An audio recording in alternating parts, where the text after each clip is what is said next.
Tabling of documents. Il est de mon devoir de déposer.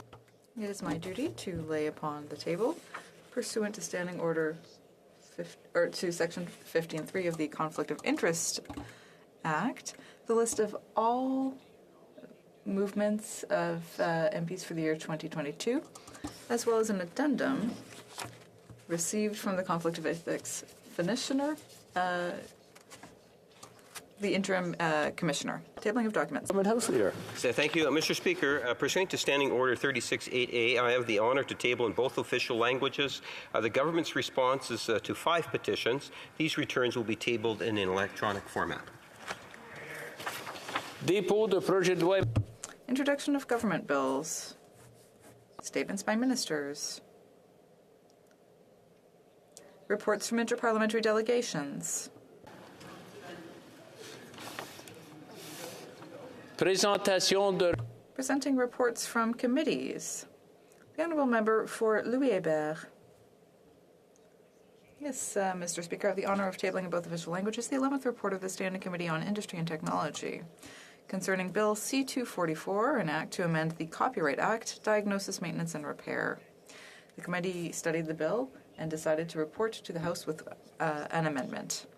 Mr. Speaker, I also have the honour of tabling in both official languages the second report of the Standing Committee on Industry and Technology, the 12th report concerning Bill C-288, an act to amend the Telecommunications Act, Transparent and Accurate Broadband Services Information. The committee studied the bill and decided to report back to the House with an amendment. And, Mr. Speaker, I have the honour of tabling in both official languages the 13th report of the Standing Committee on Industry and Technology concerning Bill C-294, an act to amend the Copyright Act, Interoperability. The committee studied the bill and decided to report back to the House with an amendment as well. Thank you, Mr. Speaker. Présentation rapport de. Presenting reports from committees, the Honourable Member for Lac Saint Louis. Mr. Speaker, I have the honour of tabling in both official languages the 8th report of the Standing Committee on Environment and Sustainable Development, entitled Main Estimates 2023-24, votes 1, 5, and 10 under Department of the Environment, votes 1 and 5 under Impact Assessment Agency of Canada, and votes 1, 5, and 10 under Parks Canada Agency. Thank you. Presenting reports from committees, the Honourable Member for Fleetwood, Port Kells. Thank you, Mr. Speaker. I have the honour to present in both official languages the second interim report of the Special Committee on the Canada People's Republic of China relationship, entitled Canada and Taiwan, a strong relationship in turbulent times. Pursuant to Standing Order 109, the committee requests that the government table a comprehensive response to this report. Introduction of private members' bills. Ms. McPherson, seconded by Ms. Matheson, moves for leave to introduce a bill entitled An Act to Establish a National Framework Respecting Attention Deficit Hyperactivity Disorder. This motion is deemed adopted.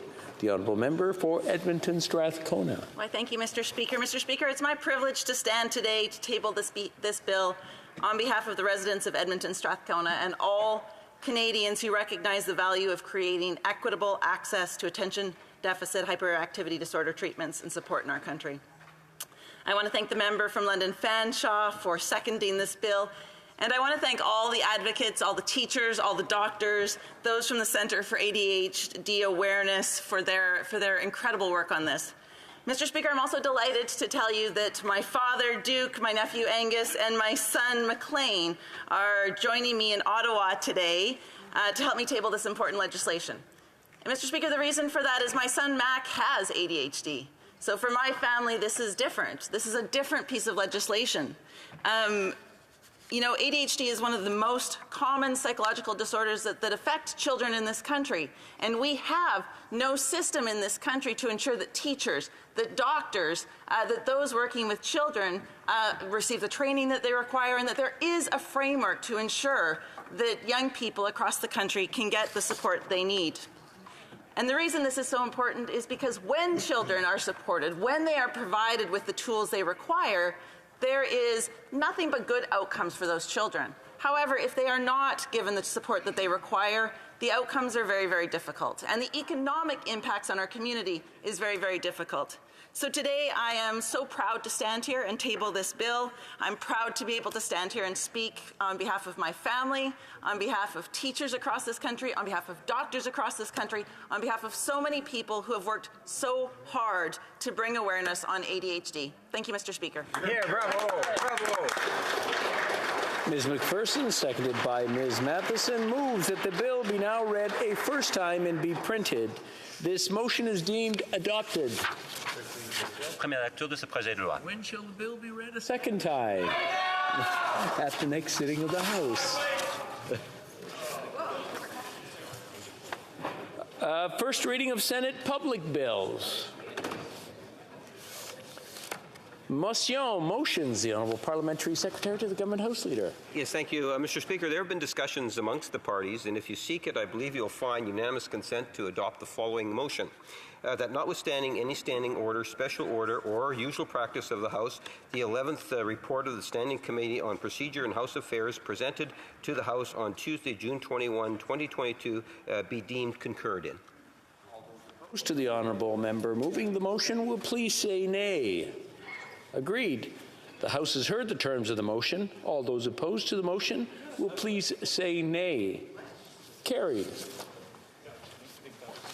Presenting petitions. Motions one more time. Say motions one more time. We might have something else. Oh, I'm sorry. We have motions. The Honourable. Oh, okay. Then we're good. Keep going. Keep going. Okay. Yeah. Sorry about that. I was interfered with for a second. Resign. Yes, exactly. There we go. The Honourable, presenting petitions, the Honourable Member for Algoma, Manitoulin, Kapuskasing. Mr. Speaker, I rise to table a petition which highlights the ongoing persecution of Falun Gong practitioners in China. The petitioners state that Falun Gong is a traditional Chinese spiritual discipline that consists of meditation, exercises, and moral teachings based on the principles of truthfulness, compassion, and tolerance. They note that they are the victims of various forms of persecution in China, including forced organ harvesting and trafficking. They call on Parliament to pass a resolution to establish measures to stop the Chinese Communist regime's crime of systematically murdering Falun Gong practitioners for their organs, amend Canadian legislation to combat forced organ harvesting, and publicly call for an end to the persecution of Falun Gong in China. Thank you, Mr. Speaker. Presenting petitions, présentation de pétition, the Honourable Member, l'Honourable Député de West Nova. The Honourable Member for West Nova. Today I'm presenting a petition about the Seal Island Lighthouse, which was established in 1831 as a crucial guide for shipping, entering and leaving the Bay of Fundy area. Strong tides, weather systems, and reefs and rocks around the island made the Seal Island a major hazard for shipping for more than 3 centuries. Those dangers, of course, continue today. The original settlers of the island, the Hickens and the Kroll family, lobbied for the building of the lighthouse. Samuel Kennard, founder of the Kennard Line, as Commissioner of Lighthouses, was instrumental in having the Seal Island Lighthouse established. So the Seal Island Lighthouse, Mr. Speaker, is extremely important to local residents in southwest Nova Scotia, to seasonal island dwellers, and many of whom have direct ties to those original lighthouse dwellers and lightkeepers who served that lighthouse from 1831 to 1990. So the undersigned call on the Government of Canada to continue the maintenance of the 1831 Seal Island Lighthouse as they are currently being managed by the Canadian Coast Guard. Thank you very much, Mr. Speaker. Presenting petitions, the Honourable Member for Calgary Nose Hill. Thank you, Mr. Speaker. I have the honour of presenting 2 petitions today. The first being a petition regarding the cost of living and many concerned Canadians about the increased cost of living and the lack of government action thereof. So the petition deals with, asks the government to immediately table a plan to address the affordability crisis in Canada, and over 500 people signed that one, Mr. Speaker. I also have the pleasure and honour of tabling a petition concerning provincial sovereignty. The petitioners, over 3,000 petitioners, note that the government's continued appeal of decisions regarding Bill C-69 and the constitutionality thereof is a violation of provincial sovereignty and jurisdiction. And they are calling upon the government to respect the ruling of the Alberta Court of Appeal by not seeking further appeals, and to recognize Bill C-69 as unconstitutional and immediately repeal this legislation. Thank you, Mr. Speaker. Presenting petitions, the Honourable Member for Yorkton Melville. Well, thank you very much. Good morning, Mr. Speaker. It's well established that the risk of violence against women increases when they're pregnant, and this is the concern of these petitioners. Currently, the injury or death of preborn children as victims of crime are not considered aggravating circumstances for sentencing purposes in the Criminal Code of Canada. Canada has no abortion law, and this legal void is such that we don't even recognize preborn children as victims in violent crimes. And justice requires that an attacker who abuses a pregnant woman and a preborn child be sentenced accordingly. The sentence should match the crime. So we, the undersigned citizens of Canada, are calling on the House of Commons to legislate the abuse of a pregnant woman and or the infliction of harm on a preborn child as aggravating circumstances for sentencing purposes in the Criminal Code. Presenting petitions, the Honourable Member for Calgary Confederation. Mr. Speaker, today I'm presenting a petition from many concerned Canadians from Alberta and BC, including my own riding of Calgary Confederation. The petitioners are justifiably concerned that individuals with a history of sexually inappropriate behaviors are permitted to live in close quarters with vulnerable seniors in care homes. The petitioners highlight a tragic case involving an Alzheimer's patient, Ruth, and believe her sexual assault could have been prevented if care homes took these threats more seriously. The inability of our care homes to separate known sexual abusers from very vulnerable populations is allowing them to commit their crimes with little recourse. This is wrong, violates the vulnerable, and causes untold stress for their families. The petitioners want this government to bring forward legislation that prevents known sex offenders from cohabitating in facilities with known vulnerable seniors. Thank you. Petitions, the Honourable Member for Halifax West. I'm afraid you're on mute. No? Okay, what we'll do is we'll go on to the next one, and if the Honourable Member can get the technical issues resolved, then we can come back again. The Honourable Member for Langley Aldergrove. Thank you, Mr. Speaker. I rise today to present a petition signed by thousands of Canadians across the country who are deeply concerned that the government's proposed freeze on the sale and transfer of handguns is an ineffective way to combat violent crime, and that these regulations disproportionately affect law-abiding firearms owners. And they are calling on the government to immediately repeal this freeze and instead to direct resources to combating smuggling of firearms across our borders and to combat the prevalence of ghost gun manufacturing and to establish common sense firearms that protect legal firearms owners. Thank you. Petitions, the Honourable Member for Courtenay Alberni. It's a huge honour to table this petition on behalf of constituents of mine from Tofino and from Clayoquot Sound. Sorry, I think somebody's speaking over me, Mr. Speaker. And I just want to make sure that it says it's muted, but we're hearing voices. I'll let the Honourable Member start from the beginning, please, and then we'll go from there. The Honourable Member for Courtenay Alberni. Thank you, Mr. Speaker. Mr. Speaker, it's a huge honour and privilege to table this petition today on behalf of constituents of mine from Tofino and Clayoquot Sound. They cite that migrating juvenile wild salmon stocks are under serious threat from pathogens, pollutants, and sea lice originating from open cage net fish farms. Mr. Speaker, wild salmon support First Nations cultural traditions and complex ecosystems, including contributing to coastal forests, which produce the oxygen we breathe. And in spite of the serious risk of domestic piscine orthoreovirus poses to the migrating juvenile wild salmon stocks, the Department of Fisheries and Oceans refuses to screen for domestic PRV and stop the transfer of farm fish known to be infected with PRV. And Pacific salmon runs on the Pacific coast and in BC are in a state of emergency, Mr. Speaker. So they're calling on the government to immediately stop the transfer of PRV-infected smolts into open net fish farms and complete the transition of open pen fish farms to land-based close containment by 2025 and follow through with the removal of their promise of open net fish farms from BC waters by 2025. Thank you, Mr. Speaker.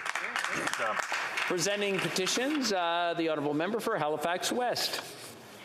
Thank you very much, Mr. Speaker. J'ai l'honneur de présenter You have the honor of presenting the tragic earthquakes in Turkey and Syria on February 6th. The petitioners note that at the time of the petition's creation, over 40,000 lives had been lost and more than 150,000 people had been injured.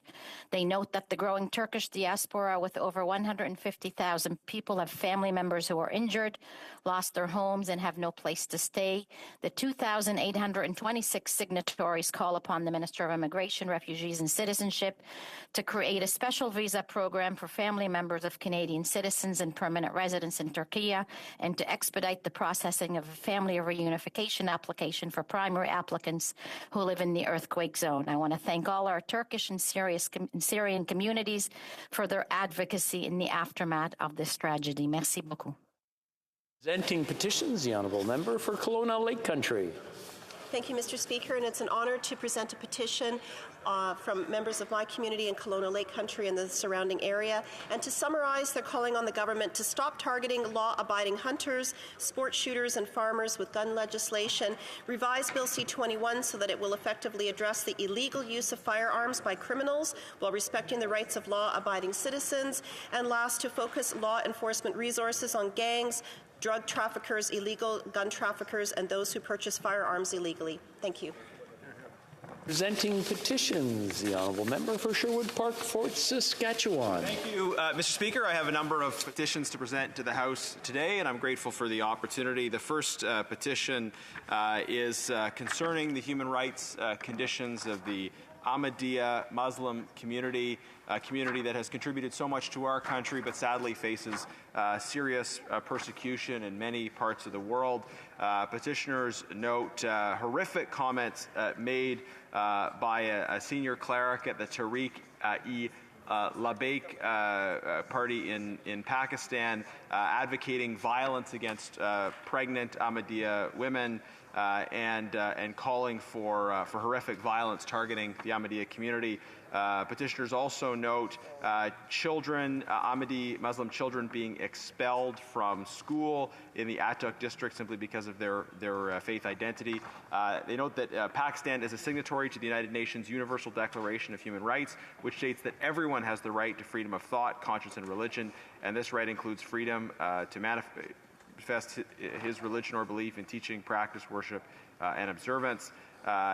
Canadians who signed this petition are concerned about the safety of minorities in Pakistan, including Ahmadiyya Muslims, but also Christians, Hindus, Sikhs, and other Muslim minority communities. They call on the government and the House to condemn the encouragement and calls to violence that we've seen from certain figures in Pakistan, especially Mohammed Neem Chatak Qadri, the cleric I referred to earlier, to defend the right of Pakistani Ahmadiyya children to attend school, to urge the Pakistani government to condemn violence against the Ahmadiyya Muslim community and all religious minorities, and also urge the government of Pakistan to reform or eliminate blasphemy laws which are used to disproportionately target religious minorities. So I thank petitioners for their work on that very important issue.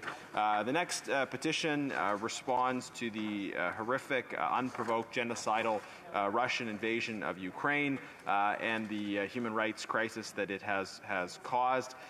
Petitioners want to see the government of Canada immediately waive visa requirements and grant visa-free travel to Ukrainians. This was a proposal that had the majority support of the House, but sadly does not have the support of the government. The next petition is surrounding proposals we've seen for the legalization of euthanasia for children in Canada. Petitioners are opposed to euthanasia for children. They believe killing children is always wrong. They note that Louis Roy of the Quebec College of Physicians recommended expanding euthanasia to, quote, babies from birth to 1 year of age who come into the world with severe deformities and very serious syndromes, end of quote. Again, petitioners say that infanticide is always wrong. The undersigned citizens and residents of Canada call on the government to block any attempt to legalize the killing of children. I'm next tabling a petition in support of Bill C-257. This is my private member's bill that seeks to combat political discrimination. Petitioners say that Canadians have a right to be protected against any form of discrimination, and that Canadians can and do face political discrimination. And it's a fundamental right in Canada to be politically active and to be vocal and not to face discrimination as a result, and that it's in the best interest of Canadian democracy to protect public debate and the exchange of differing ideas. They want to, petitioners call on the House to support and pass Bill C-257, which adds political belief and activity as prohibited grounds of discrimination in the Canadian Human Rights Act. They also want the House to defend the right of Canadians to peacefully express differing political opinions. The next petition is also in support of a private member's bill. It is in support of Bill C-281, currently before the Foreign Affairs Committee. Petitioners note the importance of Canada standing up for the rights of ethnic, religious, and other minority groups who are targeted by human rights violations around the world. And they see this bill as an important step, an important tool in that fight for greater Canadian engagement on international human rights. They want to see the House act quickly to adopt Bill C-281, the International Human Rights Act. The next petition I'm tabling is also on an issue of human rights and freedom of conscience and religion. It highlights the Liberal 2021 platform proposal to deny charitable status to organizations that have a different perspective on the issue of abortion than the Liberal Party. This threat to charitable status of organizations that don't share the political outlook of the government could jeopardize the charitable status of hospitals, houses of worship, schools, homeless shelters, and other charitable organizations that are doing important work. This proposal from the Liberals follows a previous proposal for a values test associated with the Canada Summer Jobs program. Now they want to apply it to charitable status in general, and petitioners argue that charitable status should be allocated on a politically neutral basis based on objective criteria, not based on agreement with the political positions of the government of the day.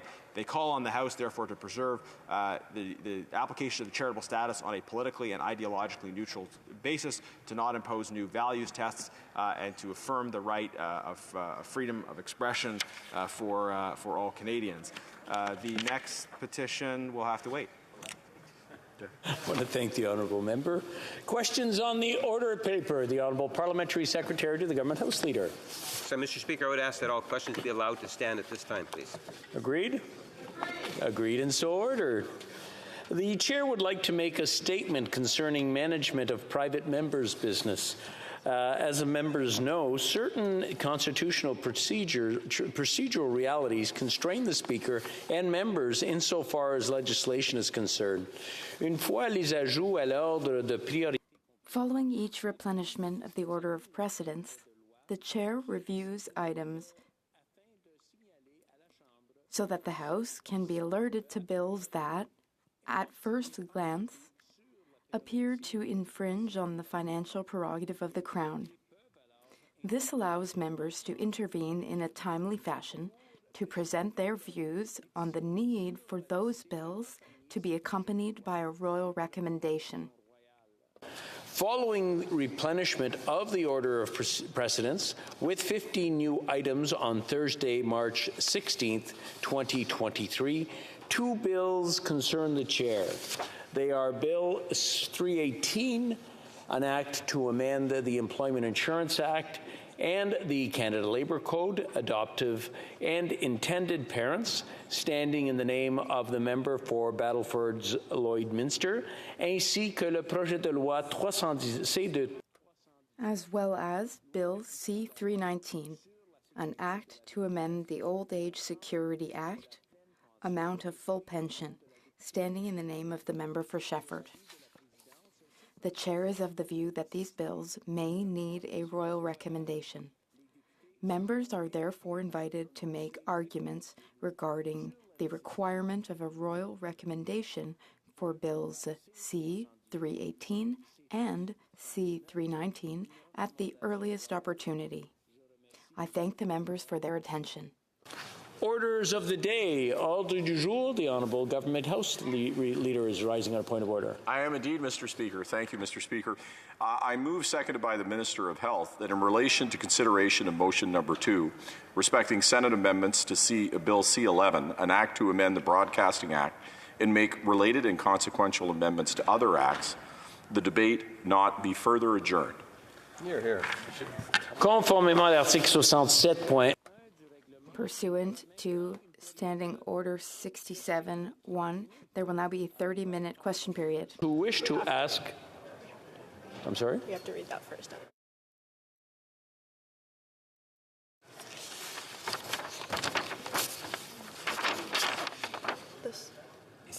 The Honourable Government House Leader moves that in relation... C'est beau, merci. Alors, the Honourable House Leader, seconded by the Minister of Health, moves that in relation to the consideration of motion number 2 respecting Senate amendments to Bill C-11, an act to amend the Broadcasting Act and to make related and consequential amendments to other acts, the debate not be further adjourned. Conformément à l'article 67.1 du règlement, il y aura maintenant une période de... Pursuant to Standing Order 67-1, there will now be a 30-minute question period. To ask questions, to rise in their places, or use the raise hand function so the chair has some idea of the number of members who wish to participate in the question period. Very good. Thank you. Questions et commentaires. Questions and comments. The Honourable Member for Lethbridge. Thank you, Mr. Speaker. Mr. Speaker, what we just heard from the government is that they've moved closure on Bill C-11 and our discussion with regard to the amendments that came back from the Senate. Closure means that they're shutting down debate. Now, I find this rather interesting because really Bill C-11 is a censorship bill. So we have a government that has moved a censorship bill, and now they are moving censorship on that censorship bill. So talk about a government very committed to censorship. They're not only wanting to censor what Canadians can see and hear and post online through Bill C-11, but the government is also wanting to censor us as opposition members and our ability to speak about this bill. It should be further noted that the Quebec government, under Premier Legault, issued an open letter asking to be heard with regard to this legislation because they have significant concerns. And they asked that this bill be referred to committee, and it was not. So not only was committee not permitted, but now thorough debate is not permitted. Talk about a government committed to shutting down voices. Not only the voices of the individuals in this House, but the individuals that would exist online and have something to say within that space. Why is this government so hell-bent on shutting down freedom? The Honourable Health Minister. Speaker, let me start by thanking all members of this House for having spoken so long and so well on the matter of this bill, including members of the other House. I have information, Madam Speaker, that within this House we spent 34 hours debating that bill, plus an additional 22 hours in committees. In the Senate, they spent 18 hours debating the bill in their chamber, plus an additional 65 hours, clause by clause debates in the Senate. Now, Madam Speaker, this is history because this is the longest ever time that the Senate took clause by clause looking at a bill. So it's historical the amount of time and effort that members of this House, members of the Parliament spent on that bill. That's indeed very important because it's an important bill. We look forward to bringing it forward for Canadians. Remind members, if they have questions and comments, they should wait till it's that appropriate time as opposed to trying to interrupt a person who has the floor. Questions et commentaires. Questions and comments. The Honourable Member for Drummond. Thank you, Madam Speaker. It's a shame that we're dealing with another gag order on such an important bill. Now, it is true that there were many hours of debate about this in committee, but often those hours were monopolized by the Conservatives, who didn't want work to move forward because they felt very strongly about their opinions and stances. Now, the member for Lethbridge mentioned Quebec's asks. It's interesting to hear the Conservatives all of a sudden take interest in Quebec's culture. Quebec made a request. So shouldn't the government have considered what Quebec wanted when it was still time to do so? And shouldn't Quebec's wishes have been shared with all the committee? Because then the Conservatives wouldn't be mentioning it today, and we would be able to move forward with this bill that the industry is very excited for. The Honourable Health Minister. Thank you, Madam Speaker. I thank my colleague from Drummond and his Bloc Québécois colleagues for their work over the past few months. They have worked very sensibly on this bill, and they have helped to reduce confusion about this bill, because there have been a lot of conspiracy theories, there have been misunderstandings, and unfortunately there's been some bad faith behind all that. It's 2023, Madam Speaker. The way content is shared and broadcast is very different. Artists, musicians, broadcasters in Canada, the industry, they need the government to move forward in order to support culture and artists in Canada and in Quebec. I'm proud of the work that we've done, and I thank the Bloc for their support thus far. Thank you very much, Madam Speaker. There's no doubt that C11 is needed. We've seen a hemorrhaging of our artistic and cultural sectors. We've seen the loss of thousands of jobs. And basically what C11 does, in effect, is allow for more support for our cultural sector and more ability for Canadians to find Canadian content, to actually see the Canadian artists, to hear messages from other parts of Canada. This is absolutely essential. Now, Madam Speaker, that being said, two parties have approached this differently. The NDP approached C11 with the idea of improving the bill. We've brought important amendments to uphold the freedom of speech, to ensure that Indigenous peoples and racialized Canadians were a bigger part. Broadcasting and their content would be more available online. Conservatives have been throwing wacky conspiracy theories onto the floor of the House of Commons for hour after hour after hour, comparing C11 to North Korea. There's nothing about mass starvation or prison camps or systemic torture in C11. So I wanted to ask my colleague across the way, is the fact that the Conservatives wasted all of this debating time by throwing in wacky conspiracy theories part of the importance of actually getting this bill through to help Canadian artists and the cultural sector? The Honourable Health Minister. Thank you, Madam Speaker. And let me also express my words of thanks on behalf of the Minister, on behalf of our government, on behalf of all artists and members of the cultural communities across Canada. My congratulations and my thanks to the member opposite and his party for pointing to the importance of modernizing and making more equitable the Broadcasting Act. Again, we're in the 21st century, Madam Speaker. We're not back in the 19th century where we use other means of communications and technologies.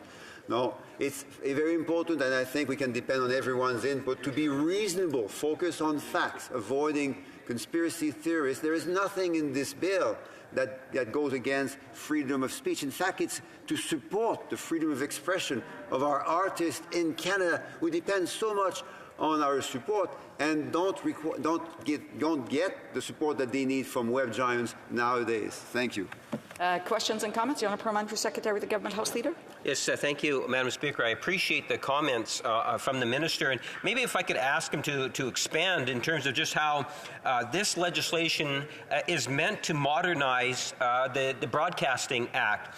And if you look at the last time there was any significant changes, you'd have to go back to the early 90s, Madam Speaker. At that time, things like Netflix, Crave, they didn't exist, let alone the technological advancement of the Internet over the last 30 years. And if he can provide his thoughts in regards to just trying to keep up with times. Honourable Minister of Health. Exactly that, Madam Speaker. Keep up with the times and look forward to an ever stronger and prouder community of artists, musicians, and creators in our fields in Canada. We're so proud of Canadian culture. We know, however, that web giants are making enormous money on the backs of Canadian artists. We are, on this side of the House, certainly not particularly preoccupied with their bottom line, with how much profit they make. We are more focused on how much support they can provide to our artists and communities in Canada, and that's what we're going to continue working on. Questions and comments? The honourable member for Calgary-Nose Hill. Thank you, Madam Speaker. In spite of the minister's assertions, this bill does not in any way help Canadian voices. What it does is prop up a failing business model of other types of legacy content producers. There's one line, it says in a review of the bill, said C11 will take money away from young entrepreneurs, funnel it back to traditional media, and fund content from the established and well-connected culturati. I believe that this is an accurate assessment of the bill. I don't believe that the government has addressed these concerns, which have been raised by thousands of Canadians, which is why we need more debate. We need more debate on this bill because it impacts so many Canadians in a negative way. Given all of these facts, why is the government curtailing this debate on its censorship bill? Thank you. L'honorable ministre de la Santé. The Honourable Health Minister. Thank you, Madam Speaker. And there is indeed an impact on people here, and the impact is on the CEOs of web giants. There are very few of them in my riding.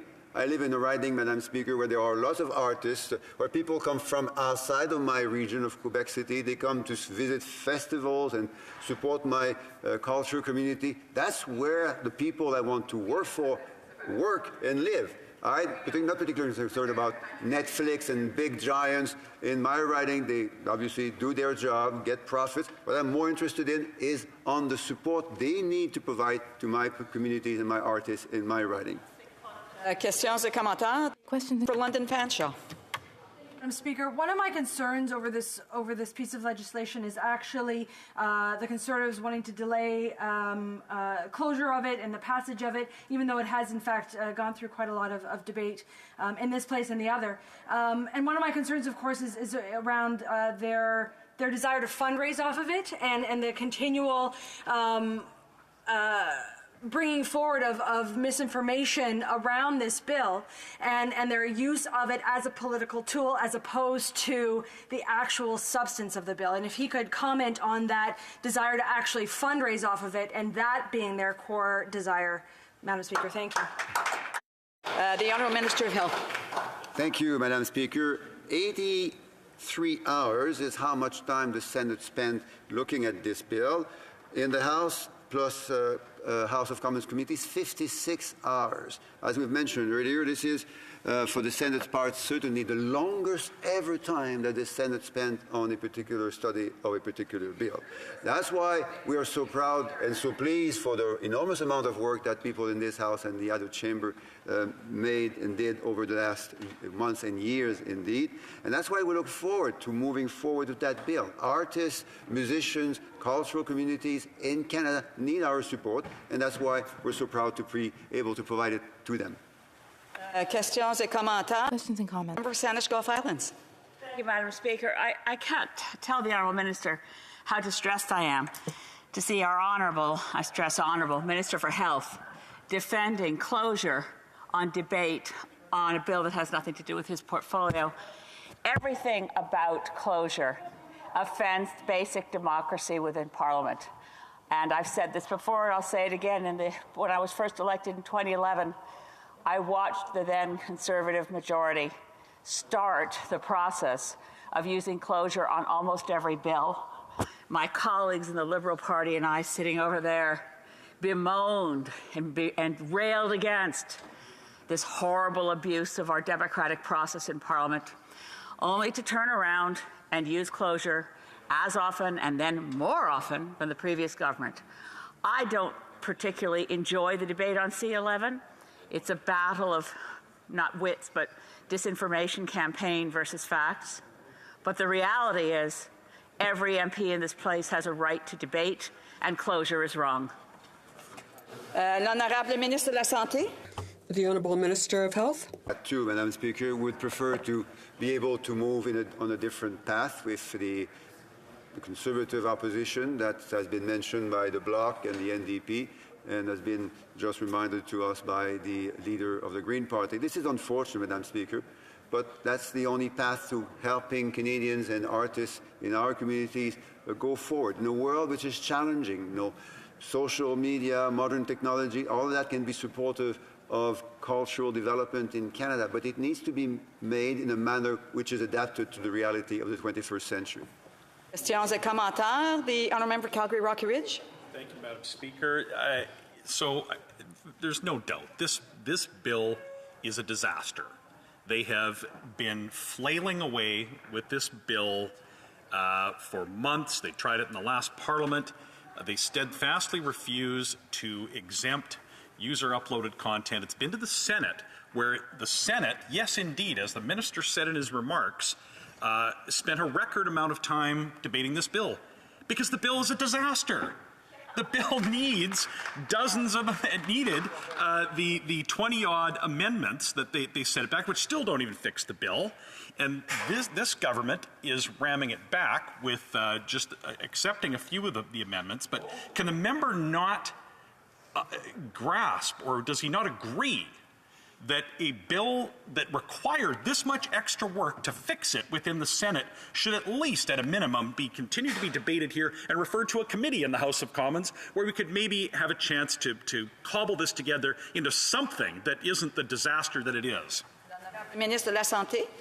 Thank you, Madam Speaker. And the member is right to pointing to the important work that the Senate did. And that's why a very large number of the amendments that the Senate is proposing are being approved and accepted by the government, and we look forward to moving with them. And that's why, as he also said, we are grateful to their work, 83 hours of their time being spent on that bill. It's a very important bill. The member is correct. Now, it has to have had specific in efforts and time to... I just want to remind the honourable member, I've just basically indicated this a while ago, that while someone has the floor, it's not proper to interrupt. If the honourable member has questions and comments, then she should wait until it's time for questions and comments and attempt to be recognized. The honourable parliamentary secretary, the honourable minister can continue just another 20 seconds. And the member who was speaking, she's totally right, to be able to focus her attention on that, and I look forward to more questions from her as she keeps speaking, as I try to answer the other person's question.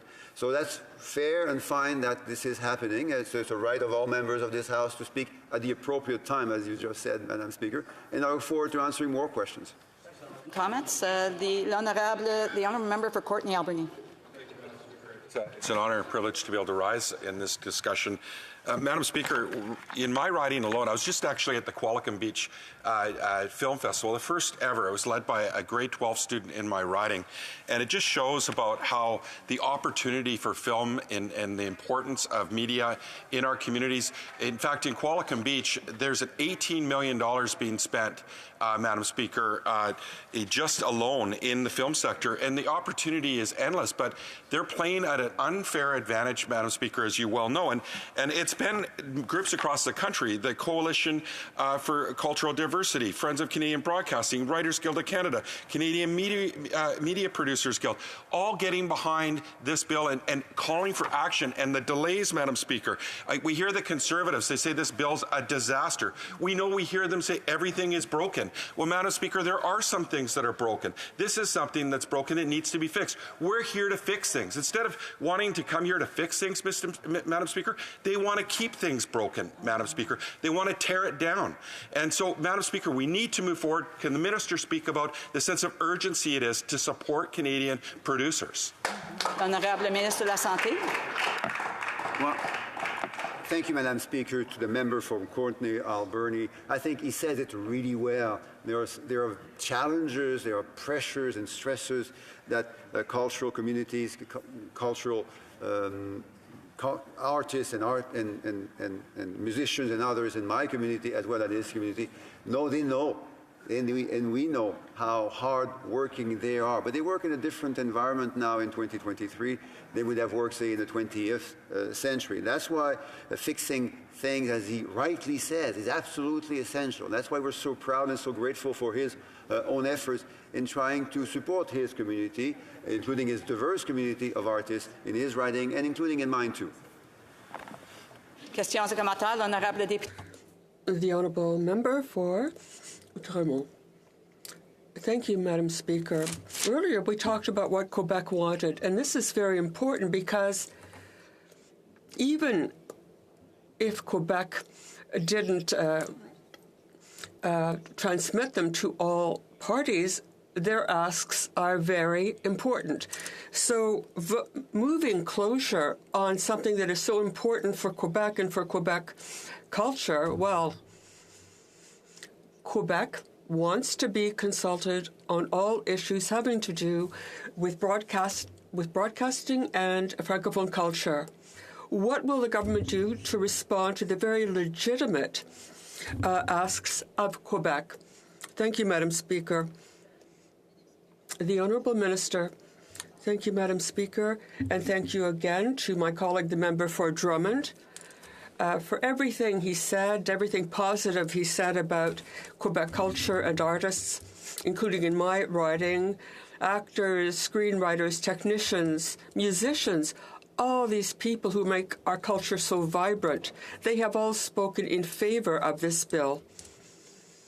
And they've also, we are not only collaborating with Quebec, you talk about consultation, but we are working with them and with various groups.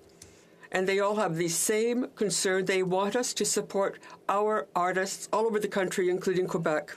And comments, questions et commentaires. The Honourable Parliamentary Secretary of the Government House Leader. Thank you very much, Madam Speaker. My question actually comes on the heels of the member's question from Saanich Gulf Islands.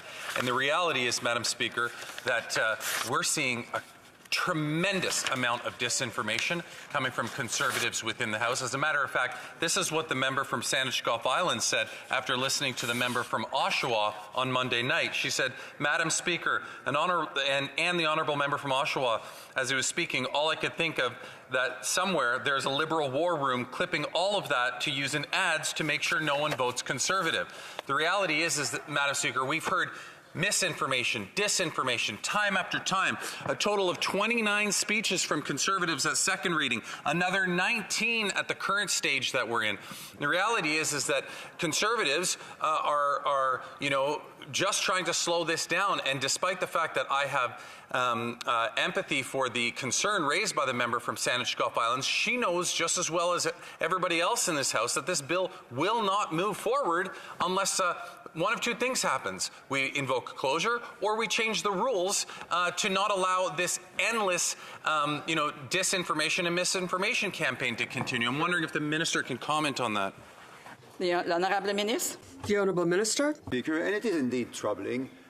We live in a world in which we should be able to speak about facts, and in the process reassure Canadians that this is done for the right purposes, done in a manner which is supported by so many artists and artist representatives in Canada. So it's sad that, as the Green Party leader also said earlier, but as a parliamentary secretary mentioned, no, it's either we do nothing or we move forward. And doing nothing would be unacceptable in the context of the 21st century. Questions et commentaires. Questions and comments. For Colonial Lake Country. Speaker, and just before I begin, I just wanted to acknowledge the fact that when we're calling on people to ask questions, that that we look at the proportionate representation that we have in this House for those that are standing and asking questions on the opposition side. First of all, I do want to comment that this is shutting down debate on Bill C-11, and. Yes, there were comments that this has spent a lot of time both in this House and in the Senate, but that's because the bill was so poorly planned and poorly written, and that's the reason why there's been so much debate and so many amendments on this bill, because it's just so awful. And what's happened now, just to make it really clear, is the amendments have come to this House, and the government has turned down those amendments going to committee. So there is no opportunity for the public to comment on any of the amendments. And it's also very interesting that the minister that's here answering questions today on Bill C-11, this Broadcast Act, internet-related bill is the health minister. And the responses that he was saying, rather than listening to all of the people at that had testified on this, all of the digital content creators, the experts, the academia, his comment was his response was solely about how this would help organizations in his riding. So that was very interesting. So my question is, why are you shutting down debate and not allowing this to go to committee so that you can hear from Canadians? Remind the member I'm not shutting down the debate. The Honourable Minister. Thank you, and thank you to the member from Kelowna Lake Country. I'm sure she is very proud of her riding too, and that's why sometimes I do speak about my riding. And although I'm Minister of Health, I'm certainly, more importantly, a proud representative of the Quebec City area and member of Parliament for Quebec. She is right to point to the fact that we have spent and are spending enormous amounts of time of this bill in this House and in the other chamber, a total of 56 hours here in the House of Commons, including in committee, in the Senate 83 hours, including for this speech, for this House, as the Parliamentary Secretary just said a moment ago, almost 50 different speeches from 50 Conservative MPs. Now, we congratulate them for having done so much, having spoken so much on this bill. We know it's a concern for everyone, and we're grateful to everyone's contribution.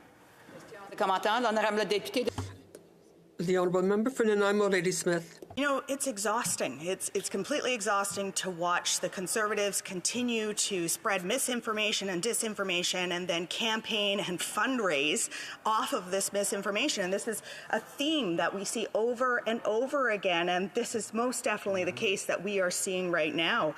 I'm wondering if the member could speak to what his thoughts are as to why we're not seeing the Conservatives applying the work that needs to be done to ensure that we are protecting Canadian artists, and what he's seeing as the impacts on Canadians across our country who are set up for failure in a system stacked against them that could instead be providing opportunities for Canadian artists to show off their amazing talent across our country.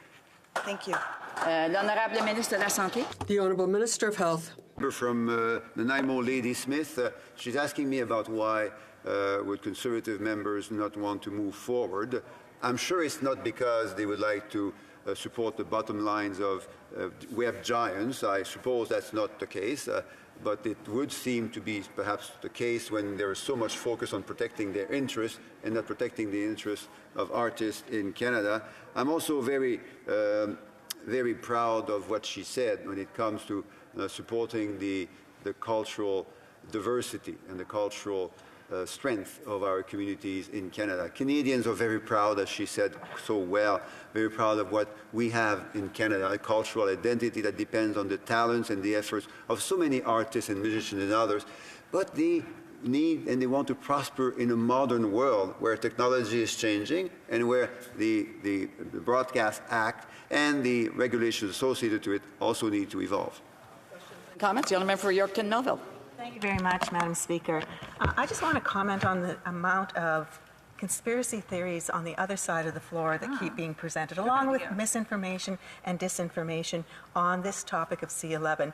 The responses on this side of the floor have come in reaction to witnesses that have come to the House, to us, to other individuals, to the committee. And that is our responsibility. And you know what?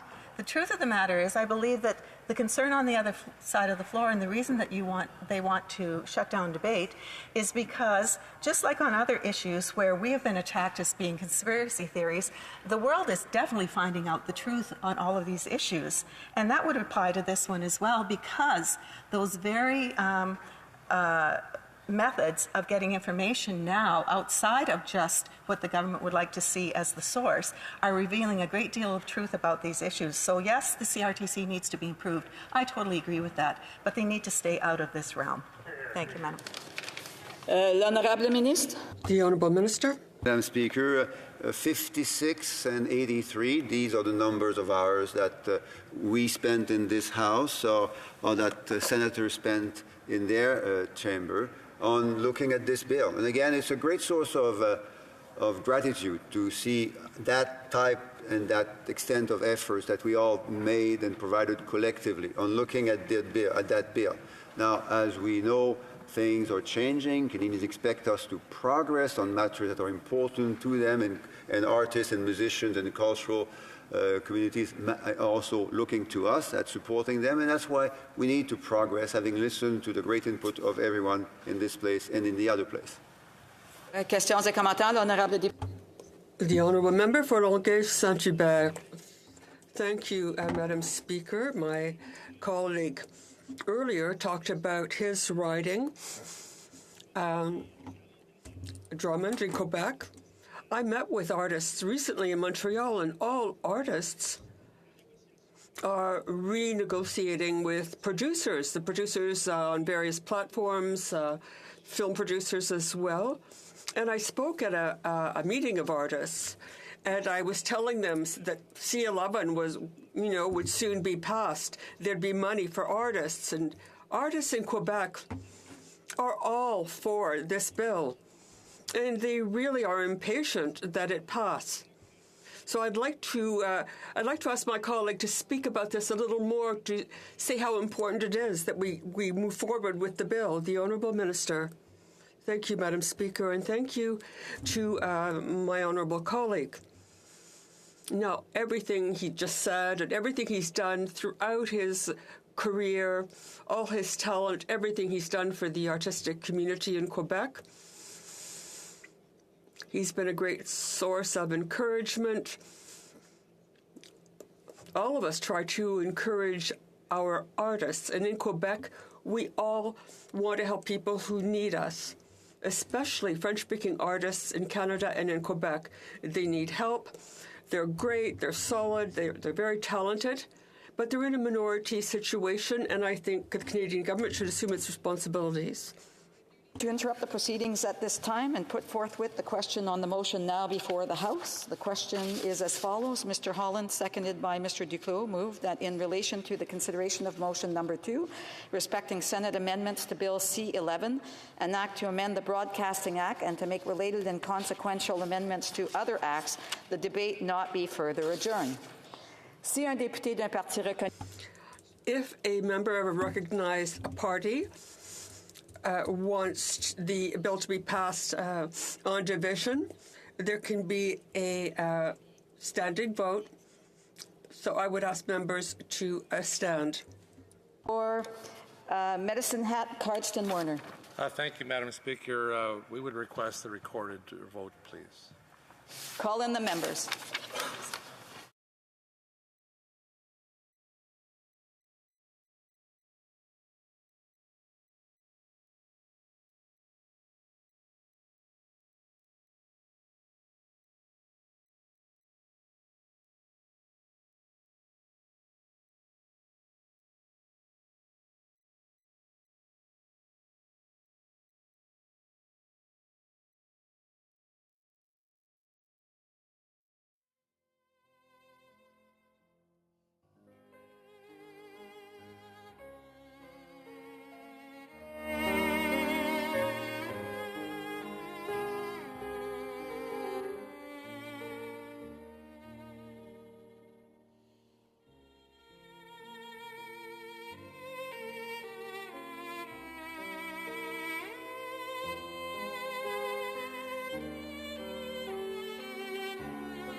The question is as follows.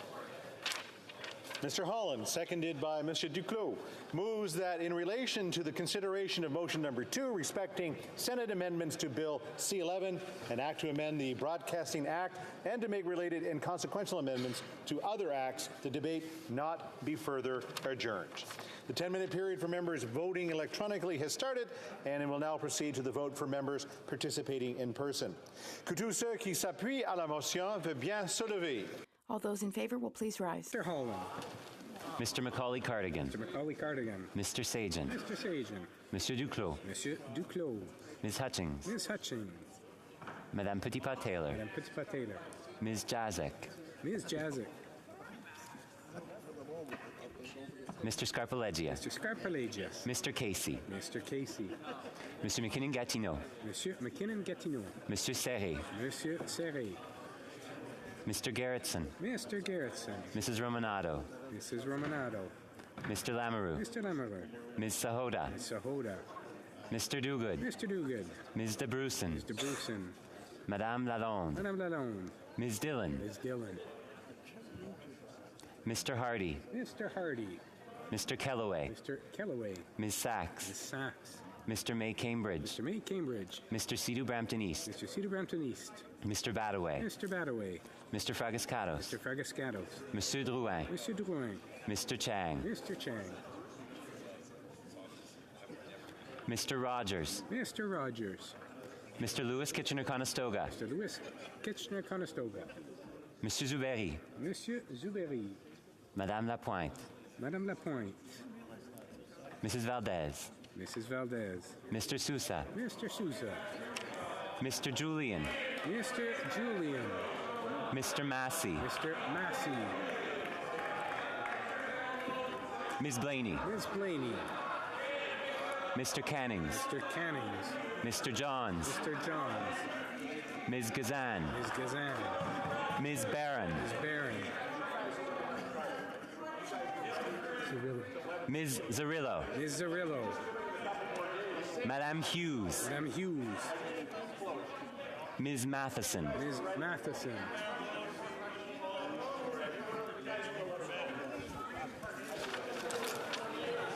Before I just remind people to keep the volume down just a little bit.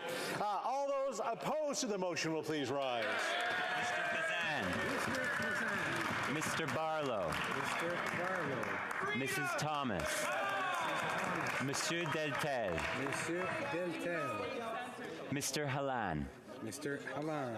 Ms. Lewis Haldeman Norfolk. Ms. Lewis Haldeman Norfolk. Mr. Straw. Mr. Straw. Mrs. Gray. Mrs. Gray. Mr. Baldinelli. Mr. Baldinelli. Mr. Mazer. Mr. Mazer. Mr. Lewis Essex. Mr. Lewis Essex. Monsieur Berthold. Mr. Berthold. Mr. Duncan Stormont Dundas South Glengarry. Mr. Duncan Stormont Dundas South Glengarry. Mr. Workington. Mr. Workington. Mr. Abu Tayyif. Mr. Abu Tayyif. Mr. Chong. Mr. Chong. Mrs. Kuzi. Mrs. Kuzi. Mr. Barrett. Mr. Barrett. Ms. Ferrari. Ms. Ferrari. Mr. Schmale. Mr. Schmale. Mr. Vidal. Mr. Vidal. Mr. Davidson. Mr. Davidson. Mr. Kelly. Mr. Kelly. Mr. Viss. Mr. Viss. Mr. Lloyd. Mr. Lloyd. Mr. Cooper. Mr. Cooper. Monsieur Godin. Monsieur Godin. Mrs. Goodridge. Mrs. Goodridge. Mr. Malillo. Mr. Malillo. Mr. Chambers. Mr. Chambers. Mrs. Block. Mrs. Block. Mr. Aitchison. Mr. Aitchison. Mr.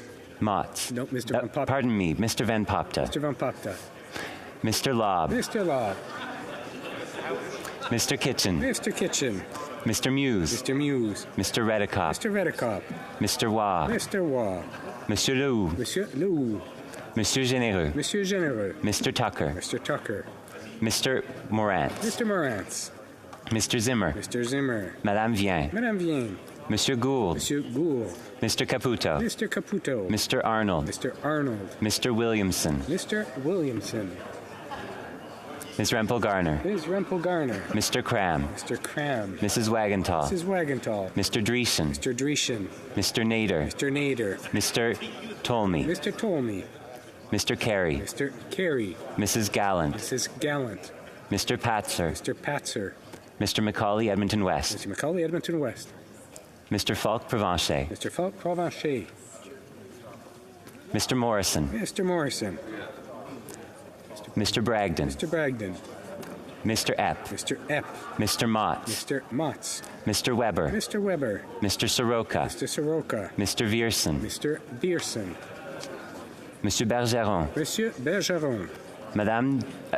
Monsieur Garon. Monsieur Garon. Madame de Bellefeuille. Madame de Bellefeuille. Monsieur Champoux. Monsieur Champoux. Monsieur Perron. Monsieur Perron. Monsieur Plamondon. Monsieur Plamondon. Madame Vignola. Madame Vignola. Madame Chabot. Madame Chabot. Monsieur Trudel. Monsieur Trudel. Madame Bérubé. Madame Bérubé. Ms. May, Saanich Gulf Islands. May, Saanich Gulf Islands.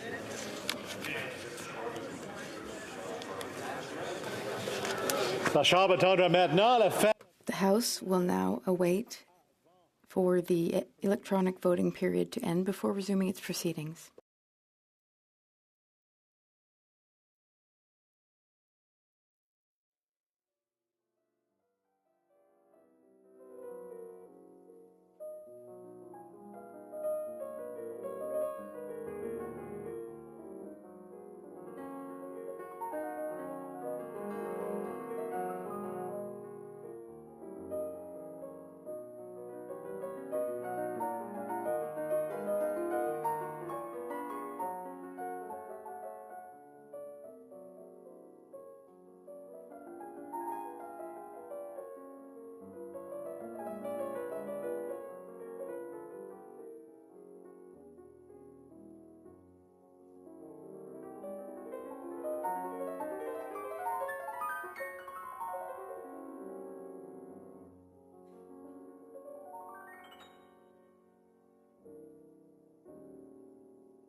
wish to inform the House that the electronic voting period has ended. If members were not able to vote due to technical difficulties, they may now use the raise hand function, and the chair will recognize them. Mr. McLean. Thank you, Mr. Chair. My app isn't working, so I hear the vote, and I'm voting no. Mr. McLean, nay, contre. Mr. Perkins. As well, my voting app wasn't working, and I vote nay. Mr. Perkins, nay, contre. And I don't see any other hands up. Le bureau va maintenant compiler les... The results will now be compiled. Yeas pour 173, 173. Nays contre 145, 145. I declare the motion carried.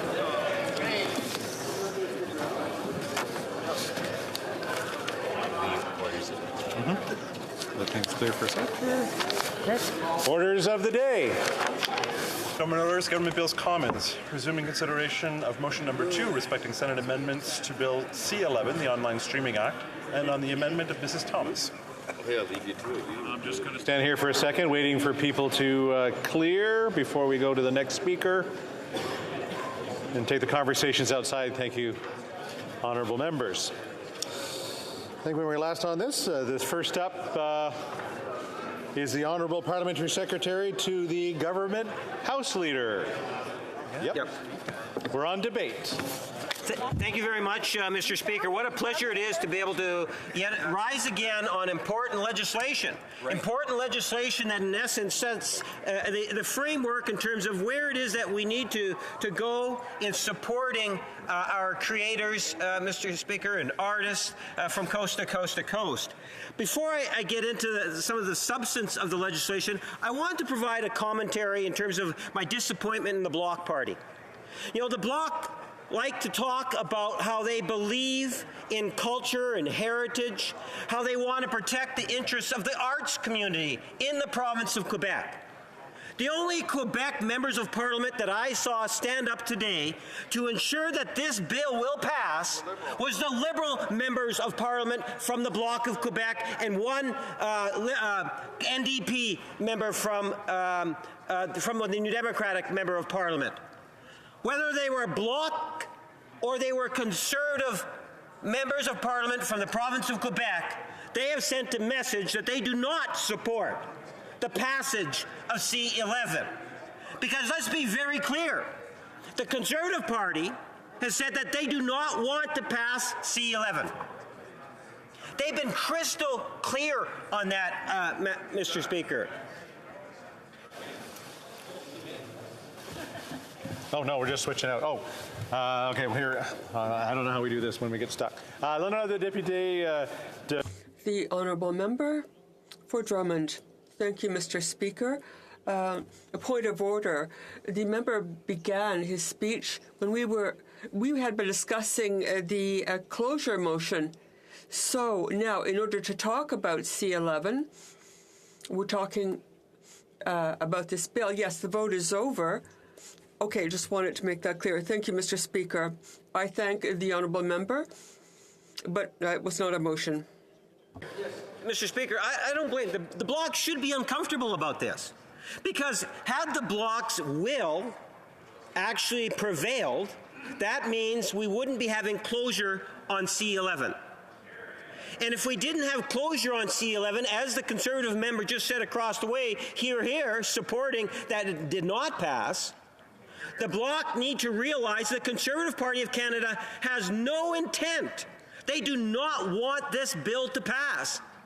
They believe that it's about freedom. They believe that it's about censorship. And the Bloc, much like they've been conned in the past on issues in the budget, have been conned by the Conservatives once again on this legislation.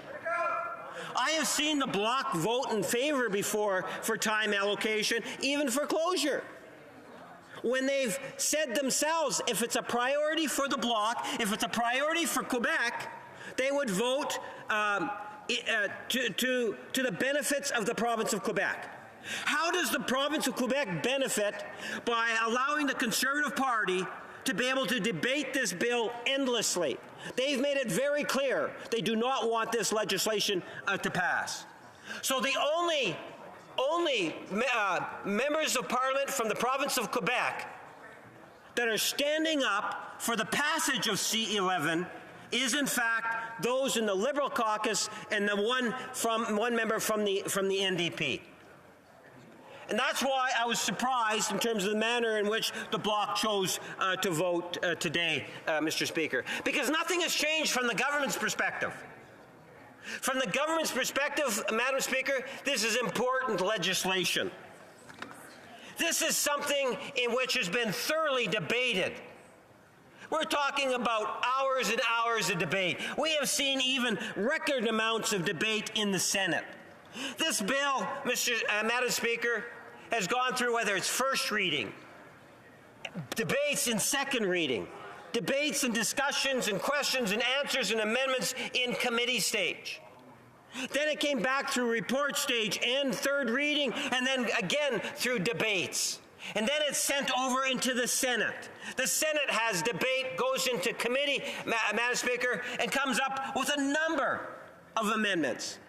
You know, the Minister of Health made reference to the fact that we're talking a historical, virtually, number of hours, or one of those bills in the history of the Senate where it has had so much discussion on the legislation, Madam Speaker. And I want to highlight the fact that the Senate took its time in going through the legislation, looking at ways in which it could add strength to the legislation, Madam Speaker. And most of the amendments that are being proposed by the Senate today in making the changes after the efforts that they put into the legislation are in fact being adopted by the government, Madam Speaker. But it had thorough discussions and debates and amendments, both in the Senate and in the House of Commons. But because there was changes that were made in the Senate, it means that there was a need for us to bring forward the legislation, Madam Speaker, once again to the House of Commons. One only needs to take a look at the debate that we started this just the other day. And the Tories are again making it very clear that they're not going to allow this bill to move forward. They have more members that they would like to be able to speak on the legislation. They have gone out of their way to prevent this legislation from passing, Madam Speaker. Even with all the debates and questions and amendments that have gone forward. You know, Madam Speaker, Canadians have priorities. Priorities that are reflected in the types of things that the government is doing. You know, yesterday we just had the budget released. You know, and we all have things in which we like about the budget. For me, Madam Speaker, I like the fact that we're having the grocery rebate. You know, here we're providing an opportunity for Canadians to get relief on inflation by providing them support in getting them more money in their pockets so that they can deal with groceries, Madam Speaker. These are the types of debates that we should be having inside the chamber. Issues that are affecting. You know, in that budget yesterday, we talked about a dental plan and ensuring that it's going to be there. Take a look at C-11, Madam Speaker. I would love to be having a debate on the budget right now, but we're debating C-11. It's a comprehensive bill.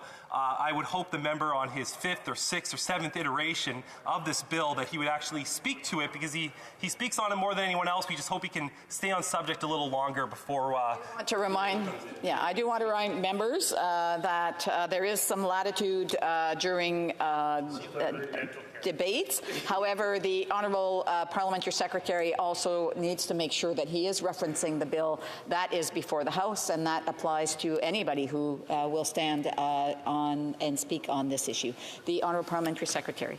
Absolutely, Madam Speaker, and I trust that the point of order time will be deducted away from my speaking time on the issue.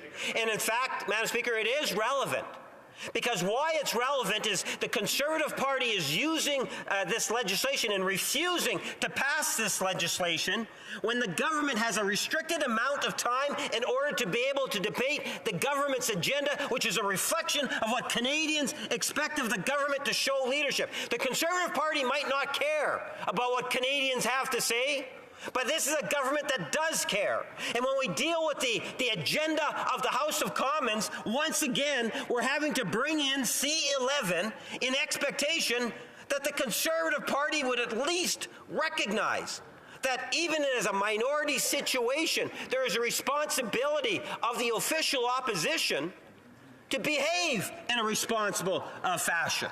To recognize there has been ample debate on the issue, Madam Speaker. This is, as I say, legislation that makes a difference. Let me tell you what it is, specifically, that the legislation does. It brings online streaming services under the jurisdictions of the Broadcasting Act. I made reference to the Broadcasting Act in a question that I had posed just a little bit earlier, Madam Speaker. Things have changed. The last time there was any sort of significant changes to the Broadcasting Act, you're talking about the early 90s, Madam Speaker. Facebook, Netflix, Disney Plus, Crave TV, maybe put aside the Facebook comment, but those others, Madam Speaker, those platforms did not exist. This legislation levels the playing field. Why should the mainstream, the CTVs and the CBCs, whether it's the radios or television, have to comply to CanCon, but we say, no, those other platforms don't have to comply to it. You know, there's this thing called the Internet. The Internet has changed the dynamic. Take a look, 1991 or 1990, whenever it was, Madam Speaker. Look at 30 years later. Take a look in terms of the technological changes that have taken place. I say that to emphasize to my Conservative friends to get into the real world, to understand that through that change, there's a need to modernize the legislation. And that's what this bill is doing, Madam Speaker. It is leveling the playing field. It is modernizing the Broadcasting Act. It's ensuring that there is Canadian content that's being applied through the Internet system, Madam Speaker, in a very selected way. It's not doing what it is that the Conservatives are telling Canadians. You know, interesting, just the other day I was speaking on the legislation, and I actually pulled this from Hansard because, you know, I was talking about the misinformation that the Conservative Party continues to put on the record, Madam Speaker, not only here in the House, but to Canadians. I provided comments about, you know, the freedom, Canadians' freedoms are not being limited in any way, not in any way whatsoever with this legislation. The member that followed, the critic, the Conservative critic, this is what she had to say, and this is after me making those statements directly related to C11, Madam Speaker. This is what she said. And I quote the member from Lethbridge, Alberta, who just spoke, I think it was Monday or Tuesday, Madam Speaker. She said, "There is nothing progressive about censorship. That is exactly what this bill is about. It is about censoring Canadians and what they can see, what they can hear, and what they can post online. It is about censoring artists, whether they have access to an audience and to what extent that access is granted." End of quote. Madam Speaker, that's what the member said immediately following my comments the other day. Let me give a clear indication of some of the comments that I made. I said just before her speaking, Madam Speaker, talking about what's actually in the legislation. And I said the Conservatives have to stop spreading misinformation, whether it's in the chamber or publicly.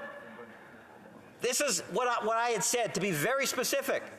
what this bill will not do: impose regulations on content of everyday Canadians post on social media, impose regulations on Canadian digital content creators, influencers, or users. And here's a big one, Madam Speaker. I said this to the member who was listening attentively because she was going to be speaking right after me.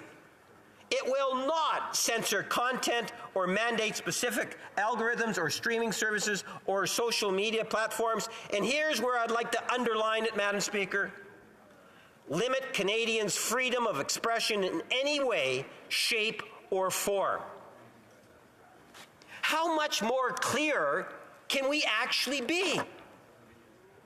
And yet the member stands in her place and she starts to give off this misinformation. One has to ask why.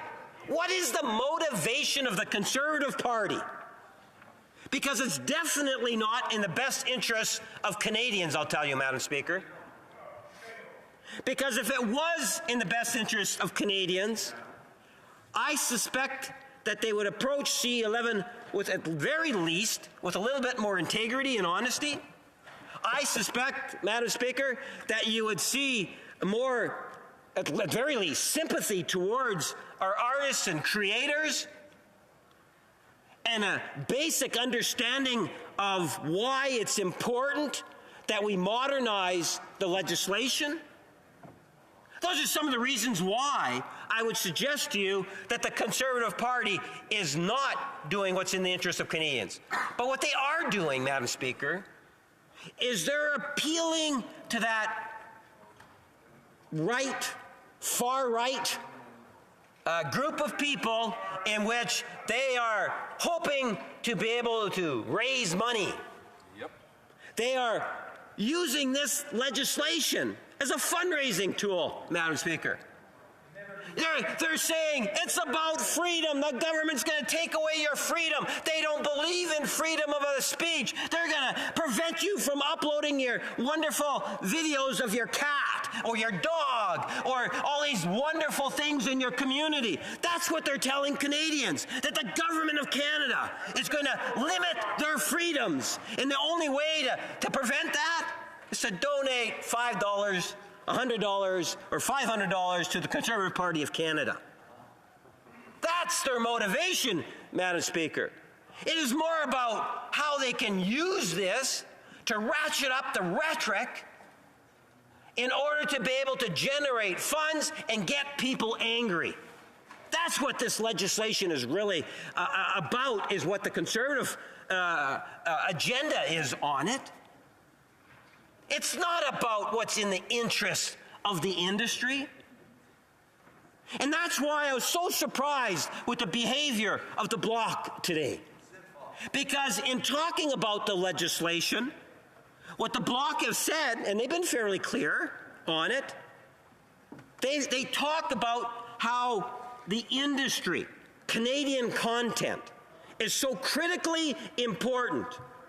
If you have a love for the language of French and you want to recognize Canada as a multicultural society and you want to see our heritage reflected as much as possible through all forms of media, Madam Speaker, this is the type of legislation that you should be getting behind. Because it promotes French.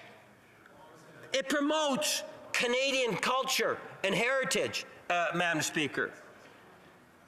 It takes away, it puts in place more opportunities for Canadian artists, whether they're from my home province of Manitoba, the province of Quebec, or any other jurisdiction, Mr. Speaker. We have some amazing talent in every region of our country. And this legislation is going to support and enhance those opportunities for those Canadians to be able to share that talent, to be able to make a better living off those talents. It's going to create opportunities for more employment in our communities. There's industries that are very much alive today as a direct result, Mr. Speaker, of policies like the Broadcasting Act, things such as CRTC that actually contribute to our heritage, Mr. Speaker.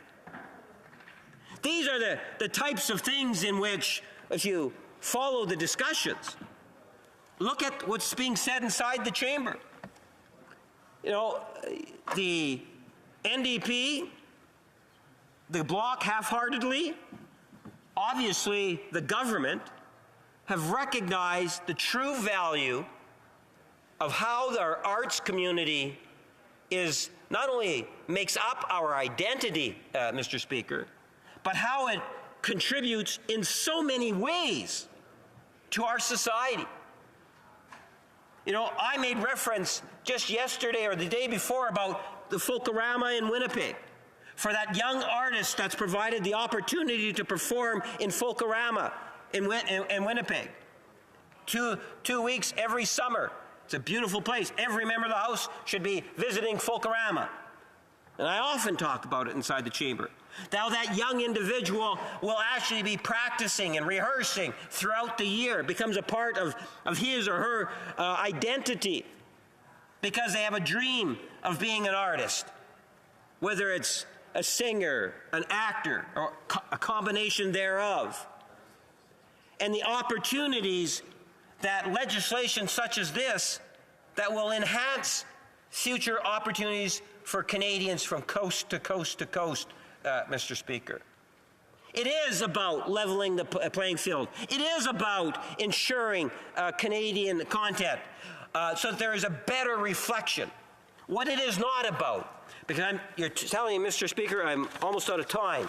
What the bill does not do, and I sure wish the Conservative Party would stop saying this, not only inside the House, but more importantly outside the House. What the bill does not do is it does not limit Canadians' freedom of expression in any way, Mr. Speaker, shape, or form.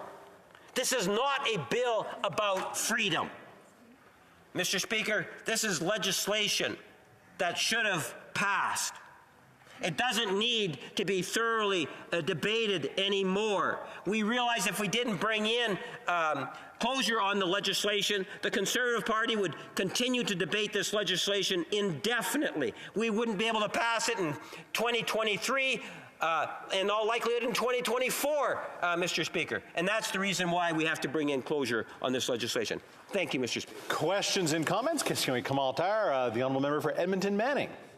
Mr. Speaker, every time you disagree with this government, they call you on integrity, where integrity really is not a favorable commodity on that side since they took office in 2015.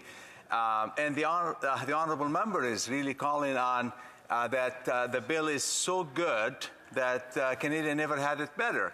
Now, there are so many voices around Canada, some professionals, some academias, there's so many voices that disagree with his claim about the guarantee that he's given Canadian about how good Bill C-11. What would he tell these people? What will he tell these people about how much concern they have for a bill that's been going back and forth in this House for so long that tells you a lot about how bad this bill is and how bad it's going to be and dangerous for Canadians? Jerry. Well, Mr. Speaker, one of the things I would do is I'd suggest to them take a reflection in terms of the House of Commons, where there's 338 members of Parliament, and you have members of the Democratic Party, you have members of the Bloc Party, members of the Green Party, and, of course, members of the Liberal Party, all saying the principles of the legislation and why it is that we have this legislation is so very important to the industry that not only employs hundreds of thousands of people across our country in every region, but advances the interests of artists today and future artists for tomorrow. How all that support is, I believe, shows very clearly that this is good legislation. And at the end of the day, it's only the Conservative Party inside the House that is actually opposing the legislation, and I explained why I believe they're opposing it. Question et commentaire, l'honorable. Questions and comments. The Honourable Member for Drummond. Thank you, Mr. Speaker. I listened with great interest to the beginning of my colleague's speech. After that, I stopped listening because it became less interesting, and I thought it was pretty meaningless, actually. Now,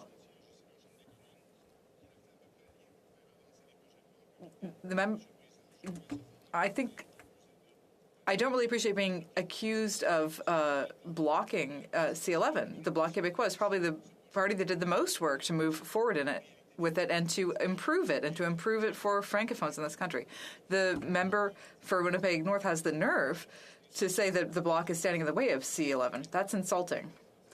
Mr. Speaker, Quebec made last-minute requests. Now, I am going to ask a polite question to my colleague because we try to be civilized in this chamber, but Quebec made requests, notably the request to be consulted as soon as any regulation affects Quebec broadcasting or Francophone cultural content. We got no answer from the government on this. Now, we're getting ready to vote on C11 under closure. We approve of C11, but there are still things that should be answered. So what is the government going to do to respond to our legitimate requests? If my memory is correct, I understand the Quebec legislature has actually passed unanimous motions in support of C11. I believe that to be the case. I could be wrong. But at the end of the day, there's no doubt within Quebec, there's widespread support for the legislation, and the minister will no doubt will continue to work with the province as he has in the past very closely. In regards to as I say at the beginning of my comments today, I made reference to my surprise that the Bloc didn't support closure. Thankfully the NDP did. Otherwise, there is a very good chance that this legislation would never pass the House of Commons because the Conservatives' intent is to not allow the legislation to pass. They have made that amply clear to us. Comments, question, commentaire. The honourable member for Courtenay Alberni.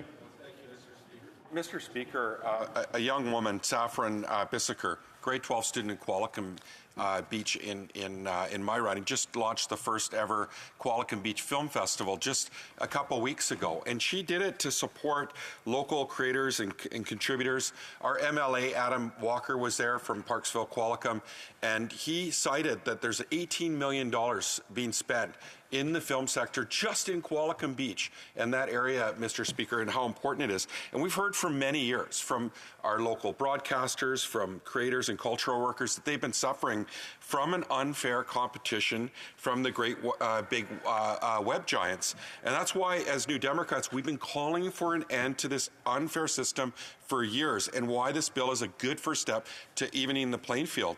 Now, the government has delayed, this Liberal government, for many years, this reform, which has resulted in lost jobs and revenue for cultural workers. Why has this government allowed companies like Netflix to avoid paying their fair share of funding for our Canadian cultural content for so long? And it's so important for people like Saffron who want a career in film to ensure that we're investing in Canadian content. We're investing in Canadian producers and curators, Mr. Speaker. I just want to know why the government's taken so long to address this important need.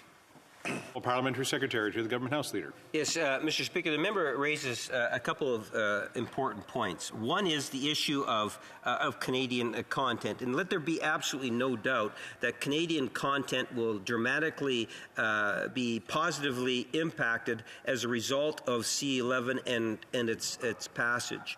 The other point is in regards to when he makes reference to his own constituency and the $18 million. I think people underestimate the size of the industry, and it is, for all intents and purposes, being developed and growing virtually in all regions of our country. We're talking about an industry that has so much potential, and that's one of the reasons why it's so very important we pass this legislation. And in a minority situation, the government needs to have at least a partner to pass legislation, and I am grateful that the NDP has chosen to support the legislation. Questions and comments? Question and commentaire. The honourable member for Tesnesse, Miss Nippy, Churchill River. Thank you, Mr. Chair. And I listened to the member from Winnipeg North speech maybe a little more intently than I have in the past today, but he claims in his comments that this will not limit individual content created. But on Twitter a couple days ago, the former chair of the CRTC, Mr. Michael Geist, said this in response to a previous intervention from this member, said he's just plainly wrong. Independent senators, former CRT chair, and many experts all agreed Bill C-11 gives the CRTC the power to establish certain regulations involving user content. The Senate tried to fix it, but the minister rejected it. Mr. Speaker, Cody from my riding is an Indigenous entrepreneur of Flying Dust First Nation, and he shared with me that his very successful business is going to be unfairly impacted by Bill C-11 unless this is changed. And that's because of the way the online marketing and social media algorithms to grow his business across Canada and the United States are affected. So my question through you, Mr. Speaker, to the member is, why would Cody believe this member when he has a very partisan interest instead of the former head of the CRTC who has nothing to gain from this? Honourable Parliamentary Secretary. Well, Mr. Speaker, often we get emails from individuals and they're looking for explanations on party positioning. And what I have found is that there's ample amounts of misinformation that is being advocated, in particular from some parties inside the House of Commons. And so what we find, or what I have found, is that I often have to respond to literally misinformation that is being espoused. Mr. Speaker, I'm not trying to give the impression that the legislation is 100% supported by everyone in the country. What I'm suggesting is that this legislation modernizes the Act, and at the end of the day will ensure that there's a fair, more level playing field. Questions and comments. The Honourable Parliamentary Secretary to the Government House Leader, Senate. Thank you very much, Mr. Speaker. You know, I found it very interesting that the member spoke at great length in his speech about misinformation and disinformation, and then when answering a question, he was heckled about a comment from Margaret Atwood. And I'd like to just read what the Globe and Mail said about that. They said the author said she had not read the bill thoroughly and that there seemed to be, quote, well-meaning attempts to achieve some sort of fairness in the marketplace, end quote. The Conservatives can't even give Margaret Atwood the respect that she deserves in terms of accurately representing her statements. How can we expect for them to be doing it for anybody else? We are almost out of time. I'd allow the Honourable Member to answer. The Honourable Parliamentary Secretary. Yes, Mr. Speaker, and that's the crux of the issue in terms of the Conservative Party. And that's why I say they're manipulating the legislation and promoting false information, and I believe it's because they want to try to garner support, political support, and raise some money on the side, which is not the type of motivation that they should be using in terms of looking at and passing legislation here in the House of Commons. I believe a point of order from the Honourable Parliamentary Secretary to the Government House Leader. Thank you very much, Mr. Speaker. Mr. Speaker, I would like to draw to your attention and the attention of this House an extreme violation of our procedures that occurred this morning. At 11:53 a.m., the Leader of the Opposition and the member from Louis Saint Laurent started to make a video within this House as they were exiting the chamber. In that video, you can clearly see, Mr. Speaker, that the mace is still on the table. That video also includes a link within it to the Conservative Party of Canada's website.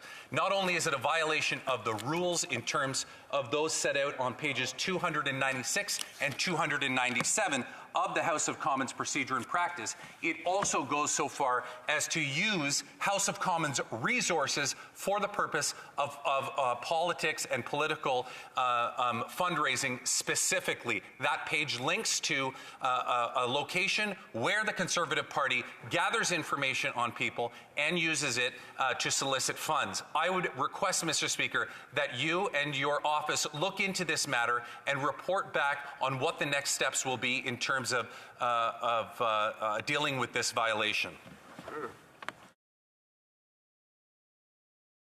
I will remind folks not to be taking videos inside the chamber. I will also remind folks not to take pictures and those kinds of things. But we will review the information provided, or go back to look at that timestamp to see whether they come back to the House as soon as possible. The Honourable Parliamentary Secretary of the Government House Leader. Mr. Speaker, to the same point of order, I would ask that the Speaker's office look at getting it deleted as quickly as possible because it is not appropriate. Once again, we will come back to the House as soon as practical in this matter. Reprise. Oh, point of order. The Honourable Member for Calgary Rocky Ridge. On the same point of order. By all means, I'm sure you have your responsibility to look into the issue that is raised. I'm not sure what happened, but nobody really appreciates a tattler and the extent to which this member sort of piled it on there. Like, I think there's a little bit more reasonability we can have around these issues. Okay, I appreciate that. Okay, we're good on this one. Reprise du débat. L'honorable. Resuming debate. The Honourable Member for Drummond. Thank you, Mr. Speaker. I didn't know if I'd get a chance here, but sometimes when you're expecting a quiet day, things go differently. Anyway, Mr. Speaker, I'll be sharing my time with my honourable colleague from Longueuil-Saint-Hubert, which means that the first 10 minutes are going to be nice and calm, and then things will pick up a bit after my colleague starts speaking. Straight off, I'd like to say that I don't think it's bad news that we are getting to the end of our study of C11. We've been looking at amendments from the Senate today, and, take note of what I, a Bloc person, is saying. There was very good work done by some senators. I know a lot of the senators really took this job to heart. They sought to improve the bill. It is perfectible, of course, and I do want to recognize the work that they did. And they've returned a document to us with some revisions, and many of the proposed amendments from the Senate were accepted by the government and will end up in the final version of the bill. So I just want to acknowledge that work, and I also want to acknowledge the work of all parliamentarians who worked on this bill.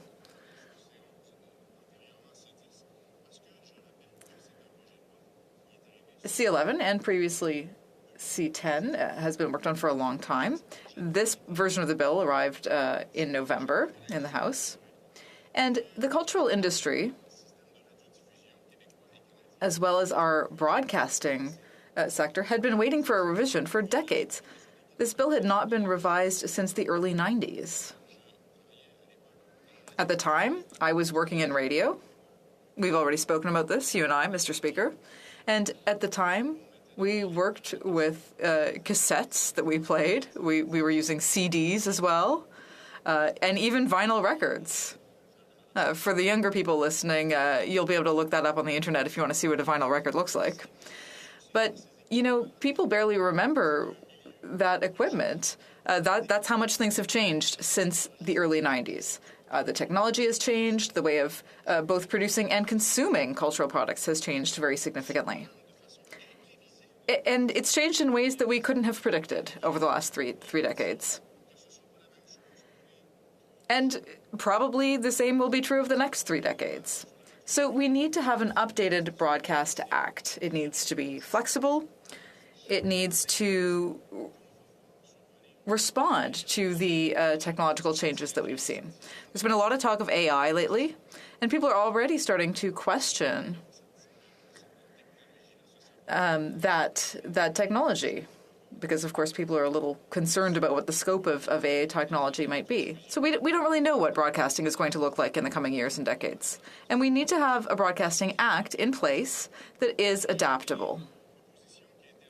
One of the proposals made by the Bloc Québécois that was accepted by the Heritage Committee, and which is currently in this version of C11, was to make sure that we don't have to wait another 30 years before we review the bill. So that's a sunset clause. Every 5 years, we will have to reopen the bill and take a look and see if the law and the regulations still make sense and are still adapted and appropriate for the context. I think this is a really reasonable and intelligent clause. You know, Mr. Speaker, that every time I've spoken on C11, I've always had First and foremost, a concern for culture. Quebec culture, Francophone culture is extremely important to me. The Bloc didn't want to propose amendments only focused on Francophone culture, even though, of course, that is the most important thing for us.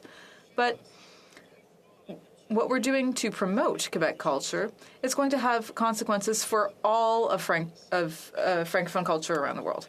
So we really decided to defend Francophone culture all across Canada. The improvements made to C11 by the Bloc Québécois are really significant. The Bloc's improvements to C11 are substantial because now on online platforms we will be able to find the content of our Quebec writers and singers, actors.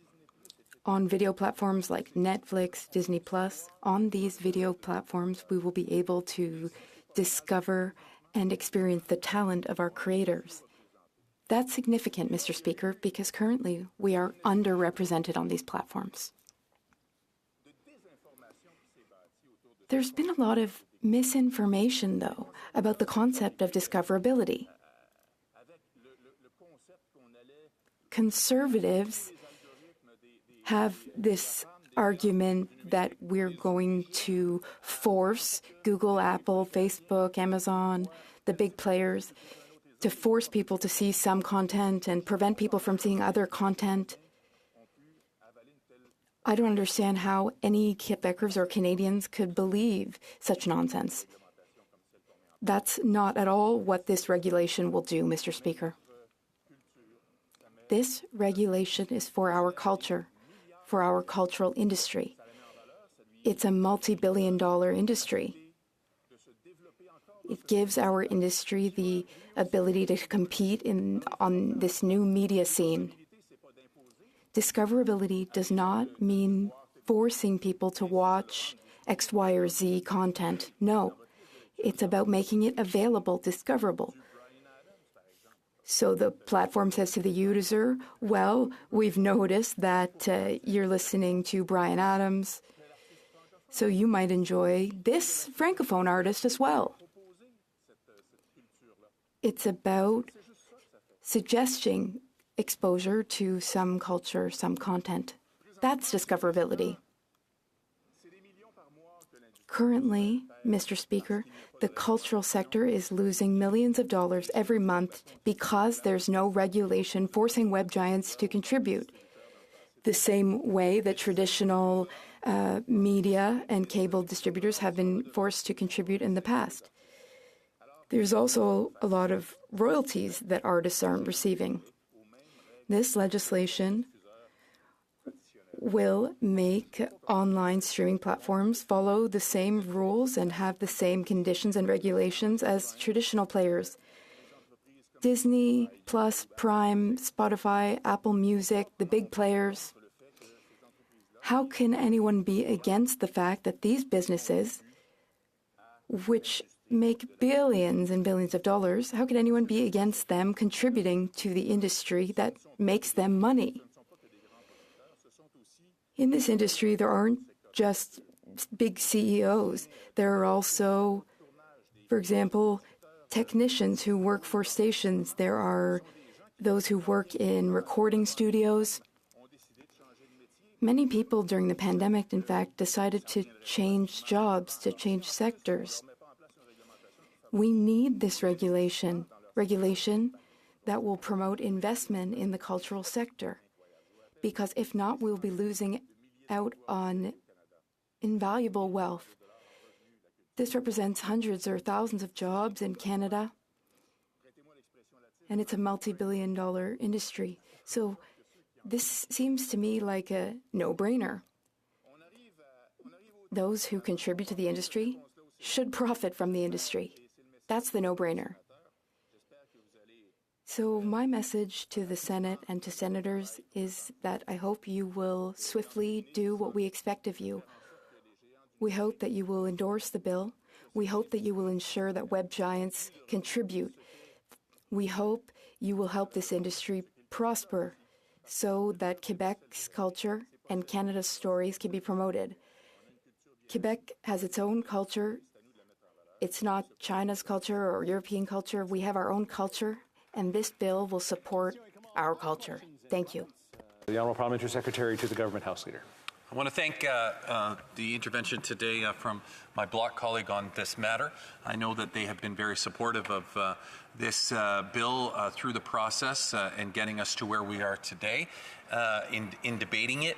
My question for the member is, we hear, and I know that he hears, a lot of rhetoric and a lot of misinformation, a lot of disinformation, in particular around suggesting that rights are going to be trampled upon with this legislation. I'm wondering if, Mr. Speaker, if he can comment on whether or not the Bloc agrees with the Conservative position on this, the relentless position that they've had on talking about this bill as though it somehow will trample on individual rights and freedoms. The Honourable Member for Drummond. Thank you, Mr. Speaker. I thank my colleague for his question. I never subscribed to that idea. When it comes to trampling on fundamental rights, when that argument was raised, you know, we've done our homework. I've done my homework. We have checked and double-checked. We made sure that this bill, that this legislation would not endanger freedom of expression or any rights. So it is misinformation, which has paid off for our Conservative friends. I think they've made a lot of money off of this misinformation. It's been a disinformation campaign. And those who are suffering are artists and the cultural sector. Questions and comments? The Honourable Member for Nanaimo Ladysmith. Thank you, Mr. Speaker. I thank my colleague for his speech. During the past few years, as my colleague said, businesses like Netflix and Disney Plus have not been paying their fair share to support Canadian cultural content. Does the member feel that the Liberal government should have acted sooner to prevent job losses in our cultural sector? The Honourable Member for Drummond. Mr. Speaker, that's an excellent question. Yes. The answer is yes, absolutely. Not just the Liberals. The previous government, too, should have taken action. Now, we know that the Conservative government doesn't really prioritize culture. We didn't expect much from them. The cultural sector has been sounding the warning bells since the early 2000s. Even back then, it was important. It was already time to regulate the digital sector. So governments, plural, should have taken action. And unfortunately, it may even be too late in some sectors. Dozens and dozens of businesses, radio stations, TV stations have already had to shut down. So the short answer is yes. Cypress Hills Grasslands. Mr. Speaker, I thank the member for his speech. You know, one of the fundamental concerns that we have on this side of the House, there are many, but one of them would be the fact that the CRTC would be the arbiters of what is allowed online. They'd be the ones in control, possibly, of the formula. So when we look at the potential for user-generated content to be regulated, it's going to be the CRTC. It's going to be a big government approach to this, rather than just letting it be an open environment where people can put the content that they want online so that it can be discovered by anybody from any region of the country or possibly even outside of the boundaries of our country. Would the member not agree that it's a good thing to have more discoverability rather than having a narrow-minded focus that the CRTC and this government are going to apply to user-generated content? The Honourable Member for Drummond.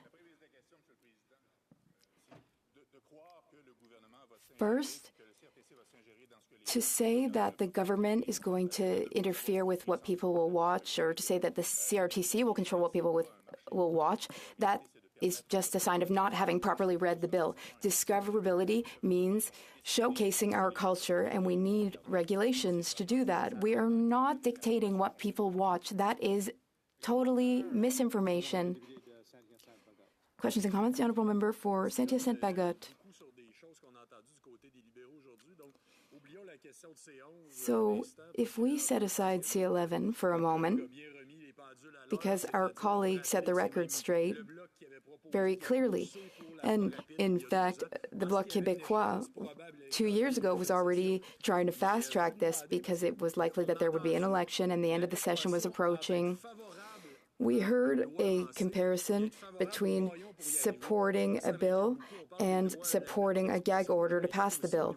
We're talking about freedom of expression, and rights. I'm worried about parliamentary rights. Should time allocation motions be normal? Because that's what's being suggested, I think. The Honourable Member for Drummond, I think the question was for the Liberals, but I'll answer either way, Mr. Speaker. The government has a duty to respect and follow parliamentary procedure. Time allocation motions are the very opposite of that. They go against parliamentary procedure. Now, there are some exceptional circumstances. The Bloc has supported such exceptional circumstances in the past, but this is not an exceptional circumstance. We support the bill, but we do not support the gag order. Resuming debate, the Honourable Member for Longueuil-Saint-Hubert. Thank you, Mr. Speaker. This is the second time that I have the honour to speak to C11. I made a speech about C11 about a year ago. We've been talking about this for a long time, a really, really long time we've been talking about this. My colleague, the member for Trois-Rivières, isn't here today. He always makes brilliant speeches and really chooses his words so that they have a maximum impact. L'antipone, that is the word my colleague says. I don't know how interpreters would translate it, but basically it means wasting time, procrastinating, dilly-dallying, not doing work seriously, wasting time with useless discussions. Just wasting time when it's urgent that we take action now. L'antipone, we've been talking about this. Well, we have been dilly-dallying with this bill for 3 years now. This bill responds to the challenges of our time in order to support artists. A year ago, during my speech, I focused on culture and how important this bill is to support minority groups, their culture. It's important to support culture in the face of all these massive web giants. As Pierre Gogo said, when we defend the French language in Quebec, we are defending at the same time all minority languages around the world. That is the type of challenge that we are trying to address with C11. Last speech I made, I talked about culture, but today I'd like to focus on artists. I would like to talk personally about artists and my friends who are artists. I actually attended theater school 30 years ago. My friends who are artists, I love them. They are like my siblings, but their lives are really hard. Their situation as artists is very precarious, very tenuous. We need to do everything we can to support them because artists are at the heart of our culture. They give flavor to our lives. I don't know if the Conservatives are aware of this, but at some point in the past there was a campaign to make people aware of the importance of culture and art in our lives. For example, try for a day, for a week, not having any movies, any TV, any radio.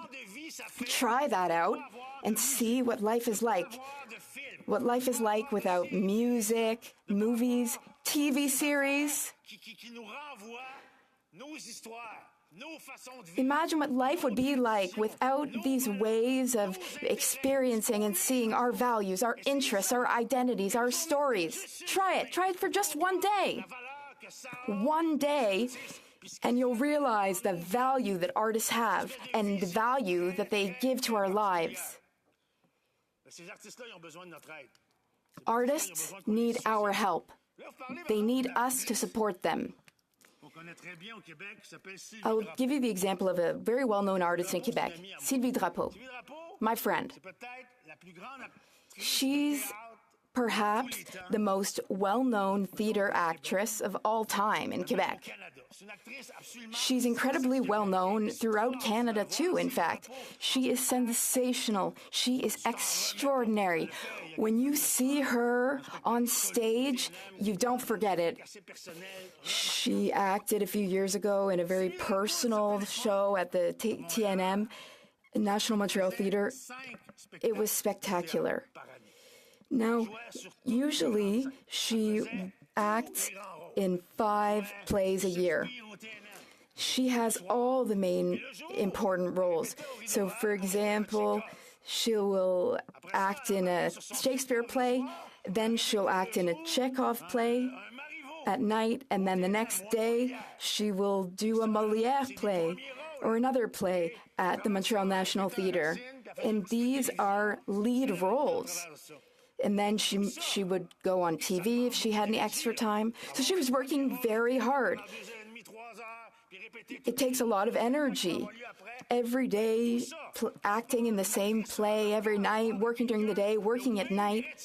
She is a remarkable actress. She is like the Wayne Gretzky of theatre. Or the Maurice Richard of theatre, if you will. Because, the Conservatives, they always talk about culture as if culture is just the Oscars, the red carpet, Tom Cruise. But no, it's so much more than that. My friends create our art, the art of today. They are doing exceptional work. Beautiful work. And this is what we're trying to defend through C11, the arts scene, the arts ecosystem. They are our artistic heart in Quebec, in Canada, and elsewhere. Sylvie Drapeau used to earn $35,000 a year. $35,000 for all the lead roles in theatre. $35,000 a year. There are many actors in the same boat. We may know them, or we may not. The Conservatives seem to have a pretty limited understanding of what the arts and culture scene is. In Quebec, 80% of the artists' union earn under $20,000 a year. Under $20,000 a year. Only 1% of the artist union members earn over $100,000 a year. Some say, artists are, living large. They have cocktail parties and soirees, and they go to premiere events. No, that's not what reality is like. When I was in theatre, I thought I could change the world through theatre. And I had a lot of contemporaries who had the same goal. They thought they would change the world through movies, through theatre, through plays. There are also dancers and singers who want to really move people, make people feel all sorts of feelings through their art. Well, in order for them to do that, they need our help. They need to be able to pay their rent. I wanted to change the world. I started a theatre company called Béton de Blues. I did that for 2 years. I worked for two or three colleagues. We were always filing applications and requests for subsidies. We also had to work very hard to try to get money from private donors. I remember the first time I called Hydro-Québec trying to get a donation. We had prepared a very thorough, detailed document. Please invest in us because we're young creators. We are working for the future. We're going to help people through our work. We sent that to the person responsible for the person who handled corporate donations at big businesses, and we would call them to follow up to ask if they'd be donating. So I remember the first time I called Hydro-Québec.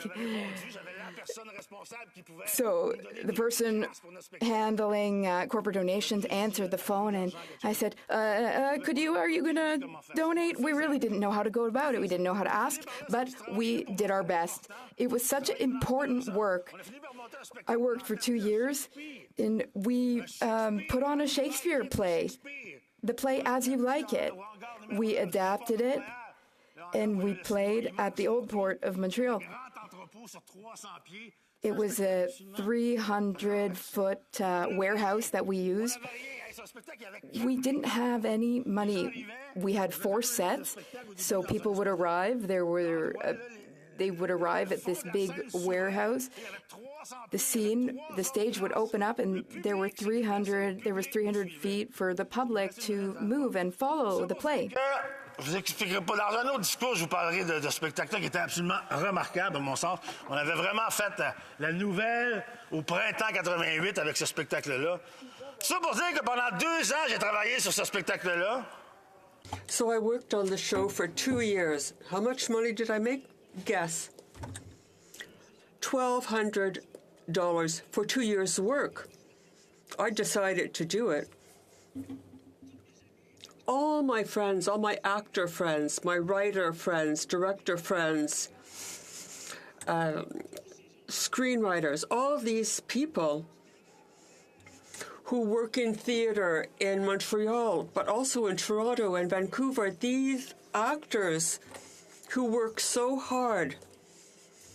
We want them to do better, and that starts with C11. Let's pass it as soon as possible. Secretary to the Government House Leader. Thank you very much, Mr. Speaker. I agree with almost every single passionate word that member said today. I've never heard both Shakespeare and Wayne Gretzky referenced in the same speech, but nonetheless, it was very impressive.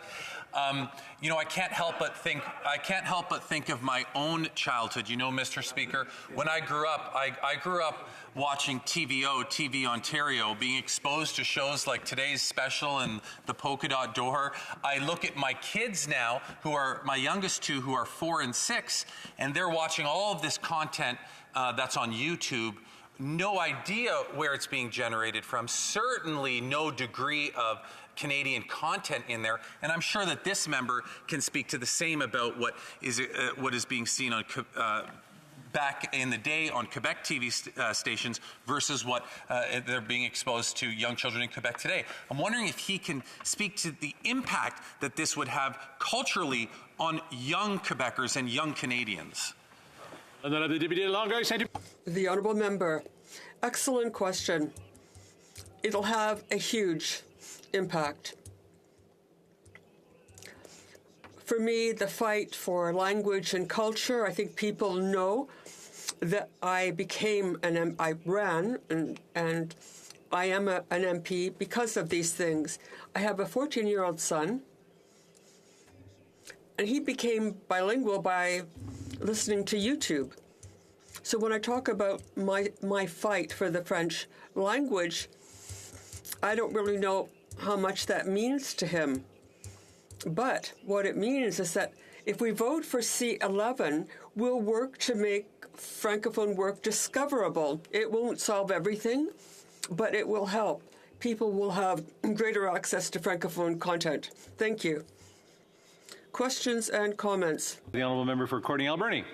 Well, thank you, Mr. Speaker. First, I really want to thank my colleague for his passion, and clearly he understands the inequality that's happening right now with the web giants not paying their fair share in Canada and the impact it's having on Quebec and Canadian producers and artists. I talked a little bit earlier about Saffron Bissiker, who's a local filmmaker in my riding who created the first film festival in Qualicum Beach, first time ever, just a couple weeks ago, Mr. Speaker, and celebrated many of our local artists. We've got a young filmmaker from Tloquit. Actually, he's from Howsett, sorry, I should say, in my riding, creating films from an Indigenous lens. And so I think it's so important that we do what we can right now to start evening the playing field. Maybe my colleague can speak about the delays, the impact the delays that have had from the Liberal government tabling legislation to create a balancing playing field, and how important it is for young people like Saffron in my riding, like the young Indigenous filmmakers in my riding as well. Thank you. Honourable Deputy de Longueuil Saint-Hubert. The Honourable Member, thank you. Thank you for the question. You know, the 2021 election was seen as a catastrophe in cultural circles. You know, but we do have to vote for this bill. There are so many creators. I can't tell you how many times I've looked at students' short films in cinemas or at universities, at Concordia, the University of Montreal, the University of Quebec in Montreal. There are these young creators. They're the filmmakers of tomorrow, and they're trying to make their way. When you see a film there was a film by a young Venezuelan director. He was here, he saw the film October, which was about the Quebec Liberation Movement. He found it extraordinary. We have to support our creators all over Quebec, all over Canada, and try to protect ourselves against American hegemony. Percentage Gulf Islands. Monsieur le Président, merci à mon collègue Bloc Québécois. Mr. Speaker, I'd like to thank my Bloc Québécois colleague. I think we're trying to come up with a strategy for our creators, our artists. Imagine in Quebec, in Canada, there's money for different things, but most of the time it's in English with English screenwriters and script writers. How can this help Quebec's cultural industry? I think we may have a difference of opinion and a difference in understanding vis-a-vis our conservative colleagues. If things are not rooted in Quebec culture, it isn't really their culture. The Honourable Member for Longueuil-Saint-Hubert. Yes, I'd like to add another distinction. I know a lot of people in the cultural milieu who make money working on American productions in Montreal. That's great. But what's important is this. I make it my duty to see all Quebec films. There are exceptional films, the ones that came out this year, The Dishwasher, others. We absolutely have to support our creators. Our films are known all over the world. Denis Villeneuve and others, they make extraordinary films. Thank you. Resuming debate. The Honourable Parliamentary Secretary to the Minister of International Trade. Thank you. Thank you, Mr. Speaker. Today I feel it's a bit like Groundhog Day. I'm rising to speak on Bill C-11, and the reason why it was so familiar to me is because I rose to speak on virtually the same bill in the last Parliament, when it was known as Bill C-10. And the reason I'm rising today to give a speech once again on this issue is because this issue is once again before Parliament. There are certain issues that perhaps don't transcend from one Parliament to another. Perhaps they're more temporal in nature. This issue, however, has only become exacerbated with the passage of time. The issue and the pressing need to address the Broadcasting Act, to modernize that piece of legislation and to bring it in to the 21st century has become even more acute and more critical. Thus the reason why it has been presented by our government, thus the reason why it is being debated today, and being debated with urgency, because I do believe the passage of this type of legislation is urgent. Mr. Speaker, what are we talking about when we talk about the Broadcasting Act? We're talking about fundamentally Canadian content. We just heard a very impassioned speech by my colleague from the Bloc Québécois talking about the importance of promoting English Canadian and French Canadian cultural content. This has been a critically acute issue for Canada for literally decades. The principal reason, Mr. Speaker, is because of our geographic proximity next to a friend, an ally, a nation whose president was here in this chamber literally just short of a week ago, but also a cultural behemoth that has the potential to overshadow and really eclipse content that is being produced in other nations, including the nation that is its most proximate neighbor. We realized this many, many decades ago, and that's why we put in place, as a government, as parliamentarians, protections for Canadian content, so that we could have Canadian stories told via television, told via film, told in music. Those were important protections. But, Mr. Speaker, those protections were put in place in legislation that harkened back to a different era, when people received their content through things like the radio. It's not coincidental that en français, when you talk about CBC, we actually call it Radio-Canada, because that was the principal medium for the transmission of communications, including entertainment, at the time, Mr. Speaker. And radio and television dominated the landscape for nearly a century, Mr. Speaker, but things have changed. In the old era, what we would do and what we continue to do today is we would put as a condition of a license for a television or a radio broadcaster that they must invest in Canadian culture and Canadian artists. And that has produced significant results. But the status right now is very different, Mr. Speaker. And I'll include myself as one of the Canadians that have changed. Times have changed. Canadians are not using cable very much anymore. I think I might be one of the rare households in this chamber that actually still has cable, and I use it for watching things like the Toronto Blue Jays. And God bless them today on the opening day of the season, and I hope they have a great season. So, but independent of sports, I think most people are consuming their content online, on streaming services. And streaming is everywhere. People stream on their phones. People stream in their cars. They stream on their television themselves. Many, many people are enjoying this. I was actually looking up some of the statistics, Mr. Speaker, and it's quite startling. Right now, 8 out of 10 Canadians, so 80% of this entire country, uses at least one streaming service. Just in 2016, 1 year after our government took office, that number was 5 out of 10. Again, I will include myself in the people on the outside looking in back in 2016. People would talk to me about streaming Netflix, and I kind of didn't know what they were talking about. I'm being quite honest with you, Mr. Speaker. But now, not only am I streaming Netflix, but I think we have a Disney account. My kids want me to get Amazon Prime. I kind of really don't know that much about that. But there's a number of different streaming platforms that people are attracted to or already using. 6 out of 10 Canadians, so 60% of the country, subscribes to 2 platforms or more.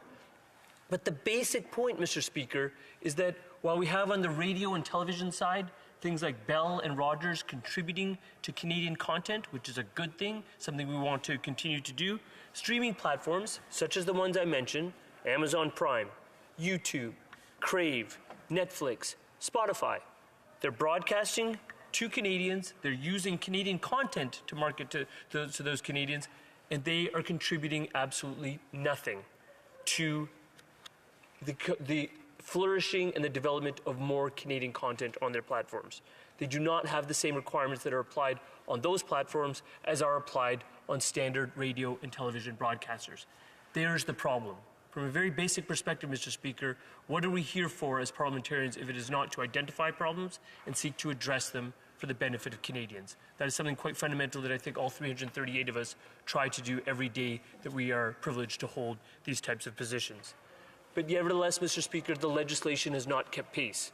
I found it quite fascinating that the last time the Broadcasting Act was actually amended was 1991. Mr. Speaker, back in 1991, I was in my second year of university at McGill. I don't even think I had an email address at that point. I think I got it in my 4th year, and it was really long and basically never used, because in order to use it, you had to walk into a separate office on one floor of a building to access something called an email. I think at that point, the internet was mainly the purview of the U.S. military that had invented it in the years before. There was no such things as smartphones. There was certainly no such things as apps, Mr. Speaker. We were living in a completely different world, and that was merely, on my count, about 32, 33 years ago. Back then, given that landscape in 1991, the Broadcasting Act was perfectly useful and suitable to the landscape as it then was, dealing with radio and television broadcasters, because that's where people found their content, and that's where we ensured that those radio and television broadcasters were promoting Canadian content. But now it's 2023, Mr. Speaker. The landscape has changed dramatically in the last decade, but certainly in the last few years. What we're seeking to do with this legislative amendment to the Broadcasting Act is to ensure that we promote and continue to promote great Canadian stories dans la langue de Molière, mais aussi en anglais, wherever those stories are found. What this bill will do is it will give the CRTC the ability to require that online streaming companies who profit from playing Canadian content, including Canadian music, film, and TV shows, make financial contributions to support Canadian creators. That's a critically important objective. What I'm equally pleased about, Mr. Speaker, is that this bill, if you're going to reopen a piece of legislation, you may as well improve upon it. We're modernizing it to deal with this new online landscape, but we're also doing something that I think is quite targeted and deserves some attention. We are promoting the diversity of Canadian creators. Now, what do I mean by that, Mr. Speaker? We're promoting Indigenous creators. I spent a lot of time in our first Parliament, Mr. Speaker, working on Indigenous language protection when I was the Parliamentary Secretary to the then Minister of Heritage. And what we heard in all the consultations we did and in all the work that turned into what is now the Indigenous Languages Act, which thankfully got support from everyone in this chamber and every party, as it should have, is that in order to promote Indigenous language, the restoration and revitalization of those languages, we need to ensure that we're also supporting Indigenous creators. That's what this bill does. It's an important aspect. It also addresses persons with disabilities. Mr. Speaker, we can talk a lot about changes to things like the Accessibility Act. We can talk about the Canadians with Disabilities Act benefits that we're rolling out. But at the same time, we need to ensure that people's sense of inclusion and understanding of persons with disabilities is enhanced by ensuring that persons with disabilities are seen and included in the Canadian content we all absorb. The same can be said for people of diverse sexual orientations. The LGBTQ2 community, Mr. Speaker, is specifically mentioned in this legislation as a group of creators whose content we want to promote. And I'll finish on this idea about other diverse creators, which is Black and persons of color, Mr. Speaker. As a racialized member of this chamber, I think this has been a weak spot for our country, quite frankly. Our Canadian content creators need to have an applied focus that directs them to enhance and empower the voices so that Black persons of color can see themselves reflected on what they are consuming on television, in film, and on the musical platforms where they are streaming. That is important for all Canadians to be able to see themselves in the content. Mr. Speaker, I need to address this issue that has been raised repeatedly in the last Parliament. It's been raised repeatedly during this Parliament about this boogeyman of restricting freedom of expression. And let me say to you that I have two broad responses to this what I feel is an improper and incorrect attack on this legislation.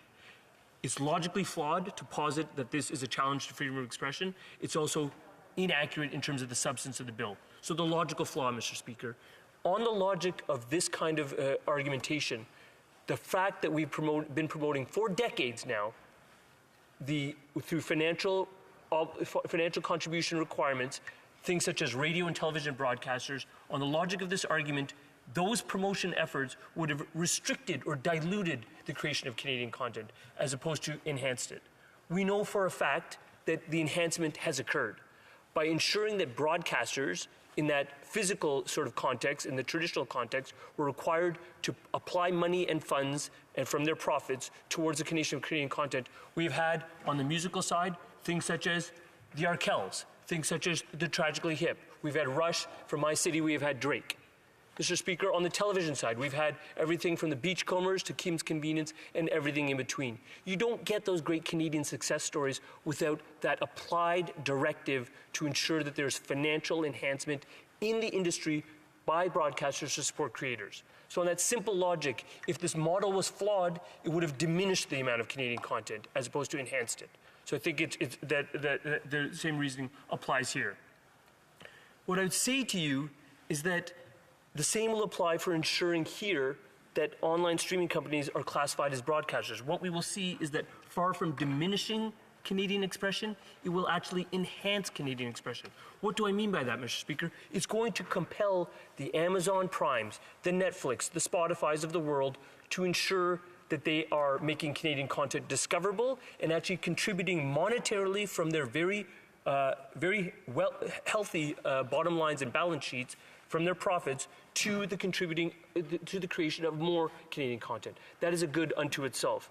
But this argumentation and this challenge on freedom of expression is flawed even in terms of the bill itself. If there's one thing that changed between the last Parliament and this Parliament, Mr. Speaker, is that the framework of the bill is the same, but we heard this argumentation so many times in the 43rd Parliament that we went to great lengths to ensure there are multiple provisions, not just one, which stipulate that this bill is not about restricting freedom of expression. The bill will not dictate what Canadians can see and do on social media. The bill explicitly excludes all user-created content on social media platforms and streaming services. Those exclusions mean, Mr. Speaker, that the experience for users creating, posting, and interacting with other user-generated content will not be impacted whatsoever. multiple clauses of this legislation explicitly state that the regulations the CRT imposes on platforms through the Broadcasting Act cannot, and I repeat, cannot infringe on Canadians' freedom of expression on social media. Provisions indicate that the Act does not apply to uploaded content. All regulatory requirements and obligations in this bill only affect the broadcaster or the platform and never the user or the creator. So for the individual Jane and John Doe in their basement seeking to upload something, create a music video, put something online about how they're playing guitar or how their guitar level has increased, sing a song and upload it online, this doesn't speak to them. It speaks to the Amazons and Spotifys of the world, Mr. Speaker, and that's an important delineation that has been emphasized by the text of the legislation. Mr. Speaker, creative industries. Why is it important to support these creative industries? I think it's critical, Mr. Speaker, because not only about the value that I indicated at the outset of my comments, but the importance of telling Canadian stories, particularly when we are threatened by a sea of non-Canadian stories from our neighbor to the south of the border.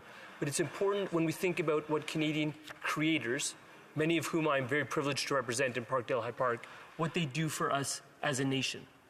During the pandemic, Mr. Speaker, we heard extensively about the contributions of Canadian creators to Canadian society. When people were going through difficult times, when there's a higher level of anxiety, higher levels of depression through lack of physical contact with one another, it was our Canadian creators that were there to support all of us, to tell stories and to support us in some of our most troubling times as a nation, literally since probably World War II. Those creators are also economic contributors to Canada, Mr. Speaker. And it's not just the persons who actually make the film, the persons who are directing, the actors, the writers, the persons on the screenplay. It's not just the persons picking up the instruments or picking up the microphone. It is all of the host of supplementary supports for the industry that contribute to the economic uplifting of Canadian society. So for no other reason than the economic benefit, I would hope that His Majesty's official opposition would support the bill for the economic productivity that stands to be gained by this type of legislation. What is really important, Mr. Speaker, is when you look at the host of cultural and creative creators that have lined up in support of this bill, the Canadian Association of Broadcasters, ACTRA, SOCAN. Mr. Speaker, I'm going to give you a quote from Alex Levine, the president of the Writers Guild of Canada, who writes, quote, "Private English-language Canadian broadcasters have reduced their spending on Canadian television production every year for nearly a decade, while foreign streaming services have taken over more and more of the Canadian market. This threatens our whole industry and the tens of thousands of jobs it supports. Canadian broadcasters have long been required to contribute to the culture and the economy of this country. It's time for global streamers profiting in Canada to be held to the same standards." Mr. Speaker, what is Mr. Levine talking about? He's talking about leveling the playing field. It's a very simple concept, Mr. Speaker. If you benefit from Canadian content and access to the Canadian market, you need to contribute to the Canadian content that you're benefiting from. It's as simple as that, Mr. Speaker. By pursuing a level playing field and modernizing this legislation, we can bring the Broadcasting Act into the 21st century. For that reason, I hope that every party in this chamber will support this legislation. Thank you very much. Questions and comments? Question commentaire. The honourable member for Langley Aldergrove. Thank you, Mr. Speaker, and I would like to thank my colleague for his speech on C11. He went some length to explain that C11 will not impact user-generated content. So my simple question would be, why wouldn't we just accept the amendment proposed by the Senate to do exactly that, to remove user-generated content from the bill? And wouldn't the bill, thus amended, still have all the other positive effects that this member is promoting? Thank you. The Honourable Parliamentary Secretary.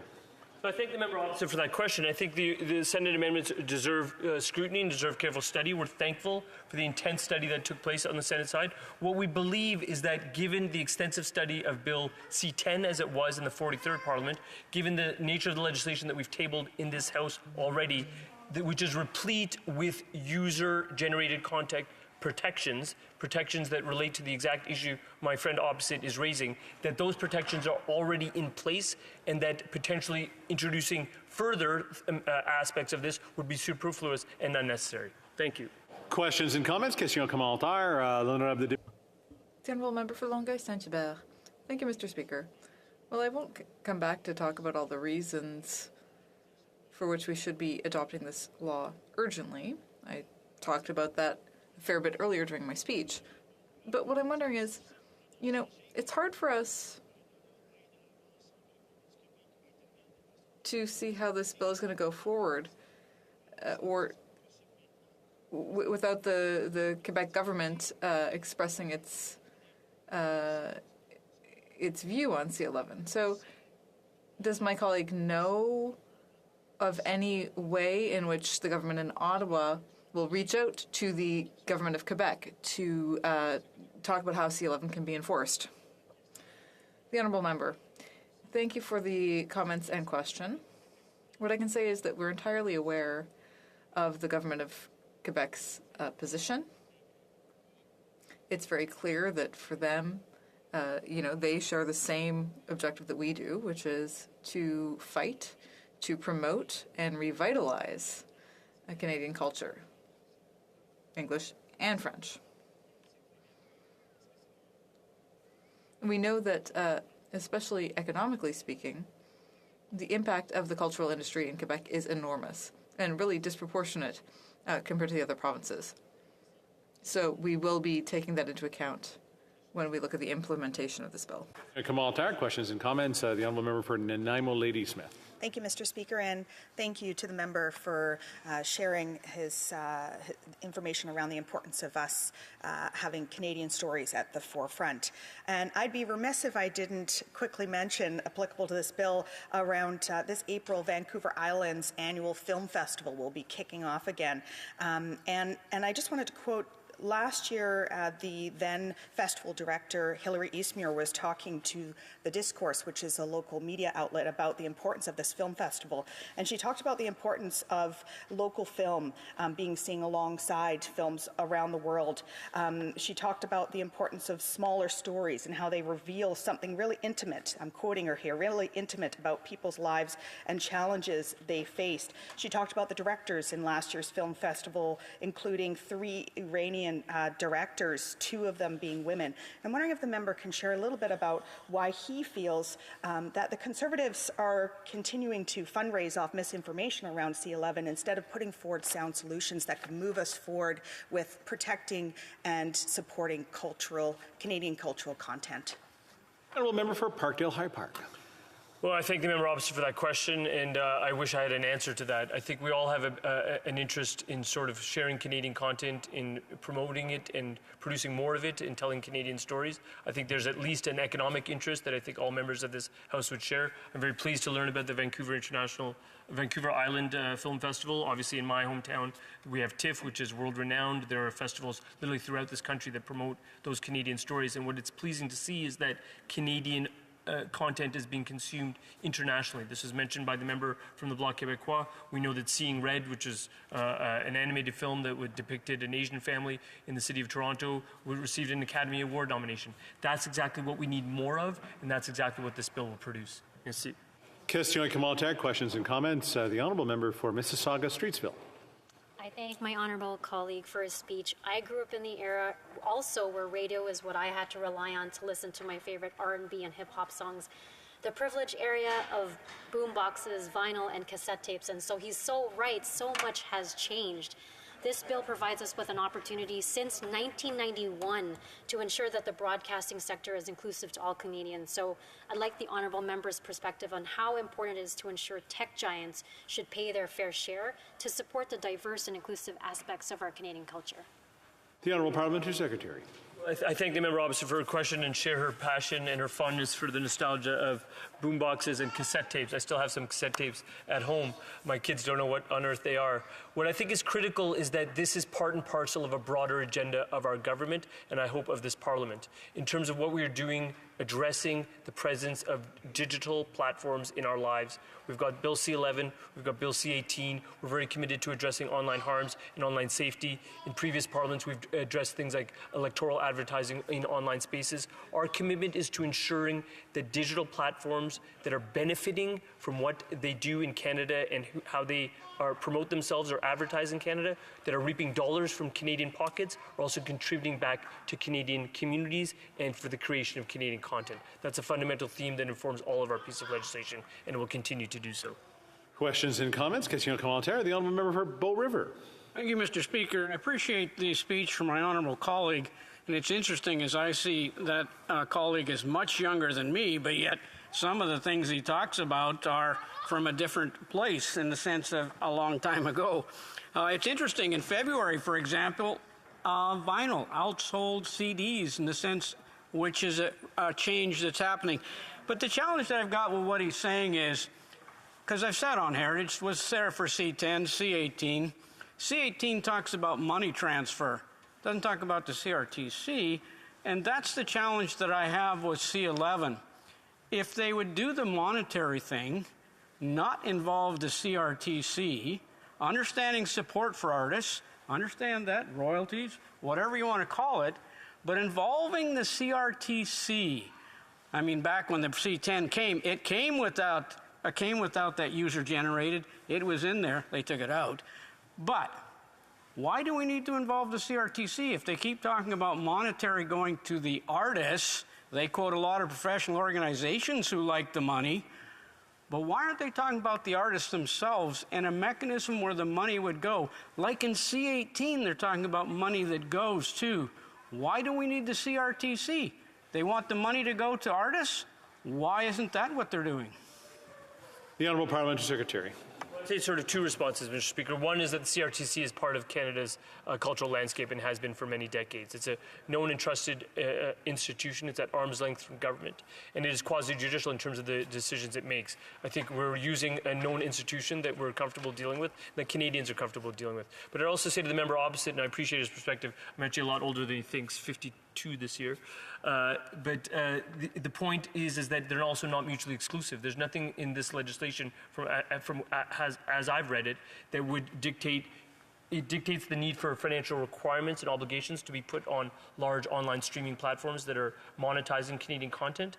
But in terms of how that money is paid and where that money is paid, that is equally something that the CRTC could opine upon and direct the platforms with respect to. Thank you. We do have time for one more quick question, if the Honourable Parliamentary Secretary. Thank you very much, Mr. Speaker. You know, there's been a lot of disinformation that's been coming from Conservatives specifically, and one of the narratives that they like to use, Mr. Speaker, is that this side of the House, we're trying to give control to Cabinet to set the algorithms of what will determine what people see. But they're somehow assuming that every other political party in here, including the Greens and the Bloc, are willing to go along with that plan. That sounds quite ludicrous to me, Mr. Speaker. I'm wondering if the Parliamentary Secretary can weigh in on it. The Honourable Parliamentary Secretary to the Minister of Export. Mr. Speaker, there's no hidden agenda in this bill. Algorithmic control remains with the online streaming platforms. What's important, Mr. Speaker, is that the notion of ensuring that Canadian content that is already being profited from on the part of online streaming platforms, particularly those coming from other parts of the world, is actually the portion of those profits are contributing to the creation of that Canadian content. That's a win for Canadian creators. Arguably, it's probably a win for Netflix as well, because they'll just have more Tragically Hips to put on their streaming platforms. We need that. Thank you. Before we go to the next person, I just want to say everybody's talking about cassettes and records. Not one person mentioned anything about 8 tracks. The Honourable continuing debate. The Honourable Member for Carlton Trail, Eagle Creek. Thank you, Mr. Speaker. You stole my thunder. I am pleased to have this opportunity to rise and speak to Bill C-11, the Online Streaming Act, which, as you know, amends the Broadcasting Act and makes consequential amendments to other acts. I want to start by recognizing my colleague, the member from Lethbridge, who has done incredible work to bring to light the facts about the impacts this bill will have, not only on the rights of Canadians, but on content creators here in Canada. And I want to also advise you that I will be splitting my time with the member from Calgary, Nose Hill. This is an immense bill, as it will affect not only online streaming, but also user-generated content online, including on social media. Let's review. The first iteration of this bill, Bill C-10, was introduced in 2020, with the government claiming that the purpose of it was to modernize the Broadcasting Act and to make large online streaming services meet Canadian content requirements, bringing them in line with TV and radio stations, and we've heard that again here. In its original version, the former Bill C-10 included an exemption for programs that users upload onto their social media or user-generated content. During the committee study, the Liberals voted to remove this exemption from their own bill and refused to allow the Conservatives to reintroduce it. The bill died on the order paper when the 2021 election was called, but was reintroduced by the government in this Parliament. But here's what they did, Mr. Speaker. Bill C-11 creates a new category of web media called online undertakings and gives the CRTC the same power to regulate them and require them to invest in Canadian content, even though they are not required to apply for licenses. And while they put the exemption back in this new version, they went on to also include an exemption to the exemption, making it effectively meaningless. Unfortunately, this is another bill which this government seeks to pass, dictating to industries what is best for them, rather than listening to the experts and stakeholders. Numerous experts, such as law professors and former CRT commissioners, believe that this bill threatens the right to free speech. As we know, Section 2B of the Charter of Rights and Freedoms guarantees the right to free speech, which can only be exercised effectively if you have the ability to be heard. Law professor Michael Geist explains, and I quote, "To be clear, the risk with these rules is not that the government will restrict the ability for Canadians to speak, but rather that the bill could impact their ability to be heard. In other words, the CRTC will not be positioned to stop Canadians from posting content, but will have the power to establish regulations that could prioritize or deprioritize certain content, mandate warning labels, or establish other conditions with the presentation of the content, including algorithmic outcomes." The government has insisted that this isn't the goal of the bill. If so, the solution is obvious. No other country in the world seeks to regulate user content in this way, and it should be removed from the bill because it does not belong in the Broadcasting Act, end quote. This government wants to give bureaucrats living in Ottawa the sole discretion of determining what content should be considered Canadian and what should be shown to Canadians at large. Setting aside concerns regarding free speech for a moment, this bill also threatens the livelihood of individual content creators, artists, and influencers who earn their living through the videos they post on social media and the advertising revenue that they generate. By their testimony, many fear they will not qualify under the CRTC's rules promoting certified content. They are also afraid of the effects of regulation on their international audiences. Canadian creators don't need the Canadian media industry to intercede for them to succeed. Canadians are already punching above their weight, and there are many success stories. The reason we have so many Canadian success stories is because we allow the creativity of Canadian creators to flourish. We do not throttle it with excessive bureaucracy or red tape. In the current landscape, content creators rise to the top through the merit of their content. The internet offers infinite opportunity for new creators to reach audiences worldwide, allowing small creators to build up audiences through their own creativity and determination. This bill seeks to stifle that freedom, only allowing those creators that the government deems worthy to be seen. Instead of your search bar directing you to the content you're looking for, it will direct you to the content the government has approved and wants you to see. Yet another case of government gatekeepers picking winners and losers based on their own arbitrary criteria. It's important to note that the Senate made approximately 29 mostly minor amendments to Bill C-11, which is why it is back before the House of Commons. The most significant amendment proposed attempts to narrow the scope for social media regulation by adding discretionary criteria that appears to encourage the CRTC to focus on regulating professional audiovisual content rather than amateur user uploads. While this makes the bill less bad, given the criteria is discretionary, the powers of the CRT to regulate social media or its discoverability powers don't change. Besides that, the Heritage Minister has already indicated that the Liberal government will reject this amendment.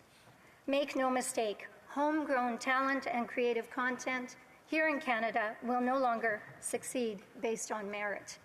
Content will be subject to a set of criteria that bureaucrats in Ottawa will use to determine its level of Canadianness, resulting in traditional art forms being favored over new creative content. Over 40,000 content creators affiliated with Digital First Canada signed letters calling for the discoverability rules in Bill C-11 to be removed.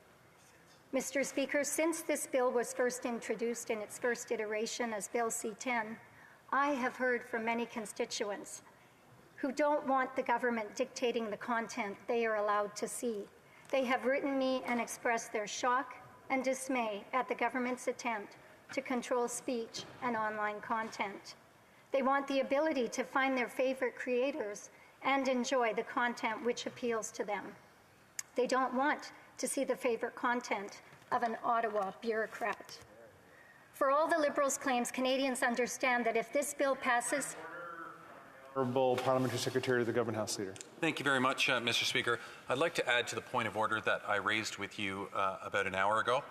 Since then, Mr. Speaker, the Leader of the Opposition has gone once again and retweeted that same video, and in it he says the Liberals are speaking out in the House of Commons right now, trying to censor this video and get it banned from the internet. I think that it is a callous manner in which the Leader of the Opposition is treating the procedure and the common practices that we have in this House. And I think that you should also, in consideration and your judgment forthcoming, Mr. Speaker, should consider this new information as well. Thank you for the input. The Honourable Member for New Brunswick Southwest. Point of order, Speaker. If the Liberals are going to put forward a bill that's going to censorship internet, they're going to wear it and they're going to get called out on it. We are not going to sit back as the opposition and allow them to pass a bill with this that's going to censor what Canadians see and sit quiet about it. If you're going to do this, be prepared to wear it, Liberals. The Honourable Member for Windsor West, I believe, in the same point of order. Yeah, thank you, Mr. Speaker. And I think that, it's obvious, though, that you can't use your technology here in the chamber while it's sitting. It's a well-established practice that we've had, and any disrespect for that has always been corrected. Unfortunately, we're in real time right now, and it's obviously going to be more complicated. So I'm hoping that perhaps this will be expedited, at least whether the allegation is accurate. I don't know. I have not seen the video just yet, but I understand that it is pretty serious. And if it is in real time happening right now, it's just going to create more egregious debate in the House of Commons, which is unfortunate. And if it is true, then that also should be reflected, because there's an attempt on the outside to do what you can't do on the inside. I believe in the same point of order, the Honourable Parliamentary Secretary to the Government House Leader. Yes, Mr. Speaker, let's be very clear. It is a violation of a rule if the mace is on the table and you are taking a picture or a video. Traditionally, in the past, what we've seen when the issue has been raised, the Speaker's chair has often called for an immediate deletion. It has nothing to do with censorship. It's 100% about rules inside the House. The Leader of the official opposition is blatantly disobeying a rule. He should be deleting it, not because of censorship, but because he should be respecting the procedures of the House of Commons. I would ask and suggest, Mr. Speaker, that he be called upon to delete the video that's in direct conflict with our rules. And I believe the Honourable Member for Prince George, Peace River, Northern Rockies. Thank you, Mr. Speaker. I just think this is such a classic example of an attempt by the government to censor what a member is saying on this very debate. I think it's very ironic that here's a government that's talking about it's not about censorship, attempting to censor a member of this House.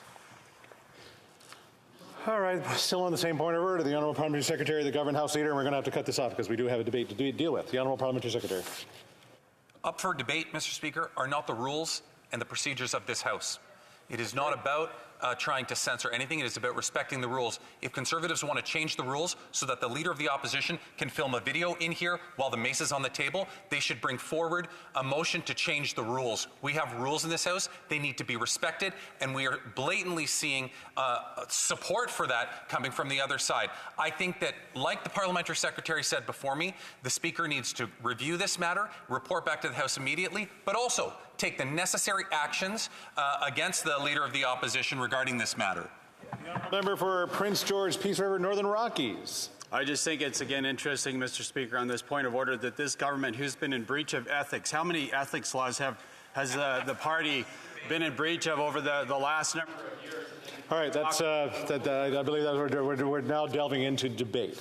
The only thing that I can say at this point is that we are not supposed to take pictures or videos while we're in the chamber. But I am in the chair right now, and I can't review that right now. So I know the chair's looking at it. I know maybe the speaker's looking at it. So we'll hopefully come back with a response as soon as we possibly can. Continuing debate with 2 minutes and 22 seconds left. The honourable member of Carlton Trail, Eagle Creek. You mean I don't get to start from the top? Oh. All the Liberals' claims, Canadians understand that if this bill passes, the government will regulate what can be seen or posted online and control which videos they will see more or less often on their feeds. After 8 years, this government has lost the trust of Canadians. Transparency and accountability are not their strong suits. At every opportunity, they avoid both, whether it's providing inaccurate testimony in committees, refusing to allow witnesses to appear before committee to shed light on very serious issues, or refusing to answer questions in this place, like who stayed in a $6,000 per night hotel room during the trip to the UK for the Queen's funeral. We can all understand why Canadians are dubious about the Liberals' intentions in introducing this bill. They see it for what it is, an unacceptable attempt by this government to target the freedoms of individual internet users in Canada. This is clearly not a government that will be accountable to Canadians and cannot be trusted with the power of regulating user-generated content. Lastly, Mr. Speaker, Conservatives understand that government censorship of the internet is something that happens in totalitarian societies, not free ones. That is why we have fought so hard, both in this place and in the other place, to amend C11, to narrow its scope and fully exempt the content Canadians post on social media. However, the Liberal NDP coalition rejected those amendments. After 8 years, it's time for a government that protects free speech, consumer choice, and encourages Canadian creators instead of getting in their way. A Conservative government will repeal Bill C11 and pass legislation that requires large streaming services to invest more of their revenue into producing Canadian content while protecting the individual rights and freedoms of Canadians. Thank you. Questions and comments? Question Kamal-Tara, the honourable member for, and I'm going to do it right, Toronto, Danforth. Thank you so much, Mr. Speaker. And listening to the member opposite, I'm just wondering if she sees any value in having Canadians have maybe a button on one of their streaming services, a special carousel dedicated to Canadian shows like Heartland or Corner Gas, shows that are employing many Canadians and telling our great Canadian stories. Is there no value in making sure that Canadians, when we use these streaming services, can find them easily when we're using those services? The honourable member of Carlton Trail, Eagle Creek. Well, thank you very much, Mr. Speaker. And I already can find the things that I want to watch quite easily. That's not what this bill is about. Bill C11 will prevent Canadians from seeing and watching the content that they choose, and will instead mean, as I said in my statements, that Ottawa bureaucrats will control what Canadians can see and watch online and through streaming services. Thank you. Questions and comments. The honourable member for Berthier-Masquinongé. Thank you very much, Mr. Speaker. What we need to understand in this debate is that culture needs a helping hand. It needs more discoverability. If we don't lend a helping hand to our culture, then the culture we're going to see is our neighbors' culture. Neighbors who are bigger than us and have more billions to invest in their cultural industry. I need my colleague to understand that there is no censure in this bill. This bill simply aims to highlight local content more. We talked to people in the industry before, as we were drafting the bill. We've done our homework. We as members have a duty to talk to stakeholders in industry when we make legislation. Here's my question. Did the Conservatives talk to people in the cultural industry, the English Anglophone cultural industry? Did they? Because we've talked to the cultural industry in Quebec, and they're asking us to pass this legislation as soon as possible.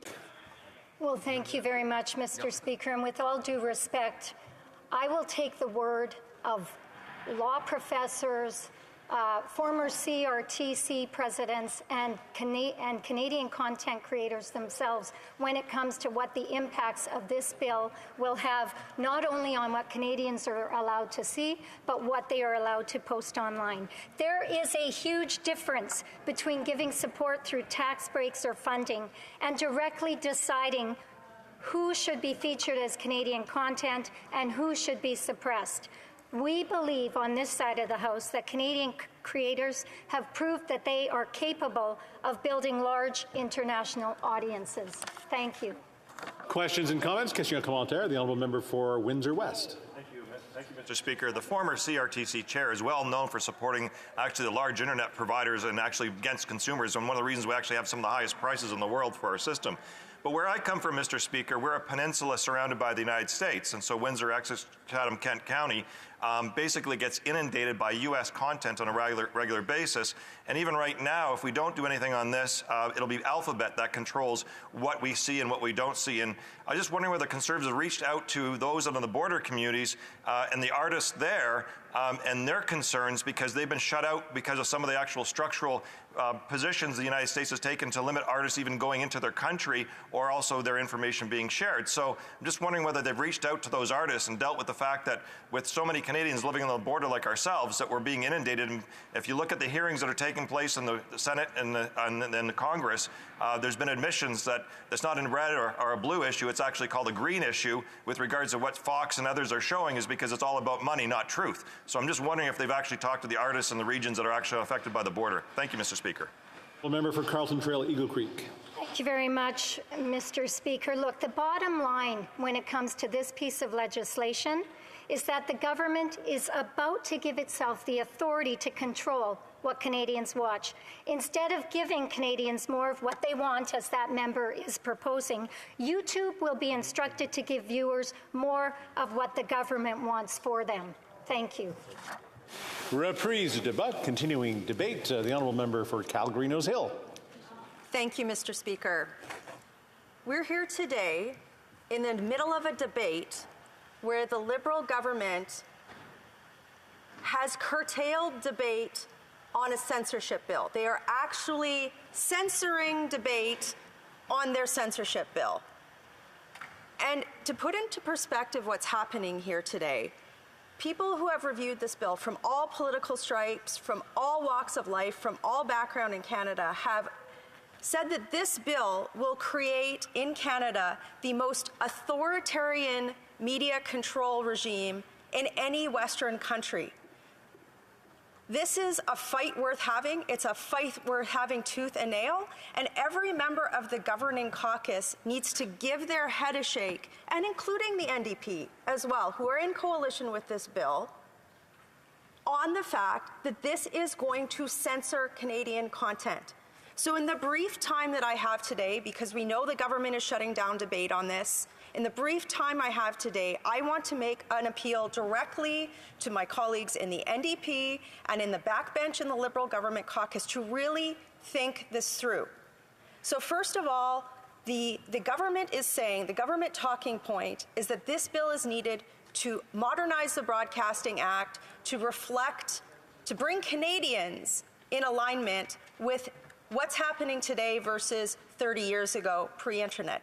But the reality is that this isn't about what Canadians want or need. This is about the few elite media broadcasters, and content creators who, frankly, in the past have been creating content off of a criteria of Me Too incidents, of doing what's best for profit, and frankly, marginalizing racialized voices, women's voices, independent women creators. That's the history of these elite companies who need this bill to squeeze the dregs of profits out for their shareholders in a last-ditch attempt to prop up a failing business model that they did not have the foresight or the wherewithal or the innovation to keep competitive, while small, independent creators gradually built up platforms and voices for themselves on new content creation platforms like YouTube, even like streaming services.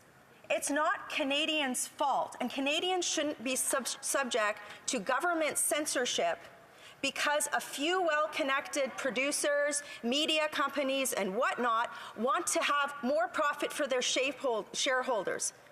You know, again, for parties in this place to purport to stand up for intersectional, racialized, for women's voices, in the long run, what anybody who is voting for this bill in this form is doing is actually taking away their voice. Because at the end of this day, what this bill does is give the government the power to select what Canadians see. Okay? That is what this bill does. And morally, that is wrong. Other colleagues here, even colleagues from the NDP, have said, well, what about large platforms like Alphabet or like Meta? Okay, this bill does nothing. This bill does nothing to improve algorithmic transparency. It only makes it worse. In fact, what it does is it says, let's keep censoring on those platforms, and now let's add another layer of censorship where the government gets to also downgrade what voices are heard.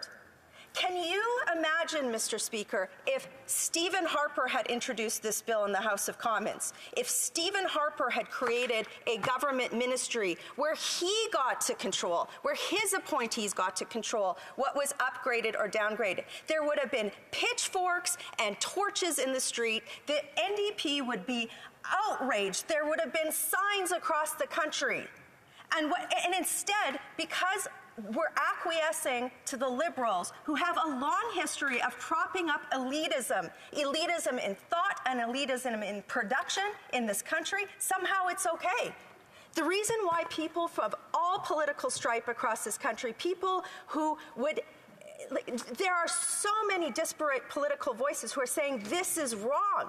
Instead, what our government should be doing is modernizing legacy, archaic bills like the Broadcasting Act to get out of the way of innovative new forms of producing content so that we can have more choice, more innovation, and so that those groups, people who have traditionally been platformless, don't have the loom of the sword of Damocles of the government CRTC regulation hanging over them and wondering whether or not they're going to be successful. There's no transparency in this bill. The worst part of it is that people aren't even going to know what's being downgraded or upgraded by the federal government. How is that possible in a Western democracy where freedom of speech is supposedly and purportedly to be the cornerstone of what we do? I think about I'll make it about me for a minute, Mr. Speaker, or any other woman who's in this place. This place has typically repressed female politicians' voices. The Canadian media, for generations, has had a hard time with putting Canadian women at the forefront. In my time in office, I've been able to use platforms like this to get around the elites who might not allow me any voice, to be able to talk directly to my constituents. How do I know that any of my female colleagues in this place aren't going to have their content upgraded or downgraded based on whether or not the government and their appointees think that what I am saying or what I am advocating for is right? This bill only benefits elites. It props up a model that no longer works in this country, and I guarantee you the people who will suffer are the people who need these platforms the most. You know, I cannot believe that the government is curtailing debate on this bill. What they should be doing is listening and working collaboratively with opposition to come up with amendments on this steaming pile of garbage so that Canadians who have vociferously voiced and said we cannot have curtailments on freedom of speech in this country, that their thoughts are appeased. Why wouldn't the government accept an amendment to exempt user-generated content if the only reason that they won't accept that amendment is because they intend to downgrade and hide user-generated content in Canada? That is motive. Why isn't that in there? They have refused it time and time again. And again, like, if they really wanted to create more freedom of speech, they should be trying to work with these big platforms to have more algorithmic transparency. They're not doing that. They're adding another layer of algorithmic downgrading. They should be putting amendments in this bill. And frankly, you know, people are talking about content that's been created in Canada. We put $1.5 billion into the Canadian Broadcasting Company every year. You know, my colleagues from the Bloc are talking about French language content. Is that money being well spent on French language content? The CBC has had atrocious human resources issues in the last year. There's all sorts of questions about their conduct and what's happening. And instead of objectively looking at these legacy elite institutions on how they should be forced to modernize and come up with the change in how Canadians communicate, they're putting in more elite blockages to what Canadians can see and which Canadians can be heard. And that is not my Canada. We should have more diverse voices. And frankly, for Western Canada, you know, how many journalists in the Parliamentary Press Gallery are from Western Canada? One? Maybe?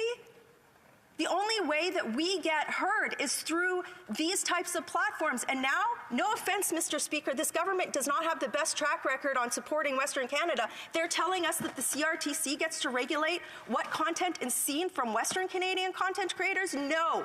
This is 100% a violation of every Canadian's right to free speech. I cannot believe that any Liberal backbencher who actually cares about supporting women, marginalized voices, would think that this is a good idea. All this does is it's designed to prop up a legacy model that is going directly into rich shareholders' profits, while small independent voices are going to be downgraded by this. There is no transparency in what they're talking about. It is vague. It is a steaming pile of garbage. It has been panned by every political stripe, by experts from academia, from law, from the media, from content creators themselves. And the only people that are speaking in favor of this, are people who have already made it and have benefited for a very long period of time by a system that no longer is in line with the times. And that is why it's wrong. And that's why this government should not be censoring debate, Speaker. We should be robustly debating it. This should be amended, and it should be scrapped. Questions and comments? Question commentaire, the Honourable Parliamentary Secretary to the Government House Leader. Well, I certainly appreciate the member's intervention today, Mr. Speaker. We don't hear as much from her as we used to, and I miss that, and I'm being genuine. She's actually one of the more progressive in the Conservative Party, and I wish that we would hear her voice more often, notwithstanding the fact that I disagree with her on this particular issue. But I did take note, Mr. Speaker, that in her speech, she spoke specifically to government backbench and the NDP as though those are the only people in the House that support this, but that's actually not true. The entire Bloc Québécois caucus and the Green caucus supports it as well. So the only party in here that doesn't support this is the Conservative Party. And to suggest that, I think it is a huge stretch, Mr. Speaker, to suggest that the Bloc Québécois, the separatist party, is somehow going along with a scheme to allow Cabinet to make decisions on algorithms and what people see. So I'm wondering if she can comment on why she specifically just talked about Liberal and NDP and completely missed the Bloc and Green in her statement. Honourable Member for Calgary-Nose Hill. I actually want to start with my colleague's first statement. Speaking in this place is a privilege, and it's about quality, not quantity. And that's a lesson he should undertake. And he should also understand that speaking truth to power is something that is our responsibility, not being a toady for the PMO. Questions and comments? Question et commentaire. The Honourable Member for Oshawa. Thank you very much, Mr. Speaker, and I want to thank my colleague for an excellent speech because she really points out some of the flaws of this bill. Professor Michael Geist, I know she's worked with him in the past, said this bill is going to restrict how people can be heard. And I want to read the definition of censorship into the record, Mr. Speaker. Censorship is defined as the suppression of speech, public communication, and other information. I was wondering if the member could kindly comment on why this government can't be trusted with any type of legislation like this, and if she could comment on Margaret Atwood's comment saying that this is creeping totalitarianism and why we have to be very cautious of it. Great, Crest. Member for Calgary Nose Hill. Well, I think Margaret Atwood presents a lot of tales that we should take into consideration, like the need to continuously protect women's rights under any circumstance, Mr. Speaker. I also think, though, that Margaret Atwood is one of those voices who wouldn't necessarily speak in favor of a Conservative Party position, but would certainly speak in favor of the fact that free speech is an underpinning of Canadian democracy, and it's something that should be protected at all costs. This government is in the middle of a foreign interference scandal. It's had multiple ethics violations. It kicked out Jody Wilson-Raybould, Canada's first Indigenous minister, for speaking truth to power. I don't trust this government as far as I can throw them. Questions et commentaires, questions and comments. L'honorable député. The Honourable Member for Longueuil-Saint-Hubert. Mr. Speaker, my colleague said in her speech that this bill, C-11, would only benefit certain elites. I don't know who she's talking about. In Quebec, 80% of the members of the Artists' Union make less than $20,000 a year. I don't know what she's talking about when she talks about elites. My friends who are writers, script writers, actors, all these people want us to vote for this bill, C-11, as soon as possible. It's Michelle Godin, and actually I was one of the many people in Canada who, frankly, were, I'll just say it, the victim of Anglicization. So I understand how important it is to ensure that French language programming and the right to French language learning is made available to all Canadians because it's part of our cultural heritage. But the 20,000 artists that he just talked about have been for generations blocked by elite media corporations who pick and choose who want to come forward. The reality is that this government, with the billions of waste that we've seen in recent years, could have done so much more for Quebec content creators to help them thrive in a new media market. This bill, all it's going to do is strengthen the capacity of the people who have typically repressed French voices in the past, and we need more of them. So that's why I implore my colleagues from the Bloc to use their power and their passion to convince the government to come up with something that is better and that supports all Canadians, particularly Francophones. Questions and comments? Question commentaire. The Honourable Member for Windsor West. Thank you, Mr. Speaker. And thank my colleague for her intervention. And I think it is a fair criticism about using closure. It's a very serious issue in terms of our parliamentary democracy. And she also mentioned about the Stephen Harper era.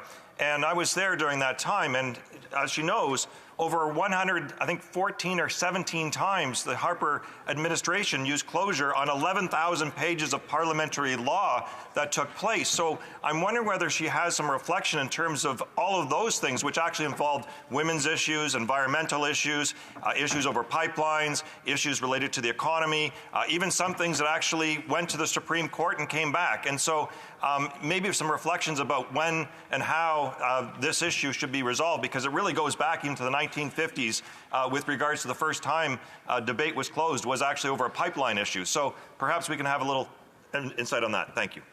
Member for Calgary Nose Hill. I would love to take a trip back to memory lane. 2015, when houses were half the cost in Canada, when people could actually afford rent, when the budget was balanced, when we had economic growth, when our international peers looked upon us to actually get things done instead of with embarrassment. Those were the golden days, if we could only have them back.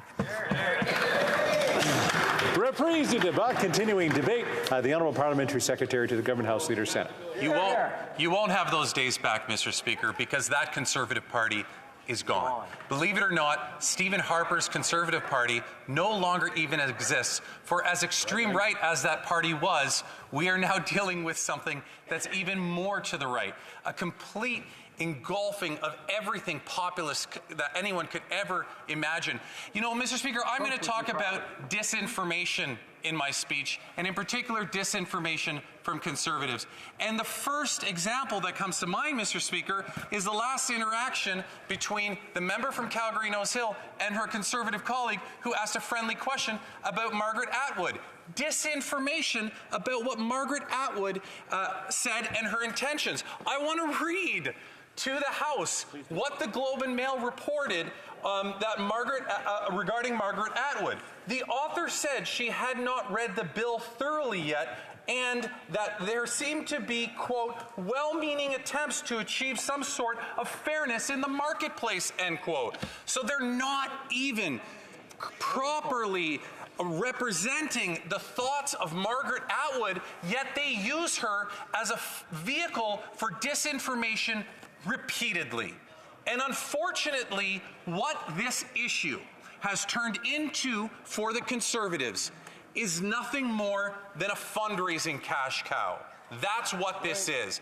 They are using every opportunity to raise money off of this issue, Mr. Speaker. They are using this House to raise money off of this issue. They are promoting disinformation and misinformation to raise money off of this issue, Mr. Speaker. I would like to start by reading some of the outlandish things that we've heard from Conservatives throughout this debate.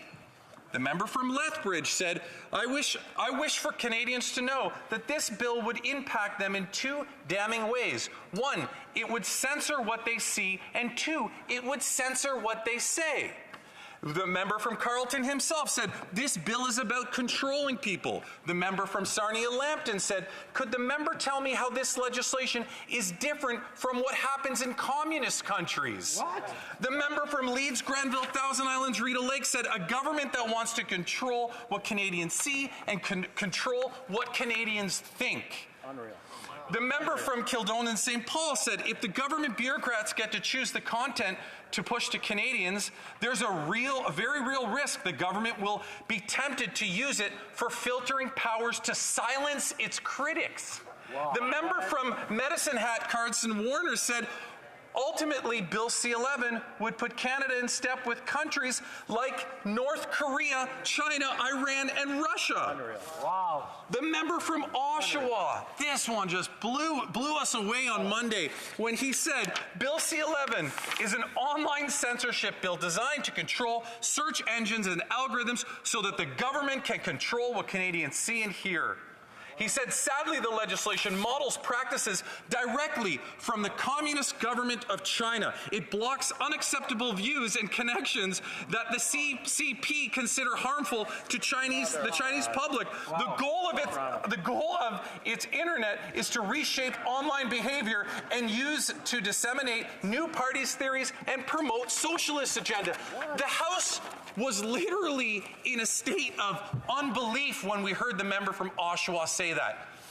The first person to get up and make a comment was a member from the well-respected member from Saanich Gulf Islands, who, by the way, is not in the Liberal caucus, where she said, and I quote, Madam Speaker, as the honourable member from Oshawa was speaking, all I could think is that somewhere there is a Liberal war room clipping all of that to use it in ads to make sure no one votes Conservative. Good, K-Fred. This is the rhetoric, Mr. Speaker, that we have been hearing come from that side of the House. And it's for nothing more than to clip, to create videos, to put out there, to generate money, and to fundraise.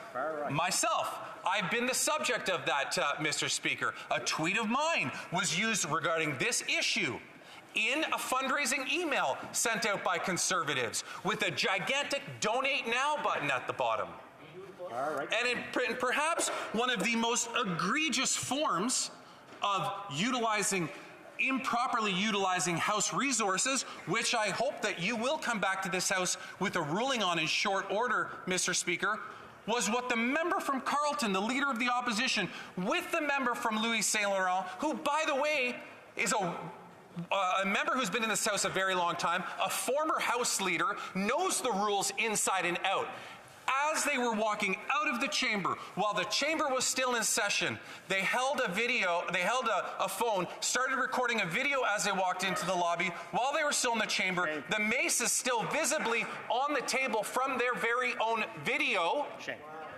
And he started to talk about how Liberals are trying to silence you. And of course, what's at the bottom, Mr. Speaker? A big donate now button. Click this link. Come and support the Conservative Party so we can make sure. This has obviously been a cash cow for them, Mr. Speaker. They're using this over and over and over. And of course, we rise on a point of order, trying to get the Speaker to rule on this egregious act of not just filming in this House, which you're not supposed to do, but actually using government resources, House of Commons resources to promote that. We rose on a point of order regarding that, Mr. Speaker. And what did the Leader of the Opposition do? He then went and retweeted that tweet saying we're trying to silence that tweet. And of course, what's at the bottom of that tweet, that retweet? A big donate now button, linking you right to the Conservative Party.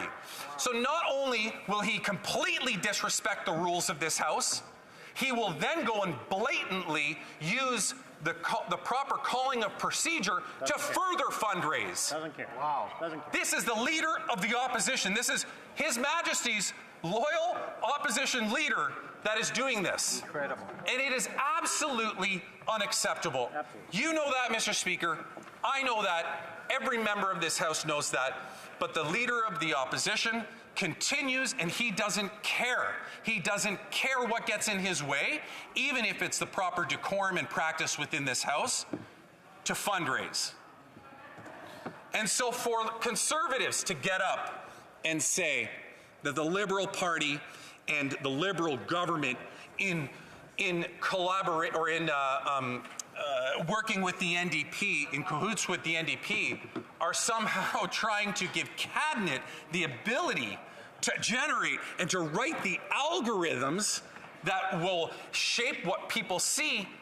In order for you to believe that, Mr. Speaker, you would also have to believe that the Bloc Québécois, a separatist party in this country, is going along with that scheme. Now, how ludicrous is that, Mr. Speaker? To think that the Bloc Québécois would say, yeah, we'll turn over the reins to Cabinet to generate and make up the algorithms. It's completely ludicrous, and they know it. See, what happened here, Mr. Speaker, is years ago when this bill was first introduced in the House, what happened is there was, to their credit, jumped on top of possibly what was some misstepping with respect to introducing this, sensed a little blood in the water, and the sharks were swarming around it, trying to generate controversy and conspiracy theory on this issue. And of course, because of the way that things work on social media, it didn't take long for everybody to jump on board those conspiracy theories. And they've done nothing, and I mean absolutely nothing, to try to set the record straight. What they've done instead, Mr. Speaker, is they've used it for political gain, they've used it for fundraising, and they've used it time and time again to try to delay moving anything forward in this House. So when Conservatives want to get up and talk about closing debate on this issue, you know, they really have to reflect on how many times they've spoken to this. You know, I'm sure that all they need to do is just go look at the fundraising emails, because every time that this debate comes up, it's another fundraiser going out. And as we heard, they continue to heckle, because you're only helping my point. As we heard, thank you for your donation, were the words that were heckled to me, Mr. Speaker. This is only about one thing for Conservatives, Mr. Speaker. This is about fundraising. This is about getting money. And the Leader of the Opposition knew it himself this morning when he realized my cash cow is about to dry up in a second. I better film one more video, and couldn't even wait till he got outside of the chamber to film that video. He had to actually start doing it while walking up the aisle. Mr. Speaker, I look forward to the remaining time after a question period. Thank you very much. Now, when we return, the honourable member will have 10 minutes to revise his thoughts and expand on those thoughts. Give him 20. Give him The point of order from the honourable member. I believe if you seek it, you'll find unanimous consent to push question period forward 20 minutes so I can finish my speech. All those opposed to the honourable member moving the motion, please say nay. All right, I heard a few nays, but wasn't as vigorous as I expected it. Opening round, premier round, in statements by members. L'honorable Deputy. The honourable member.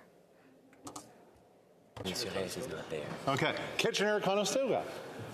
Mr. Speaker, I invite everyone to join us in Kitchener-Conestoga this weekend as we welcome patrons back to the 59th annual Elmira Maple Syrup Festival on Saturday, April 1st.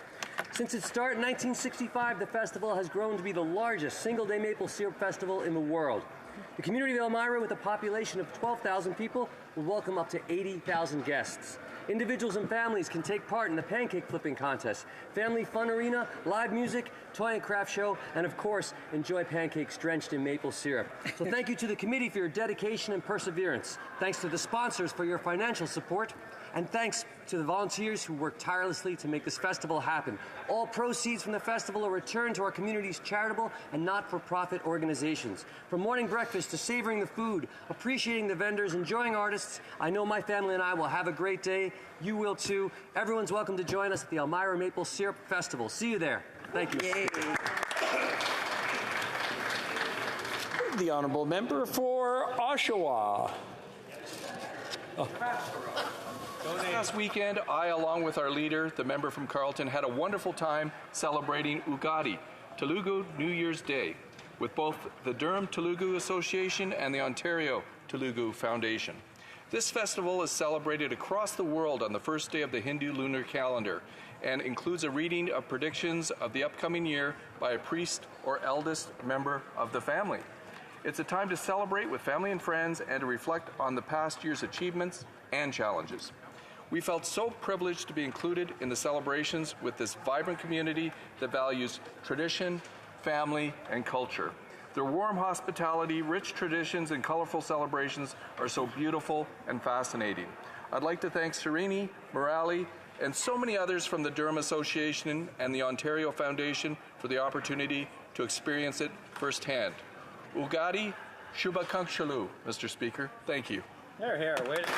The honourable member for Northwest Territories. Mr. Speaker, the Mackenzie River Basin drains nearly 20% of Canada's landmass. Waters in Alberta, BC flow north towards Great Slave Lake, down the Mackenzie River and into the Arctic Ocean. The illegal, unreported Coral tailings leak is just the most recent risk to one of the largest freshwater sources in the world. It is yet another industrial project south of the 60 that threatens the basin. Even before this leak, NDPTers have long had concerns about the impacts of these projects on our waters. Creeks and small rivers are drying out.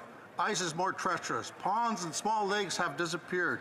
Water is less deep and warmer. Mammals and fish are disappearing. Regulating this specific cleanup and developing a monitoring plan with all those impacted is necessary and important. Northern Indigenous peoples and the government of Northwest Territories are impacted and are necessary part of the discussions. Mr. Speaker, the Mackenzie River Basin must not be used as another tailings pond. Here. The honourable member for Berthier-Maskinongé. Mr. Speaker, on Monday in Louisville, Sergeant Maureen Bro was serving her community. She was dedicated and she was serving overtime. She was experienced, thoughtful, appreciated by all. She had just been promoted and had ahead of her a great future and many plans. Monday evening, Maureen Bro did not go home. She died when she was trying to reestablish security in the community. The circumstances of these events indicate that we have a duty as a society to understand what happened to prevent such tragedies in the future. All of Berthier-Maskinongé, all of Quebec are in mourning. To the family and friends, to the spouse and children of Ms. Bro, we are with you. To her colleagues in the Sûreté du Québec, our thoughts are with you. My heart goes out to you. We mourn an everyday hero who made the ultimate sacrifice. We will remember.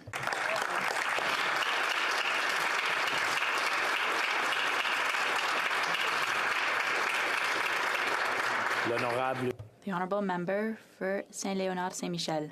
Mr. Speaker, today I would like to recognize the hard work and dedication of a group of 17 young female athletes in my riding and members of Les Suprêmes Novices de Saint-Léonard who won gold at the 2023 Novice Canadian Championships 2023 Skate Canada Cup.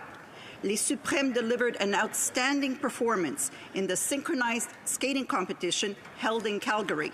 Congratulations to Sienna Ferranta, Lily Rose Wallet, Sophie Belliveau, Chiara Frastasio, Linda Petreccia, Nuri Boni, Dalia Dawn, Noélie Exina, Yifan Mo, Léa Bougamar, Emma Valente, Zoe Deslauriers, Kira Lorovinsky, Ashlyn Alexandre, Alice Sigouin, Maïka René, and team captain Megan Lucarelli. Les Suprêmes, you're an inspiration for us all, a source of pride for both St. Leonard and Canada. Thank you. The Honourable Member for Calgary Nose Hill. Mr. Speaker, what do CTV Bureau Chief Bill Fortier, President of Save the Children Canada Danny Glenn Wright, Film Director Adam Smolik, and star of Canada's Ultimate Challenge Alana Warnick, and me all have in common? Well, we all graduated from Winnipeg's Glenlawn Collegiate Institute 25 years ago, and this May the school will celebrate its 100th anniversary. This Western Canadian public school has quietly had an enormous impact on Canadian culture. Countless leaders, including Nobel Prize-winning astrophysicist Jim Peebles, graduated from Glenlawn. Glenlawn's teachers deserve our thanks, including Teresa Oswald for teaching us to speak truth to power, Arpina Babian and Irene Nordheim for teaching the power and value of volunteerism, and a person who has had a long-standing impact on my life, band teacher Bill Christensen, for teaching that beauty is always found as harmony is wrested from cacophony, a lesson this place could learn once in a while. So to the Glenlawn family, on our 100th year anniversary of this remarkable institution, let out a collective roar of Lion's pride. Happy anniversary, Glenlawn. The Honourable Member for Lac Saint-Louis. Lakeshore Soccer Club will be named one of Canada Soccer's organizations of distinction. Founded in 1966, the club is a pillar of the Montreal West Islands sports and recreational life and is home to around 4,000 players each year. In addition to its dynamic house leagues, Lakeshore Soccer fields regional and provincial teams at the A, AA, AAA, and semi-pro levels and has brought home multiple women's and men's national youth titles. Its women's team is a 3-time Quebec Cup champion.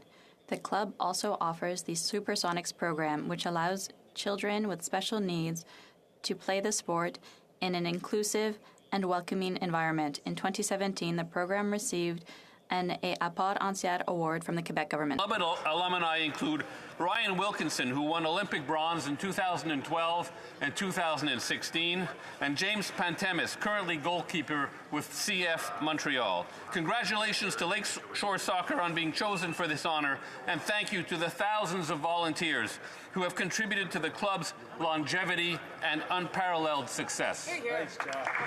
The Honourable Member for Fredericton. Mr. Speaker, it is with a heavy heart that I rise to pay tribute and say a few words in celebration of the life of Mr. Allison Herbert Whitehead, Al as he was known to everyone. For decades, Al has been a prominent contributor to our community in Fredericton. He was a dear friend of one of my wonderful predecessors, Andy Scott. Anyone who knew Al knew that he played hard and worked harder. He built a successful law practice over 47 years on Fredericton's north side, the strong side. He was known for being dedicated to his clients, kind, generous, but he was above all a family man. Al and his wife Marlene built a family of 3 daughters, Jennifer, Kate, and Brittany. Al's heart was at its fullest when he had his family together, often at the family camp in Juniper, New Brunswick, telling stories to his granddaughters Ella and Allison or teaching them how to fish and hunt. Al and I shared a connection through our love of hockey. He was also a loyal Yankees fan, and one of his favorite hobbies was teasing Red Sox fans when the Yankees beat them. A lover of life and people, a fighter. He will remain with us forever through our memories and everlasting life lessons. My sincere condolences to his family and many, many friends. Thank you. The Honourable Member for Richmond-Athabasca. Mr. Speaker, spring coincides with the beginning of the start of hockey playoffs across the country. Starting Friday, the Victoriaville Tigers will face their longtime rivals, the Drummondville Voltigeurs, in the first round of the playoffs. Having witnessed the hard work and determination of the Victoriaville players, who are led by very competent and passionate coaches and supported by loyal, vocal, and knowledgeable fans, today I would like to confidently challenge my colleague from Drummond so that the loser of the playoffs will share a video on our respective social networks praising the quality of the poutine made in the winner's city. I'm confident that he will take on the challenge. He will proudly wear the jersey from the Victoriaville Tigers in his video, and that we will win, and this will be very exciting. Go, Tigers, go. The Honourable Member for Sherwood Park, Fort Saskatchewan. So yesterday, an executive from McKinsey finally showed up at the Operations Committee. Opposition members were excited about the opportunity to finally ask tough questions to the company that fueled the opioid crisis, helped Saudi authorities identify dissidents, and received over $100 million in contracts from this Liberal government. Now, Liberal members were excited about the opportunity to pitch their resumes and consider career options for after the next election. Now, Liberals have long claimed that all the rules were followed in their contracts with McKinsey, but on Friday they admitted otherwise. A government press release contradicted the government House leader, saying that rules were in fact not consistently followed for the awarding of these contracts. So no surprises here. Again, Liberals ignored the rules in order to reward their well-connected and ethically deficient friends. It's time to privatize McKinsey. Canadians have had enough of the Liberal NDP-McKinsey coalition. They want austerity for McKinsey and opportunity for Canadians. They want a government that will finally put the people ahead of the high-priced consultants. The Honourable Member for Scarborough-Guildwood. Mr. Speaker, the continuing imprisonment of the courageous Vladimir Kara-Murza is a gross violation of his and the human rights of all Russians. He spoke the truth to Putin power, and now all Russians live in a fog of truth and lies. Vladimir Kara-Murza had the temerity to tell his fellow citizens the truth of the Ukrainian invasion, that it was illegal, a gross violation of human rights, and a waste of human life. For his courage, he languishes in a Putin jail, having lost 50 pounds and having been poisoned twice by Putin's thugs. His health is precarious. In photos, he looks emaciated. If he's not released immediately, there's a real chance he will die in jail. A triumph for Putin and a tragedy for Russia. We must not let this happen. Please add your voice to the freeing of Vladimir Kara-Murza. Thank you, Mr. Speaker. The Honourable Member for Edmonton West. Mr. Speaker, it's with great sadness that we learned last week that Edmonton has lost another of its finest. Constable Corinne Klein passed away after a brief illness. She knew she wanted to be a police officer from the moment she started volunteering with the Edmonton Police Service. She served with the EPS for 21 years, working in multiple roles including patrol, assisting domestic violence survivors and victims, and in the Community Engagement Unit. I was fortunate to work with Constable Klein in teaching anti-fraud seminars to seniors. She was so engaging, she was literally the only person I've ever met who could make PowerPoint presentations seem interesting. Despite the stresses that all officers must face and endure, she was always the embodiment of positivity and kindness. She truly had a servant's heart.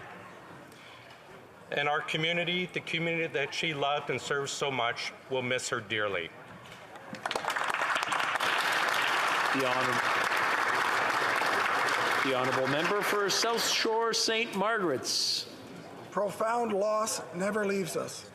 I cannot imagine the lifelong horror, grief, and questions never answered when a loved one is murdered. A few hours ago, the report of the Nova Scotia Mass Casualty Commission was released into the murder of 22 of my fellow Nova Scotians and an unborn child.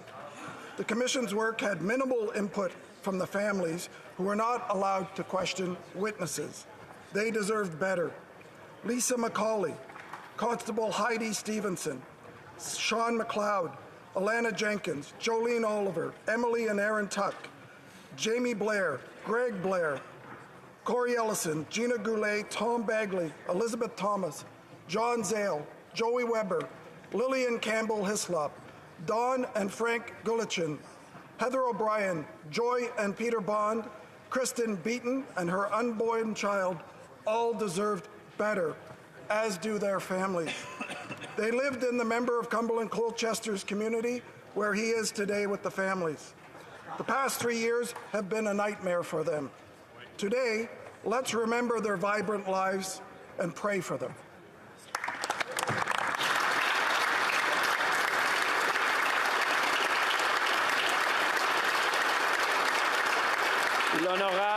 The Honourable Member for Vaudreuil-Soulanges. Mr. Speaker, after dozens of games, countless practices, and more than one trip home because we forgot something, the end of another incredible hockey season for our kids in Vaudreuil-Soulanges is upon us. As the Hawks, Riverains, Predators, Vikings, and my son Andy's team, the Titans, hang up their skates for the last time this season, I want to pay tribute to those who made it all possible. The incredible parent volunteers who stepped up to coach, manage, staff the arena, and even referee and drive. Speaker got better because of them. They learned teamwork because of them, made new friends because of them, and their dream of one day playing in an NHL jersey got just a little bit closer because of them. On behalf of all the parents and children who have benefited from your time and energy, I offer you one last cup of coffee at 6 a.m. and simply say thank you. The Honourable Member for Edmonton Strathcona. Mr. Speaker, there are at least 500,000 kids spread out across this country trying to deal with a disorder that makes it hard for them to succeed in school and in life. Without support, many of them won't graduate and will face a lifetime of problems: addiction, troubles with school, challenges with their lives. ADHD is the most common childhood psychiatric disorder, and Canada is not doing enough to help these kids and their families. Today, with the help of my son, McLean, I tabled Bill C-329, an act to establish a national framework respecting attention deficit hyperactivity disorder, because I know we can do better. I know how important this is, Mr. Speaker. As an MP, I've heard from countless parents and teachers about the challenges they face. As a teacher, I understand the frustration of not knowing how to help. And as a mother of a teenager with ADHD, I know how difficult it can be for these kids and for these families. It doesn't have to be this way, Mr. Speaker. Canada can do better. Thank you. The Honourable Member for Drummond. Mr. Speaker, I salute the audacity of the member for Richmond-Arthabaska because it takes a lot of courage to challenge the Drummondville Voltigeurs fans and to put our regional pride at stake, Poutine. It is therefore with confidence that I accept his challenge with the conviction that our Voltigeurs will give everything they have to save the honour of the region, because our Reds, Mr. Speaker, it's not like in this chamber, our Reds in Drummond, they are proud and they know how to make us proud. My colleague may think he's safe with his Tigers in 3rd place and my Voltigeurs in 13th in the regular season, but I can't wait for the moment when his Victoriaville Kitties are officially declawed and he comes to taste our local specialty right where it was invented, the poutine at Roi Giuseppe in Drummondville. The 122 rivalry is back on, Mr. Speaker, and it starts this Friday. I therefore accept the challenge launched by my neighbour, the member for Richmond-Arthabaska, and may the best team win. Go Voltigeurs, go! The Honourable Member for Regina Capel. What's in a name? Well, let's ask provincial Liberal parties. You would think that having the same party name as the federal governing party would be an advantage, but clearly it's not. Provincial Liberals, suffering from the brand damage that this Prime Minister is doing, are barge pulling away from the PM's party name. The Saskatchewan Liberal Party had a long history in my province. In fact, 6 out of 7 of our first premiers were Liberal. But the PM has destroyed the party's name so badly, the Sask Liberals just voted to end their embarrassment and stop calling themselves Liberal altogether. They don't even have a name for the new party. They would rather be called the No-Name Party than have any association with this Prime Minister. Liberals in BC made recently the same decision, realizing that to win elections, they can't have any association with this disastrous PM either. And I'm told the Alberta Liberal Provincial Caucus was considering doing the same thing until they realized they didn't exist. No surprise. After decimating Canada's energy sector, dividing Canadians and 40-year highs in inflation, it's no wonder nobody wants to be associated with him.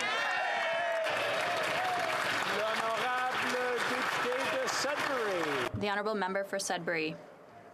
Mining is one of Sudbury's economic cornerstones. With our government's commitment of $3.7 billion and the launch of the Critical Minerals Strategy earlier this year, the Conference Board of Canada has predicted Sudbury's economy is primed to outperform Ontario and Canada in the coming year. Our government's plan is working. The number of jobs related to critical minerals rose by nearly 20% in the last 2 years alone, reaching a 14-year high. With 9 operating mines, 2 mills, 2 smelters, and a nickel refinery, Sudbury is home to over 300 mining and mining supply firms who generate approximately $4 billion in annual exports. With the world's demand for critical minerals, Sudbury is poised to play a major role in the continuation of job creation, economic opportunity, and continued prosperity. Mr. Speaker, I want to highlight Sudbury's potential and how we can continue to play a role in ensuring Canada will become the world's green supplier of choice for critical minerals. Right on. Oral questions. Question orale. The Honourable Leader of the Opposition.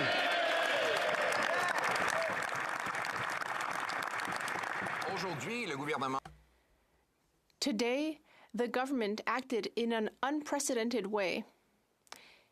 It is censoring debate on a bill that itself would censor what Canadians can say and watch online. That will give these woke people in Ottawa the power to control Quebecers. And incredibly, the Bloc Québécois is in favor of this additional Ottawa censorship. Only the Conservative Party is against it. When will this government stop attacking freedom of expression? The Honourable Parliamentary Secretary. Mr. Speaker, there is a consensus in Quebec about the fact that we should make web giants pay their fair share.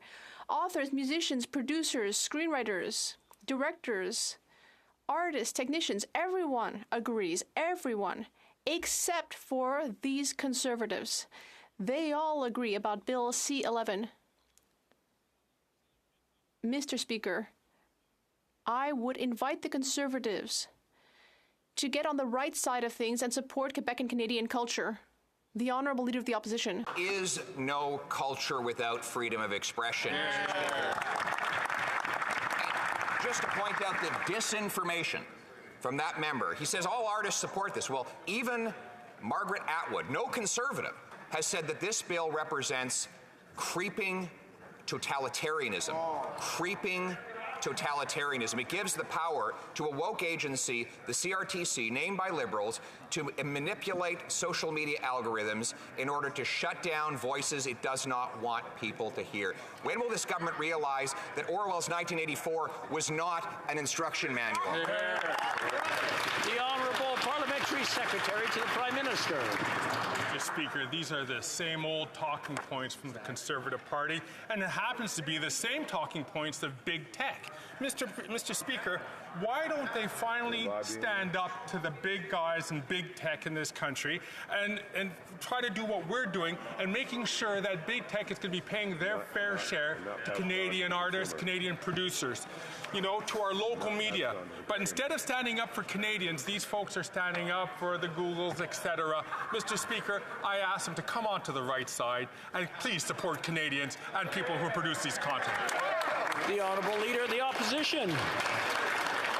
The And therein lies the problem. The government will get to decide what is the right side of the debate and shut down everyone they consider to be on the wrong side. Let's be clear. This bill doesn't hurt big tech. They'll still monopolize all of social media. Their platforms will still dominate. It's just that government bureaucrats will be able to manipulate the algorithms to shut down the voices of individual Canadians. Top experts on freedom of expression online say that, and so does Margaret Atwood, who calls this creeping totalitarianism. If the Prime Minister is not afraid of debate, why is he so determined to shut it down?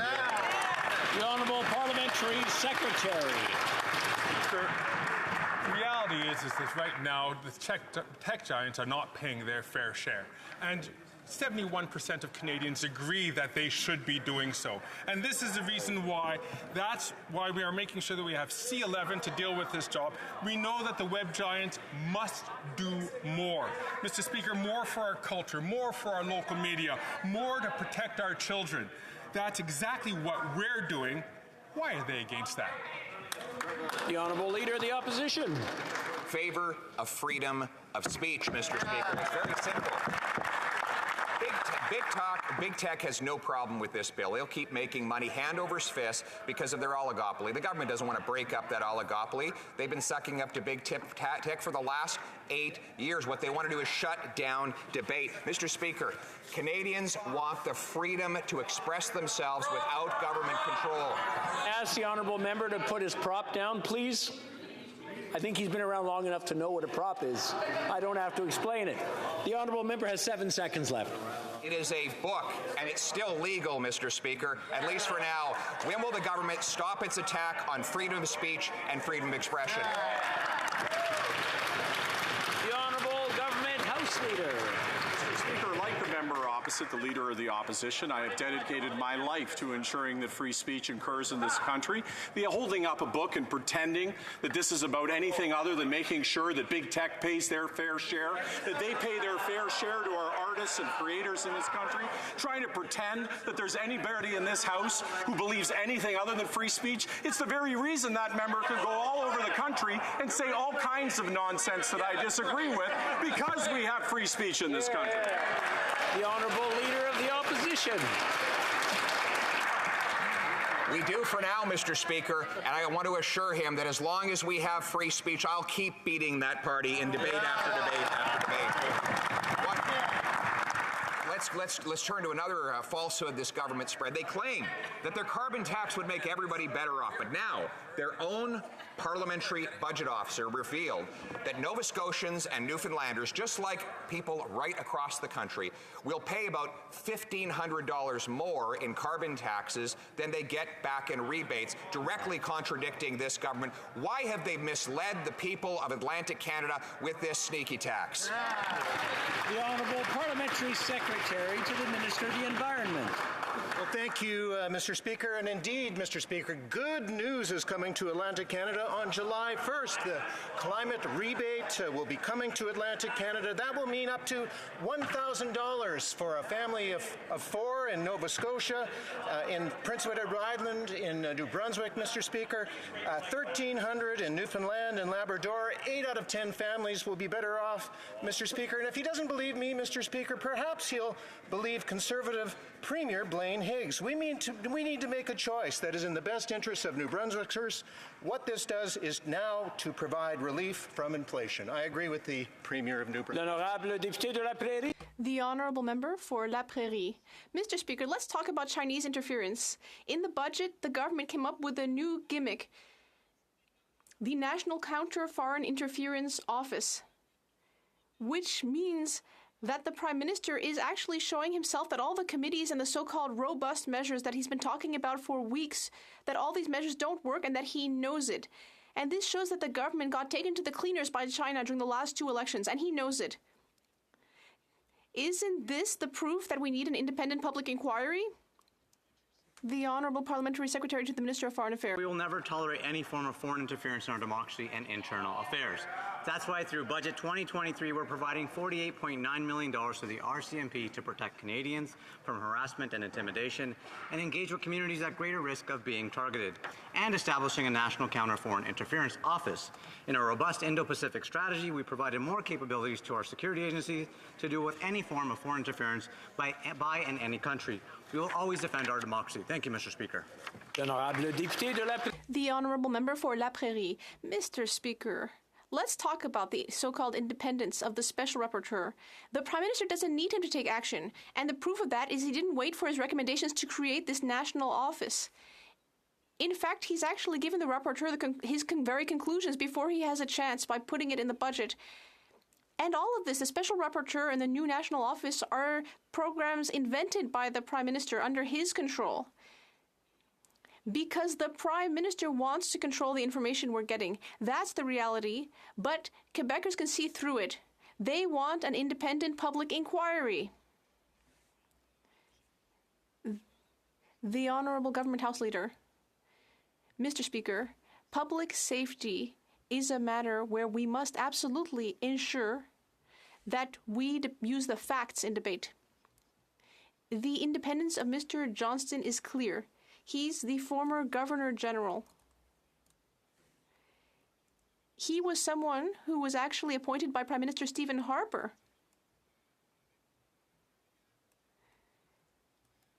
And he has had a remarkable career of service to Canada, and we will see that once again here as well. Le député de New Westminster, Burnaby. Today's report from the Mass Casualty Commission identified myriad failures. Our thoughts are with the victims and their families. Nova Scotians paid for the many failures in policing. For years, we've had recommendations to fix these problems that have been ignored by this government. This report also clearly identifies the link between gender-based violence and this horrific mass killing. Tonight, hundreds of women and children will be looking for shelter from violence, and they won't have anywhere to go.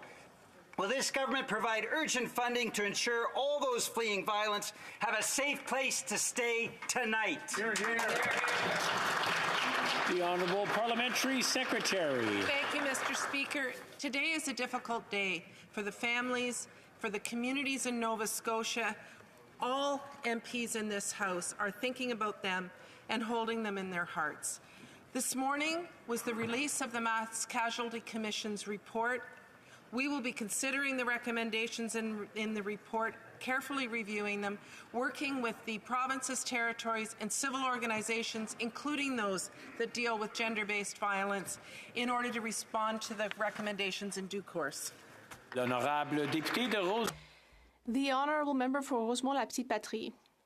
Mr. Speaker, if the NDP hadn't pushed this government, there wouldn't be funding in the budget to create good union jobs to fight climate change. But we know that we need to do much more. For years, the Liberals have been missing their objectives and have been giving billions of dollars to oil companies. That's making things worse.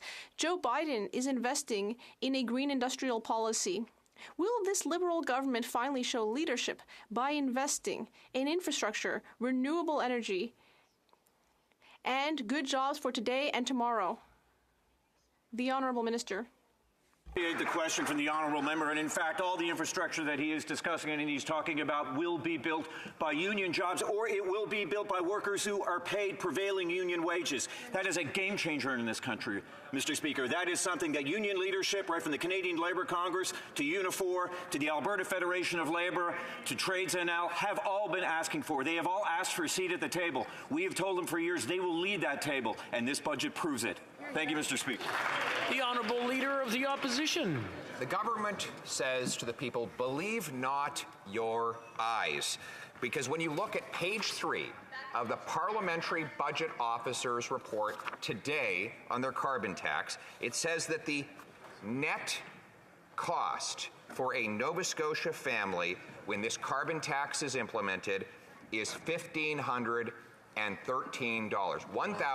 $1,513 more in carbon tax costs than in rebates. For Newfoundlanders, the number is $1,300 in net costs. Why, if this government is so proud of driving up the cost of gas, heat, and groceries on Atlantic Canadians and consumers everywhere.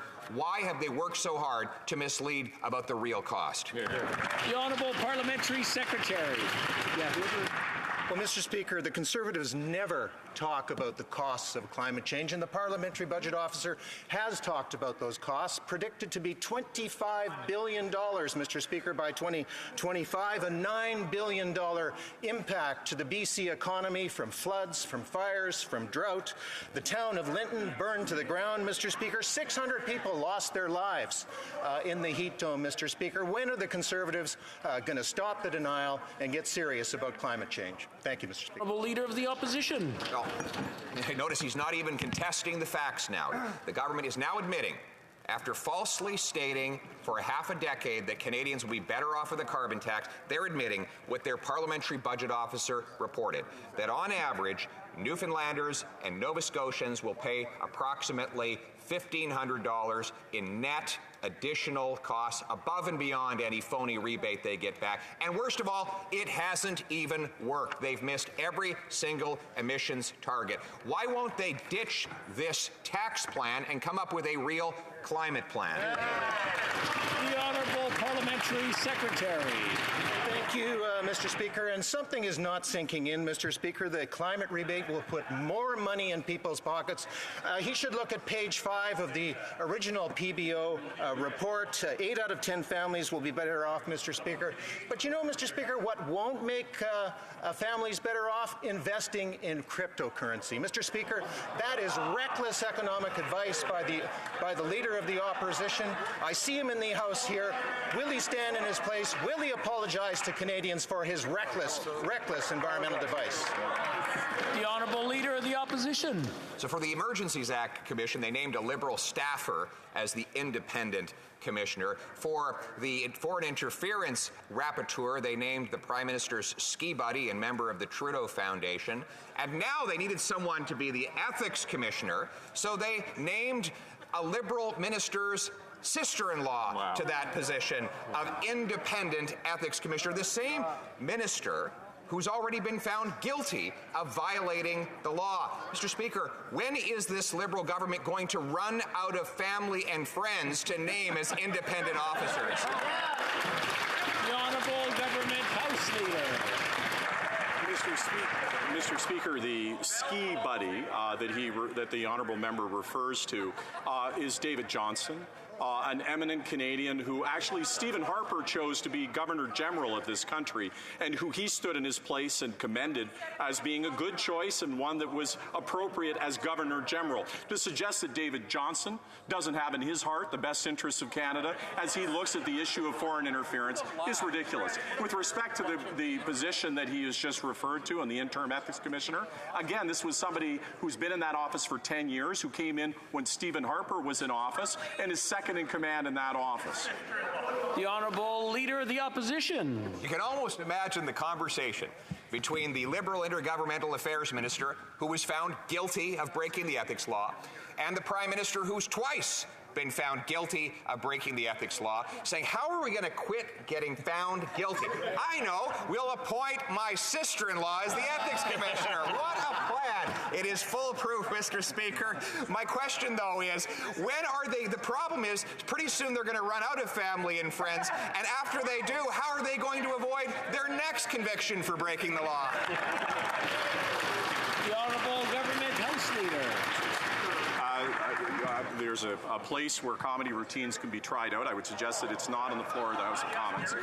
What I will say about the conversations that have taken place in the Ethics Commissioner's office is that for 10 years, the individual in question, who was appointed at the time of Stephen Harper's time in office, that Ethics Commissioner, in which she is number 2 in charge, has absolutely made hard decisions on this government, and by the way, other parties, and has comported themselves with total professionalism. What isn't professional is to take somebody who's worked in the public service for 10 years, making hard decisions, including hard decisions that affected this government, and treat them in that way, Mr. Speaker.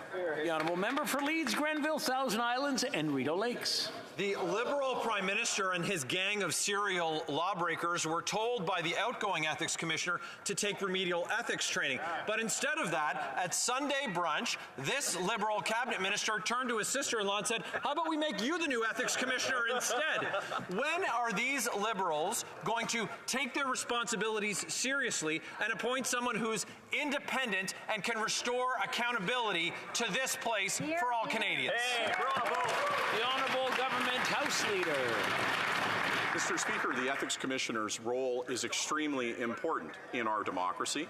Over the last 10 years in which the person they're referring to has been in the office, and they were appointed at the time as Stephen Harper, in the number 2 position, they've taken a lot of difficult positions against this government and, frankly, against that party, which have been well received in the sense that, Mr. Speaker, the Ethics Commissioner's job is to hold us to the highest possible standard. The idea that a public servant can't, when they have a screen in place, do their job or set aside differences is not realistic, Mr. Speaker.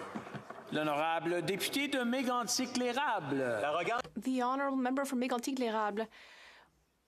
Well, Mr. Speaker, even the Simpson writers could not have reached this level of satire. This Prime Minister was found guilty twice for ethics violations, but he named the sister-in-law of his Minister of Intergovernmental Affairs to a high position, even though that minister himself was found guilty of ethics violations. So, ultimately, will that person be asked if it was okay for the Minister of Intergovernmental Affairs to be related to the Prime Minister who was also found guilty? It's like The Simpsons. The Honourable Leader of the Government. Mr. Speaker, when it comes to this matter, this question is clearly capable of acting independently, since they were in the office when decisions were made about the Prime Minister's behavior. The person was appointed during Prime Minister Harper's tenure and was there for 10 years. The Honourable Member for Thérèse de Blainville. Mr. Speaker, we don't want to go into a recession, and we'd better not go into a recession, in fact, because in the budget, the Liberals once again seem to forget about their promise to reform EI. Despite current economic uncertainty, they're telling 60% of workers that if something bad happens, too bad, they won't get EI. All economists are worried about the year to come.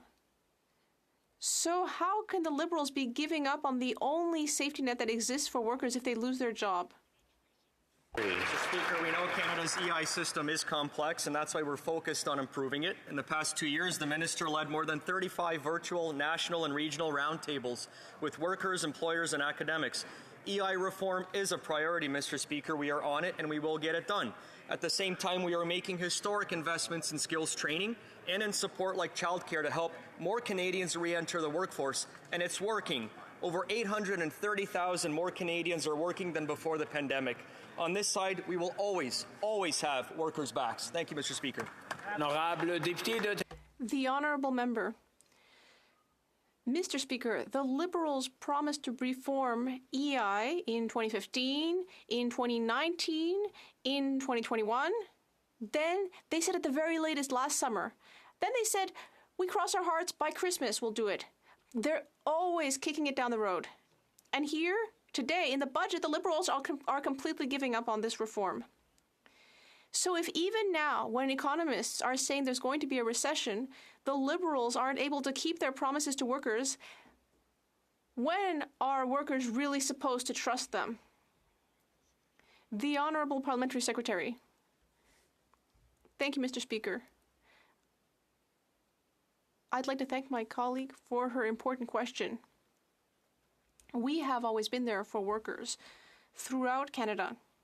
We promised that there would be EI reform, and we will deliver. Mr. Speaker, in this budget, once again, we've shown that we are here for Canadian workers throughout the country, and we will continue to be there. The Honourable Member for Shefford.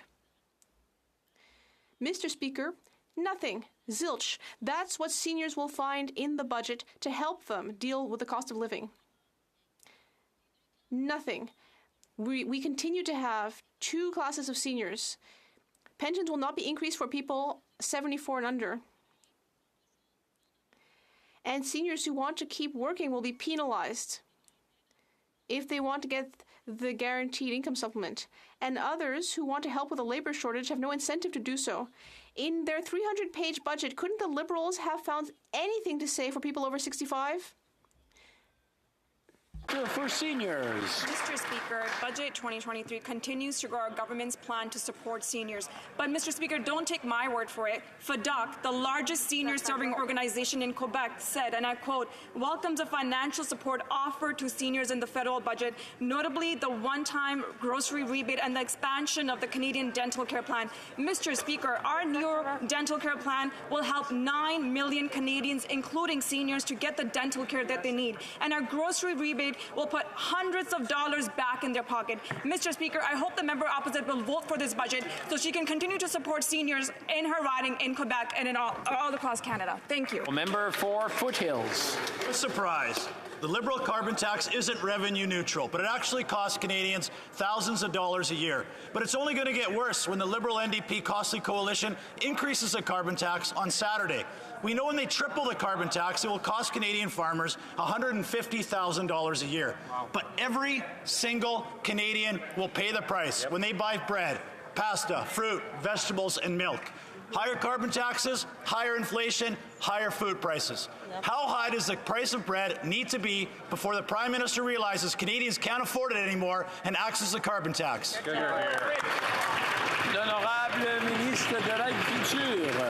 The Honourable Minister of Agriculture. Thank you, Mr. Speaker. There is a lot of good news in the budget for farmers, including when it comes to funding for foot and mouth disease vaccines. That's very important, and as well as changes to the advance payment program, which will offer no-interest loans up to $350,000. That's very important. Thank you. Kent Leamington. Yesterday, despite the Liberal Party, this House passed Bill C-230-FAR, which exempts farm fuels, grain drying, and barn heating from the carbon tax. But the carbon tax doesn't just apply to the farmer. It applies to the entire food value chain, from the mining and manufacture of fertilizers, to the delivery of farm inputs, to the delivery of farm production, to the packaging of farm inputs, farm production, and groceries every step of the way. The result is now a family of four is going to pay $1,100 more for their groceries in 2023. When does this government, this costly coalition, going to get the facts and stop the tax? The Honourable Minister, l'Honorable Ministre. Yes, Mr. The Honourable Minister. Once again, our government is here to support our farmers in various ways. We signed the Sustainable Canadian Agricultural Partnership, billions of dollars for the sector. When the Conservatives were there, they lowered funding for risk management and R&D programs. We are there to help farmers, Mr. Speaker. The Honourable Member for Chicoutimi-Le-Fjord. Mr. Speaker, on April 1st, the carbon tax is going up. And no, that's not an April Fool's joke. That's going to increase costs for our farmers, for our truckers. According to a 2023 report, if the tax is tripled, that will represent $150,000 more in taxes for a 5,000-acre farm. This government has until midnight tomorrow. Will it stop the tax? The Honourable Minister of Innovation. Mr. Speaker, I have a great deal of respect for my colleague, but he seems to have skipped some parts of the budget yesterday because there are some key policies in the budget to help Canadians with the cost of living in the budget. For example, the grocery rebate, which will help more than 11 million Canadians throughout the country. And for those who are watching at home, the Conservatives will be voting against that. That's shameful, Mr. Speaker. Member for Nunavut. While this federal government had many wins for some Canadians, Indigenous peoples were again neglected in this federal budget. Promises for long-term funding while delaying its rollout is not good enough. For years, urgent and unmet housing needs have been spoken in this House. Yet, Indigenous peoples will continue to live in homelessness overcrowded and moldy housing, forcing Indigenous peoples to leave their lands. Why does this government continue to put Indigenous peoples at the bottom of their priority list? Honourable Minister for Indigenous Services. Mr. Speaker, I agree with the member opposite that we can't take our foot off the gas pedal of ensuring that every single Indigenous person in this country can see themselves as having the same access to success as every other Canadian. And that's why our government has made historic investments in infrastructure, over $7 billion committed in Budget 2021. We're going to continue to make those investments with Indigenous communities to ensure kids can get to school in healthy schools, that we can have Indigenous people living in healthy houses, and I'm excited about the $4 billion urban, rural, and northern Indigenous housing money in the budget that I welcome the member to work with us on. The Honourable Member for Vancouver Kingsway. Mr. Speaker, Canadians need to know their government is using public money responsibly, especially when it comes to their health. But Liberals are refusing to tell taxpayers how much money they lost on a failed $200 million vaccine factory in the health minister's own riding, a scheme that didn't produce a single dose of COVID vaccine. When will the Liberals do the right thing and invest in a public drug manufacturer instead of no-strings-attached giveaways to Big Pharma? The Honourable Minister of Innovation. Mr. Speaker, I'd like to thank my colleague for his question. It's a bit rich for him to criticize this government when, at the time, Mr. Speaker, what we did was the responsible thing. The responsible thing we did at the time, Mr. Speaker, was to invest in the different family of vaccines. Why? To protect the lives of Canadians, Mr. Speaker. And since that moment, we have invested record amount of money in Canada to make sure that we would onshore biomanufacturing. You know why, Mr. Speaker? We didn't choose that pandemic. We're not going to choose if there's another one, but we choose to be better prepared to save the lives of Canadians. The Honourable Member for St. John's East. Seniors representing one of the fastest growing populations in Canada, we require strong public policy measures to ensure they can retire with dignity and respect. Can the Minister of Seniors please update the House on the efforts our government have outlined in the budget to support seniors? For seniors. Mr. Speaker, I want to thank my colleague for her excellent question. Mr. Speaker, Budget 2023 continues to grow our government's plan to support seniors, which has already seen poverty rates for seniors drop significantly, Mr. Speaker, since 2015. Through this budget, Mr. Speaker, we're bringing the largest expansion of healthcare in 60 years, providing seniors access to high-quality dental care. We're helping seniors with daily class with the grocery rebate, Mr. Speaker, and we're also helping more seniors access supports such as their guaranteed income supplement through the automatic income tax filing. Mr. Speaker, seniors can be rest assured we'll continue to have their backs. Thank you. The Honourable Member for Calgary, Forest Lawn. The claims that Canadians get more back in rebates for their failed carbon tax has been proven false by the public budgeting officer. He said the largest net loss will be felt by Albertan families who will pay $2,773 in tax. And in a bid to look more virtuous to eco-radical groups, the Costly Coalition is going to jack up their failed carbon tax this Saturday. Why don't they axe the failed carbon tax and stop punishing families for eating, heating, and driving? The Honourable Parliamentary Secretary to the Minister of Environment. Well, thank you, Mr. Speaker. Every time we put forward an affordability measure, Mr. Speaker, the Conservatives vote against it, Mr. Speaker. But good news is coming to the prairies where the member and I live. As of April 1st, a family of 4 will receive a climate rebate up to $1,500 in Alberta and Saskatchewan, $1,000 in Manitoba. Mr. Speaker, this is going to help families. It's going to help families because the checks are going to arrive quarterly. 8 out of 10 families will benefit, Mr. Speaker. I don't know what the Conservatives have against good news.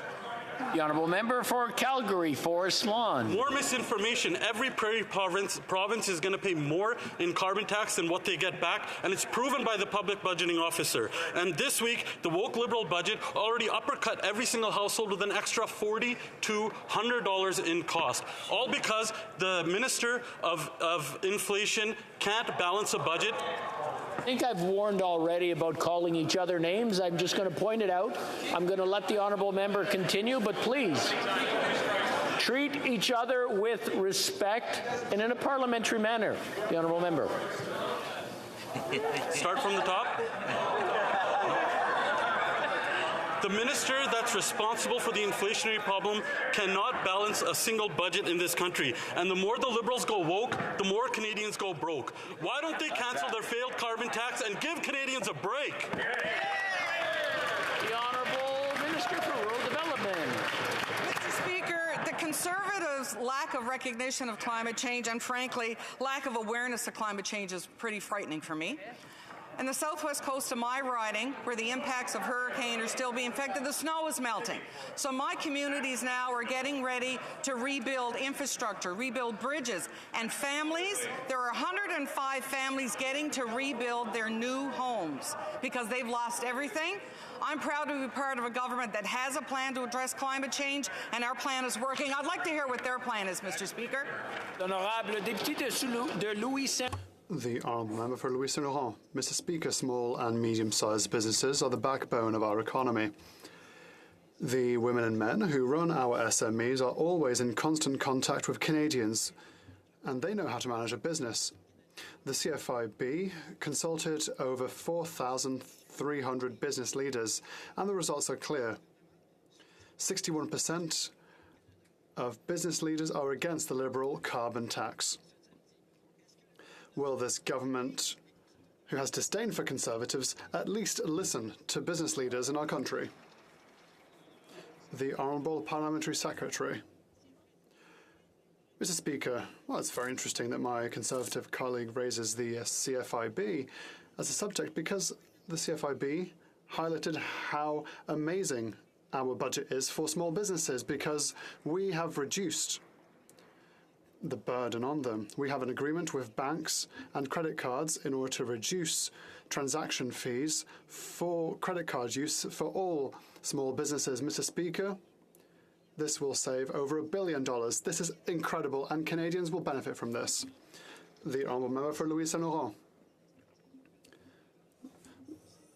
The government is great for when it comes to increasing debt because of the government's own debts. The CFIB's survey also mentioned a number of things. 4,300 business leaders state that 40% of them will have to reduce investments, 45% will have to cut wages, 56% will have to increase product costs. That is the direct and tangible impact of this budget if this government were to increase the tax next Saturday. Will the government finally act for the good of all Canadians and cancel this tax on the 1st of April? The Honourable Minister for Innovation. Mr. Speaker, I'd like to thank my colleague for Louis Saint Laurent, for whom I have a lot of respect. But we listened to entrepreneurs and we heard all Canadians, not only entrepreneurs, and everyone told us three things: help us with the cost of living, invest in healthcare, and build an economic future that will give us prosperity and good, clean jobs in the future. What I can confirm, for the edification of my colleague for Louis Saint Laurent, is that Canadian businesses see that we are going towards a green economy, and that is the best way to create jobs today and in the future. The Honourable Member for Montcalm. Mr. Speaker, there is no shortage of health needs in Quebec, but instead of addressing these health needs in the budget, the Liberals are inventing a new dental programme on top of the one that we already have here in Quebec. That's almost $3 billion that Quebec could use, where it would be more useful or to improve the existing programme. That is the reason for which the National Assembly has just unanimously called for a right of withdrawal with full compensation for Quebec. Will the government commit to respecting the unanimous request of Quebec's elected officials? The Honourable Minister for Health. Thank you, Mr. Speaker, and thank you to my colleague for having asked that question, which allows me once to commend what we, or rather highlight what we heard from Quebec. From coast to coast, people care about dental care and universal health care. 2 to 3 million Quebecers over the next couple of years will be able to benefit from the new dental programme from the Government of Canada. And 3, this will be done in collaboration with every single province, including Quebec. The Honourable Member for Montcalm. Mr. Speaker, there are health needs everywhere in Quebec. The network is in crisis, but the Liberals did not prioritise these needs in their budget. The Liberals prioritised the needs of the Liberals. They did not listen to Quebec's demands. Their main concern is to ensure that they stay in power by respecting their alliance with the NDP. Their priority is not dental insurance, it's a majority insurance. Should partisan interest dictate where government invests? Will they finally commit to respecting the unanimous request? The Honourable Minister. Thank you, Mr. Speaker. I would like to thank my colleague once again for highlighting the needs of Quebecers that are just as important as the needs of any other Canadian when it comes to physical and mental health and dental health. And that is why those to whom I've spoken in Quebec are over the moon. Because over the next 2 to 3 years, 2 to 3 million Quebecers, families with modest or median incomes, all these people will be able to benefit from Government of Canada programs. Gas, home heating, and groceries are more expensive than ever before. This is not new news. This costly coalition is punishing families by pushing people further in debt, and the additional financial stress brought on by this budget will wreak havoc and chaos on so many levels. Mr. Speaker, in Ontario, the Parliamentary Budget Officer reported that the carbon tax will cost approximately $1,800 per household. This government has created a new class, the tax-poor class, who are going to work hard all of their lives and have little to show for it. Canadians need solutions, so, Mr. Speaker, will the Liberals cancel their plans to increase the carbon tax this Saturday? The Honourable Parliamentary Secretary. Mr. Speaker, everyone knows that the first thing that we did when we came into government was lower taxes for the middle class. But did you know that our government has also increased the amount that every Canadian can earn before paying even a penny of federal income taxes? We've increased that to $15,000. That's $3,673 more dollars that you could earn tax-free. It's just another way that we're making life affordable for all Canadians. The Honourable Member for King Vaughan. Mr. Speaker, seniors are struggling. This Saturday, the Liberals' plan to increase taxes will make things worse. The cost of gas, heating, and groceries is going up. Carmela, a senior, struggles to put food on her table each week and often skips a meal to make ends meet. This costly coalition is increasing the carbon tax, and it will make the problem worse. Carmela wishes this was just an April Fool's joke. Will this Liberal government cancel the planned increase of the carbon tax this Saturday? The Honourable Minister for Seniors. Been there delivering for seniors, and the party opposite has opposed every single measure that we have put forward. Right. Mr. Speaker, once again in this budget, we're providing targeted support for Canadians who need it the most, including seniors. With our new grocery rebate, Mr. Speaker, that is going to give seniors additional money to pay for their groceries. With our new dental care plan, Mr. Speaker, that is going to get that dental care for seniors that they care about. Mr. Speaker, we're expanding the free automatic filing system so vulnerable seniors can have access to critical supports like the GIS, Mr. Speaker. Mr. Speaker, if the Conservatives care about Canadians or seniors, they should vote for the budget. The Honourable Member for Prince George, Peace River, Northern Rockies. Mr. Speaker, this Prime Minister's new spending spree will cost every Canadian household $4,200 more. A family of 4 will pay $1,100 more for groceries this year alone, and even more if you live in the north. And on top of that bad news, families in Northwest Territories who have already had to choose between paying for their heating bill or buying groceries will now see this Prime Minister increase the cost of home heating oil by 17 cents a litre this Saturday. When will this Prime Minister and this costly coalition cut the carbon tax? The Honourable Parliamentary Secretary. Mr. Speaker, my colleagues across the way don't seem to understand or recognize that there are 2.7 million more Canadians who have been lifted out of poverty since this government came into power. That's 830,000 Canadians more are working since the pandemic.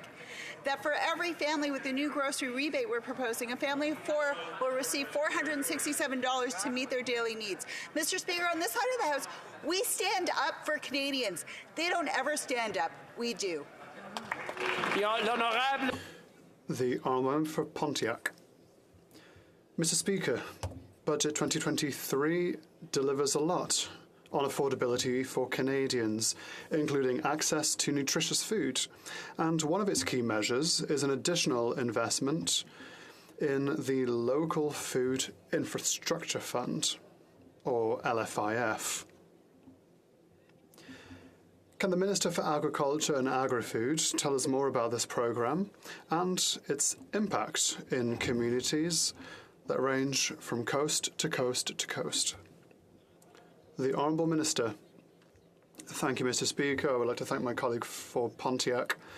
I'm very pleased to inform all of our colleagues that in the 2023 budget, there is a new $10 million that has been dedicated for the Local Food Infrastructure Fund since this was created or implemented since the very first iteration of the LFIF, and it seeks to strengthen our local healthcare ecosystems with community-based not-for-profit organisations. People will be able to improve their infrastructure and services to their communities. Shore St. Margaret's. Gas is going up, home heating is going up, and the cost of groceries are going up. And this week, the NDP Liberal Costly Coalition Spendathon projects that Liberals will collect another $69 billion in Canadian taxes because of their ineffective carbon tax. Today's independent report on the carbon tax says Nova Scotians will pay $1,513 more than they receive. The Liberal carbon tax punishes families and paychecks. Will these Liberals show a little compassion and cancel their carbon tax grab? Good question. The Honourable Parliamentary Secretary. Mr. Speaker, we are closing tax loopholes on the wealthiest Canadians to make life more affordable for the middle class. 99% of these measures will be affecting people that make over $300,000 a year. 80% of these measures will be affecting Canadians who make over $1 million a year. So let's be clear. When Conservatives talk about lowering taxes to protect powerful paychecks, they're actually talking about cutting taxes for the 1% and cutting services for workers and seniors and youth and everyone else. The Honourable Member for Coast of Bay Central Notre Dame. Mr. Speaker, when the cost of living increases, women's shelters are extremely hard hit. Safe havens for those fleeing domestic violence could face closing their doors. Yesterday, the public budget officer reported that when Liberals triple their carbon tax, it will cost a Newfoundland and Labrador family an additional $1,316 a year. Women's shelters incur expenses 40 times that of an average family. So will this costly coalition show an ounce of compassion to those most vulnerable by cancelling this Saturday's carbon tax increase? The Honourable Minister for Rural Economic Development. Parliamentary Secretary and part of this government when the pandemic hit that we stepped up to get cash right away, money right away at the door to every single one of those women's shelters from coast to coast to coast. And Mr. Speaker, when I stood up before and made a comment about the hurricane in my riding, someone on the other side said, oh, here she goes again. Well, you know what? She's going to keep talking about that hurricane because it's hundreds of millions of dollars of damage in small craft harbors, hundreds of millions of dollars of damage done in infrastructure, hundreds of millions of dollars done to people's homes. We are going to keep talking about that because we have a plan to fix it. Thank you, Mr. Speaker. The Honourable Member for Renfrew, Nipissing, Pembroke. Mr. Speaker, today's report by the Parliamentary Budget Officer is clear. The carbon tax is a tax, is a tax, is a tax. It is costing Ontario families $1,800 more per household than they're getting back. It's raising the cost of fuel and food. Canadians are being played for fools by this costly coalition.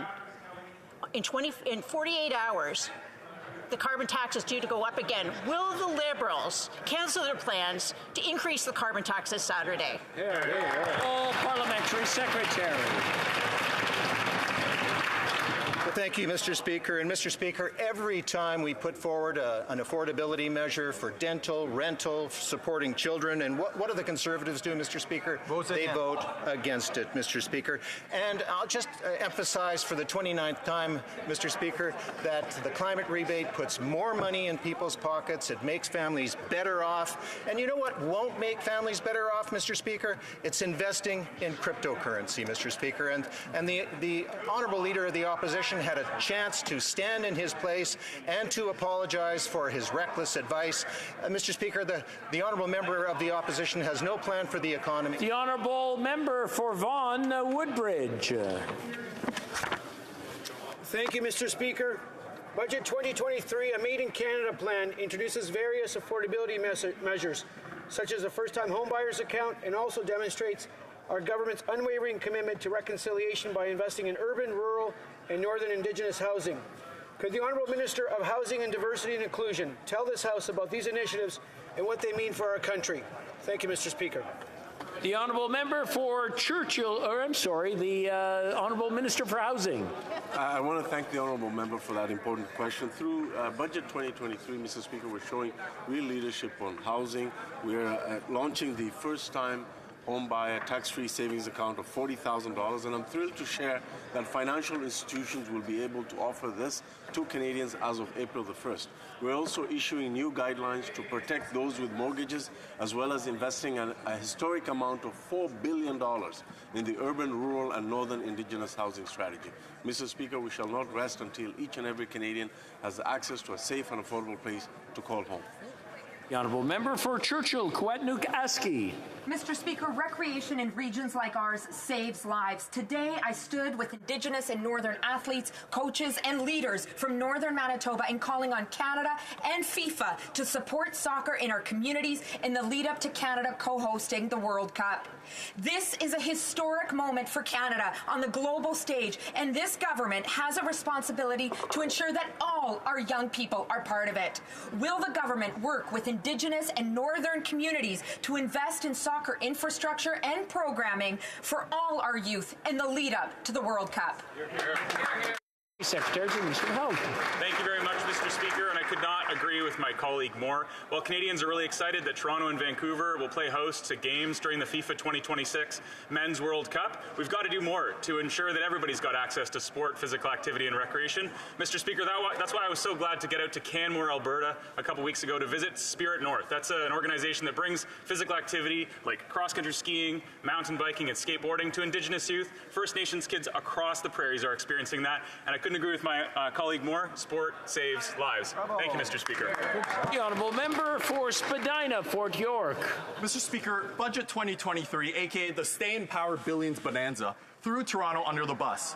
The city's deputy mayor warns of significant cuts to city services due to the federal government walking away from its election promise and ignoring Toronto's requests for help with COVID shortfalls. The GTA is the engine of the Canadian economy, and it's about to stall.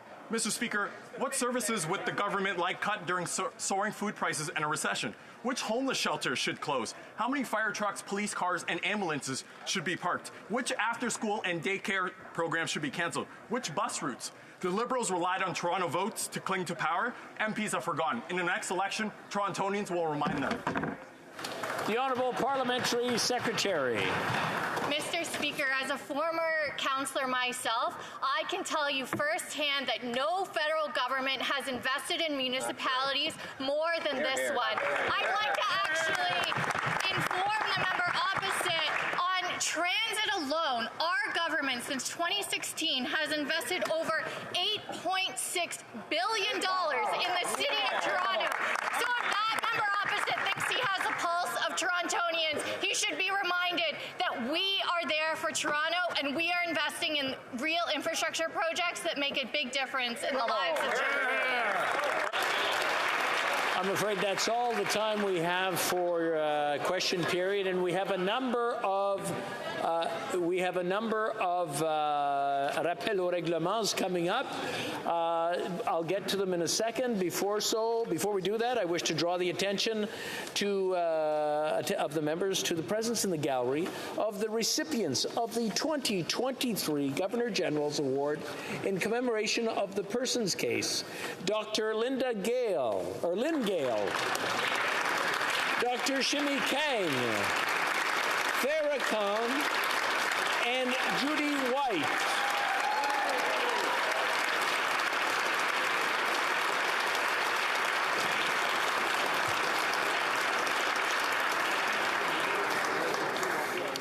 I understand there have been discussions among representatives of all parties in the House, and that there is agreement to observe a moment of silence in honor of the fallen police officer in Louisville, Quebec.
Thank you. Merci. Nous avons des rappels au règlement. We have some points of order. The honourable member for Don Valley West. Then we'll go there. We've got a whole slew of them today. Thank you, Mr. Speaker. And I rise on this point of order. And I think I can safely say that everyone in this House shares at least two things in common. We are all committed to working for human and civil rights in Iran, and we all get frustrated from time to time. Last week, after 3 hours at a Nowruz event organized by the wonderful Tirgan community, I became frustrated with what I felt were inaccurate and unfair comments by one speaker. And I left, maybe ironically, to go home and write a sermon on reconciliation and making an intemperate comment on the way out. And I am sorry for that. But let there be no misunderstanding. I remain committed to working with and holding and supporting the families of the victims of PS 752 every day.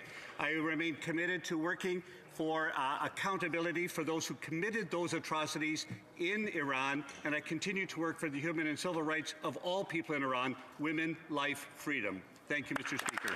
Bravo.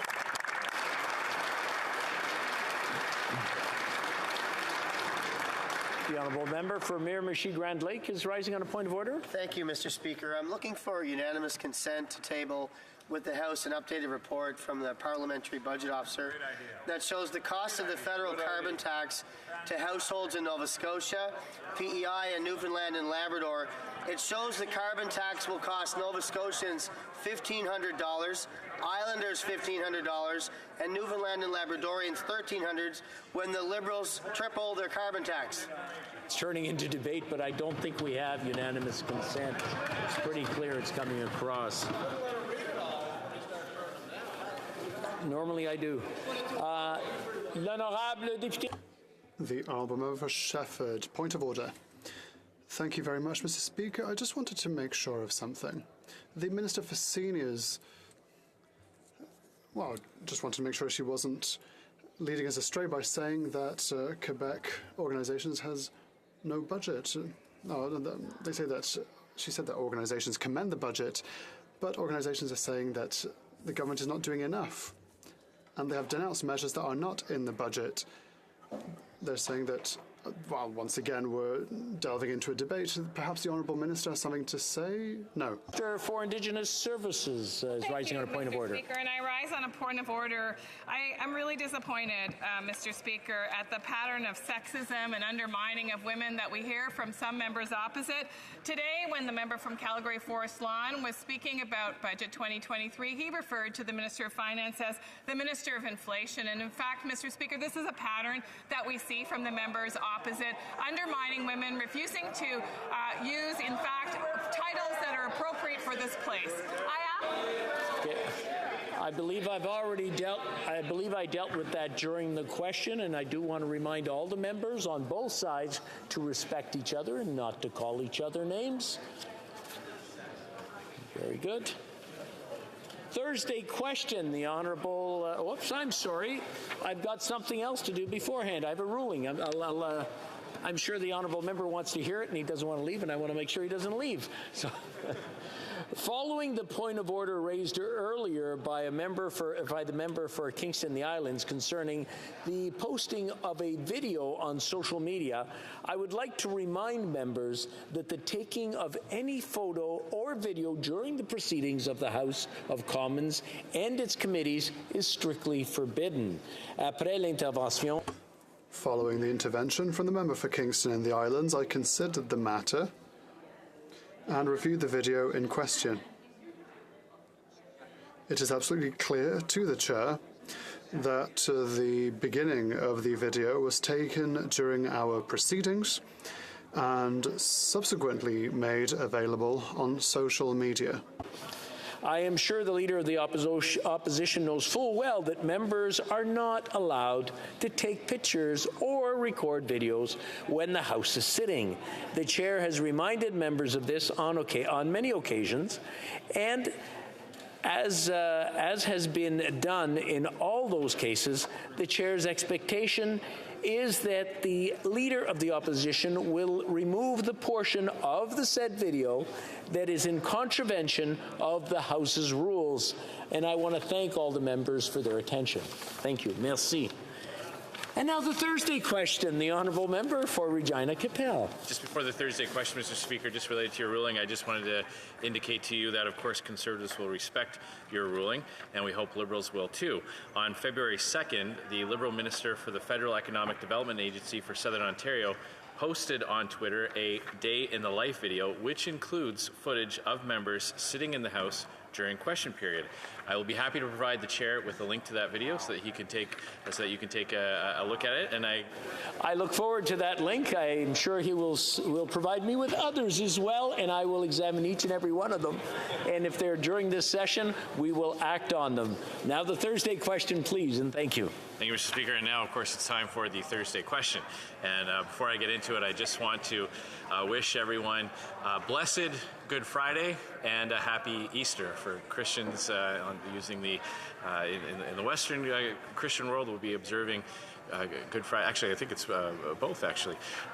Easter is coming up, and I know it's a time when family members will get together and visit and take a little bit of a break. And I know it's a lot of Canadians are going through a lot of hardship, so I just want them to know that we're thinking of all those vulnerable Canadians who might be facing extra struggles given the current economic woes that are afflicting many hardworking Canadians across the country. And I want to wish everybody here around this place, from the pages to the support staff and you, Mr. Speaker, and members of all parties, a fruitful week with their family, 2 weeks working hard in their constituents, in their constituencies, meeting with their constituents, and of course taking a bit of time with their friends and family. As it relates to the House business, I would like to know if the government House Leader can update us as to what the business of the House will be. We were hoping that we would have more debate on Bill C-11, which of course is granting the new powers, unprecedented powers to the government to control the internet. I note that that debate will end today because the government is stifling that debate, but I would hope that he would update us as to what we'll be debating when the House comes back after the Easter break. Well, Government House Leader. Well, thank you very much, Mr. Speaker. Let me join with my honourable colleague, the opposition House Leader, in wishing everyone a joyous Easter. I hope that members who are celebrating Easter have a time to take with their family. Of course, this is also a very busy time for many of our other faith communities as we recognize Vaisakhi. We're in the holy month of Ramadan right now, and we have Passover. So this is a time that is very rich when I know we'll be visiting churches and mosques and temples in our community to share with the rich faith traditions that are in our constituencies. And I hope all members are able to profit from those opportunities to be with their constituents and with their families.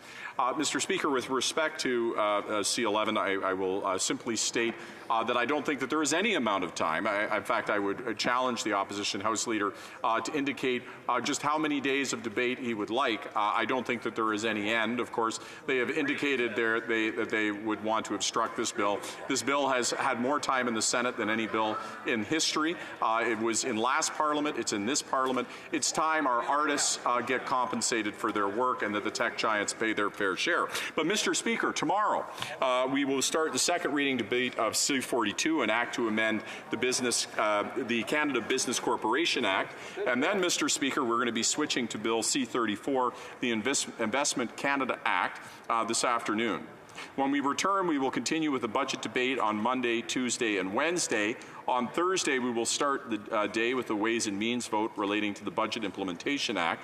Following the vote, we will proceed to the debate on Bill C-27, the Digital Charter Implementation Act, followed by Bill C-42. Finally, on Friday, Mr. Speaker, we will commence debate on the budget bill. Thank you, Mr. Speaker. The honourable member for Regina Capel is rising on a point of order, or? A friendly point of order, Mr. Speaker. Okay. I just wanted to add my voice to the Government House Leader in the spirit of recognition of events that are being acknowledged in the upcoming weeks. Of course, the standing orders make reference to Easter, but of course it is also the time for Passover for our Jewish friends and fellow Canadians. And as I know, many members will be invited to wonderful Vaisakhi events and many iftar dinners as well during the holy month of Ramadan for our Muslim friends as well. So I just wanted to join my voice to the Government House Leaders on those recognitions as well. While we're at it, I just want to remind both sides, both the honourable member for Regina Capel and the Government House Leader, that it is the Thursday question, not the Thursday question and comments. I just wanted to point that out. Orders of the day. matters of the day, government orders, government bills, commons. Resuming consideration of motion number 2 respecting Senate amendments to Bill C-11, the Online Streaming Act, and on the amendment of Mrs. Thomas. The Honourable Parliamentary Secretary, returning to debate, the Honourable Member for the Parliamentary Secretary to the Government House Leader, who has 10 minutes remaining. Well, thank you very much, Mr. Speaker, and I'm glad to continue my discussion on this very important debate that I started before question period. I focused primarily on what I saw as the Conservative agenda and the reason for their continual interest in trying to promote the disinformation and misinformation that's out there prior to question period. I'd like to take some time to focus on the parts of this bill, and in particular, those that are going to affect and help artists that are trying to make a career of it in our country. You know, whenever I've had the opportunity to speak to this bill, Mr. Speaker, I've specifically gone back to what I thought was a very powerful intervention in committee by Gord Sinclair, who's a bass player for the Tragically Hip. Mr. Sinclair, in his testimony, said, pardon me? I got a heckle. I thought I wouldn't mind hearing what that heckle was. We love the hip. We'll get to questions afterwards. Okay. I'd like to hear the heckle about Mr. Sinclair if the member wants to say it a little louder. But anyways, what I was going to read from his testimony, which I thought was very good. And he said, quote, "Times change. In the 30 years that the Hip were performing, we went from producing vinyl records and cassettes and CDs, videos and DATs through Napster, and to iTunes and YouTube, and now to streaming and its dominant platform, Spotify. Through it all, until recently, there have been live shows to make ends meet. But people no longer buy physical products for our industry that our industry produces. In the digital age, people have given up on music, just the idea of paying for it. That business model is unsustainable." Mr. Sinclair goes on later to say, Mr. Speaker, "Our potential as a creative nation is as vast as the country itself. Songwriters are our best cultural ambassadors. We are compelled to create, to express what we know and what we feel. We need partners in government and industry, including streaming. Right now, somewhere in Canada, a young artist is searching for their voice, the right bit of melody to go with the perfect words. We need your help to hear those voices." And that's from Gord Sinclair from the Tragically Hip, Mr. Speaker. I thought it was really interesting in the speaker that spoke before me, the member from Calgary Nose Hill, when she said in her comments, the only people that are interested in this bill and seeing it go through that are artists are those that have made it, those that are successful. And I can only assume that she's putting the Tragically Hip in that category, Mr. Speaker. But I would remind that member that the Tragically Hip, specifically, Mr. Speaker, has done countless things in our community and our country to help build up various different charities. They've given back tremendously. And one of the ways in which they've given back is to new and emerging artists, trying to lend their stardom to those that are trying to make it.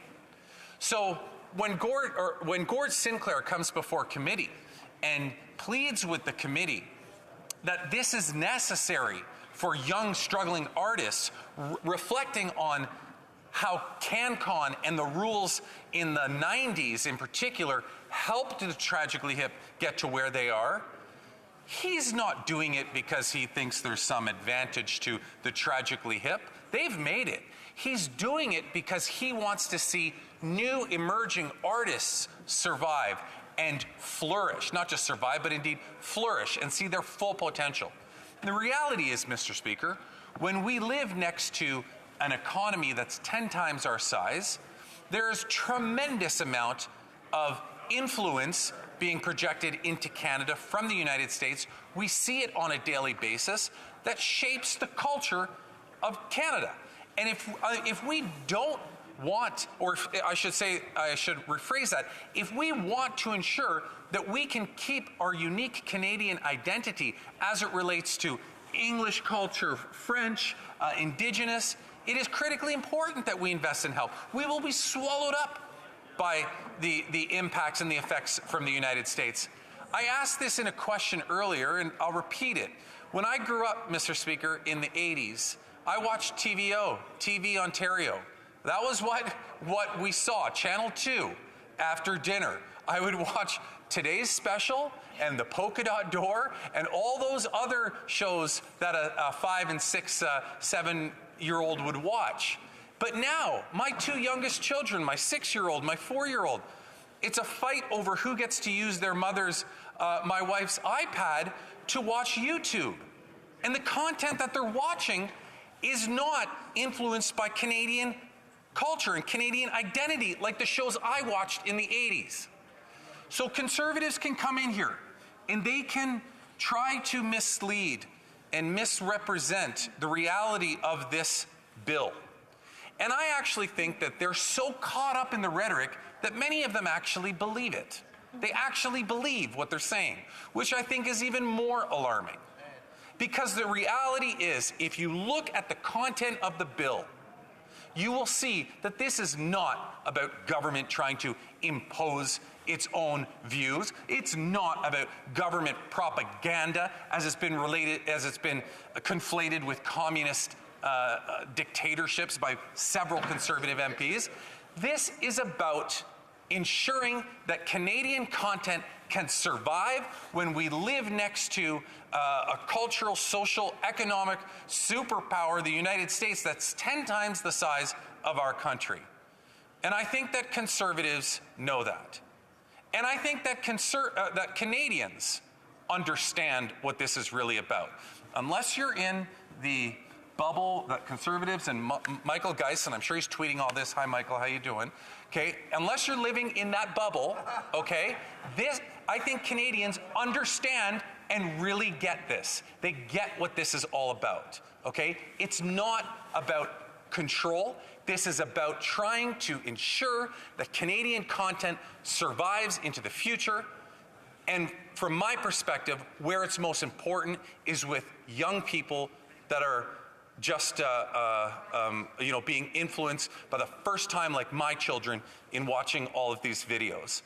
And so I will say to Canadians that might have a concern, Mr. Speaker, saying, well, I don't know where to land on this. I don't know because I'm not getting all the information.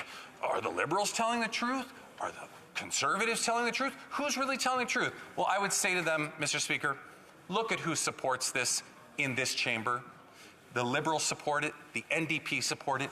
The Separatist Party supports it.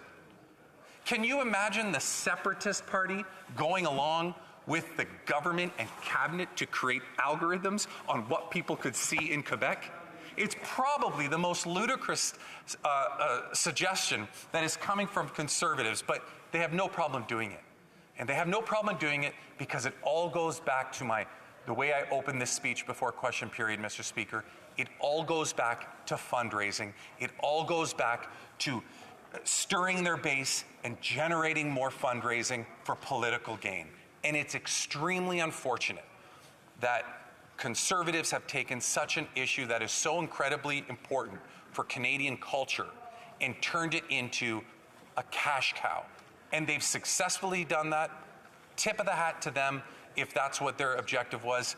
They succeeded, but they're not helping Canadians. They're not helping Canadian culture, and they're not helping Canadian artists the way that Gord Sinclair and the Tragically Hip and countless other Canadians are trying to help them. Thank you, Mr. Speaker. Questions and comments. Question commentaire. The honourable member for Yorkton Melville. Thank you so much, Mr. Speaker. Love that conversation. Appreciate it. Pleased to respond to it. Speaking of the youth in this nation, like never before in the history of this country, have young people engaged in choosing a leader and joining a party than has happened over the past while here. And they are excited about the freedom they have on the internet and the opportunities that they have to present themselves. And of course, Canadians around the world are recognized for all the good things about the values that we have. So I would say to the member, if there's fundraising that is being successful here, you can't beat money out of Canadians. Well, you can if you tax them. But in this case, people in this nation support what they believe in with their pocketbook. And people in Canada are doing that, and I would encourage the member to do what he can to express their views and see if people support it in the same way. Honourable member for Kingston and the Islands. They're not beating money out of Canadians, Mr. Speaker. They're scaring it out of them. Questions and comments? Question commentaire. The honourable member for Fredericton. Thank you, Mr. Speaker, and I thank the honourable member for his honesty today and for dealing in facts and evidence. It's very refreshing to hear when considering this debate.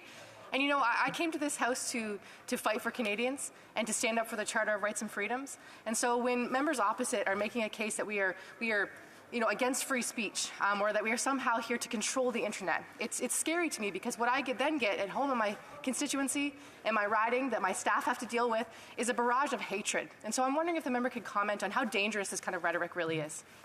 The Honourable Parliamentary Secretary. It is a great question, because it's extremely dangerous.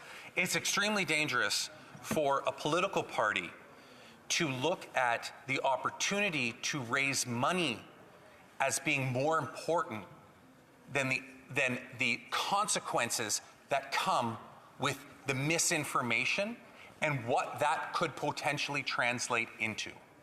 That's what we're seeing, Mr. Speaker, is we're seeing conservatives, and like I said earlier, I believe that some of them actually are at the point where they believe their own rhetoric, okay, because they've been saying it so much.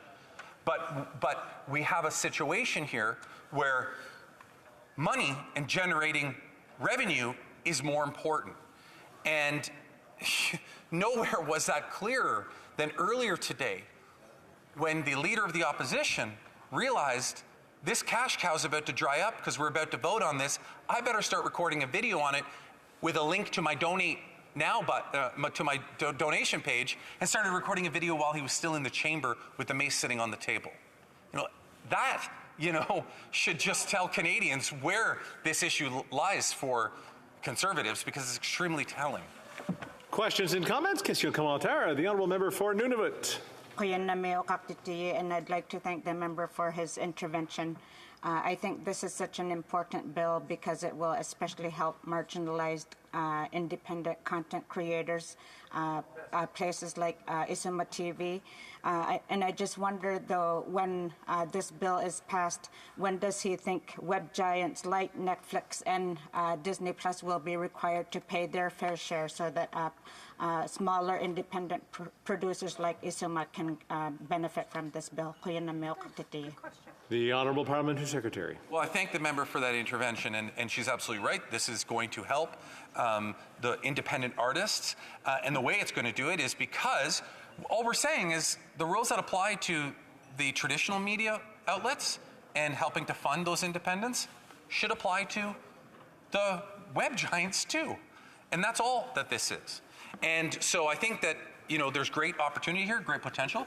But, I would say to conservatives that are saying that this is a violation of freedom of rights, well, we'll see what happens the day after this legislation receives royal assent. Will the conservatives take it to the court to have a charter ruling on it? I'm going to guess not, because any lawyer that would advise them would most likely tell them that they don't have a case. Questions and comments? Question commentaire. The honourable member for Sandwich Gulf Islands. Speaker, and the honourable member for Kingston and the Islands. As he knows, I intend to vote for C11, but I'd vote for it with more enthusiasm if the government had accepted the amendment from the Senate that excluded user-developed content. I'm wondering if he can explain, because so far I have not had any explanation that makes sense to me about why the government has rejected that amendment from the Senate. Secretary. My understanding, Mr. Speaker, is that it had already been dealt with that it's already very explicit that user-generated content is not affected by this piece of legislation.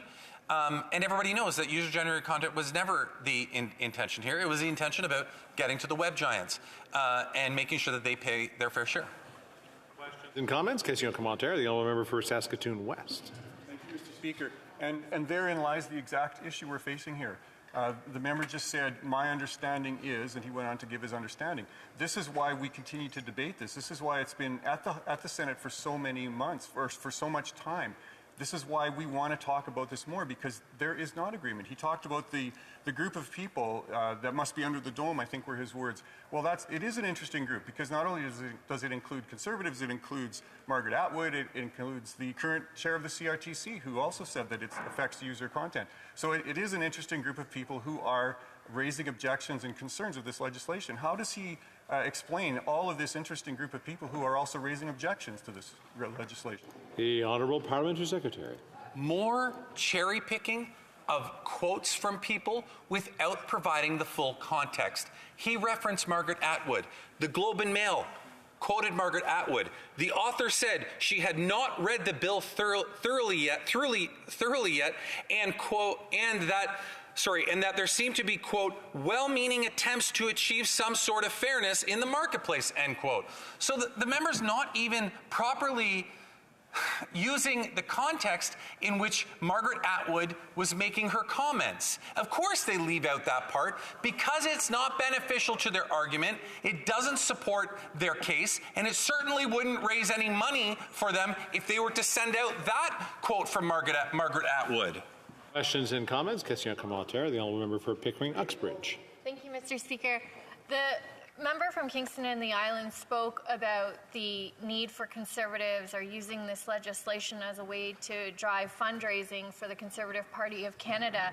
I'm curious if he finds it a bit ironic that it's actually the Conservative Party that's standing in the way from content creators from actually being paid fairly for their content and for their ideas, and that Conservatives actually stand in the way to block that legislation so that they can fundraise their own party and their own partisan activities. The Honourable Parliamentary Secretary. Isn't that interesting and such an interesting take on it, Mr. Speaker? Conservatives are basically creating their own content by using this issue in order to fundraise and to generate money for their party. And you know, it's total hypocrisy on the part of Conservatives. They should know better, and they should stop playing with an issue in a way that encourages disinformation, which is what they're doing. Well, we do have time for one more question. I didn't think anyone was up. The honourable member for, I want to say Prince George, Northern Rockies, Prince George. I will always get this one wrong, and I really apologize to the member. Prince George, Peace River, Northern Rockies. Thank you, Mr. Speaker. And I guess, you know, the member across the way, talk about rhetoric.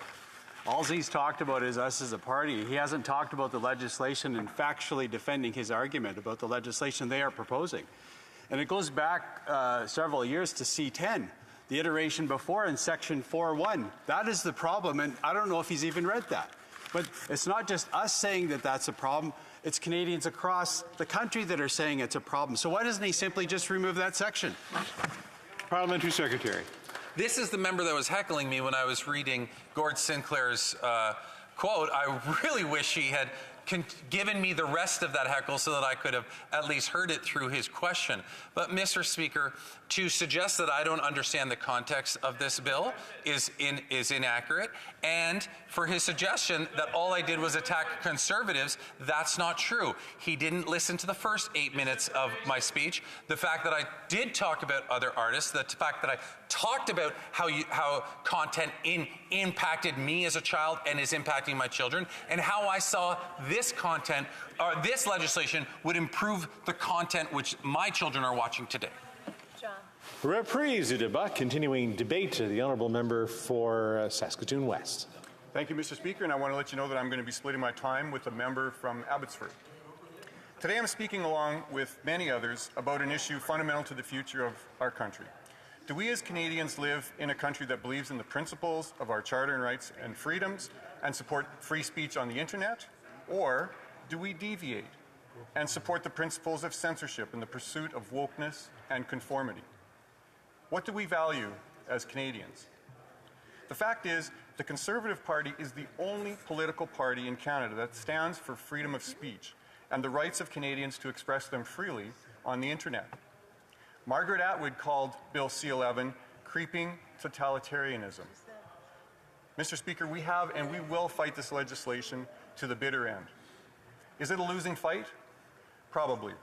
We've seen many times when the Prime Minister asks the leader of the NDP to jump, the only question he gets back is, how high? That doesn't mean Conservatives won't fight, but it also means that when Conservatives form the next government under our new leader, we will repeal this horrible attack on free speech. Much has been said about the obvious move towards censorship and government control over what we see in post, but I want to come at this from a different angle. The littlest hobo. I grew up in the 70s in rural Saskatchewan. Yes, we had color TV. I'm not that old. But our house only had 2 channels on TV. It was CBC and CTV. And it was the golden age of government censorship of what we could watch on TV. Back then, the CRTC wasn't as concerned about political censorship as we will see with the result of Bill C-11. But it was very concerned that we watched Canadian programming instead of that evil, awful American programming. And so every day after school, I had to endure a half an hour of The Littlest Hobo because it was literally the only thing I could watch on TV. Now, some may have enjoyed the show. I did not. But this was the result of the government dictating to Canadians what they felt we needed to watch on TV. Thankfully, we eventually got US TV channels in our house, and we were able to finally watch what we chose to watch, not what the CRTC told us what we could watch. And for everyone who has grown up in the internet generation, you've always had full control to watch whatever you want to watch on the internet. The government has so far been unable to censor you and force you to watch the content that they deem to be important. Now with Bill C-11, they will be throttling your internet and forcing you to watch things they deem important. The littlest hobo of this decade. Now don't get me wrong, I'm not against Canadian content, not in any way. I just want good content, wherever it comes from. And Canada produces some amazingly good content. For example, The Handmaid's Tale by Margaret Atwood, written by a Canadian author, being filmed on Canadian soil. It stars Canadian actors. It employs Canadian producers. But it fails to make the cut. It's not considered Canadian by the CRTC. This just demonstrates the silliness of the government trying to dictate and control our creative industries. The last thing our creative industries in Canada need is more government control. Canada has amazing content producers, from big-name actors, producers, artists, down to small content creators on YouTube, Instagram, and other platforms. We must keep them free to compete in a global world, rather than have the government picking who are the winners and who are the losers. Mr. Speaker, how does C-11 work? How does this legislation actually strangle the freedom of individual Canadians on the internet? At the Heritage Committee, one witness, J.J. McCullough, used a metaphor which I believe captures this law in a nutshell. He said, quote, "It is like promising not to regulate books while simultaneously regulating bookstores," end quote. The approach of the NDP Liberal Coalition is to regulate everyday social media platforms that Canadians use, Facebook, Twitter, TikTok, YouTube, etc. This will directly affect every Canadian, as the platforms will be told by the government which of the content you create is allowed or not. It's as if you walk into a bookstore but are only allowed to see the books on these racks over here. You're not allowed to see the books in the rest of the store on these racks. The government agency overseeing this is called the Canadian Radio and Television Commission, or the CRTC. And these are the same people who forced me to watch The Littlest Hobo as a kid. They've been around for a long time, and in theory, they're responsible for ensuring Canadian content on the radio and TV. And they are why cable is so expensive, and why many of us are cord-cutting. Basically, the CRTC is a bunch of Toronto, Montreal, and Ottawa elites appointed by the Prime Minister, whose job will be to decide what we consume and what we post. This law would effectively give the CRTC the authority to set out conditions, requirements, and exemptions for what is to be restricted or allowed. For example, the law would give the Commission the authority to make orders imposing conditions affecting such things as, quote, "the proportion of programs to be broadcast being devoted to specific genres and the presentation of programs and programming, end quote. Despite the vague language, and it's clear the government plans to give the Friends of the Prime Minister the power to decide what the people see, quite literally policing content. They do this under the guise of promoting Canadian content, but that is just an excuse to grab more power and limit the freedoms that we enjoy. For that is exactly what Bill C-11 does. It gives the CRTC the authority over platforms like YouTube. These platforms will be forced to comply with regulations that prioritize content to be displayed to individuals over others, depending on what the CRTC deems to be the priority. And that is exactly the problem. This law will, quote, encourage the development of Canadian expression by providing a wide range of programming that reflects Canadian attitudes, opinions, ideas, values, and artistic creativity, end quote. So who will decide what content is reflective of Canadian opinions, ideas, and values, and exactly what those are? Well, of course, it's the Friends of the Prime Minister. This one phrase will reprogram the algorithms of your platforms to show you what the government wants you to see, rather than having your preferences deciding what appears in your feed. The NDP Liberals do this under the banner of diversity and inclusivity. The truth is, right now, open platforms allow for and facilitate the exchange of diverse and inclusive content better than a government with a political agenda ever could. The party that prides itself on multiculturalism is now putting a rubber stamp on what is Canadian and what is not. Canadian culture and interests are always expanding and are being influenced by many different artists, genres, languages, and the trends of the day. The government is the last organization I would want creating Canadian culture. Mr. Speaker, ultimately this is the difference between the Conservative approach on this issue and the approach of the NDP Liberals. They are concerned about government control and how to have power over Canadians. Conservatives are devoted to freedom. We want Canadians to be able to live their everyday normal lives on the internet. It's as simple as that. So let's talk about how this legislation will affect Canadians. As Neil Mohan, the Chief Product Officer for YouTube, has explained in countless interviews, C-11 will harm Canadian content creators. Now, some may argue that YouTube is a massive corporation simply looking after its own interests. Of course, on one level that's true. But YouTube contributes over $1 billion to the Canadian economy and creates roughly 35,000 jobs in this country. So it does have a stake beyond the confines of Silicon Valley. C-11 will essentially decide who are the winners and losers of this market based on the qualities and conditions set out by the CRTC. Rather than helping the little guy, this government plans on putting barriers impeding them from success. By creating more red tape, we would not just harm the economy, but more importantly, we would harm each Canadian who depends upon the internet to generate income. And nowadays, that's a lot of people in all age groups, in all walks of life. This law will cover any content individually generated that touches a user trying to make even the smallest dollar. The Liberals will say this bill will not touch personal content like cat videos, but that is simply not true. Even the current Liberal-appointed chair of the CRTC told the truth by mistake, admitting that C-11 will regulate content generated by individual users. According to YouTube and others in this field, forcing content to be displayed in your feed may have a negative impact on content creators within Canada, harming the very people the government claims that they want to protect.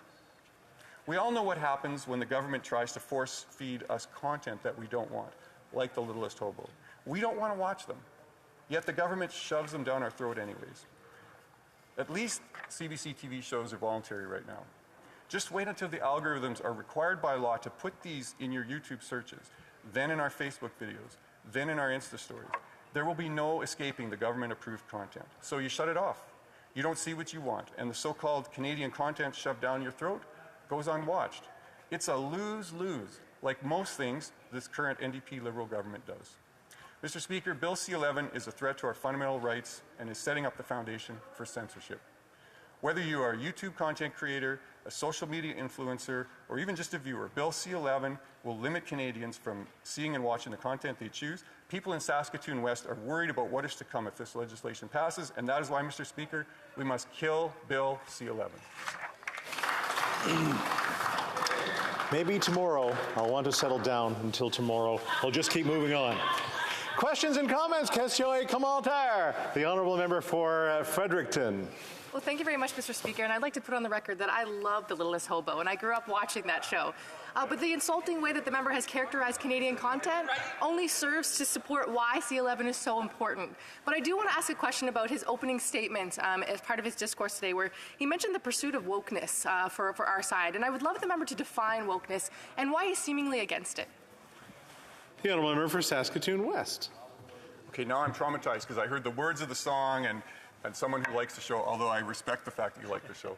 I think what's important here today, the thing that we are trying to convey is that this bill is being rammed through Parliament, and it's very ironic, actually, that it is the bill is about censorship partly, and it's interesting that part of what's happening today in this House right now is that the government is closing down debate on it, is limiting how much we can talk about this, when it's very clear there are many questions still to be answered. There are many voices in Canada who support, and there's many who oppose, and so there's many more questions that need to be discussed and talked about, and amendments that need to be made, amendments that the Senate took many, many hours to work through, proposed to this House, and then got utterly rejected by this government. So I think the point that we are here today for is to just highlight that we should not be done with this legislation today. We should continue working on it, trying to improve it.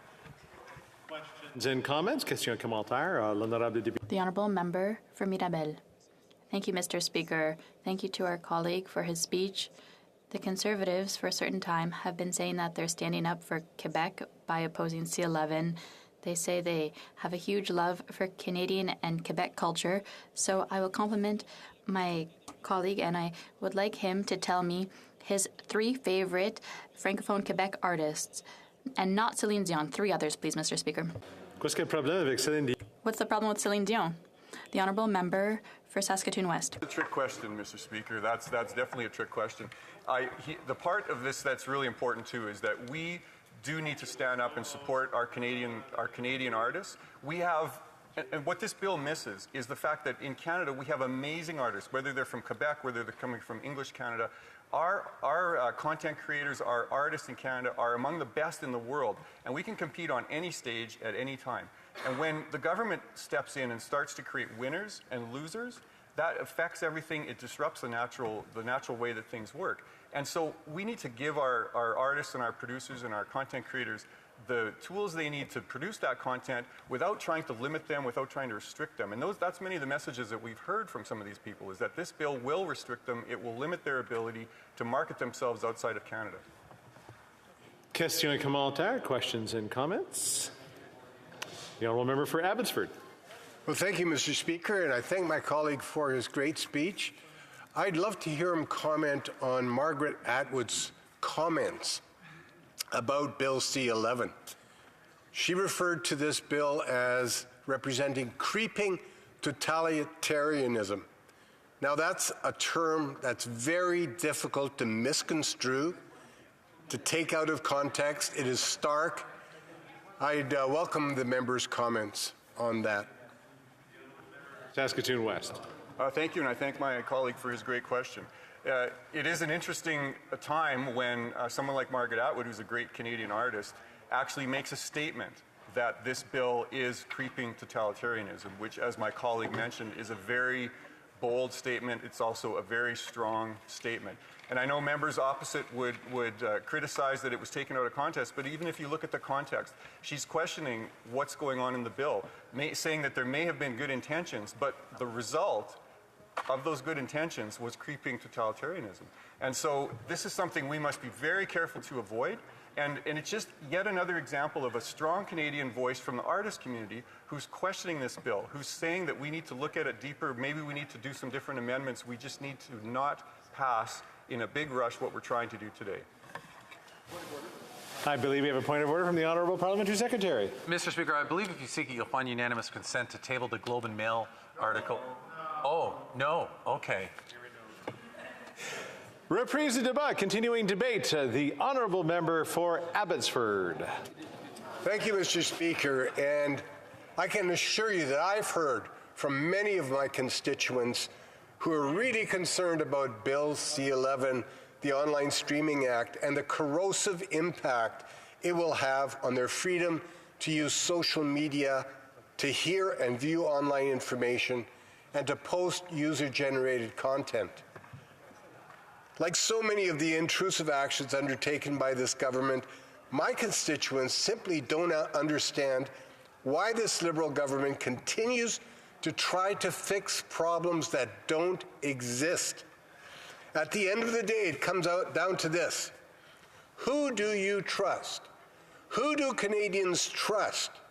Is it our Liberal Prime Minister, who's become so notorious for making hundreds of promises that he has no intention of keeping? Do Canadians trust a Liberal government that claims this bill is all about the Broadcasting Act? Or do they trust the many experts who assert that this bill is an attack on our freedom to use the internet and social media?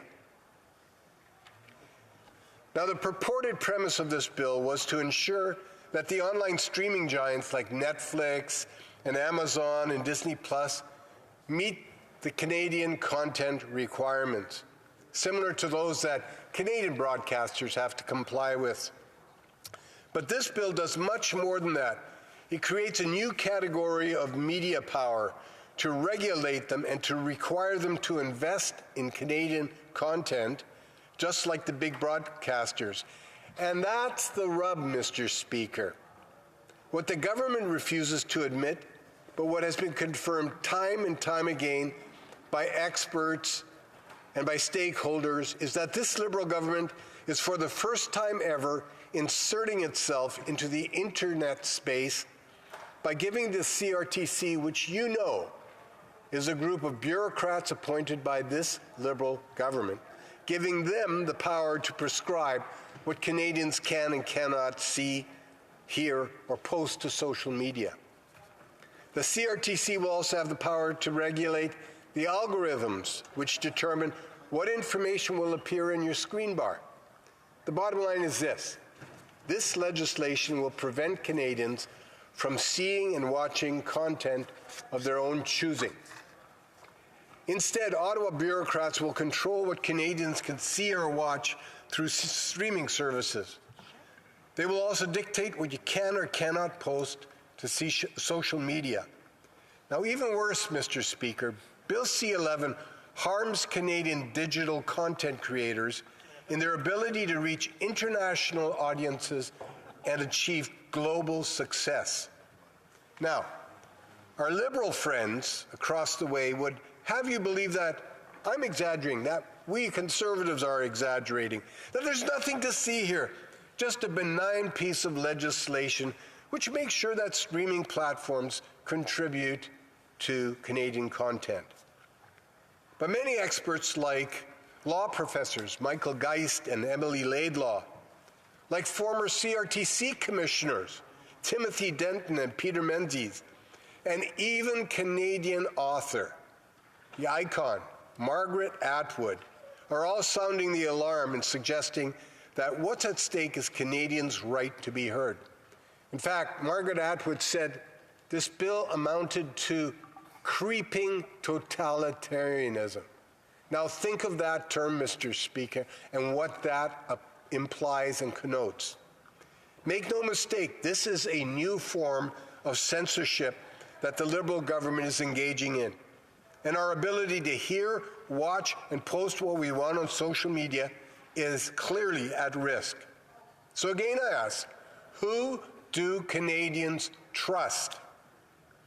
Mr. Speaker, the internet and the different social media platforms they've opened up a remarkable opportunity for Canadians to expose their created content to the global marketplace. Right now, they don't have to go through the established artistic gatekeepers, the big broadcasters like Bell Media, like Rogers, the CBC, Chorus Entertainment, that in the past have made it impossible for many Canadian artists and creators to promote their content within the global marketplace.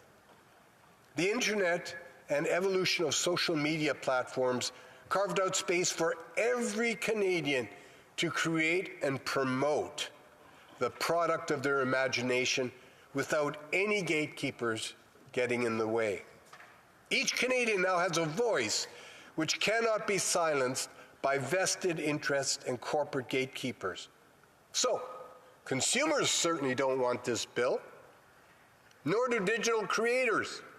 In fact, those creators don't want this bill because it has never been easier for producers of online Canadian content, including those from linguistic and cultural backgrounds, to reach a global audience with the content that they wish to showcase.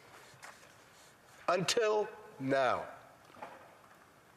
With Bill C-11, this Liberal government is wresting control away from consumers and giving its bureaucrats the power to tell us, the consumer, what we can and cannot watch, hear, or post. The Liberal government wants to stifle our freedom. And let's not kid ourselves. This is a fight over the freedom to create, to speak, to perform, to imagine, and expose our gifts and creativity to the world. The freedom to be heard and seen around the world. Bill C-11 will take even greater control over our search bars. Instead of directing you to the things you want to view, it will direct you to the things the government and its bureaucrats want you to view. And meanwhile, homegrown talent and content creators right here in Canada will stagnate and lose the opportunity to be judged based on their merit within the global marketplace. Content will be subject to a set of criteria that bureaucrats in Ottawa will use to determine its level of Canadianness. Now, the government, of course, has protested that no, user-generated content won't be compromised. But I ask again, do you trust them? Do you trust these Liberals? This is the same government that promised balanced budgets, electoral reform, greater transparency, yet failed to deliver.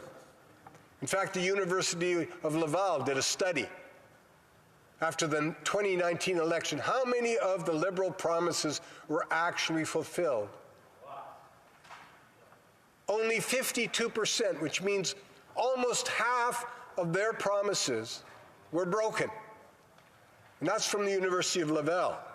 It's the same government that's been embroiled in countless scandals and in ethical failures. So again, I ask, do you trust them when they tell you there's nothing to see here? Don't worry, be happy. So what did the Liberals do? When the Senate inserted a provision in this bill that would have assured Canadians that user-generated content would not be captured, what did they do? They nixed it. They nixed that amendment. Again, I asked, do you trust this Liberal government? They say one thing in public, and then when given an opportunity to stand behind that, they do the exact opposite. Make no mistake, this bill will regulate what can be seen, heard, and posted online. And if the CRTC doesn't do it, you can bet your boots that these Liberals will require YouTube and Facebook to do the job for them. This bill hurts consumers, it hurts creators, and it has even drawn the ire and concern from the provinces. In fact, Quebec has written a letter to this government expressing its concern and asking for more consultations before this bill moves forward. For all these reasons and more, we Conservatives in this House and in the Senate are the only ones to stand in the breach and oppose C-11 in its current form. The Liberal NDP coalition has rejected all attempts to improve the bill, include clarifying the issue of user-generated content. I want to assure Canadians that a future Conservative government will repeal Bill C-11, the censorship bill. So, Mr. Speaker, let me close by saying this. After 8 years of division and conflict, this government has again profoundly failed Canadians by attacking our fundamental right to free speech and by shackling Canadian creators who simply want to expose their ingenuity and creativity to the world, proving again that this Liberal government cannot be trusted. Canadians deserve better. Question commentaire, l'honorable député de Frederick. The honourable member for Fredericton. And I thank the member for his speech this afternoon. I'm going to venture a guess that somewhere in this great nation that Margaret Atwood is shuddering every time she's being taken out of context and that her words are being used against this bill. And with this discussion, I'm willing to admit that there are voices of dissent, that there are those who don't like this bill. But there are, of course, many voices who are in support. So the member spoke a lot about trust. Does the member trust the voices of Quebec actors and singers and producers? Or how about bands and musicians from rural New Brunswick and my riding? Does he trust their voices who want to see this bill pass without further delay? The honourable member for Abbotsford. Well, Mr. Speaker, the voice I don't trust is the voice of this Liberal Party and this Liberal government. Time and time again, they break promises, they give assurances, and then you find out that, in fact, those assurances were false. There is no reason for Canadians to have any trust in this government. That's why we have looked at this legislation very carefully. And when Margaret Atwood, that iconic Canadian, uses the terms creeping totalitarianism, it's hard to misconstrue that statement. We understand what she meant. Unfortunately, the Liberals are hiding from that truth, and they're claiming, well, she was misunderstood. You're taking her out of context. How do you take creeping totalitarianism out of context? Question commentaire, l'honorable. The honourable member for Mirabel. Thank you, Mr. Speaker. Once again, the colleague for Abbotsford, like other Conservatives, are saying that they're defending Quebec culture. I asked his colleague to name Francophone Quebec artists. He said zero, no answers. We have our national poet, Gilles Vigneault, one of the most well-known artists in Quebec. So everyone who wants to defend Canadian culture knows Gilles Vigneault. So I'd like to ask my colleague, what is his favourite Gilles Vigneault song? L'honorable député de Abbotsford. Well, Mr. Speaker, what I will point out to that member, who I respect very much, is that the government of Quebec has spoken and expressed profound concern with Bill C-11. And I can tell you, Mr. Speaker, that the government has actually sent a letter to the Liberal government expressing that concern and calling for further consultations before this bill goes forward. And I know what those concerns are. They are that user-generated content will no longer be free. In other words, user-generated content is going to be regulated by the CRTC, government bureaucrats. And that's something that no Canadian should be supportive of. Comments? Question commentaire, the honourable member for Nunavut.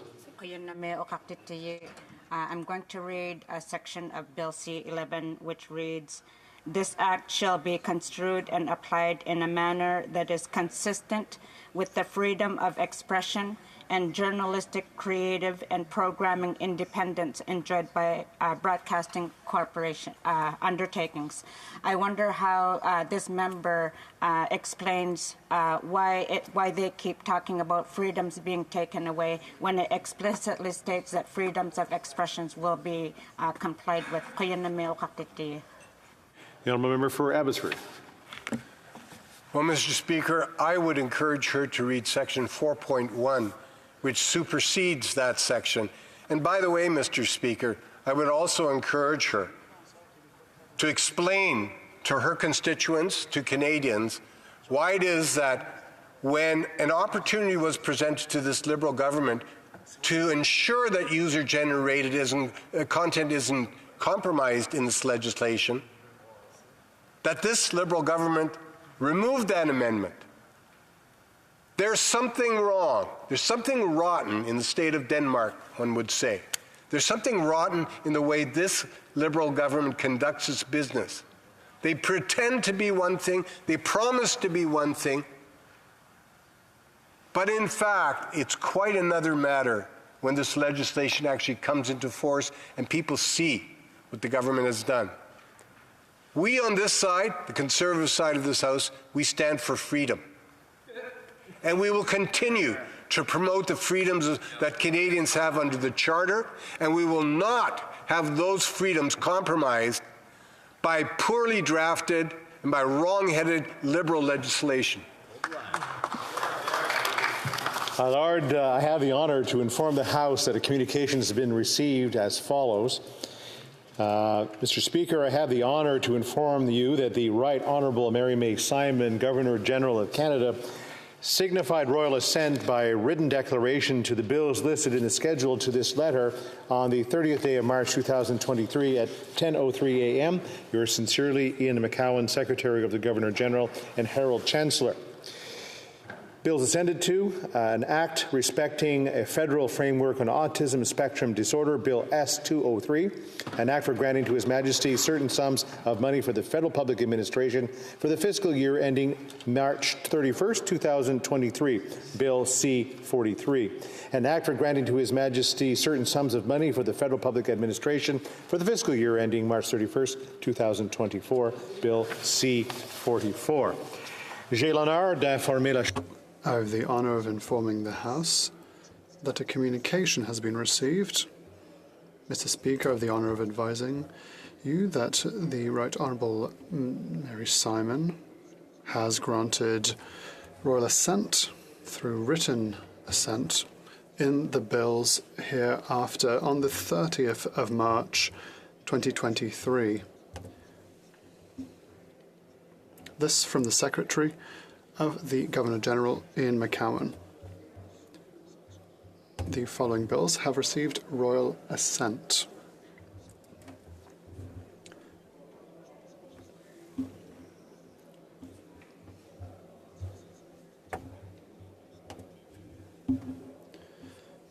Bill C-43, as well as the following bill.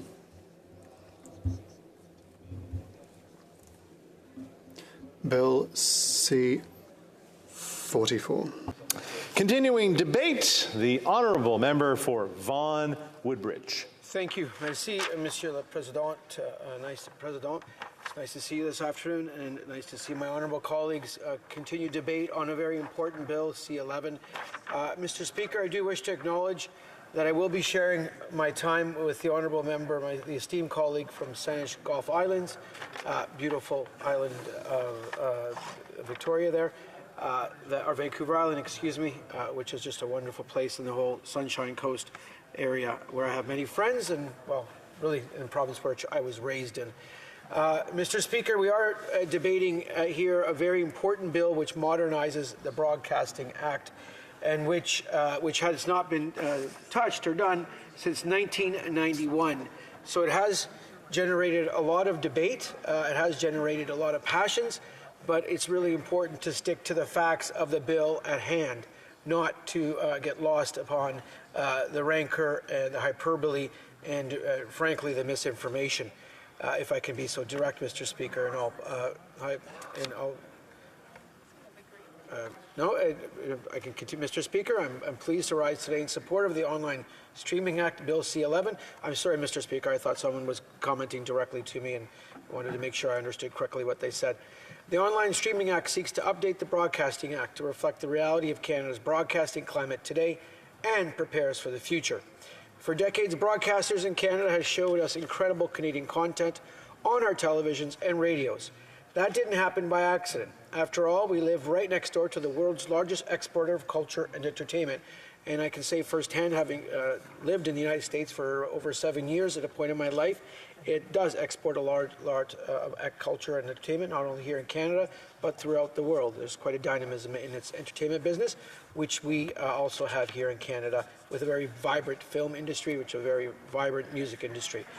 We made a conscious decision to support our fellow Canadians, to help them share their talents and their stories with the rest of the world, much like every other country does, Mr. Speaker. As a condition of their licenses, TV and radio broadcasters have had to invest in our culture and our artists. It is why we have all the Canadian content we love, whenever we see Schitt's Creek, Orphan Black, Corner Gas, or here Lisa LeBlanc, Corps de Pirate, Joni Mitchell, Celine Dion, Jesse Riaz, Mother, Classified, and Narkels.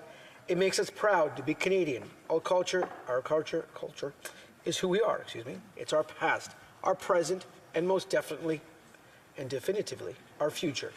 The last major reform, Mr. Speaker, as I stated at the onset of my comments of the Broadcasting Act, was in 1991, a year after I finished high school.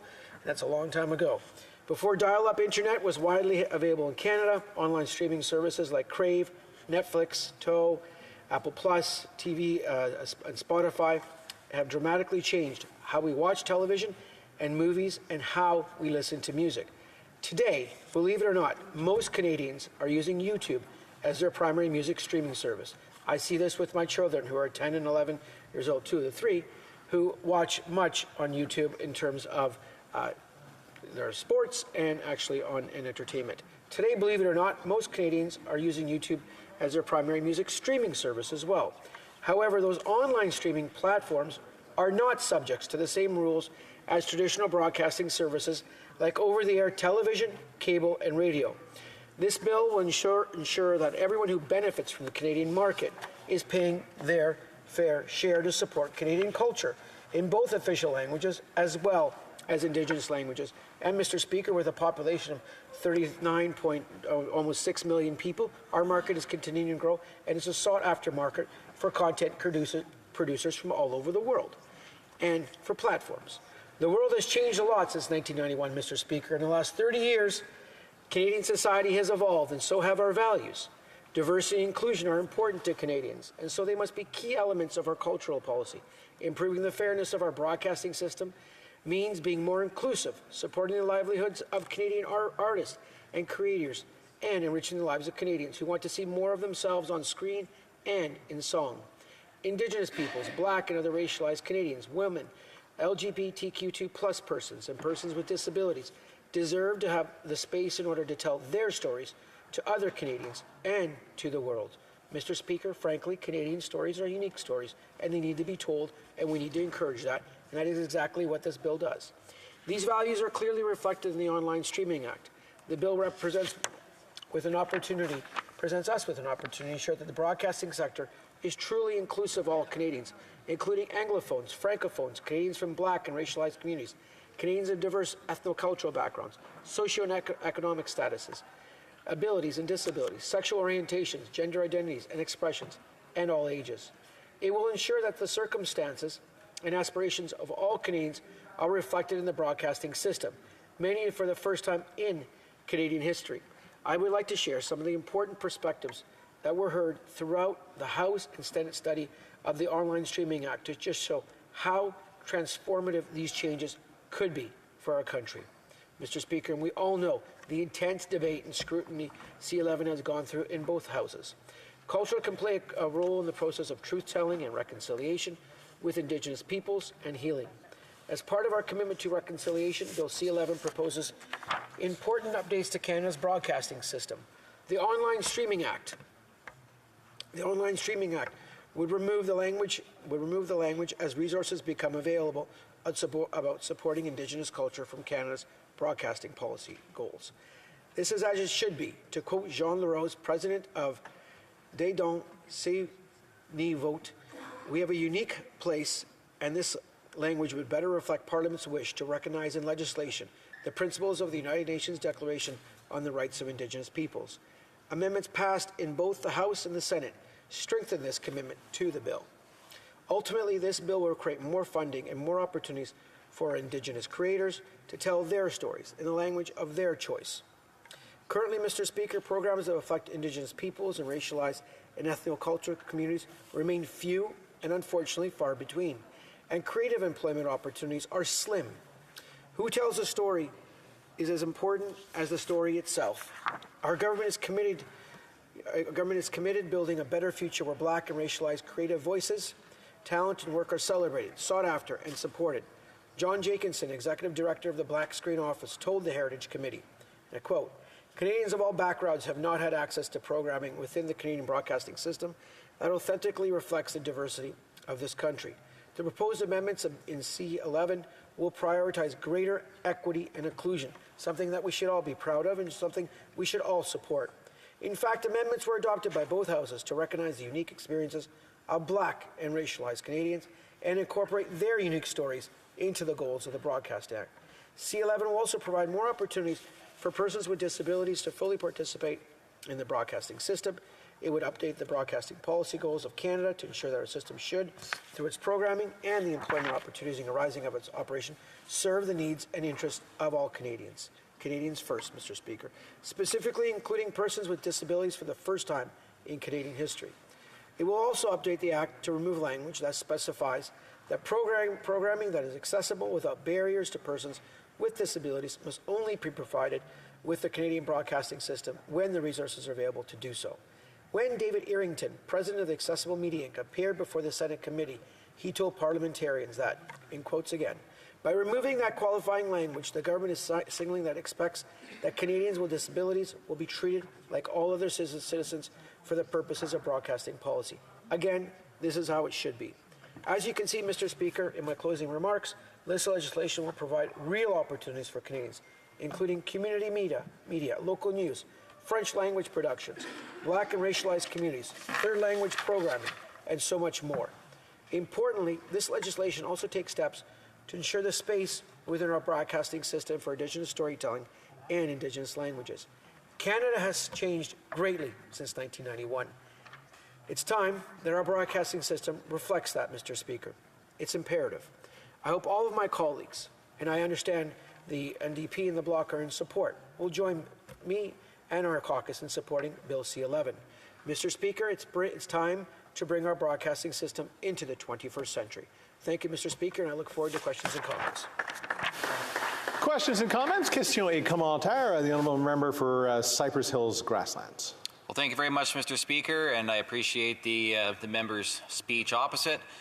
Through you, Mr. Speaker, my question to him would be, just wondering if he could provide an answer to a question that one of the independent senators actually had as they're going through this bill, and that is that if he could actually provide a clear definition for what the term discoverability means. The honourable member for Vaughan Woodbridge. Thank you, Mr. Speaker, and to the member of Grass Hills. Thank you to the honourable member for his great question from, I believe, the province of Saskatchewan. Saskatchewan is good enough. That is an excellent question, Mr. Speaker. One of the great things about the way this bill has been looked at and examined by both houses, and it's been quite a robust discussion. And I understand that from reading the notes on the bill, that many tough questions were asked, including the members opposite's question on the issue of discoverability. What's important is that we are modernizing the Broadcasting Act, the first time since 1991. Secondly, that content creators will continue to have free rein in the generation of the content that they wish to produce and they wish to post online, if I can use that language, and show to users and viewers here in Canada and around the world. Thank you, Mr. Speaker. Et commentaire, l'honorable député de Mirabel. The honourable member for Mirabel. Mr. Speaker, I'm trying to understand the Conservatives. They're against C11. They say it would harm freedom of expression. But they also say they're defending Quebec. Because Quebec wrote a letter that is asking for C11 and says that when it's applied, Quebec should be consulted when it's applied in the Quebec context. Does that mean Quebec is against freedom of expression and yet is being defended by the Conservatives? It reminds me of a dog running after its own tail. Can my colleague tell me if I've understood things correctly? I'd like to thank my colleague for his question on the importance of collaborating with all provinces in our country. It's very important, including with the province of Quebec. And we need to ensure that we collaborate on the application of Bill C11. I don't understand the Conservative opposition. We fightled on it. There's a lot of language being used, which I'm not really sure is accurate, and maybe a full briefing or understanding for members would understand that the bill says une loi, c'est très important pour notre activité de culture. This bill is very important for the cultural sector. With this bill. Thank you, Mr. Speaker. Question et commentaire, questions and comments. The honourable member for Kitchener Centre. Thank you, Mr. Speaker. I would agree with the member for Vaughan Woodbridge that there is language being used about this bill that is incendiary, but there are also fair critiques. And I wonder if the member can speak to his views. The Senate proposed an amendment that would have addressed a really key element of this bill with respect to ensuring that user-generated content is not regulated by the CRTC.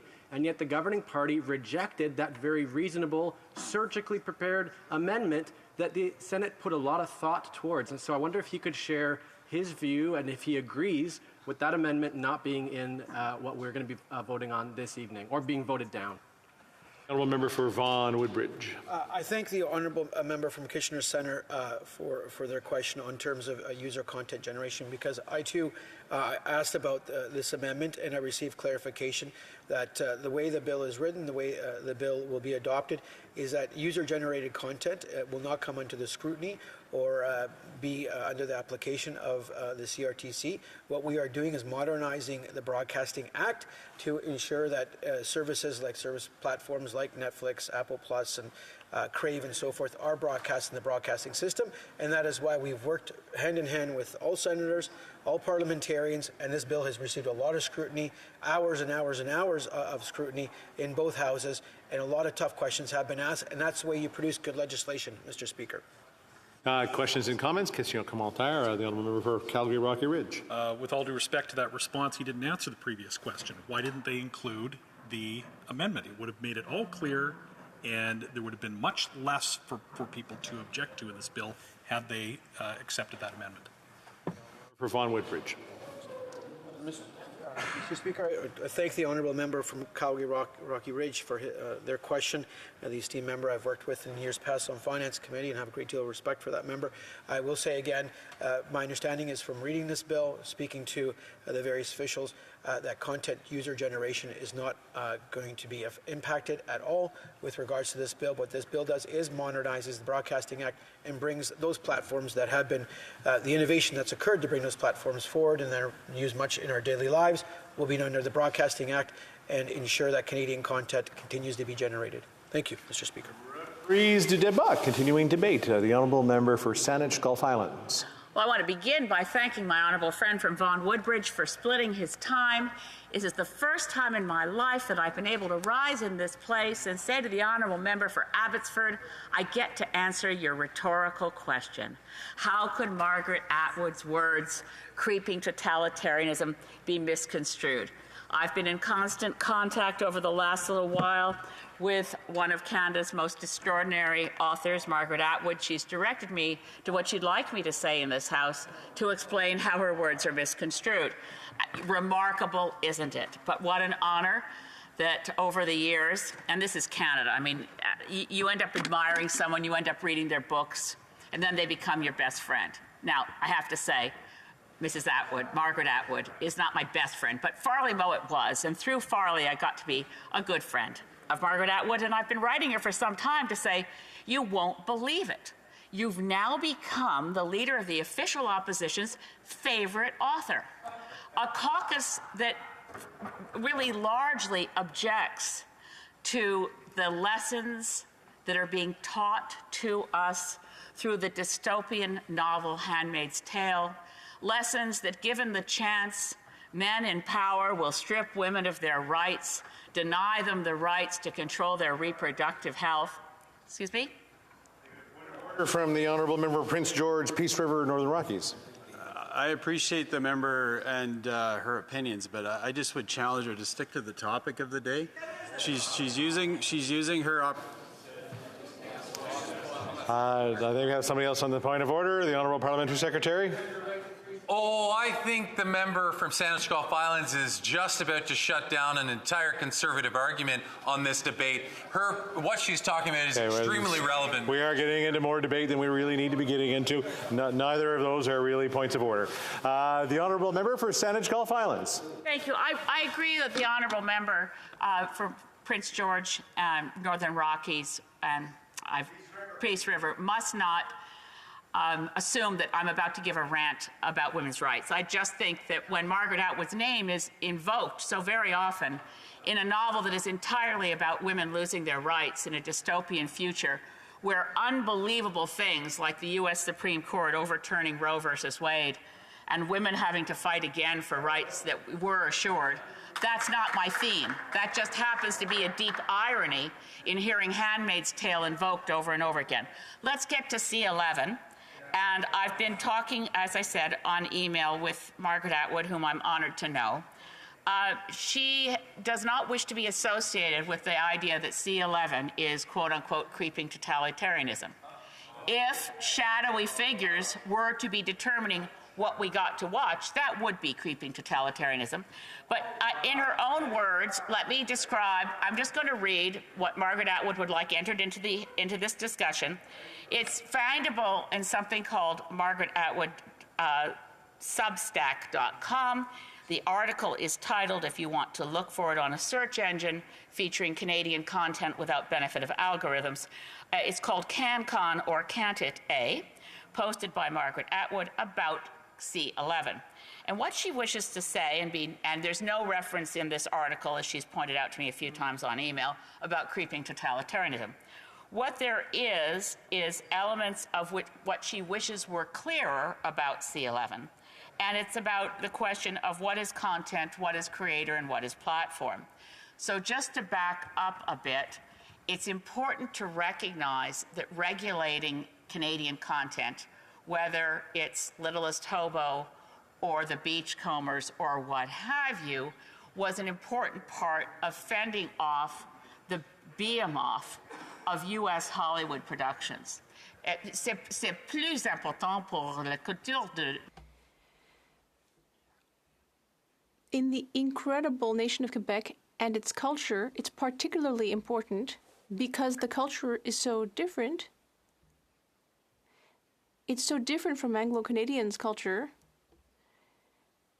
And since there is a smaller audience for it, it's more threatened by US and Hollywood culture. Had the benefit of Canadian content rules for many years. This takes them into protecting our creators from online streaming. So I thought that, I'm just going to quote Margaret Atwood because she's asked me to. Quote, maybe the language used in this bill is imprecise. Content is what goes inside the cheeseburger. Creator is who makes the cheeseburger. Platform is how the contents of the cheeseburger wend their way from the creator to the consumer of the cheeseburger. Did the framers of C11 mean creator or platform rather than content? And whose interests are to be served? Is all this in aid of, quote, we need to hear our own stories, unquote? That would be content. But that does not seem to be exactly what is being meant.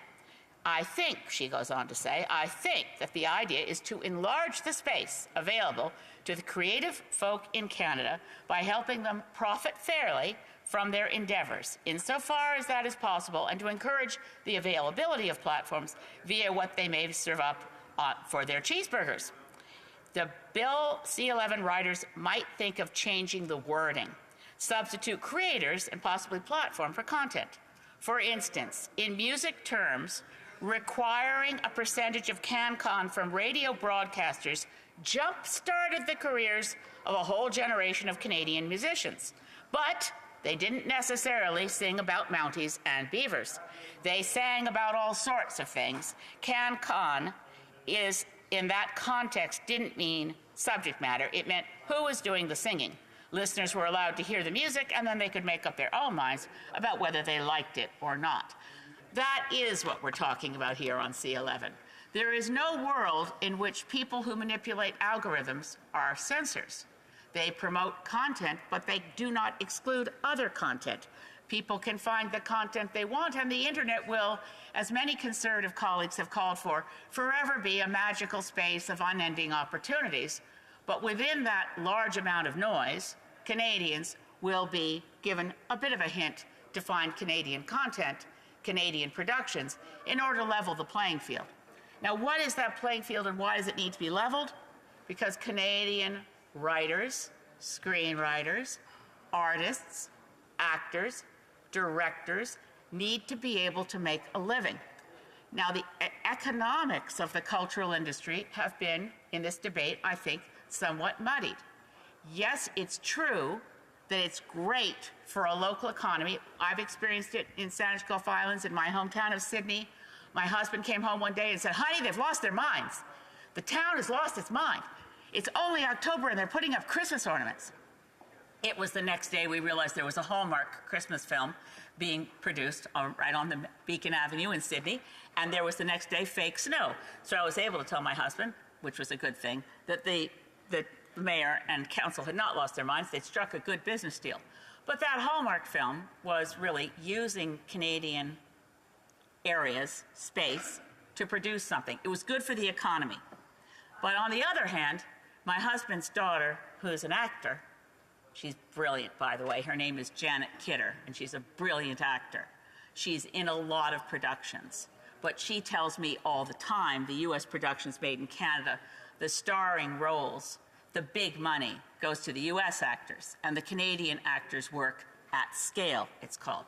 So to promote Canadian artists, we need to be able to say to the big giants, whether they're Amazon or Disney or Hallmark, by the way, when you come to Canada to make a film, you'll find it advantageous if you actually use Canadian stars, because we have actors who are brilliant who have chosen to stay in Canada and didn't move to Hollywood, and they should be paid properly. So too, we know that the screenwriters of Canada have had a rather catastrophic drop in the amount of work available to them as the online streaming giants have taken off. So if you're a Canadian writer, your chances of being a screenwriter have been reduced over the last number of years quite dramatically. Now, this data is kept by an organization to which I belong called the Writers' Union of Canada. In this place, in debate, I've heard colleagues refer to the Writers' Union of Canada as if it were a trade union. So let's clear that up. There are no trade unions representing writers. Writers have two organizations, the Writers Guild of Canada and the Writers Union of Canada. It's a voluntary association of published writers, and by working together in a little kind of like a society, it could have been called the society or the club. It's not a union. There are no arts union bosses. Those are words I've heard in this place, as if the arts union bosses are going to make money. No, there are writers in this country, many of them, who are not the famous writers. They're not the Farley Mowats. They're not the Margaret Atwoods. And they struggle to make ends meet because getting a book published in Canada or writing a screenplay in Canada is not your ticket to success. If you're lucky, it's a ticket to unemployment insurance at some point because you managed to put together enough that you're able to get some help between jobs. Writers in this country struggle to make ends meet. They are not represented by union bosses. There are no arts union bosses. We need C11 to be passed for those creators. Questions and comments? Question Kamal Taher, the Honourable Parliamentary Secretary to the Government House. Yes, thank you, Mr. Speaker. And I appreciate how the member is put into the proper context in which one of Canada's very much loved authors. And I think that's important. And what I want to ask the member is that if she reflects on that particular quote and the type of misinformation that we're actually seeing on the legislation, which is causing a great deal of anxiety for many Canadians, where they feel that their freedom to be able to express themselves on the internet, uploading a simple thing onto Facebook, and how the Conservatives have been supporting that misinformation. And I wonder if she can provide her thoughts on how that is unhealthy for society in general when you get that type of misinformation being talked about from elected officials. The Member for Saanich Gulf Islands. I thank the Honourable Parliamentary Secretary. Look, I'm maybe not going to make that bench where the question from the Liberals, where that question emanated, as happy as they might have been. There are reasons there are critics of this legislation, and that's a big problem. I would rather not have to vote. I would rather vote for this bill with the Senate amendment, which has now been rejected, to refuse any regulation of user-generated content. In fact, my colleague from Kitchener Centre brought forward a similar motion before committee because we could see where this was going to lead. User-generated content should not be included in this bill. The government's position is it's not. the opposition's position is the Conservatives is that it is. I would have rather the government accepted the Senate amendment to make that really clear and nail it down, because it's that little inconsistency, should we put it, that gives rise to the volume of what I regard as incorrect statements about the bill. Questions and comments? Question commentaire. The gentleman for Prince George, Peace River, Northern Rockies. Yeah, thank you, Mr. Speaker. And I just was going to ask the member across the way, because she'd referred to it earlier when a member of the Liberal Party was talking about C11, and she said she still had a problem that user-generated content perhaps wasn't exempted as promised. And that was the problem she had with the bill. Her Green Party colleague to her right also said that he was concerned about this as well. User-generated content was perhaps caught up in C11. And yet they said they're still going to support the bill despite their concerns. Now, it isn't just Conservatives voicing our concerns about this issue. There's many issues back to C10. When this was brought up by the current Environment Minister back almost 4 years ago. This is an issue that Canadians are rightfully to be worried about.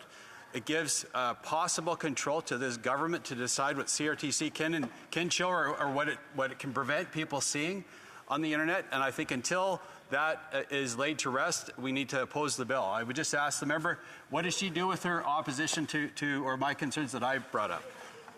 Percentage go violence. Well, I respect my colleague enormously, and I understand why he feels he'll vote against it.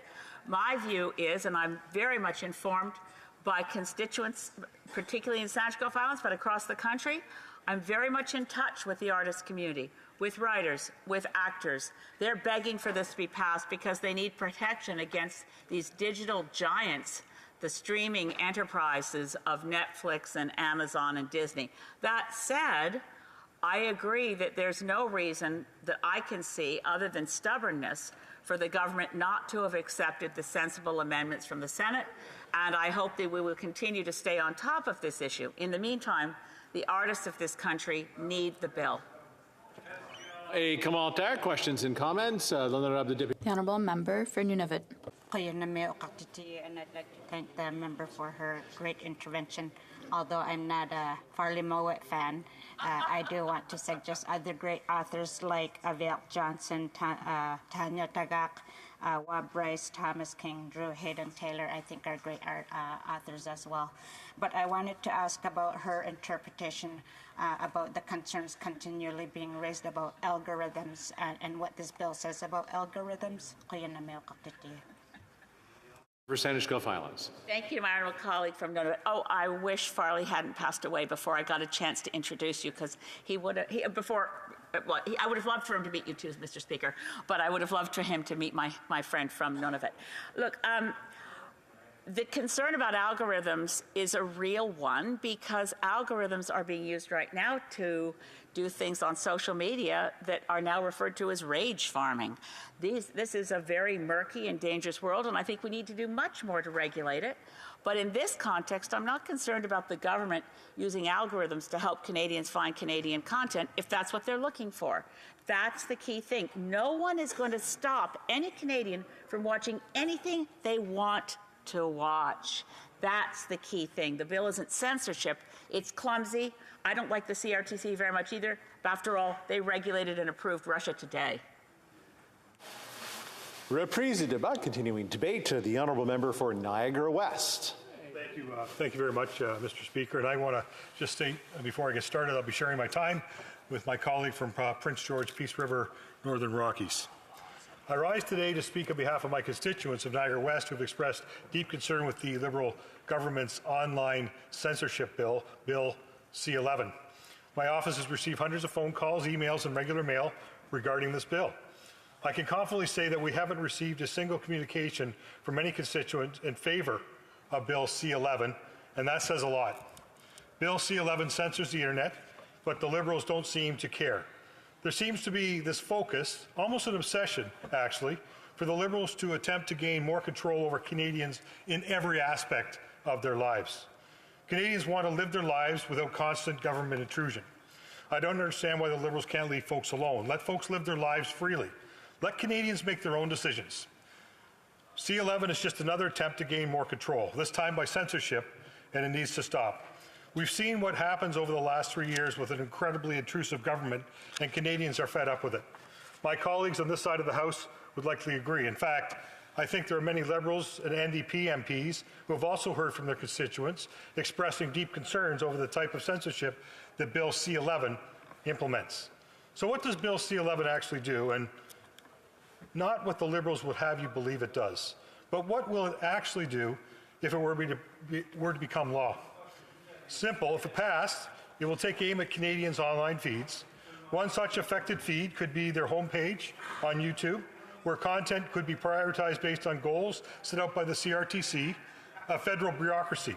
In other words, bureaucrats in Ottawa will determine what your YouTube homepage will look like. Bureaucrats in Ottawa will decide what qualifies as a Canadian film, television program, or song. There's also uncertainty over how Bill C-11 will be interpreted. The uncertainty about how the bill will be implemented has been a concern from the first day that Bill C-10, the predecessor to Bill C-11, was introduced. There's also unease with the role of government officials in determining what counts as Canadian. And of course, there's the deep worry about the secrecy associated with the CRTC. CRTC will, of course, have an incredibly powerful role in approving and rejecting online content as what I say, quote unquote, is Canadian. And if that's not an example of intrusive and overreaching government, I'm not sure what is. The other social media feeds may also be affected, not just your YouTube.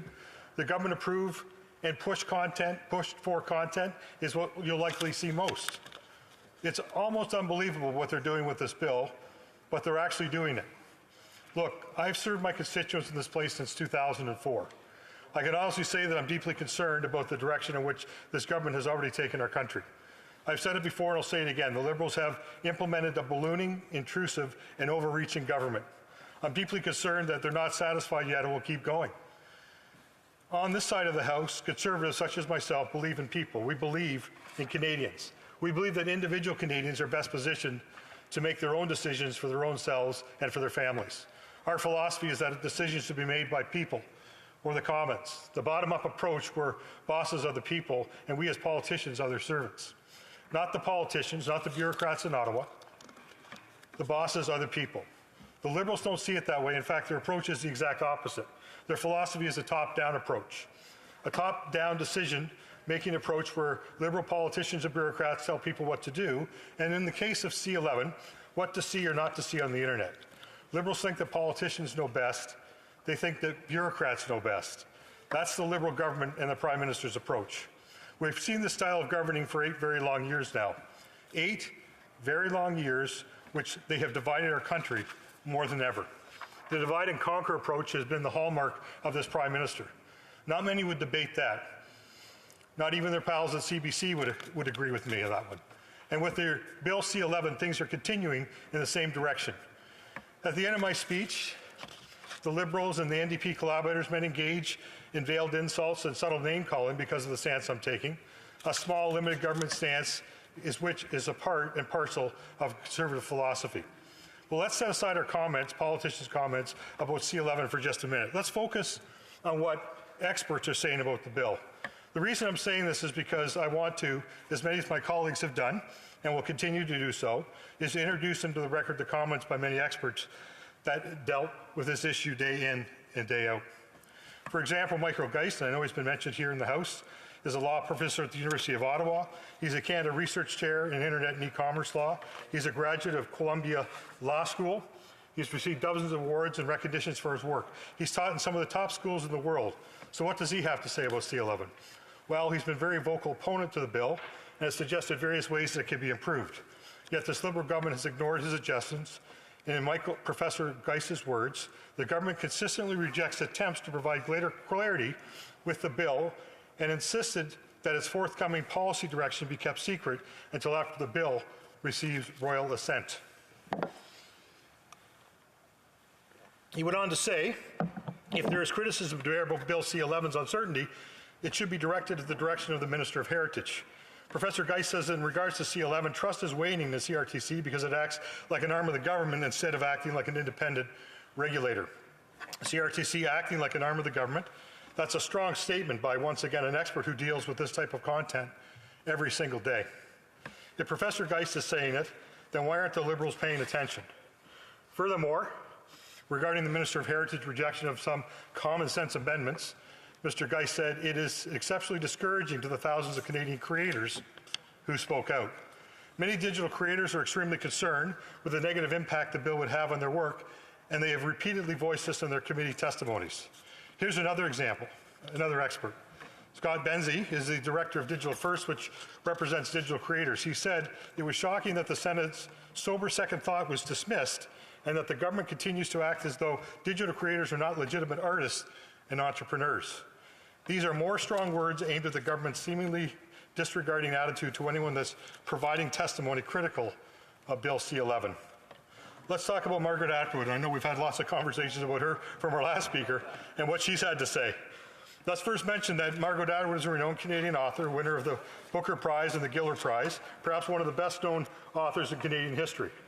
In regards to Bill C-11, she said bureaucrats shouldn't tell creators what to write.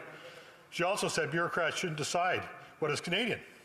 And most importantly, she said, and I really hope the Liberals are paying attention to this, all you have to do is read some biographies of writers who wrote in the Soviet Union and the degrees of censorship they had to go through. Government bureaucrats. So it's creeping totalitarianism for governments to tell creators what to create. And I know we've heard this statement quite a few times today, creeping totalitarianism for governments to tell creators what to create. These, once again, are pointed words. Are the Liberals taking heed? And what was discussed today by our member from across the way, from the Green Party, that she actually quoted saying that Ms. Atwood's words was actually, it was imprecise. So it sounds like Margaret Atwood would like to see some amendments as well. No, they just ignored and came back with poorly written talking points delivered in a fiery manner to stifle and end the debate on their incredibly faulty legislation. Through this bill, through C-11, this Liberal government is censoring the internet and forcing content on Canadians. It's plain and simple. We know it. We know that. Their NDP collaborators know it, and the Bloc definitely knows it. In fact, the Bloc recently admitted that they don't care that this bill is stifling freedom of expression. I have an inkling that the NDP and Liberals agree with the Bloc on this. In conclusion, I'd like to say something I've said numerous times in this House and over the last 3 years. And I'd like to direct it to the NDP Liberal coalition. Let folks live their lives. Leave them alone. Stop interfering and stop intruding. Let Canadians live their lives freely without this egregious overreach that has been happening, especially since the pandemic began. And that includes incredibly flawed legislation such as Bill C-11, the Online Censorship Act. Once again, let folks live their lives. The more I've observed over the last couple of days some very disturbing and worrying behavior from individuals that have made some very personal responses. I haven't seen much of it today, and it's actually the debate has been much better today. But I absolutely think that we have to watch what our discourse of debate is in this House, and we should really work hard not to be personal. So I now look forward to answering some questions. Let's hope this time we can keep things civil like they've been doing in the House. Thank you very much, Mr. Speaker. Here, here.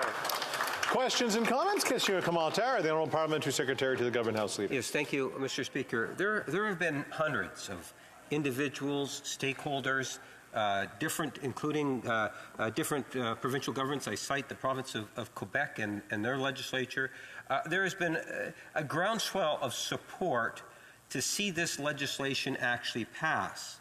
It's important to recognize that the Green Party can say what it is that they want to say, but I understand they're voting in favor of passing the legislation. I understand the Bloc are voting in favor of passing the legislation. The NDP are voting in favor of passing the legislation, and obviously the Liberals are. The Conservative Party in the House of Commons is standing alone in opposition to it.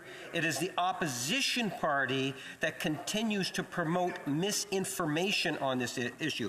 Ask the member a very clear and concise question. Does he truly believe that this legislation is taking away the freedom of Canadians to be able to upload their personal information, for example, on Facebook?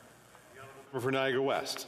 I'd like to thank my colleague for the question. Yes, I do. I do believe that. As it's been spoken here, and even by some of the other parties who said that there were some concerns about amendments that were actually rejected. We had a number of great amendments that's been discussed today throughout the course of the debate from the Senate, which were clearly rejected. We've got the admission from our member from the Green Party that Ms. Atwood was was imprecise. So once again, legislation that probably wasn't as thorough. And we have to guard against unintended consequences in this House.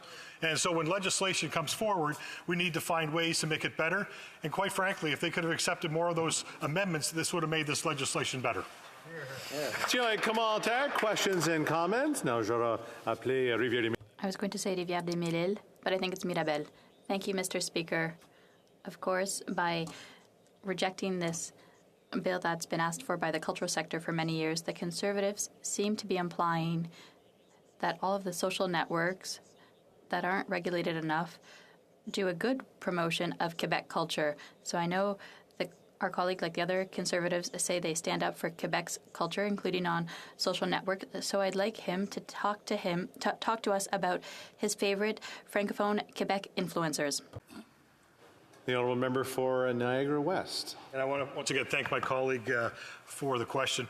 You know, at the end of the day, we support Quebec culture. Absolutely, this party does in this particular way. We also believe that some of the larger techies need to be paying their fair share. There's no question about that. We've never said that. What our concern is, at the end of the day, is that we don't have bureaucrats, government bureaucrats, that are deciding what the Canadian people can have access to and what they can't. Questions and comments. The honourable member for Elmwood Transcona. Thank you very much, Mr. Speaker. I understand the member takes exception to the idea that Canadian content might feature a little more prominently in the news feeds of Canadians on social media platforms. But I wonder then what he thinks about the current state of affairs, which is that social media companies, behind closed doors without any transparency, concoct these algorithms and are deciding right now what Canadians see and what they don't see, based on rules that have nothing to do with the public interest and that have absolutely no transparency at all. Does he object to the current practice of using algorithms to filter content, which is already happening? It's just happening with corporate interests behind closed doors. The honourable member for Niagara West. And I once again want to thank my colleague for the question.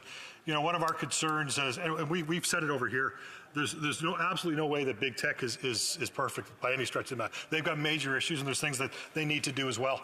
At the end of the day, what we're concerned about is what will be suppressed at this point in time. And that's the challenge right now, is that if individuals are putting out creative or putting out content and they're not able to get there because the government has decided that this will not go forward or this will not see the light of day, then we obviously have a very huge concern with that. Commentaire, questions and comments. The honourable member for Calgary Rocky Ridge. Thank you, Mr. Speaker. We know that this bill has been just an absolute disaster in how it was managed through the House, and it was introduced in the previous Parliament. They called an election, so they were the one that killed Bill C-10. They bring it back as C-11. They don't include the critical exemption that critics from the Green Party to other critics out there, plus, of course, the Conservatives have pointed out is a real problem. It was just a dog's breakfast of amendments having to come back, and now they come in with closure today to stifle debate rather than study further the amendments, something that the government of the province of Quebec would want. So my question to the member is, why are they rushing now this through and insisting that the opposition are delaying the bill when there are so many known problems with this bill and when it so clearly needs more work?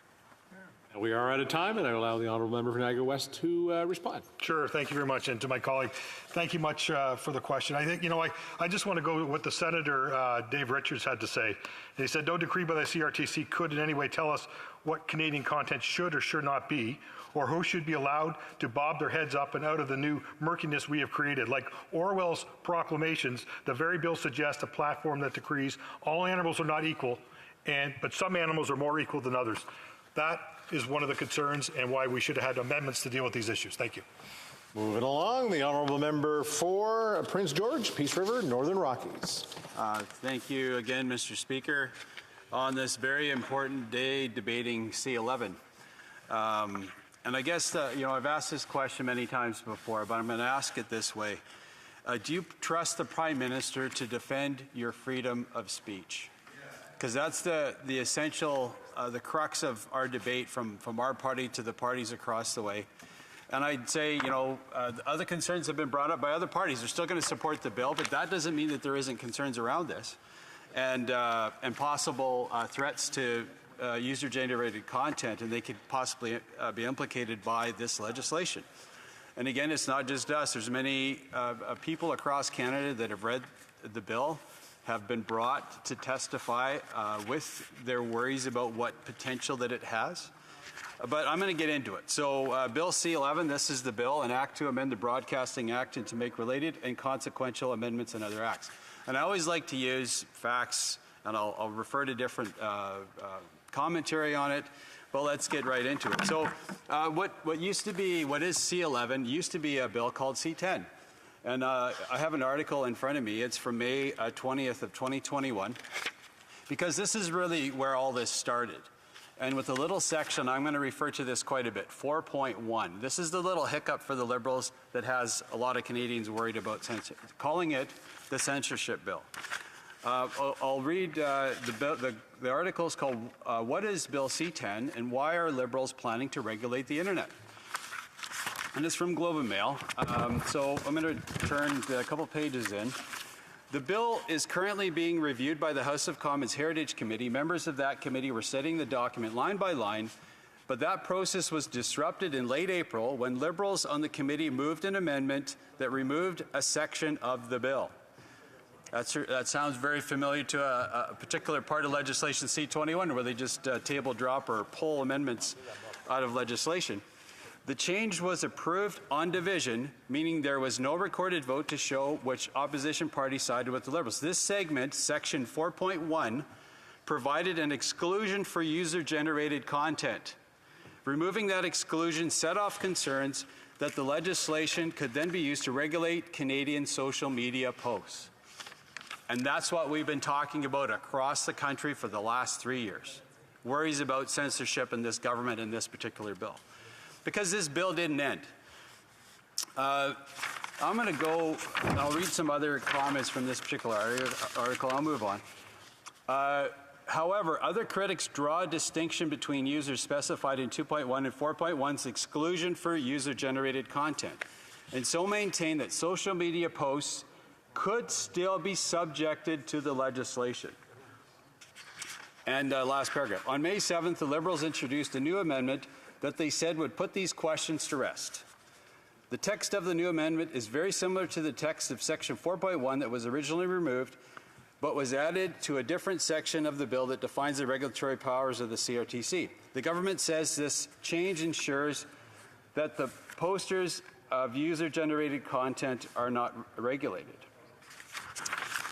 And I'll move on to the next section, and I'm going to read from the bill. So that's back in the day. And we were all supposed to be reassured that it was all going to be great. Well, the problem is that section 4.1 has remained. They could have easily dealt with concerns of the parties even across the way and us and put that to bed. But so I'm going to read the sections directly of the current legislation, C-10, but the numbers are still the same, Mr. Speaker. So this is 4.1 2B and 4.2.2. It's on page 9 of the actual act. So Canadians out there watching can read it for themselves. And it takes a lawyer, even lawyers get confused at some of this wording, but I'll give it a go. This act does not apply in respect of a program that is uploaded to an online undertaking that provides social media service by a user of the service for transmission over the internet and reception by users of the service. It goes on. Despite subsection 1, so it just says basically, despite what we just said, this act applies in respect of a program that is uploaded as described in that subsection if the program is uploaded to the social media service by the provider of the service or the provider's affiliate, or by the agent or mandatory of either of them, or is prescribed by regulations made under Section 2. So it opens the door to user-generated content wide open, that it could be possibly regulated by the CRTC. Okay, I'll go on to 4.2. And again, this is the really difficult one to follow, but let's go. For the purpose of this 4.2.1, for the purposes of paragraph 4.12b, the Commission may make regulations prescribing programs in respect of which this Act applies in a manner that is consistent with freedom of expression. Sounds great, right? Except, in making regulations under subsection 1, the Commission shall consider the following matters. The extent to which a program uploaded to an online undertaking that provides a social media service directly or indirectly generates revenue. Well, Mr. Speaker, that opens, despite the reassurance that, hey, user-generated content is going to be exempted, the door is flung wide open again. How are we ever going to regulate? How are they ever going to regulate content that could produce revenue, right? It could be a share of a post or whatever. Some other content provider shares a post that was previously not funded, and it opens the door to user-generated content, like I said before. And really, the implications are as vast as what we've been saying. I'll go on to say it isn't just us that have talked about these being significant issues. And I've said that in my speech. I'll refer to testimony at the Senate hearing committees, Honorable Paula Simons, who's going to refer to the former CRTC head. So it isn't just a senator making a comment in a general way. It's this is actually referring to the former head of the CRTC that are voicing their concerns. Several expert witnesses, including Monica Auer, Executive Director for the Forum for Research Policy and Communications, Robert Armstrong, a broadcasting consultant, economist, and former CRTC manager, and Ian Scott, who was at the time head of the CRTC, testified before our committee about the concerns that subclause 7.7 of the bill could give new and unprecedented powers to Cabinet, that Cabinet right over there, to intervene in independent CRTC decisions. As Dr. Armstrong put it in his testimony before us, in this sense, Bill C-11 reduces enormously, potentially, the powers that the CRTC has and hands them over to the Government of Canada. And that isn't just some random person walking down the street. This is the former heads of the CRTC, right? And this all is testimony that this Liberal government just says, hey, no biggie. Just ignore that expert testimony. And I see I have a few minutes left. I'll keep going. But I think the biggest and most critical amendment we made was to a vexing part of the bill, subclause 422, the one that I just read, which I like to call the exception to the exception clause. In wake of some of the controversy around C-10, the Minister of Canadian Heritage promised. That Bill C-11 would not pertain nor capture users of social media, but only big streamers who were analogous to traditional broadcasters. Indeed, that is what Clause 411 of the bill says, that the Act does not apply to a program that is uploaded to a social media service by a user of that service. Unfortunately, Clause 422 of the bill, as it came to our committee, undid that assurance by giving the CRTC the power to scope in a program uploaded to a social media service if it directly or indirectly generates revenues. That exception to the exception clause rightly worried all kinds of small and not so small independent producers who use services such as YouTube, TikTok to distribute their programming, though they retain the copyright. So, Mr. Speaker, I've got a lot more here. I could put stacks out here and read them out for the record, but I think what I started off by asking, can we trust this Prime Minister, with your privacy and to protect your freedom of speech? And I think, and I take that testimony from some pretty solid folks who were actually at the head of CRTC, and they said, hey, we're worried about the potential of this thing. I think we need to heed that advice. I think Canadians out there that are watching this, and many that are going to watch it online from some of our content that we generate, they're concerned about where this is going in a very, very bad direction. And I look forward to the questions, but I think the answer is very clear. We cannot trust this Prime Minister to defend our freedom of speech. Thank you, Mr. Speaker. Questions and comments? Question commentaire. L'honorable député de Sherbrooke. The honourable member for Sherbrooke. Thank you, Mr. Speaker. A drastic shift in Canada's broadcasting sector, which has directly impacted the level of support for Canadian programming and talent.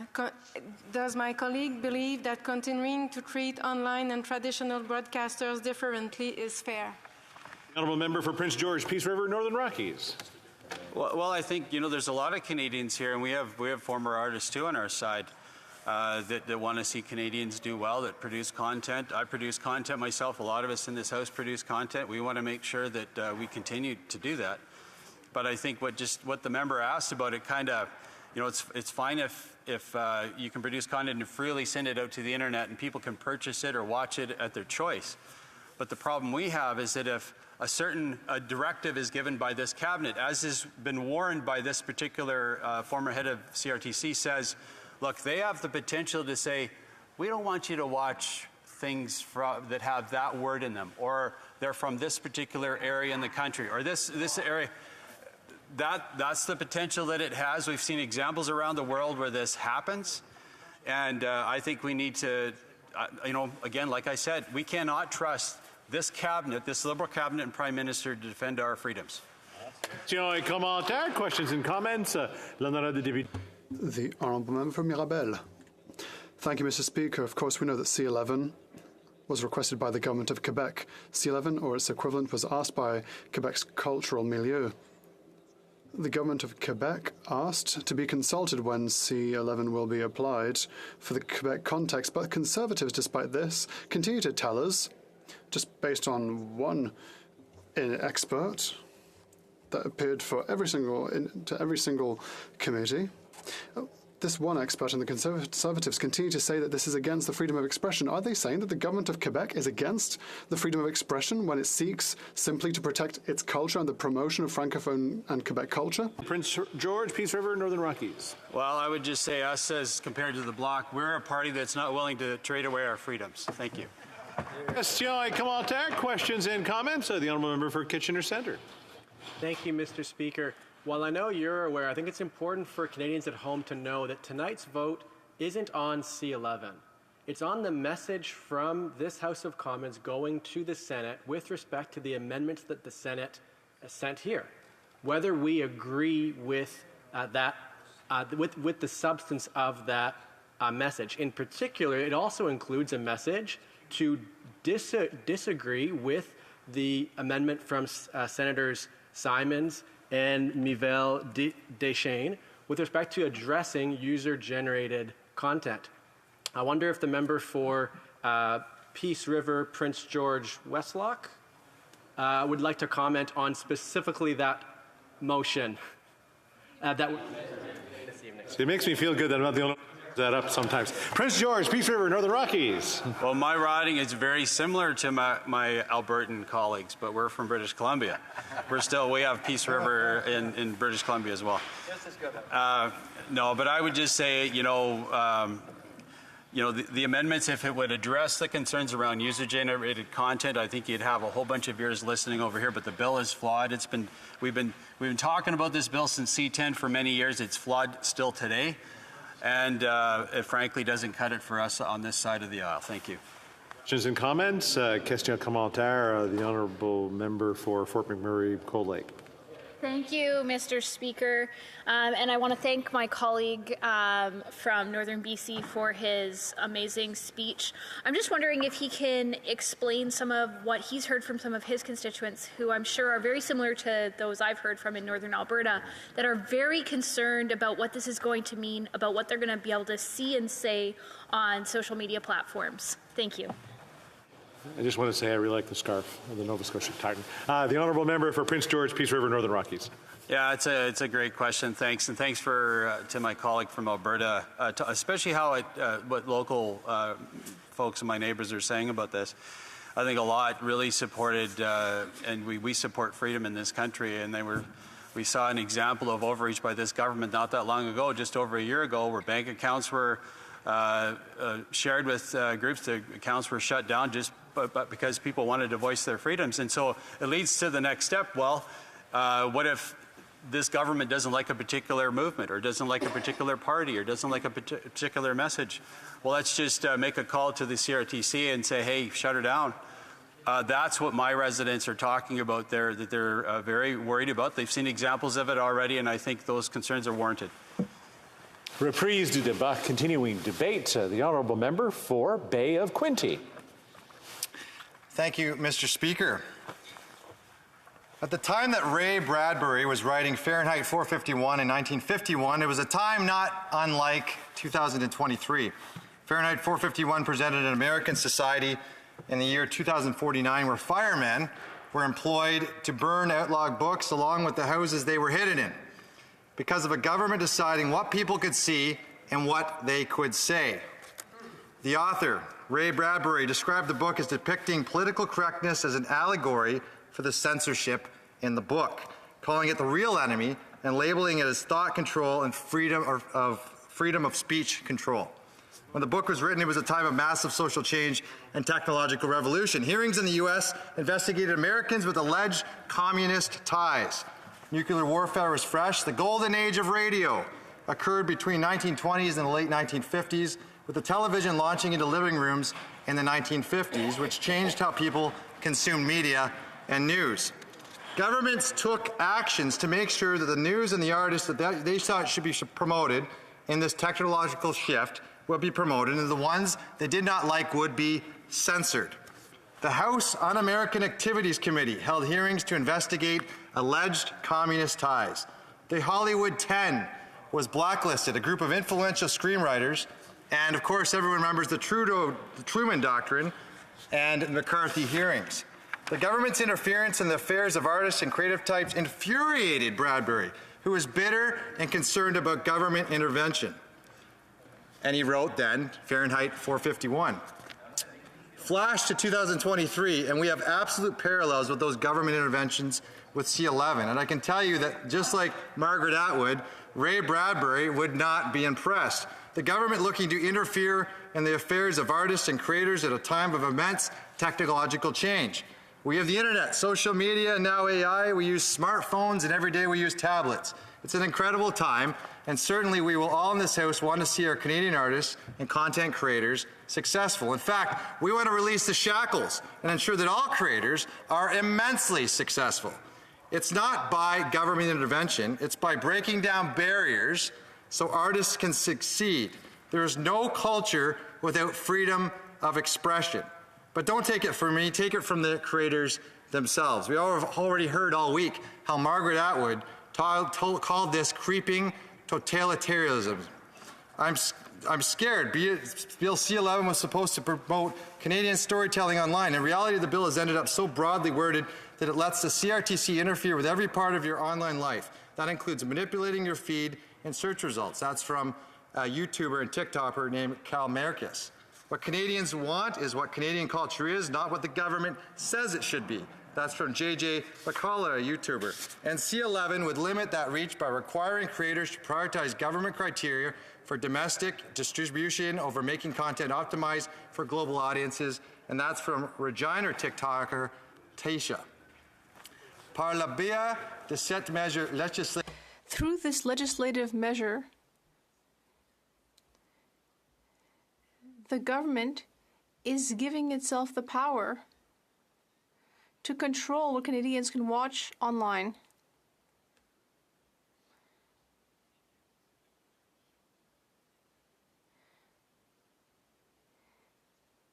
On platforms such as YouTube, the government would force the platform to favor proprietary content.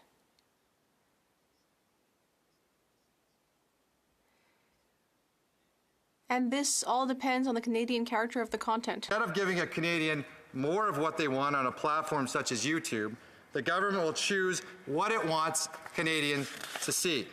Let's be clear, big tech will still monopolize algorithms, and government will shut the voices down of individual Canadians. What worse, it opens the door for other governments to do the same. We already know how strict Buy America has been for Canadian manufacturing. and we fight it every day. What if it happened if they emulated the strategy against Canadian creators by emulating a Buy or View America against RC11? If we control Canadian content, sooner or later, they would control American content, shutting Canadian content and creators out of America. It's cultural warfare. Another glaring fact is that people have to want to watch it, not to be forced to want it. Let's talk about innovation and competition as an alternative to this bill. The answer to see increased competition and innovation is to release the shackles of Canadian content creators. And I have an idea for creators. Let's see a Canadian Netflix company created that plays Canadian content. And we would call it Canucksflix. Doesn't that sound good? Canuckflix would be the ability to showcase Canadian talent, to showcase Canadian television, and of course, have creators put that content online. That's real competition. I have a great show in my riding, and it's airing right now on Bell 5. It's called Stony Lonesome. It's filmed entirely in Belleville. It's starring some really great professionals, so some great local backdrops. They're 10-minute episodes, very funny, content created, and again, it's something that they want to see outside and to compete with others. That's a great example of great Canadian content. We should be promoting it. Tomorrow is a very special day. It's my eldest son, Jack's 10th birthday. And I look forward to his future, and all of us as parents, aunts, uncles, and grandparents do, I think, wish all of our children, Canada's children, to have an equality of opportunity, success, in whatever each of them want to achieve and whatever each of them want to do in this country, whether that be in sports, to be a researcher, a volunteer, dare I say a politician, to be whatever they want to be. The government's role is not to tell them what to be, it's to assist in breaking down any barrier that does not allow them to be what they want to be. And this bill does not do that. Today's creators do not function according to the same rules as previous generations. Today's creators exist in a new space and have new ideas, freedoms, and choice. And choice is a fundamental right of Canadians and the absolute necessity for competition.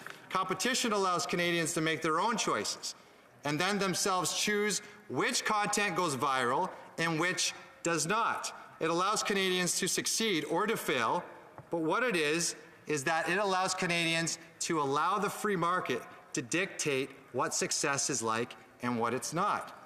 I share the member from Lethbridge desire, who's been an incredible advocate for this cause. Let's give her a round of applause. For Canadians to know that this bill is going to impact them in two areas. It's going to censor what they see, it's going to censor what they say. With regard to what you see, if a Canadian government determines what gets promoted and what gets demoted, then that means it is censoring what Canadians cannot see. Furthermore, this bill would censor what an individual can say or post online. Creative talent here in Canada would no longer succeed based on merit as they do now. Instead, content will be subject to a list of criteria that the government has not released yet. So let's make that clear. We have a list of criteria that the government will determine just how Canadian content is, and yet we haven't seen it. As parliamentarians, we have no idea what that content is, what list determines what is Canadian or not, and therefore it's left up to interpretation, or as I like to say, the greatest line I've ever heard, we're here from the government and we're here to help. Through that, the government directed that those criteria have to be weighed and measured to see if they are met by the artist, and if they are, it would be deemed Canadian. Fancy that. And if they are not, it would not be discoverable, and then those that are not discovered will be bumped down the list of search engines on YouTube, on TikTok, on Instagram, what have you. That, ladies and gentlemen, is censorship. Not only for viewers, what we can see, but for creators, what we can say. The bill is a travesty towards Canadian freedoms that needs to be replaced with. So here's the alternatives. A bill that updates the Broadcasting Act that promotes all Canadian artists and creators without censorship. What you see and what you say. Promotion and development of our arts and culture in Canada, celebrating great artists, celebrating great content, celebrating arts, and we know they all do well and they're incredible. And hey, a new tax code that taxes big tech. We agree with that. Some have said this bill is all about only taxing big tech. It's a little part of this bill. Part of the bill is what you can say and what you can see, but we need to also have a separate bill. And if that were the case, why was this bill not separate into a tax bill that then just did that? You know, we're all about doing things we say we're going to do. You know, this is about creating content, creating more content. This will be under creative arts funding and entrepreneurship. You know, there's a lot of great things. I'm going to leave you with a quote before I end with this.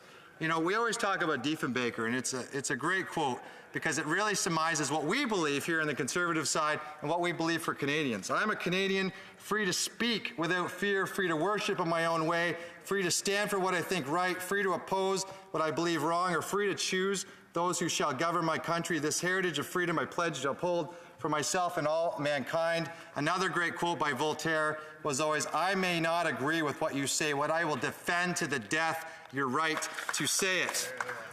Madam Speaker, the end of Fahrenheit 451 ends with the symbolism of the legendary phoenix. Its endless cycle of long life, death in flames, and rebirth, and the symbolism that the phoenix must have some relationship to mankind, which constantly repeats its mistakes, but the men and women of something the phoenix does not. Mankind will remember its mistakes and try to never repeat them. Let's repeal this bill, let's come back and get it right, and let's make sure that we respect the fundamental right of freedom of Canadians. Thank you, Madam Speaker.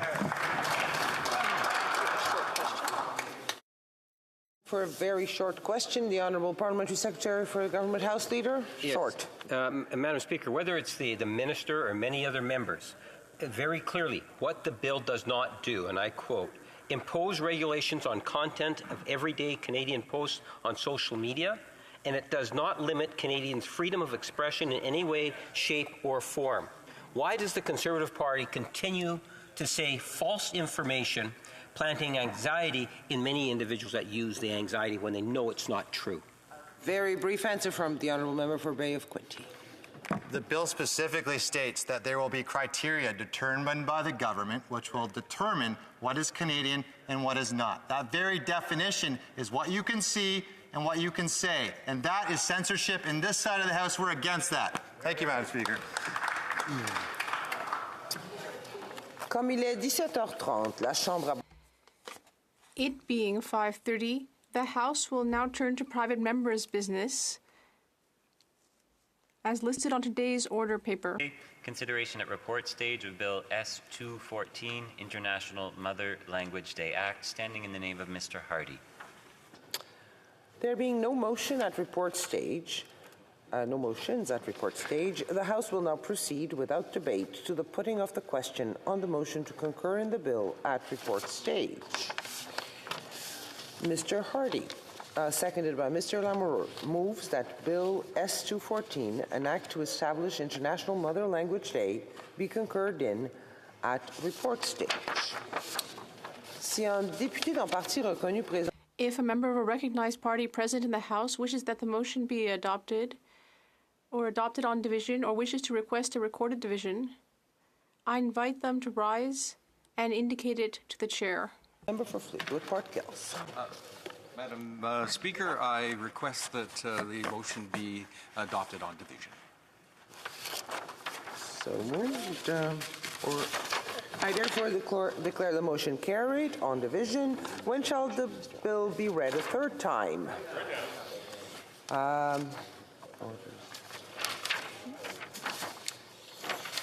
So, orders of today?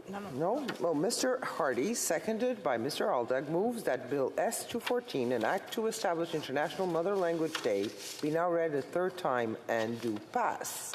Debate. The Honourable Member for Fleetwood Port Kills. Thank you, Madam Speaker. First of all, I want to recognize three people who have worked on this for a long time. Certainly, our colleague from Surrey Newton started a long time ago to try and get something like this in place. And my friend and colleague and next-door neighbor from Cloverdale Langley City also worked, and we cannot ever forget the work of Senator Mobina Jaffer from the other place, who kept the flame alive as we brought this finally to today. You know, First of all, if Bill S-214 is new to you, the purpose of this is to establish February 21st as International Mother's Day Language, or Mother Languages Day across Canada. Let's try that again. International Mother Language Day is going to be celebrated across Canada every February 21st. Now, this isn't a piece of legislation reflecting a big headline, a big opportunity, or a big issue that needs resolving. And it isn't a national holiday. But in fact, it's a lot more important than that. It's a foundational issue. It's a true Canadian values proposition, one that involves respect, one that involves community building, and one that involves understanding and connectivity, not isolation. It's really intended to honor, preserve, and protect the languages that make Canada what it is. English, of course. Our beautiful French language, of course. But Indigenous languages, too, many of which are in danger of going extinct, which is why, by the way, we have a National Indigenous Languages Day, which we will observe tomorrow. Now, language diversity is defining Canada. The recent census shows some very interesting trends. The first language is neither French nor English for 25% of households in our country. Tagalog is the most common non-official language in Manitoba, Saskatchewan, and guess what? The Yukon. There's major growth in Spanish, Mandarin, and Punjabi, and especially at home in Fleetwood, Port Kells, Punjabi actually is almost the dominant language, and I wish I spoke it. But I rely on my friend from Surrey Newton and Surrey Central to carry the ball for us on that. But, you know, when we talk about language, we have to enjoy the terms that we hear. The cadence. I mean, if you've ever heard anybody from Newfoundland speak, or Cape Breton, you know, we get things like, well, stay where you're to and I'll come where you're at, or Jesus Murphy. I never knew what a 2-4 was until I lived in Fort Frances, Ontario, and Brandon, Manitoba. It's an illustration of the character of the people. A blue noser, or a bog trotter, or a caper. That means something in Canada. Even in English, sometimes you need translations.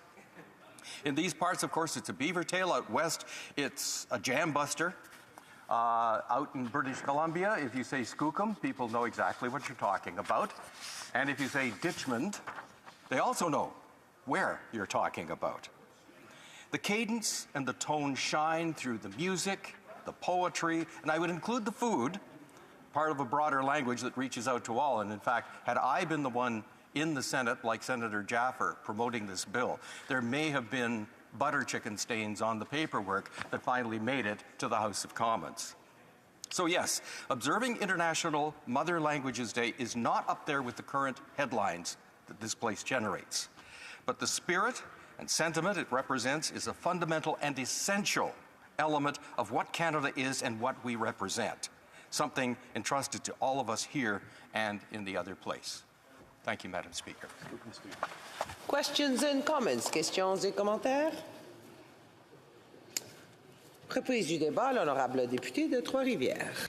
The honourable member for Trois-Rivières. Thank you very much. Madam Speaker. Госпожа президент, Чукчи, Нючи, Al-Saïda Al-Raïsa, Bayan Baskan. Vous savez, il existe environ 7000 langues. There are about 7,000 languages in the world.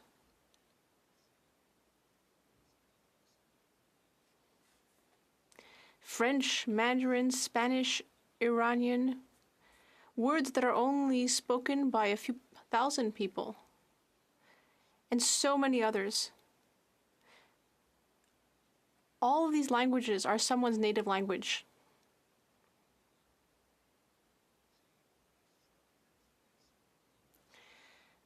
A mother tongue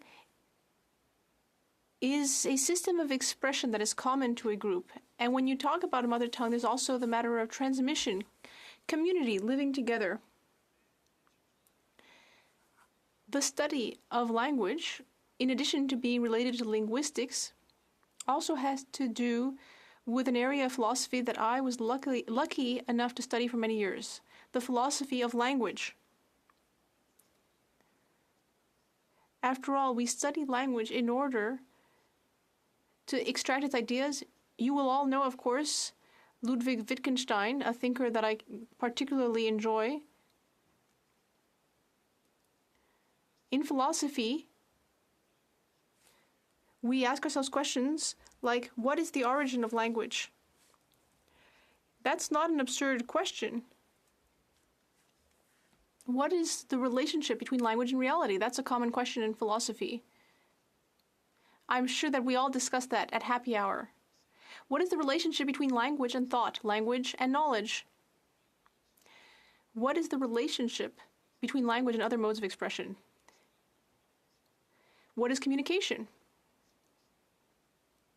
The multiplicity of languages could lead to a multiplicity of ways of thinking. Does it or doesn't it? Why is there not only one language? We've all heard about the Tower of Babel. And in some climates, in some circumstances, people have been led to speak differently from each other. Now, a mother tongue, the mother language that guides us and enables us to move forward in life and sometimes to go off the path, well, we must remember that now with the English language, and not the language of Shakespeare, but what I might call airport English, there is a tendency for it to reduce us to a single type of thinking. Because, as Orwell would say, the fewer words there are, the less the temptation to think. Having a single language leads us to a single way of thinking, to conformity, and prevents the wealth of knowledge in a mother tongue from nourishing us. A single way of thinking represents the death of literature and poetry, and it's the death of artistic sensibilities. Don't clap too much, please. Let me come back to Wittgenstein. He said, that of which we must not speak, thereof we must remain silent. Imagine if we applied that message here in the House of Commons. It could be quite an interesting situation. Aristotle said man is a speaking animal, and to communicate is to speak. Now coming back to the mother tongue. The mother tongue allows us to go from silence to existence. Apprendre, de surprendre et même de se surprendre. That's the first language learned by a child. I think everyone has a right to it. That's why the Bloc will support an act to establish International Mother Language Day. But to conclude, because you've understood what I'm trying to convey, aside from saying that man is an animal who speaks language, that's from Aristotle. Unlike animals, language allows humans to communicate judgments and values, and it is the sine qua non condition for the organization of a community. Because he is a speaking animal, human is political, and that allows us to sit, to speak, to propose, and to promote our ideas. Thank you very much, Madam Speaker. The honourable member for Churchill, Kowatinook-Askey. Thank you, Madam Speaker, and I'm proud to rise here in the House on behalf of the NDP in support of Bill S-214, a bill that proposes to recognize International Mother Language Day, that recognizes the value of linguistic and cultural diversity in our country. This is a bill that is important because of the value statement it makes clear, that we here in Canada are proud of our mother tongues, of our linguistic and cultural diversity. I am proud to be a Canadian, the daughter of immigrants, whose first language is not one of our official languages, but my own language, Greek. Είμαι περήφανη που μπορώ και μιλάω ελληνικά εδώ σε αυτή τη Βουλή και σε αυτή τη χώρα μας, ως περήφανη Ελληνοκαναδή. I'm proud to have the opportunity to be able to speak my language, Greek, with my two children who are now 5 years old. And I'm proud that they are able to claim Greek as their own mother tongue.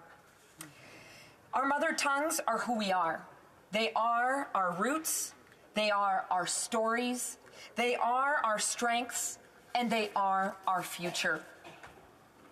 But I think what today is so important in also reinforcing is that we can't just recognize. We need to actively support the survival, strengthening of our mother tongues. And we must do that with concrete actions. And perhaps the most important thing that we could do is support Indigenous languages here in Canada.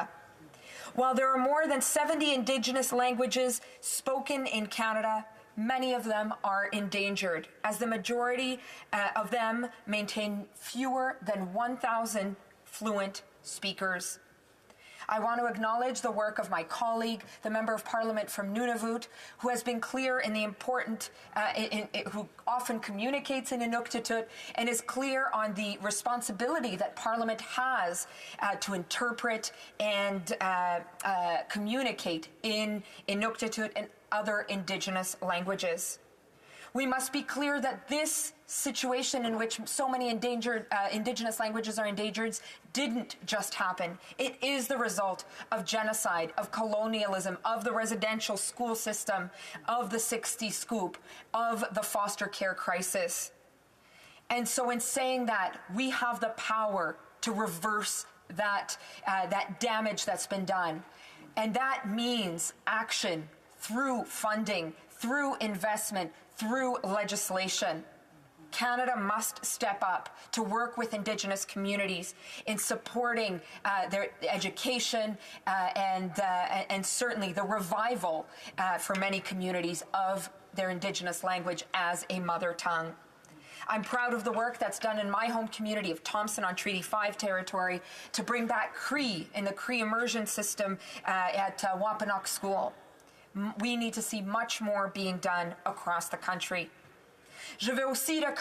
I also want to recognize that there's a lot of work to be done to protect and put an end to French decreasing in our country. And that's why I'm proud of the work the NDP is doing to improve Bill C-13 on the Official Languages Act, an act that must be modernized so that French isn't spoken less in the country, including in Quebec.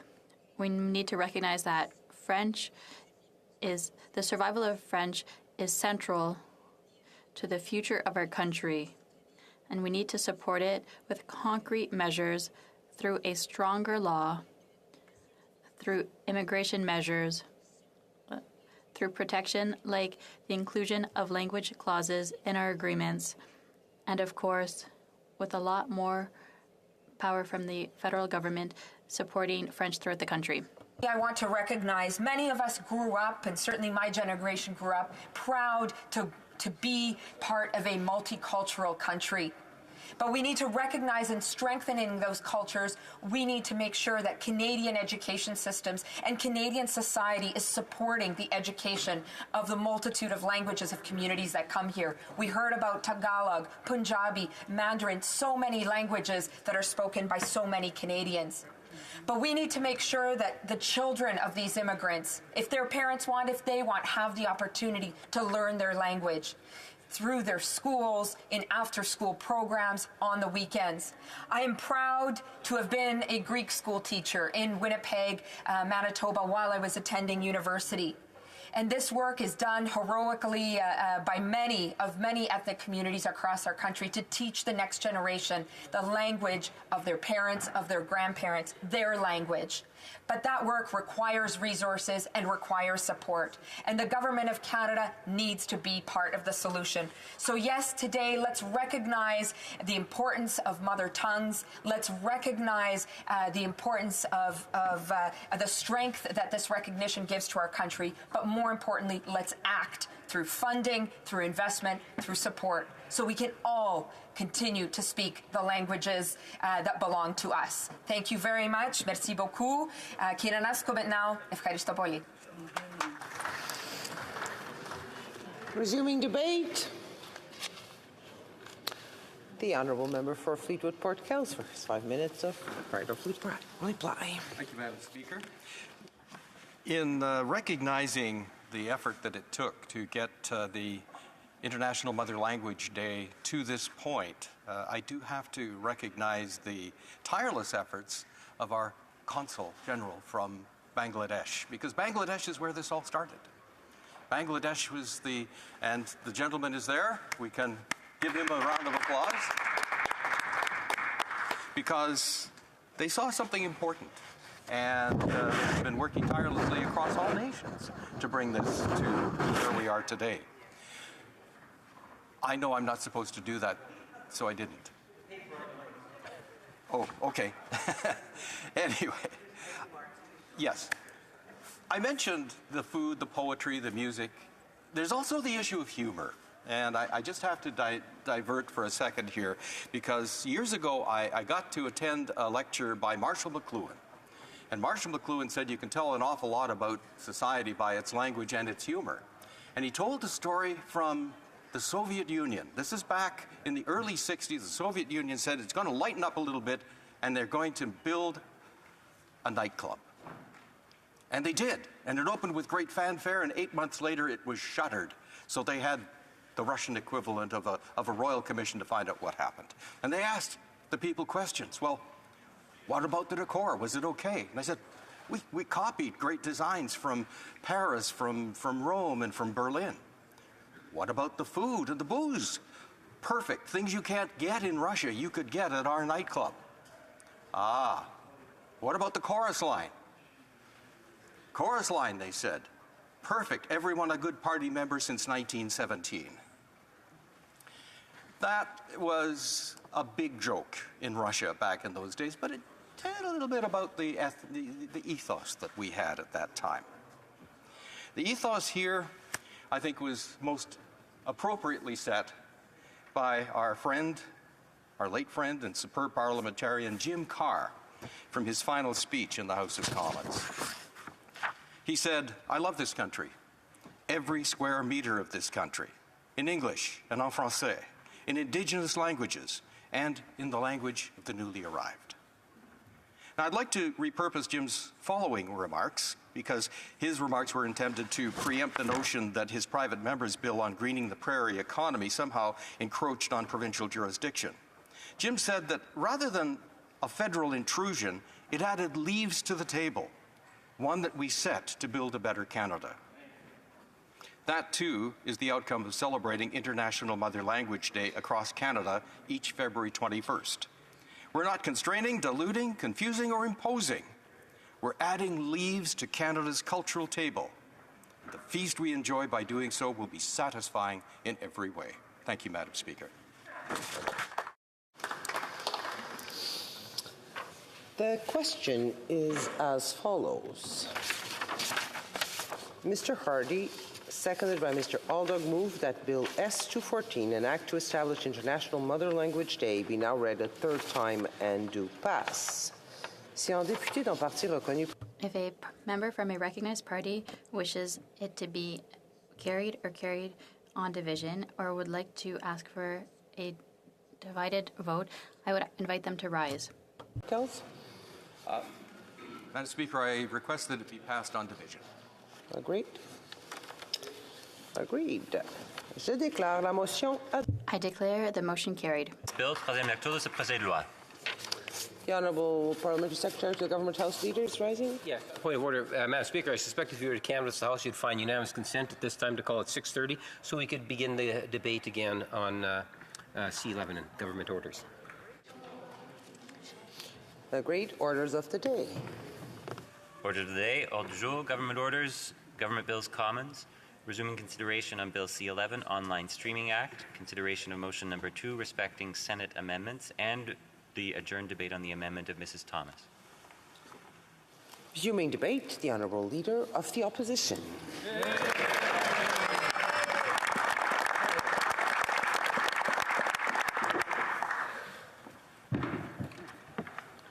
War is peace. Freedom is slavery.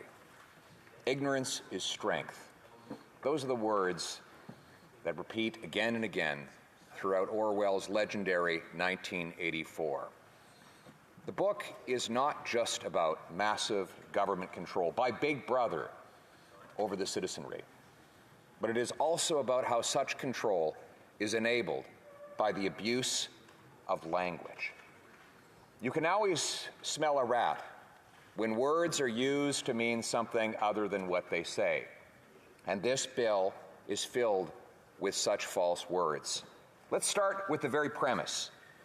Government purports to apply the Internet to the Broadcasting Act, or the Broadcasting Act to the Internet, even though the Internet is not a broadcast instrument.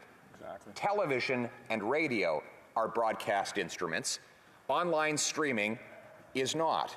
Now, this might seem to be merely a matter of words, but then you go through the semantics and you catch other nice white little lies. For example, they use the term in their talking points, in their press releases, Canadian content. Supposedly, the entire raison d'etre of this bill, its reason for existing, is to promote Canadian content.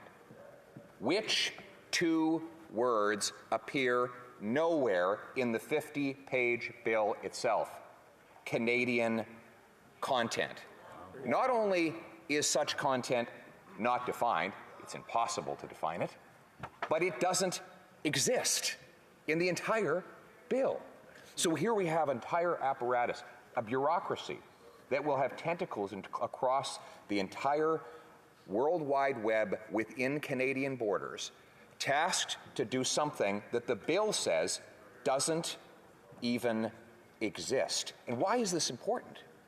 Because if the bureaucracy in question has its powers circumscribed to defining and promoting Canadian content, but there is no limit on what Canadian content actually means, then we give that agency limitless powers to control what people see and hear online. What is Canadian content? Is it posts about maple syrup, beaver tails, hockey, maybe lacrosse? Nope, that's not in the Act.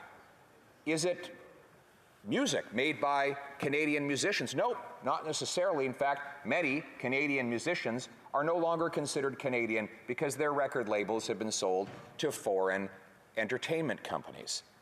Is it books? They're written by Canadians. No, that is not the definition either. We have absolutely no idea what it is. In fact, we can be very sure what it is not. For example, and this will send my opposition, they will be in the opposition soon, my friends across the way into a fit of rage. But obviously, the Canadian commentator who is most widely viewed and listened to around the world today is, of course, Dr. Jordan Peterson. That is just a numerical fact when you look at the view counts that he has garnered. But I see the rage across the way among those who think he is anything but Canadian. He was born in rural Alberta. Sure, he was a professor at the University of Toronto before he was censored there. But he surely can't be Canadian. He doesn't use the right pronouns. He doesn't mouth the right talking points. He does not meet this government's view of Canadiana. This Prime Minister has described people who disagree with him as un-Canadian. Surely, the bureaucracy which he points would have to agree. And if the Association of Psychologists that gives out licenses to practice in Ontario doesn't believe that his views permit him to continue practicing in his field, and if a university is effectively banning him from teaching in his classes, what would stop yet another powerful bureaucracy from saying this man is not Canadian enough to be considered Canadian content and therefore should not be found online by Canadian users? The answer, of course, nothing would stop that from happening when you give the power to the state to control what people see and say online. But the government across the way will say, don't worry. The bill does not apply to user-generated content, once again, with the fancy, confusing words. User-generated content is stuff you post online, right? To use real language, right? They say it doesn't apply to that, unless it does. Let me just read the section of the Act. Specify that the Act does not apply in respect of programs uploaded online on online undertaking that provides social media services by a user of the service, unless the programs are prescribed by regulation. So, unless, make sure to read the fine print. Later on, they specifically exempt user-generated content. This is the stuff that everyday Canadians post every day. They say that it doesn't apply to any of that, unless it's posted on a platform that uses it for revenue generation. Is Twitter, Facebook, Instagram, are they in the charity business? Or do they generate revenue off of the posts that go online? Those things called advertising, that's revenue. Literally every single post that every single Canadian puts online is used to generate revenue for an online platform. Therefore, everything that is posted online is captured by the essence of this Act. More weasel words. If they were going to regulate everything that everybody posted online, and they believed they were justified in doing so, why would they create an exemption that doesn't apply to a single solitary post? Well, of course, it once again is a use of newspeak, of putting in words that say exactly the opposite of what they mean. I want to quote from Michael Geist, no conservative, former critic of mine, actually, not traditionally a friend of people on this side of the chamber, who said, to be clear, the risk with these rules is not that the government will restrict the ability of Canadians to speak, but rather that the bill could impact their ability to be heard. In other words, the CRTC will not be positioned to stop Canadians from posting content, but will have the power to establish regulations that could prioritize or deprioritize certain content, mandate warning labels, and establish other conditions with the presentation of the content, including algorithmic outcomes. The government has insisted that the bill isn't the goal of the bill, and if so, the solution is obvious. No other country in the world seeks to regulate user content in this way, and it should be removed from the bill because it does not belong in the Broadcasting Act, end quote. If they did not intend to deprioritize, to silence, to push down the voices of some, why would they even include these provisions in the bill in the first place? Well, the answer is they want to regulate what can be heard and seen. They want to create the false perception that people can speak merely because they can post the things online, but frankly, there's no reason posting something if no one is allowed to see it. It would be like screaming into an empty forest, Mr. Speaker. And furthermore, the fact that this government gives the power to a state regulator to alter the algorithms of the internet is frankly terrifying. Who are the shady operators in the back room that will be manipulating the algorithms that bring our news feeds and our social media posts onto our screens? What are their motives? What are their direction? None of these things are defined anywhere in the bill or by the testimony of the head of the government agency that is charged with implementing them. Altering algorithms in a world where we are already overly controlled by technology. Think of the devastating power of artificial intelligence. We know because on that side there's plenty of artificial intelligence. But I digress. Not good artificial intelligence. It's definitely artificial, Mr. Speaker. But in reality, the ability of a government bureaucracy to alter those algorithmic powers is an enormous and unforgiving power indeed. And if I can quote Orwell, the process of continuous alteration was applied not only to the newspapers, but to books, periodicals, pamphlets, posters, leaflets, films, soundtracks, cartoons, photographs, to every kind of literature or documentation which might conceivably hold any political or ideological significance, end quote. That is exactly what we're talking about here, because algorithms determine everything that appears on our devices. It is mathematical programming that puts those things in front of our eyeballs. Right now, that programming is determined by a raw human emotion: greed. There's no doubt about it. The social media platforms want to make money. How do they do it? They give people stuff they want to see. You might take issue with the fact that they want to make money off that, but that's just the reality. The outcome is that we see what we want. Now, what's motivating this bill, the economic motivation, is also greed. It's the greed of the broadcasting corporations who want to dominate eyeballs, but instead of dominating them by producing things people want to see, they'll dominate them by having more power over the regulator that determines what people get. And that too is motivated by greed. Now, both of these profit motives are going to exist. One in the free world, where people choose for themselves, and another in the coercive world, where bureaucrats choose for them. But do not ascribe any angelic motives to this bill.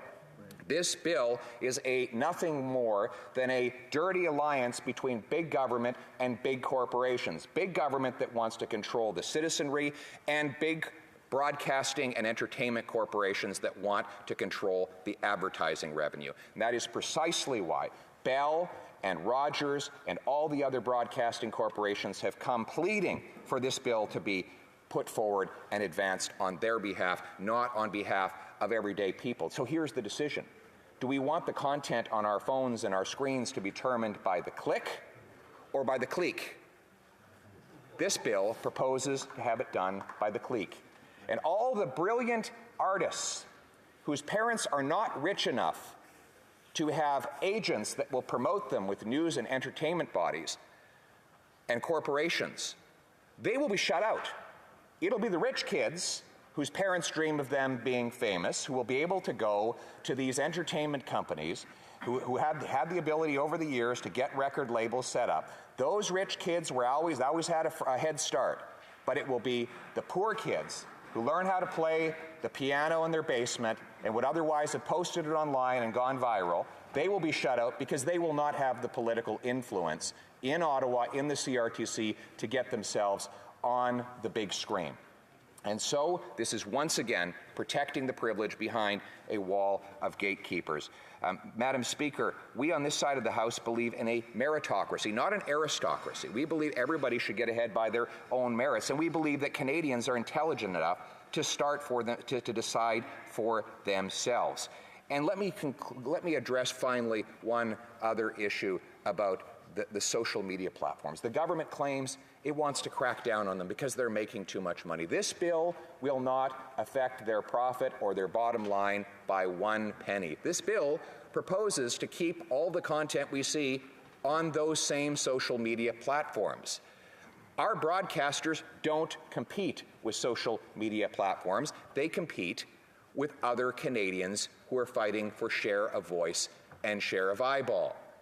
What this will actually do is simply take money and opportunity away from the individual citizen to have his or her voice heard in entertainment, in news, in discourse, and everywhere else, and concentrate it once again in the hands of the politically powerful and the well-connected and those that can find favor with this government. We, in this side of the House of Commons, exist to decentralize power, to disperse it amongst the many, instead of concentrating it in the hands of the few.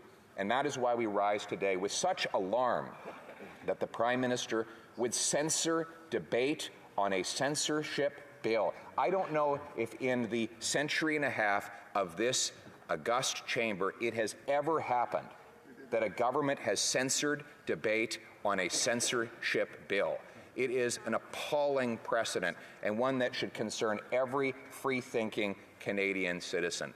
We inherit our rights not from the state, not from a powerful government bureaucracy. We inherit those as a gift from God. Freedom is written on every human heart. We all have the ability to express ourselves culturally, politically, and in every other way, not because the Prime Minister has bestowed us with that right, but because we are born with that right, and Conservatives will make sure people have that right. Yeah.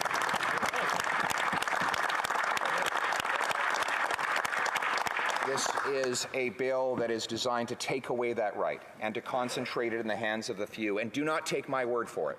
Listen to Margaret Atwood. Again, no friend of conservatism. And she said, all you have to do is read some of the biographies of the writers writing in the Soviet Union and the degrees of censorship they had to go through. Government bureaucrats. So it is creeping totalitarianism if governments are telling creators what to create. End quote. Those are her words. Creeping totalitarianism. If anyone else in Canada had used those terms, they would have been called alarmist.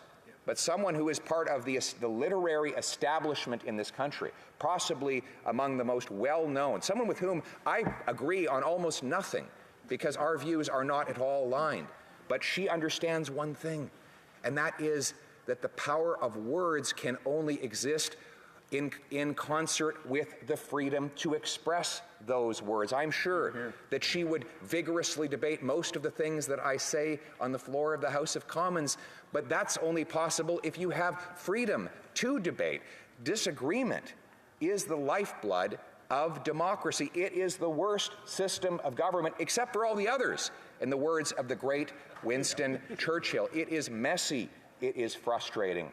It is arduous in every day and every way. It would be much easier to have, as the Prime Minister has suggested, a basic Chinese communist dictatorship where a powerful hand can decide at a whim. That was the reason why he admired. He said that they decide on the spot what to do and they impose their decisions without any debate. That would be a lot easier in the short run.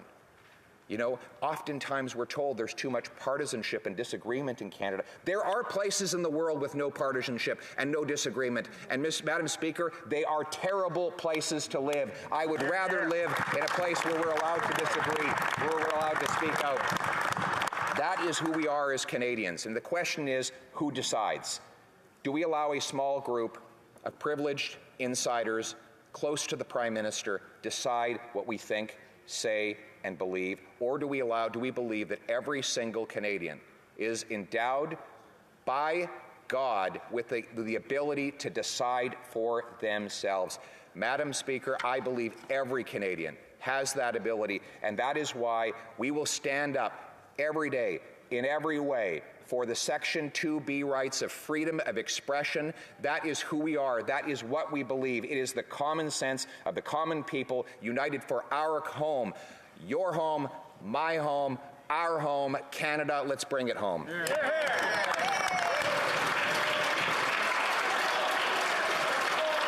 Questions and comments. The Honourable Parliamentary Secretary to the Government House Leader. Yes, thank you, Madam Speaker. I'd like to talk about misinformation. As industry from every region of the country has seen the value and want to see this legislation pass through, the only political entity that's not going to be voting in favor of the legislation itself is the leader of the Conservative Party and his caucus. And the amount of misinformation that's out there, and let me give an example. Earlier today, I posed a question to one of his members, and I said, do you really believe that the government is trying to prevent you from being able to upload a video on Facebook? And I used the example of a cat video, Madam Speaker. And the member said yes. And the amount of rhetoric that we get coming from the Conservative benches that is spreading false information, when we know in no way whatsoever does it limit freedoms of expression, freedoms to be able to upload to Facebook. Yet the Conservative Party continues to spread misinformation. Does he believe, as the leader of the Conservative Party, that it's the government, the Bloc, the NDP, and the Green Party trying to prevent individuals from uploading cat videos on Facebook? The Honourable Leader of the Opposition. Do I believe that the government wants to limit people in putting cat videos online? Of course not. But his question is very, very telling, Because first of all, it is designed, as everything that this government says, to make the people feel small, to tell them that they're really only concerned about cat videos. Mr. Speaker, the people of Canada are smarter than that. They're not idiots. Yes. The people of Canada, they post poetry online, they post music, they post beautiful stories, they share their most beautiful moments online. To distill that all down to cat videos is once again an insult by a liberal snob on the common people, to suggest that they're interested only in frivolous and stupid things that need to be filtered out by a class of much more elite people. Madam Speaker, we believe in the common sense of the common people, and we believe they have the judgment to choose what they should post and what they should read and what they should do online. Thank you. Questions et commentaires, l'honorable. The Honourable Member for Trois-Rivières. Thank you very much, Madam Speaker. Thank you.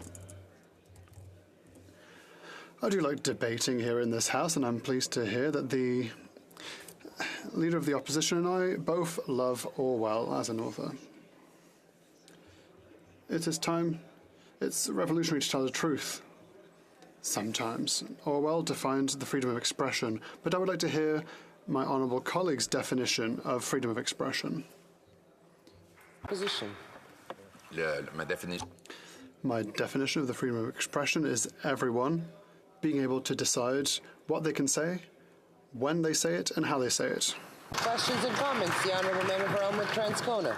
Thank you very much, Madam Speaker. You know, earlier tonight I heard another Conservative MP talk about Fahrenheit 451, and I thought maybe he was about to start talking about when the Harper government closed a number of libraries that were world-renowned for fisheries and oceans, and they actually burned a bunch of books and other material at that time. And it wasn't what he chose to talk about, but it was an example of how governments do indeed have agendas, and it is important to defend the freedom of people against the tyranny of governments, but it's equally important to defend people against the tyranny of wealthy private interests, which is a continuous blind spot of the leader of the Conservatives. I think about when he talks about inflation, you'd think it's only government spending that drove inflation. He cites the Governor of the Bank of Canada. Governor of the Bank of Canada has also said at the Finance Committee that companies are raising prices well above the increase in their input costs.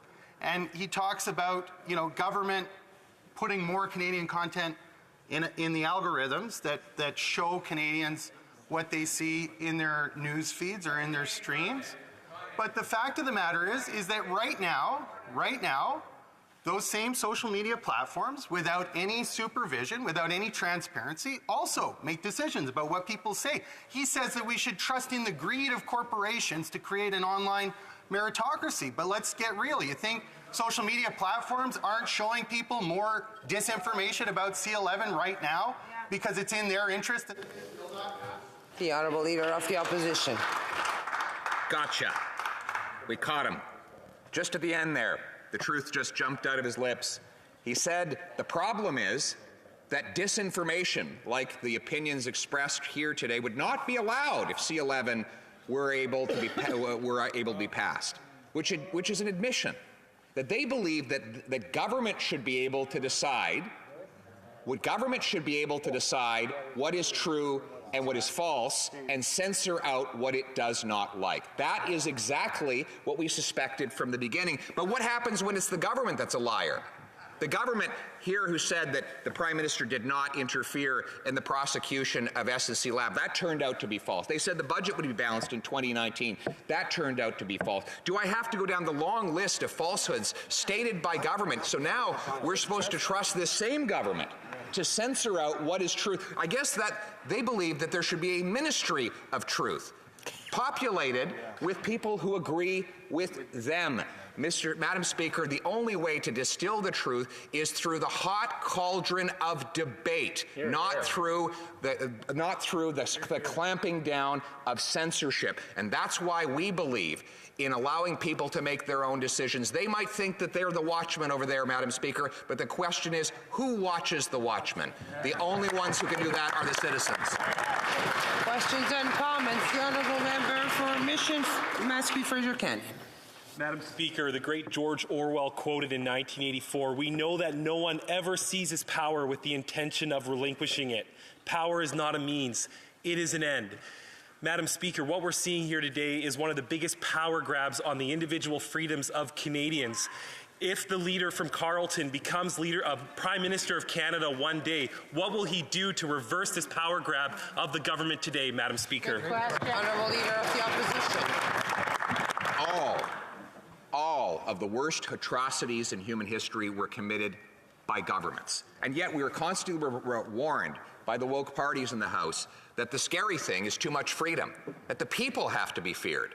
No, Madam Speaker, excessive power by government has been the source of every single major atrocity committed in this country or anywhere around the world. The solution to that is freedom. What will I do to reverse this power grab? I will repeal C-11 to restore freedom of speech online, and I will make it as my mission to transform Canada back again to the freest nation on earth. The Honourable Member for Fredericton. Thank you, Madam Speaker. And I listened intently to the speech given by the Leader of the Official Opposition, and I wonder if you would like to kind of backtrack or apologize on characterizing the CRTC as a small group of privileged insiders closest to the Prime Minister. And I would also ask him if he would like to define the word woke. I asked one of his colleagues as well for that definition, and I'd like to see what he has to say. Thank you. Leader of the Opposition. Actually, I will backtrack. It is a big group of insiders, Madam Speaker. It is a big, sprawling bureaucracy with far too many people working for it. There will be less people working for the CRTC when I'm Prime Minister because they'll have less power and they'll have a hell of a lot less to do when I restore freedom of speech and freedom of expression online and on the internet. And as for the definition of woke, woke has one purpose, only one purpose. Plenty of pretexts, but only one purpose: control. It is designed to divide people by race, by gender, by ethnicity, by religion, by vaccine status, and any other way that they can divide people into groups, because why? Then you can justify having a government to control all those groups. No more woke, we need freedom.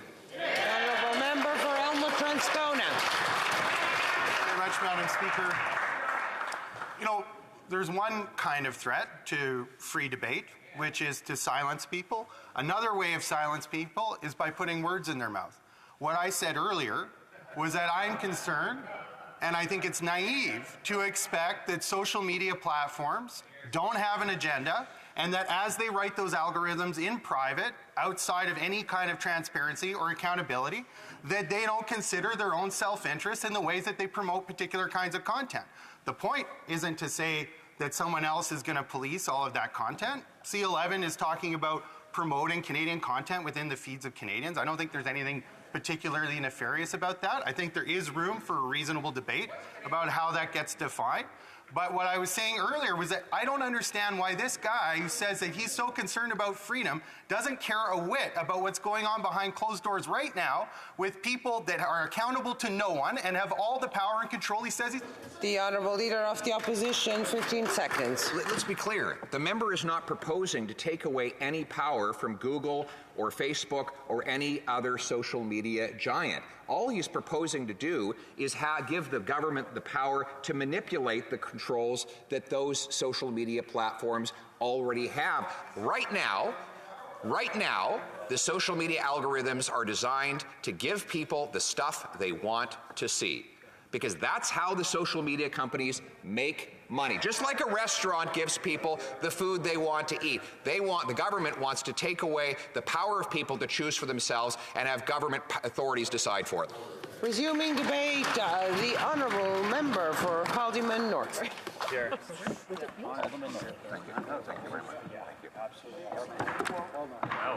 Thank you, Madam Speaker. I'll be sharing my time today with the member from Saskatoon University.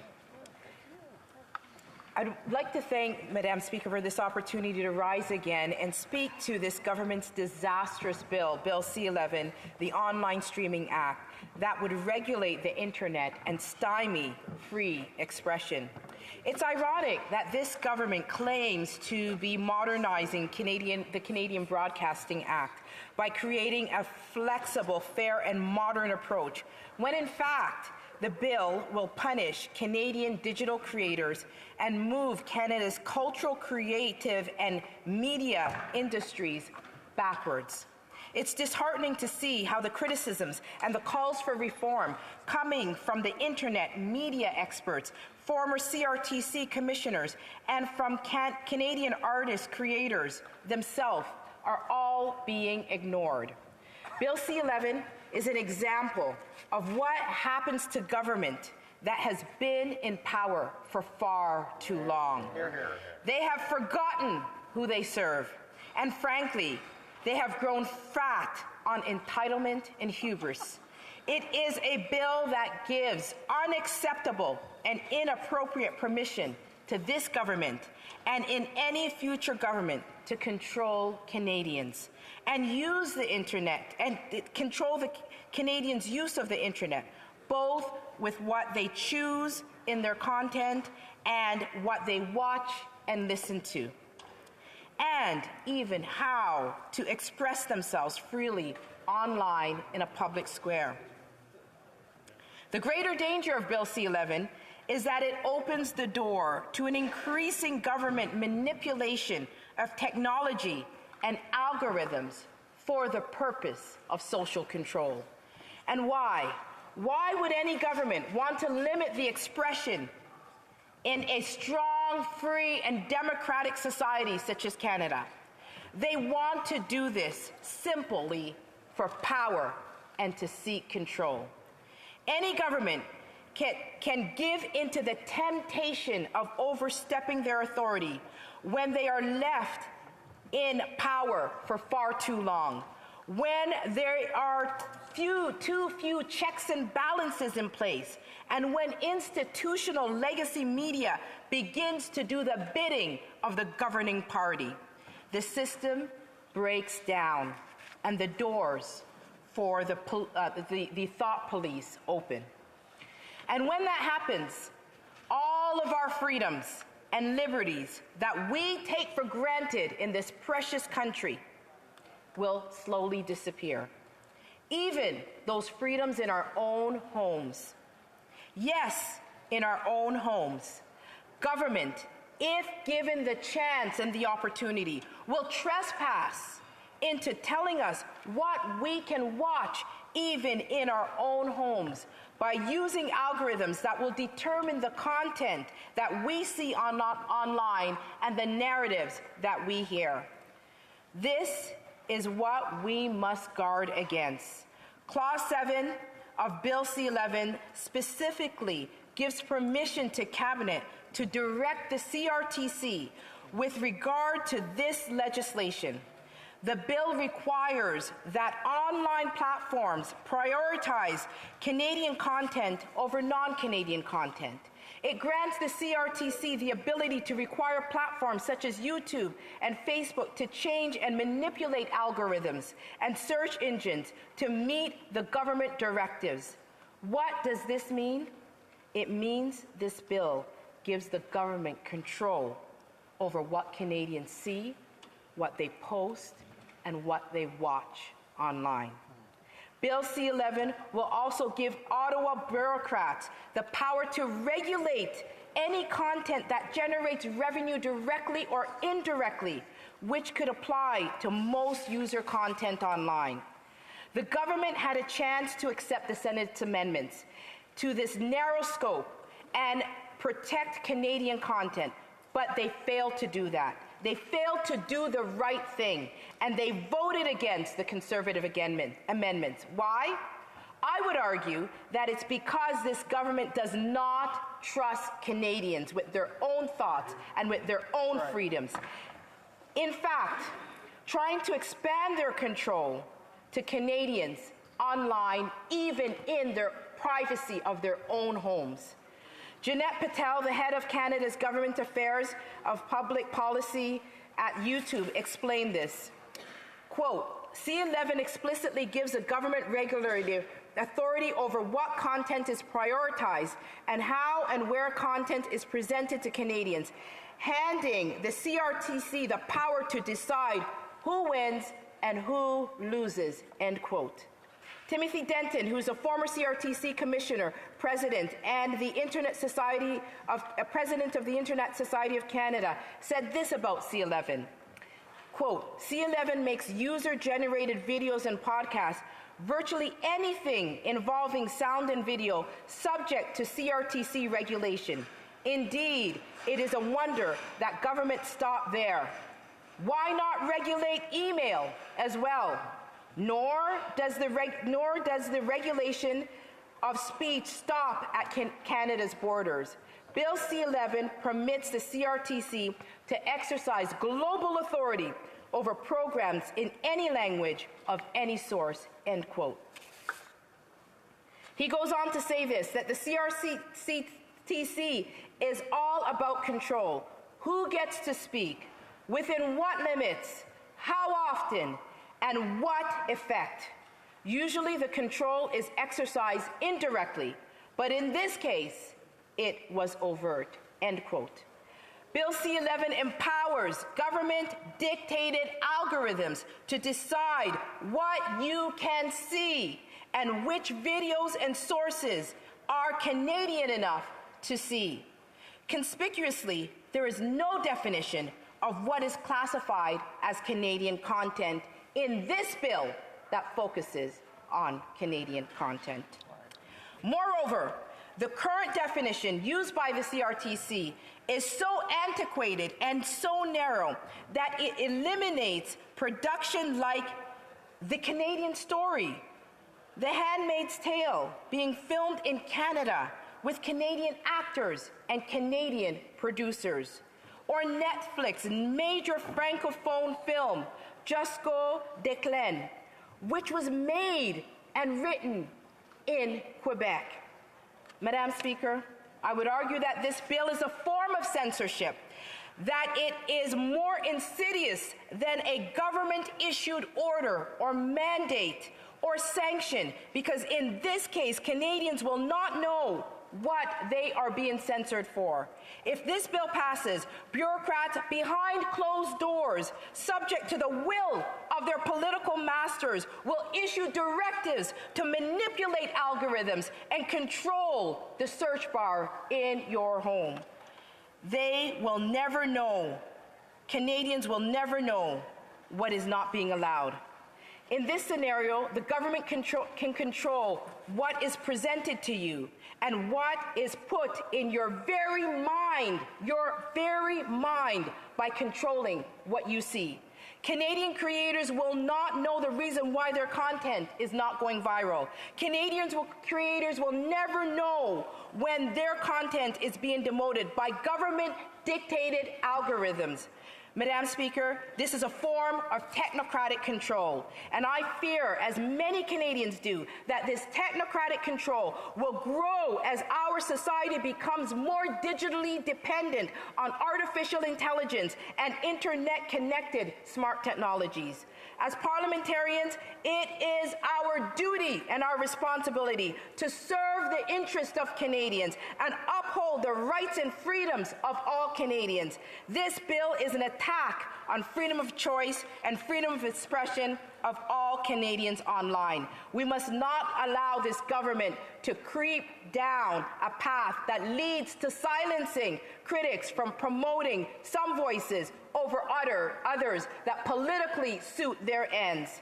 Madam Speaker, in closing, I want to say that creativity blossoms in a culture of freedom and control, and not control. We need to go back to the days when governments served the people. As we consider this bill, I urge all parliamentarians in this House to remember our great foundations of freedom upon which this country was built: the freedom to think, the freedom to speak, and the freedom to live without government interference. Questions and comments. The Honourable Parliamentary Secretary to the Government House Leader. Thank you, Madam Speaker. I want you and others to understand and have an appreciation of the contrast. Drop the Honourable Member. We are in a period of questions and comments. Can the Honourable Member listen to the questions being asked, please? The Honourable Parliamentary Secretary. Yes, Madam Speaker, I want to talk about contrast.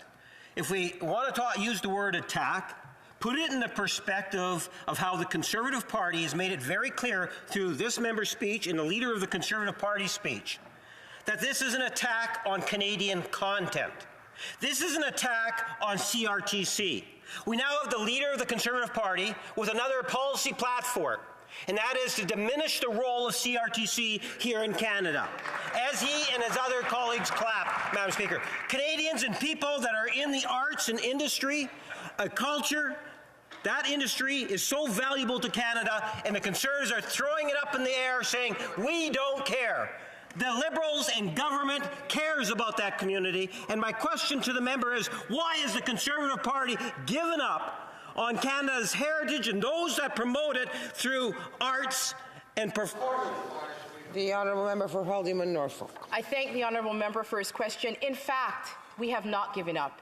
We are the warriors that are fighting to preserve this heritage, because we know that this heritage can only be preserved if we have freedom of expression.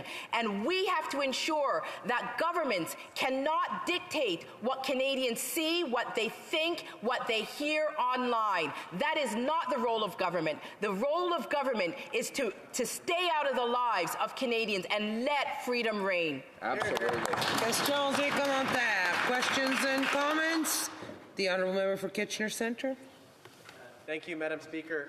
I wonder if I can clarify from the member for Haldimand-Norfolk's speech. My understanding is that C11 already passed in this House back in June. I understand she didn't support that then, and it's clear she doesn't support that now. Tonight we're debating the message being sent back to the Senate with respect to the amendments that the Senate proposed, some of which the governing party disagreed with. Would you like to comment on that which we're voting on this evening? Thank you. The honourable member for Haldimand-Norfolk. I think it's a travesty that the Liberals and the NDP and the Bloc did not support the amendments of the Senate, specifically in excluding creator content.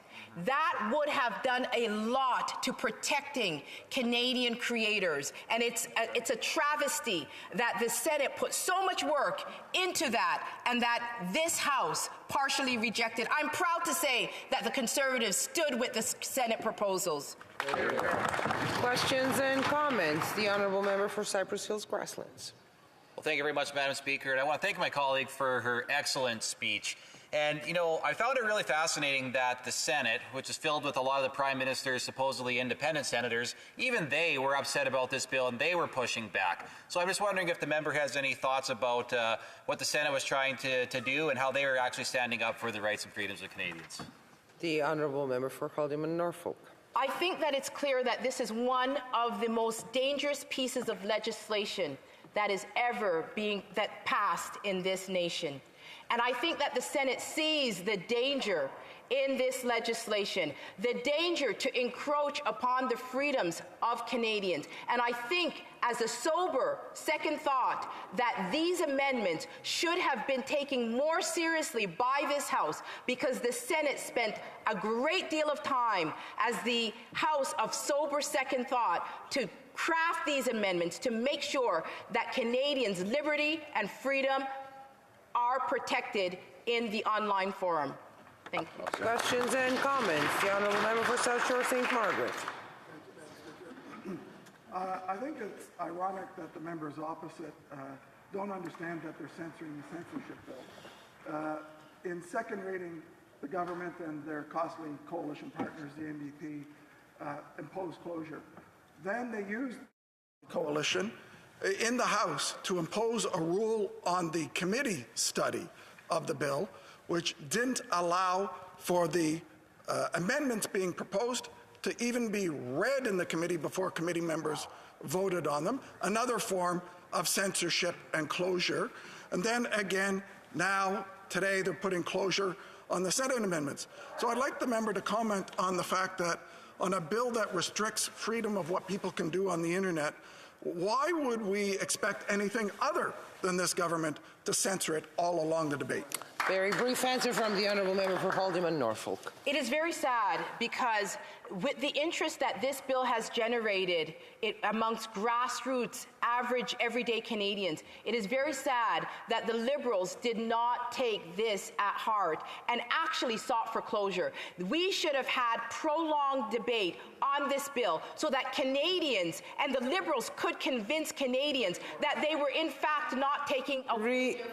Resuming debate, the honourable member for Saskatoon University.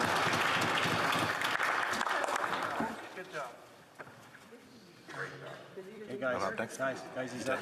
Yeah, your mic is open. Richard. The honourable member for Saskatoon Madam University. Speaker, what is happening in Canada? The world is watching our nation, and they're seeing a big bossy government close down debate on censorship. They're censoring the debate on censorship, and this is what the world is seeing, Madam Speaker. This puts us in the category of countries like the communist country of Beijing, North Korea, Russia. Putin would be envious of the ability to change the algorithms of their viewers to watch content online. This is a dangerous time in Canada. We've all had struggles for the past 3 years. The division in our country has never been as great as we have it today. And now we have a government that wants to take it a step more, jumping on that nerve, that raw nerve in Canada that distrusts government because of their actions, of this bill. It's because we're here tonight that we're debating because of the forcing of closure on this bill. And if you're watching this online, I'm going to clip this and put it out there, and hopefully if C11 doesn't pass, you'll still be able to watch this. So like and share this right now, because this might be the last opportunity. Because you will be able to post things, but no one will be able to find it. And this is what is in this bill, Madam Speaker. This is a layering on of effects on our freedoms. This place, this beautiful Parliament, where 338 people from across Canada are elected to bring our views here, to debate ideas and policies and directions for our country, what is right and what is wrong. And even that has been affected, even before this bill. We're taking a system of communication that has been a tool of democracies all over the world, and we're taking a tool out of the toolbox. There is problems in Canada. There's problems in our democracy. We've seen it with foreign influence into our country. We've seen it where the state now is sponsoring media throughout our land. And Canadians are asking, how, when they turn on the news, this doesn't reflect my views or the Canada I know? And then they make the realization that it's being sponsored by government, so they mistrust it. And this goes back to the divisions that we have in our country. And we have to come up with policies and ideas and laws to bring people together, not divide them. And this is the problem that I have with this bill, is another big bossy government wanting to divide Canadians. And censorship has been in our history in the world. And history never always repeats itself, but it rhymes. And Madam Speaker, you only have to look to the failed regimes around this world, and not even that far back in our history, the 1940s in Eastern Europe. In 1945, there was a vote in Hungary. We had democracy in Hungary in 1945. The communists finished, I believe, 6th. By 1949, it was a communist country. How is that possible? And one of the tactics they use, it's called the salami tactic, where they just take a slice. Every time a little slice more, a little bit more each time. And right now, this is what this bill represents. is the government will tell its citizens what they can watch, what they can consume, how they should be thinking, or what thoughts they should be portraying. And I give pleas to the members here tonight. Think about the impact if this bill becomes law in our country, and in a future parliament there is a leader that takes these tools and censors their party and their beliefs and what you want to post. And this takes us into a country of Canada that I do not want any part for myself or my kids. This bill will allow you, and we've heard earlier tonight, you can post all you want, but your fellow Canadians won't be able to view it. The tree falls in the forest. Madam Speaker, we still have time to stop this. Later in my speech, I have two direct asks to the Canadians that are watching live tonight or have been watching this online. Please, once again, like and share this video. Madam Speaker, I'd like to go back to some of the struggles that we have in Canada are because our institutions, such as this place, Parliament, isn't functioning how it was set up to function. Everybody in here has probably had people phone their office and say, hey, I was watching question period, everyone's asking questions, but not hearing any answers. And the citizens of this country over and over is seeing this. They're seeing questions get asked that they want to hear the answers to. And they phone and write. Why isn't the Speaker saying, answer those questions? And it's not so much the problem that the Speaker needs to impose new rules on this place. It's how this was set up is that we have a freedom of press in Canada.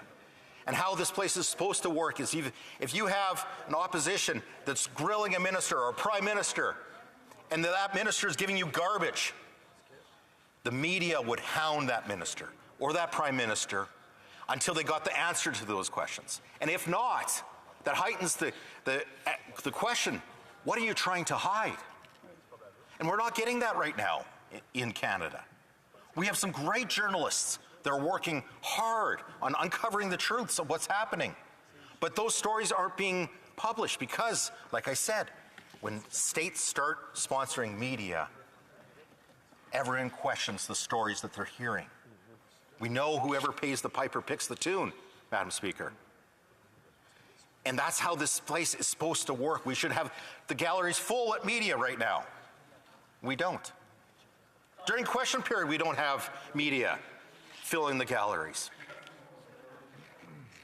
Because there's no stories, the opposition heckles. Nothing to see here. There's nothing they want to hear. They don't want to hear. Madam Speaker, I don't know how this is going to end.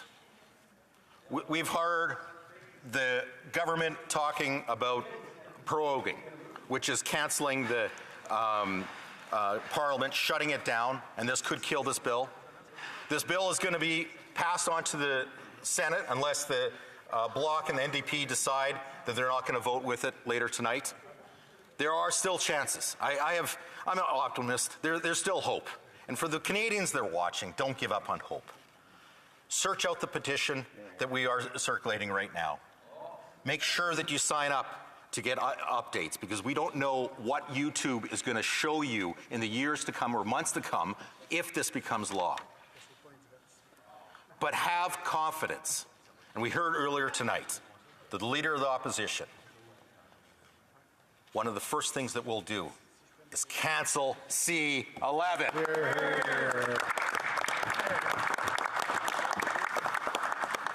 So right now, I know my time is limited. I'd like to thank everyone for being here tonight, but there's one last ask I got of the people watching online. Please like and share. Contact your NDP Member of Parliament, because they can perhaps get the courage to stand up for their convictions and vote against this government and bring this government down, we can have an election that elects a government that will protect our freedoms. Questions and comments? The Honourable Member for Fredericton. Thank you, Madam Speaker, and I thank the Honourable Member for his speech this evening. You know, it felt a lot like we were listening to a sermon of sorts. You know, some of the fire and brimstone that's kind of coming our way in regards to this bill. And I'm wondering if the member will be willing to apologize to Canadians once this bill reaches royal assent and is implemented in Canada, and inevitably the sky doesn't fall and it isn't the end of times. Will he apologize for the fear-mongering and the mischaracterization of this bill? No. The Honourable Member for Saskatoon University. Governments have always enacted things for your safety, for your benefit, and it'll be all okay. Yeah. My honourable colleague has pointed out. The problem is that people won't realize that they're not watching the videos that they want to watch. They're watching what government wants you to. And that's the problem. This is how badly written this is that people will not realize that the content that they're consuming in the future is what government wants them to consume, not what the viewer is looking for. Questions et commentaires, l'honorable. The Honourable Member for Trois-Rivières. Thank you, Madam Speaker.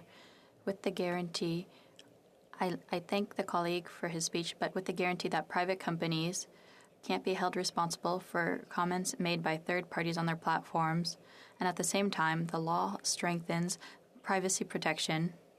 How is it that they're saying that freedom of expression is being threatened when companies have a duty to leave comments online? The Honourable Member for Saskatoon University. So I believe the analogy is a little bit about what is being spoken in the town square. And the comment is, well, we can't have people speaking their mind on the town square because it might go against other people's views. And so instead, they would like to shut down town squares across Canada. And that is in the past. How we consume information right now is online, and anything that changes what you're viewing online is wrong, and it's censorship, Madam Speaker. Questions and comments. The Honourable Member for New Westminster Burnaby. Well, that is the most crazy, wackiest speech that we have heard from Conservatives when they have, through this debate, been crazy and wacky at every single step. Madam Speaker, it is quite clear to Canadians that there's not a single Conservative that has actually read the bill. Because they have all the same speeches, something, something, tyranny, North Korea, something, something, freedom. And we saw there how devoted they were. The Honourable Member for Mission Musqueam, Fraser Canyon, on a point of order. Madam Speaker, it is incorrect for the member from New Westminster to state that Conservatives haven't read C11. I'd like him to... This is a matter for debate. The Honourable Member for New Westminster Burnaby. It is quite obvious they haven't read the bill. At no point in the hours and hours of debate... The Honourable Member for Fort McMurray Cold Lake on a point of order. Thank you, Madam Speaker.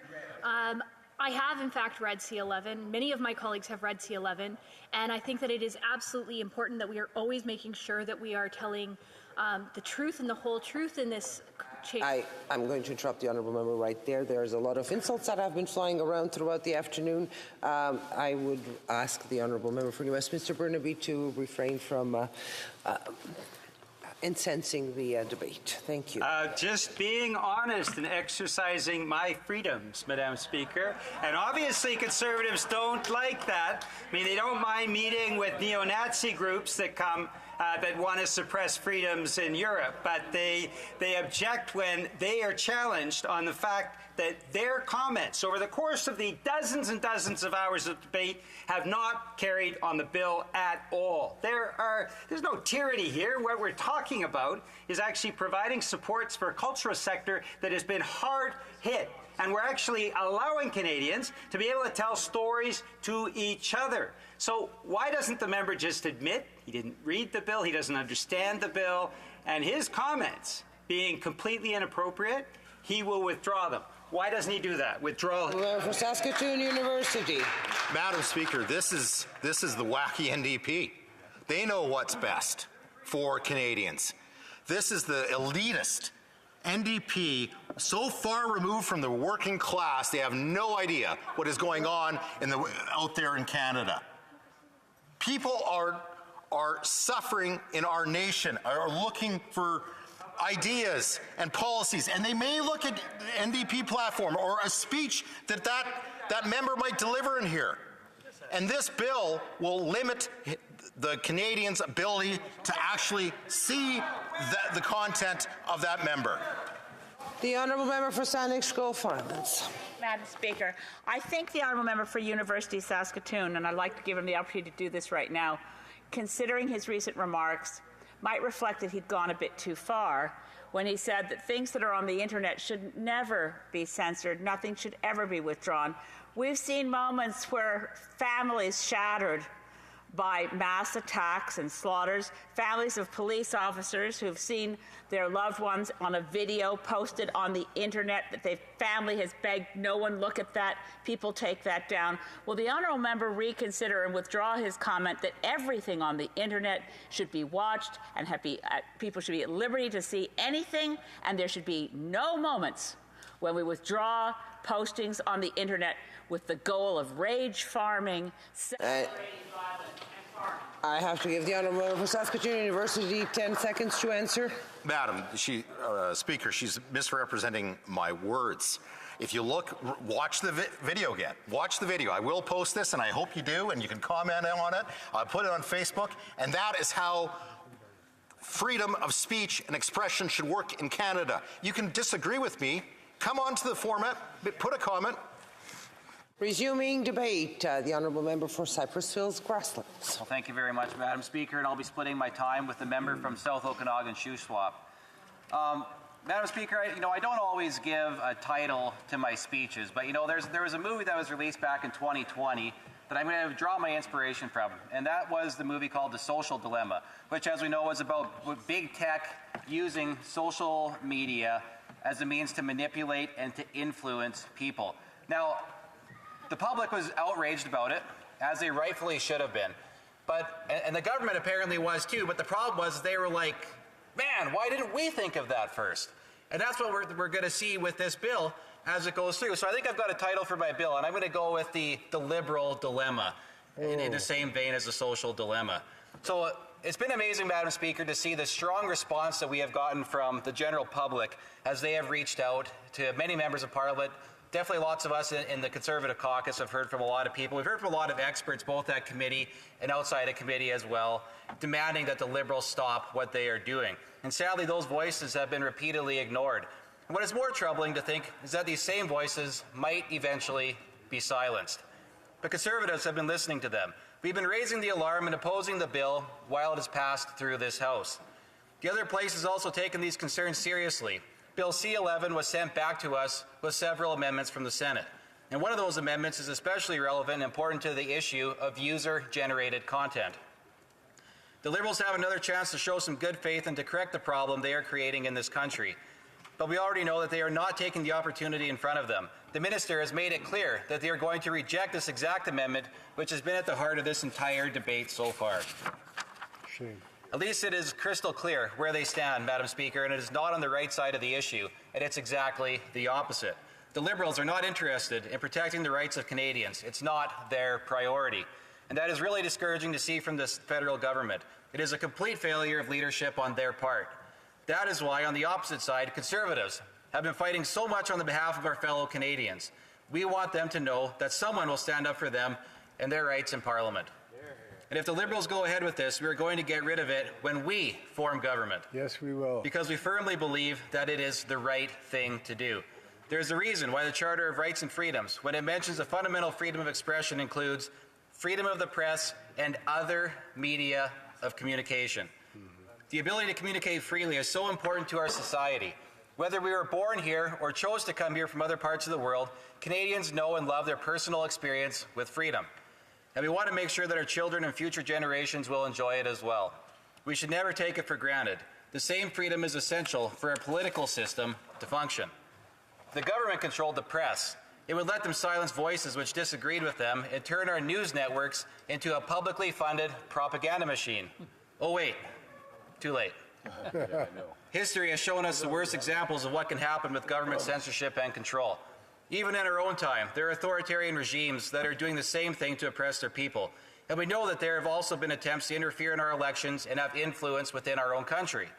Government propaganda spread through government media can either sway public opinion towards their ideals or, what is worse, be used to cover up the corruption and crimes carried out by the state. Given that the independence of media from the government is such an important principle to Canada and other countries around the world, why do the Liberals want to provide an opening for online censorship and interference with media communication? That is the direction Bill C-11 is taking us. It will hand over more control over media and the internet from the people to the government. Up until this point, Canadians have had the opportunity to participate in a media marketplace that is free and open. All content is given equal opportunity and can be judged based on its own merit. Canadian artists have impressed us with their talents here at home, and they have also punched above their weight in the global market. That has been the case in every art form. Canadians continue to succeed as actors, video creators, and musicians performing in pop or classical genres or many other genres, Madam Speaker. Each one of them has worked hard at their craft, and they have excelled based on merit. It did not require bureaucrats in Ottawa or anywhere else to decide if they should be considered Canadian enough or not. We all want to see Canadian talent thrive. As much as the Liberals want to hide behind the idea of supporting artists, that has never been the issue. They need to stop using it as an empty excuse to push forward a power grab that could eventually threaten the rights of artistic expression as much as any other Canadian's ability to speak freely. The ability of C-11 to limit what Canadians will see online is what will also hurt Canadian content producers. They have been saying as much. Many talented creators have not only made a name for themselves in the Canadian scene, but they've also become stars in the US and all throughout the rest of the world. But Bill C-11 will become a gatekeeper that bars regular Canadians from reaching audiences online. How can that be if the government is saying it will encourage Canadian content? The problem lies in the fact that when we give the government the right to censor some content, we must consider that lobbyists from larger producers will influence the regulatory process, which in this case would be carried out by the CRTC. Only rich, established groups can afford to hire lobbyists. Young men and women posting music to YouTube or maybe trick shot videos in their free time can't do that. They can't afford it. Bill C-11 will make it much harder to break into the industry because the only people who can afford to buy lobbyists are already the established media companies. That's right. Across the board, Canada has too many gatekeepers that stop us from building homes or developing our industries. And unfortunately, Bill C-11 will expand this government's policy of gatekeeping now to our online content. When it comes to their claim about promoting Canadian content, it doesn't really make sense or address the major problem with Bill C-11. The stated goal is to require that media sites will give preference to Canadian content in an attempt to promote Canadian culture. But, Madam Speaker, we still have to ask, how will that rule apply in practice? The bill fails to define Canadian culture and what content qualifies as Canadian. This vagueness is what gives the government the ability to label as Canadian whatever they want us to see and censor anything else that doesn't align with their priorities. It's irresponsible. It can only make people think that there's some reason why they want to leave the door open to controlling how it is that we communicate. If the Liberals are serious at all and had any interest in defending Canadian culture, they wouldn't allow for this ambiguity and leave so many loopholes in it. They would not vote against the necessary amendment to exempt user-generated content from government censorship.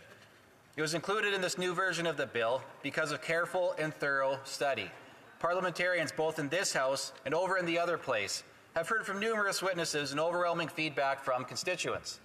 But apparently, none of that matters to this Liberal government. The legislative process of Bill C-11 has been a mess right from the start. Last year, the Liberals, with the help of the NDP, rammed C-11 through the House of Commons, not allowing stakeholders to fully voice their concerns about the bill. And today, they have once again tried to censor the opposition by forcibly ending debate on this censorship bill. Shame. Shame. As usual, the Prime Minister and his party will not listen to anyone who disagrees with their agenda. It is the same arrogance and condescending attitude which has been on display since they have been in power. That is exactly what people are worried about if they have the power to censor and remove criticism. Madam Speaker, I have already referred to serious allegations about foreign interference in Canada earlier in my speech. It's a good example of what could go terribly wrong if we do not protect free expression. We already have a Prime Minister who has disregarded the public interest and tried to cover up accusations against him about conflicts of interest. Most recently, he refused to have an independent inquiry about Beijing's interference in Canada's elections. Can you imagine, Madam Speaker, how much worse it would be if the same Liberal government had the power of censorship? Would we have learned as much as we have about all the scandals that they have been engaged in over the years? It's a scary thought. But we're not going to give up the fight. We're going to work as hard as ever to oppose censorship and to expose the endless failures of this Liberal government. Thank you very much. Questions and comments. The Honourable Parliamentary Secretary to the Government House Leader. Yes, Madam Speaker, it's been an incredible debate thus far since after Private Members' Hour. You know, I was really quite taken aback by the member from Saskatoon University, and I challenged some of the thoughts that he was sharing with Canadians and compared to, let's say, the member from Lethbridge. And, you know, you can't help but think, is there something seriously wrong? But I'll protect their rights and their freedoms to be able to express themselves, Madam Speaker. But let's be very clear. In no way whatsoever is this legislation about freedom of speech. In no way whatsoever does it prevent people from being able to watch what they want to watch on the internet, Madam Speaker. But you listen to some of the weirdest comments. You know, comparing Canada to communist countries, to North Korea. Madam Speaker, it boggles my mind in terms of how it is the Conservative Party of Canada has been using these weird arguments to promote untruths. My question to the member is, does the member believe that there's any obligation whatsoever to be more honest with Canadians about what this legislation does and does not do? The Honourable Member for Cypress Hills Grasslands. Well, what Canadians expect is honesty from this government, Madam Speaker. And I'm going to go back to the reason why I called the title of my bill the Liberal Dilemma. And again, it's about manipulating algorithms. It's about allowing big government to have the power to regulate user-generated content as well as other things. We're asking for a simple clarification in this bill. They've refused to do it. The Senate, the independent Senate, which is supposed to be, these are people that the Prime Minister has appointed. These are the liberal senators, let's make no mistake, even they oppose what this government is trying to do with this bill. They made several amendments, good amendments, and they raised several good points in their speeches. And this government has chosen to ignore each and every one of those things. It's shameful what they're doing. Hear, hear. L'honorable député de Trois. The Honourable Member for Trois-Rivières. Thank you, Madam Speaker. I'd like to thank my colleague for his speech. I always appreciate his speeches. I would like to know, beyond the notes given by Michael Geist and written in the spirit of Michael Geist, what is his definition of censure? Honourable Member for Cypress Hills Grasslands. Well, I think when the government is turning over the power to big government bureaucrats to be able to make all these decisions without taking the input of basic everyday Canadians, that's definitely a big part of it. And, you know, one thing that Conservatives want to do, and it's a goal of ours, is when we form government, is to introduce a plain language law. What this government does is they use confusing language. And same time of the question, same time of the answer. The Honourable Member from New Westminster, Burnaby. Madam Speaker, I mean, the member didn't really speak to the bill at all. He spoke to foreign interference and he spoke to freedoms. I'd like to put those two elements together because we saw with the convoy, supported heavily by Conservatives, the denial of freedoms for the people of Ottawa. Seniors were denied the freedom to go shopping, getting their groceries. People with disabilities were denied the ability to get their medication. Families were denied the right to sleep as the convoy, supported by Russian state actors, as the National Observer and the Institute for Conflict Studies has shown as well very clearly. And so the Conservatives supported a takeover that denied thousands of people in downtown Ottawa their basic freedoms and have not denounced the involvement of foreign state actors from Russia. So can the member come clean on those two things? The Honourable Member for Cypress Hills Grasslands. Well, what's fascinating, Madam Speaker, is the Minister for Public Safety at the time based the government's decision-making on reports from the CBC that were proven to be false. That's right. They were spinning a false narrative, both on buildings allegedly being lit on fire by the convoy, that didn't happen, Russian interference or the huge foreign groups trying to fund this movement. That did not happen. FINTRAC said as much. CSIS proved as much as well. So what the member is saying, what this member right there actually just did was spread misinformation about what was going on. That's shameful, and he should apologize for that. Resuming debate, the honourable member for North Okanagan-Shuswap. Thank you, Madam Speaker. It is an honor once again to rise in this House as the representative for the awesome people and beautiful area of the North Okanagan-Shuswap. I rise today to debate Bill C-11, what has become commonly known as the Liberal government's censorship bill. I rise on behalf of a long list of people who have contacted me by email, by social media, handwritten letter, and on the streets, asking to do all that I can to oppose this draconian bill that will control what they will see online, control what they can post online, all controlled by a government deciding what government wants them to see and post, not what the users choose to see and post. But as I rise today, this government has already taken other steps to limit what Canadians can say about this bill. Today, the government has decided to further censor open debate on Bill C-11 by forcing closure of debate of the bill, and in doing so, deny any further debate in this House today and force a vote on it tonight. Madam Speaker, more and more Canadians are realizing this government cannot be trusted. Their actions are becoming more egregious on a weekly basis, and Bill C-11 is just one more example. And yet, they expect Canadians to believe them, to trust them. It's no wonder we, as His Majesty's official opposition, and Canadians en masse simply no longer trust this government. When we look at this government's track record on transparency, or lack thereof, the examples are becoming too numerous to mention. I will mention a few, but there are so many instances of this government censoring the information from Canadians that Canadians deserve to receive, that the trend of excessive censorship is very clear.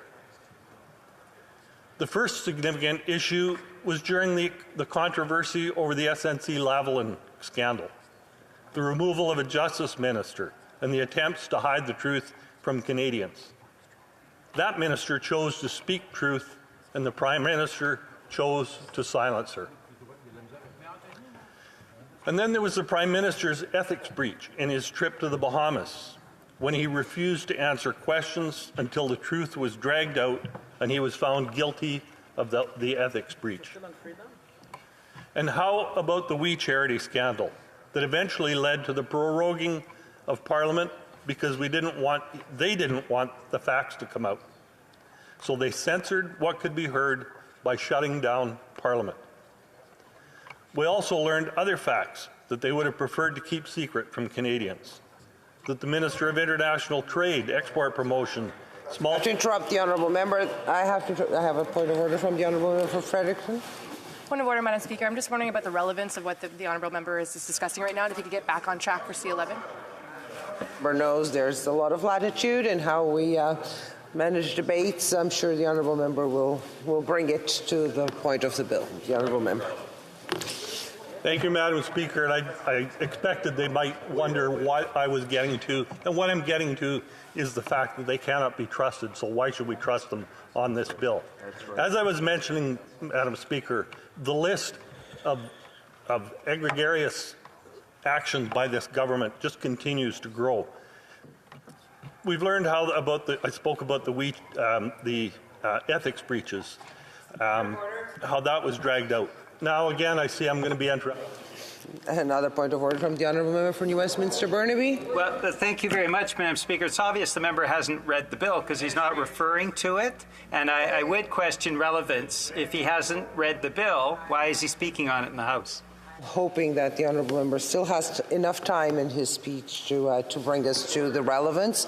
The honourable member for Prince George, Peace River, Northern Rockies.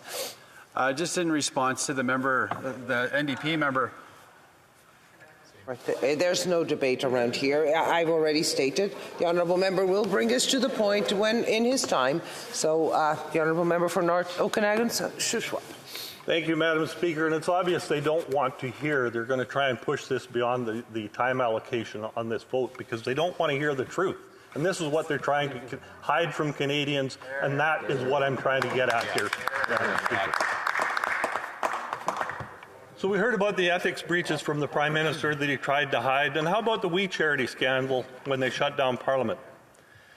I was beginning to speak about the Minister of International Trade, Export Promotion and Small Business and Economic Development, who hired a company co-owned by a close friend, another ethics breach.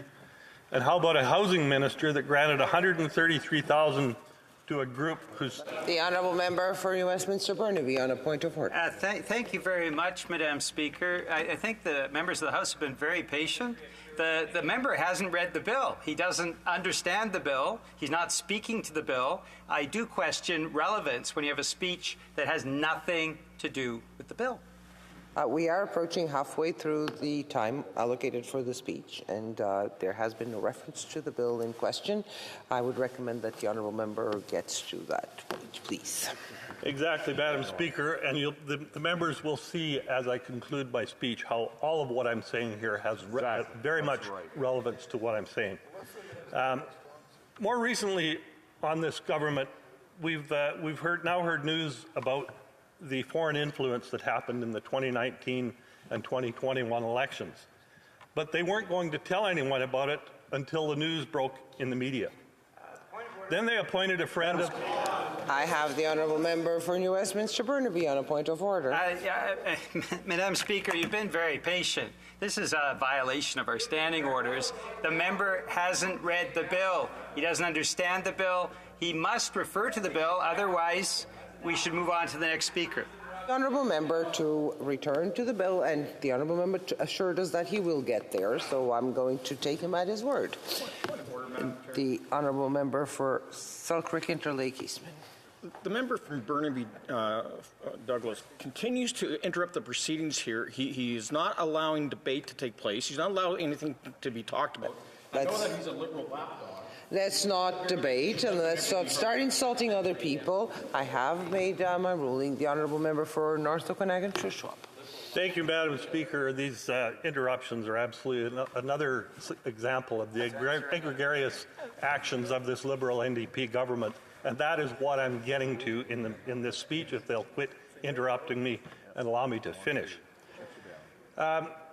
Furthermore to these attempts to limit what Canadians can see, we just heard yesterday of what appeared to be more evidence of a government that wants to control and censor what Canadians see, share, and read. They have appointed an interim ethics commissioner with family ties to the Liberals. Well, now, this may not sound bad enough at first glance, but upon further examination, it is not just a connection of a Liberal family, but it is the same Liberal family involved when the former fisheries minister was found in breach of conflict of interest rules for approving a deal that could see a Liberal family friend reap big benefits. The deal? Clam scam. When the former fisheries minister issued a license worth $24 million to a company that was run by his wife's cousin. Now it is the same Liberal cabinet minister's sister-in-law who has been appointed to be the watchdog over a corrupt Liberal government. Secretary to the Government House Leader. Speaker, I like to think I've been as patient as you in regards to trying to see the member become somewhat relevant. You can't say at the beginning of a speech at the last 30 seconds, I will be relevant to the bill, because I'm making up for the first 9.5 minutes an argument that will make it relevant in the last 30 seconds. The member does need to provide some comment on the bill throughout the speech, not just the last minute of the speech. The honourable member for Barrie Innisfil on the same point of order. Madam Speaker, I asked for you to be judicious in this particular speech. This is an elected member of Parliament. He's been elected by his constituents to represent them in this place, and I ask that you not allow these interruptions to occur. You've ruled that this member will be going back, or will be going back to the point. He's already made that clear. He's an elected member of Parliament. He has every right, in spite of the fact that they stand up and interrupt him, to speak. Entering into debate, and I have actually said to the member that yes, he will get to the point, but I cannot stop other members from raising points of order. That's part of their democratic. The honourable member for Prince George, Peace River, Northern Rockies. Yeah, and you know, I'd like to hear what our member has to say and what he wants to talk about in the debate, but here's a great example of a coordinated effort from the Liberal Party and the NDP to stifle debate in this House about censorship. Will these members actually be an example, as they should be? We are going to let the honourable member for North Okanagan-Shuswap to conclude his speech. Thank you, Madam Speaker. This harassment from the parties that simply don't want to hear the truth is incredible, especially the member from Winnipeg South, who is known for rambling on and on and on in debate in this House continuously, and the relevance of his speeches has become less and less over the years. So thank you, Madam Speaker. I look forward to tying this all together so that we can understand what it is that I'm speaking about. Madam Speaker, it's not just that we are speaking for Canadians who are concerned their access to what they view online may be restricted by the government. It is that an even deeper concern over what this government will do to hide their backroom deals, corruption, and scandals if Canadians aren't able to share and view online without government censorship. Their track record, which I've just laid out only a portion of, shows that they cannot be trusted to do what is right and what is ethical. Madam Speaker, Bill C-11 is a piece of legislation that would impact every single Canadian who has a cell phone, a television, or a computer in their home, and who enjoys online streaming, viewing, and listening to content online. Through this piece of legislation, the government is about to give itself the ability to control what Canadians have access to, listen to online, or to watch online. Instead of a viewer deciding what it is they want to watch, the government will control the algorithms that put these things in front of us. The government determines what they want people to see. Madam Speaker, people go online to see what they want to see, not what the government wants to see. Madam Speaker, I've been asked to do all that I can to stop this bill, and I will.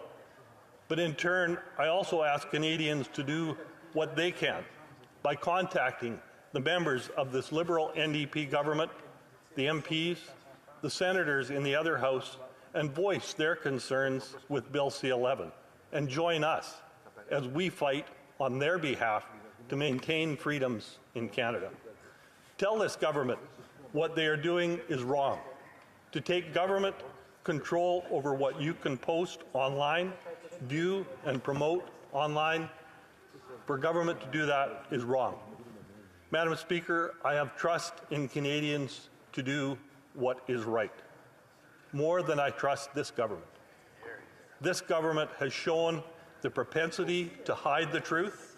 I've given many examples of that this evening, even though they tried to shut me down with all of their point of order interventions. I trust Canadians. I trust Canadians to do the ethical thing. But we cannot do this alone as members in this House. We will lead the charge. I hope Canadians will fall behind us in leading the charge to end this bill and this draconian measure. Thank you, Madam Speaker. Questions and comments? The Honourable Parliamentary Secretary.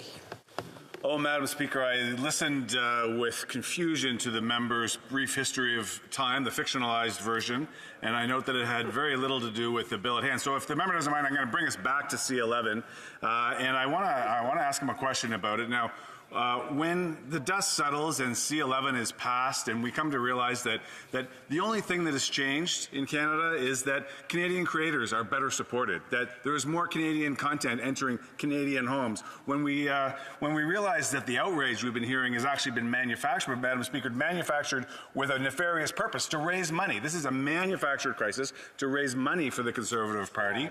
And Madam Speaker, when this bill passes, and when the changes that we see are positive, and none of the ludicrous predictions come to pass that the party opposite has made, I would like to ask the member, will he apologize to Canadians? Will his party apologize to Canadians? And will you return every dollar to every hardworking Canadian that you've snookered with this nonsense? I haven't received any money, so through me. I'm guessing that's what the honourable member for North Okanagan, Shuswap. Thank you, Madam Speaker, and I thank the member for his intervention. He asked if I would apologize if I'm wrong. I truly believe I will not be wrong. And I hope that he would do the same thing in return when he finds out that Canadians are being censored improperly and that this government is so afraid that people will put the truth out there and hear the truth. They are doing everything they can, as they've done tonight, by ending debate on this bill. Thank you. Honorable député de Trois-Rivières. Well, I'd like to thank my colleague for his speech. There were a lot of things that he mentioned in his speech, and I'd like to ask him whether he could sum up his speech in one or two phrases, because with the various interruptions, it was hard to follow. Could he please sum up what his point was? For North Okanagan, Shuswap. Thank you, Madam Speaker, and I thank the member again for his question on this. If I was to sum up my speech in just a couple of paragraphs, it'd be very difficult because I had to list off so many places where we have seen that we cannot trust this government. That was what my speech was about. The track record of this government, their failure to exhibit trustworthiness, and how we cannot trust them with this bill. Thank you. Questions and comments. The honourable member for New Westminster Burnaby. Thank you very much, Madam Speaker. The member, as I pointed out earlier, has clearly not read the bill, doesn't understand the bill, hasn't taken the effort to read through the bill. And yet, what we've seen from Conservatives over the course of the nearly 100 hours of debate over many months is that most of the Conservatives getting up to speak haven't read the bill at all. They have talking points, and the talking points are something tyranny, but it doesn't have anything to do with the... Okay. The honourable member for New Westminster Burnaby does understand what he's doing. The honourable member for Cypress Hills Grasslands on a point of order. Yeah, on a point of order, Madam Speaker, you know, this House is built upon a foundational principle. That is honor. And every time that this member impugns that a member from this side has not read the bill, that is dishonorable. He needs to show some integrity, and he needs to understand that Conservatives are doing the best that they can to represent the views of our constituents, and it's dishonorable of him to insinuate that we would do otherwise. Honourable member raises an important point, and we have to believe that members here do represent their constituency. Invite the honourable member from New Westminster Burnaby to be prudent. I certainly didn't question that, Madam Speaker. I questioned their knowledge of the bill, and they have yet to prove that they've actually read through and have that knowledge in the bill. Now, every time we spend an hour in debate in this place, it's tens of thousands of dollars for the taxpayers that they have to spend. And Conservatives would have loved to have hundreds and hundreds of hours of additional debate. So my question to my colleague is quite simply this. Why would they want to draw out that debate for hundreds of hours when they don't have the knowledge about the bill and haven't read the bill in order to impart any information about the bill to Canadians? Honourable member for North Okanagan, Shuswap. Thank you, Madam Speaker. And I will recognize the member's intervention, but I believe if he'd read the bill and closely read Clause 7, he would have understood that there are serious problems with this bill. That is why we need to continue debate on it, to allow Canadians and allow the experts to be heard, to understand why we cannot trust this NDP Liberal coalition, who he has to speak up with because of a signed agreement between the parties, to carry this corrupt government forward. Thank you. Resuming debate, the honourable member for Barrie Innisfil. Thank you, Madam Speaker. And I want to advise you that I will be splitting my time with the member from Edmonton-Wetaskiwin. Madam Speaker, democracy does indeed die at night. We are sitting here dealing with amendments from the Senate on a deeply flawed and deeply controversial piece of legislation. And Madam Speaker, you know, I haven't been in the House all day. I've been in the House, or Mr. Speaker, sorry, I've been in the House for the last couple of hours, and I've heard the debate, and I've heard the concern certainly expressed by the Leader of the Opposition, and it was a profoundly convincing argument that he made as to the reason why this piece of legislation should not be passed. But it's not just the words of the Leader of the Opposition, Mr. Speaker, as to why this piece of legislation needs to be at a minimum overhauled, or better yet, halted at this time because of the concerns of Canadians, the concerns of digital content creators, those who understand this space, those who have looked at this piece of legislation, those who have taken the time to appear before committee to express their views, and all of the concerns, including the Senate amendments, to deal with one part of this deeply flawed piece of legislation, are being ignored by this government, and they're certainly being aided and abetted by other opposition parties. So, Mr. Speaker, what I thought I'd do tonight is kind of take a different tack from where this debate has gone today. There have been, like I said, literally hundreds of thousands of voices. There's not one issue, perhaps other than C-21, the firearms legislation, that I've heard more from my constituents on than Bill C-11. And like the member from North Okanagan-Shuswap, I'm an elected member of this place. I am the voice of the people that I represent in Barrie Innisfil. And I'm going to share their voices this evening. And I'm going to share the voices of other eminent Canadians who have expressed a concern about this piece of legislation. I received email from Kim. Dear Mr. Broussard, the passing of Bill C-11 will be a sad moment in Canadian history. Please consider making sure this bill does not get passed. This kind of censorship should not come from our government or any free society. Violet, dear sir, I want the brakes put on this bill now. I'm not a fan of this ridiculous bill. Rose, the bill is an overreach. It needs to be scrapped. Anyone who's been following this bill understands that we do not need the government to tell us what we can read or see online. Peter, hello, John. Regarding the above, my opinion is C-11 should be scrapped and the government keep their hands off our social media. I hope you are doing your best to keep this bill from being passed. Hopefully the Liberals will be ousted in the next election. John and Corrine from Barrie. Trust all is going well with you and your family. We ask that you vote no on C-11. This will hurt and restrict healthy free speech and debate, which is the democracy of our nation, of which it's founded on.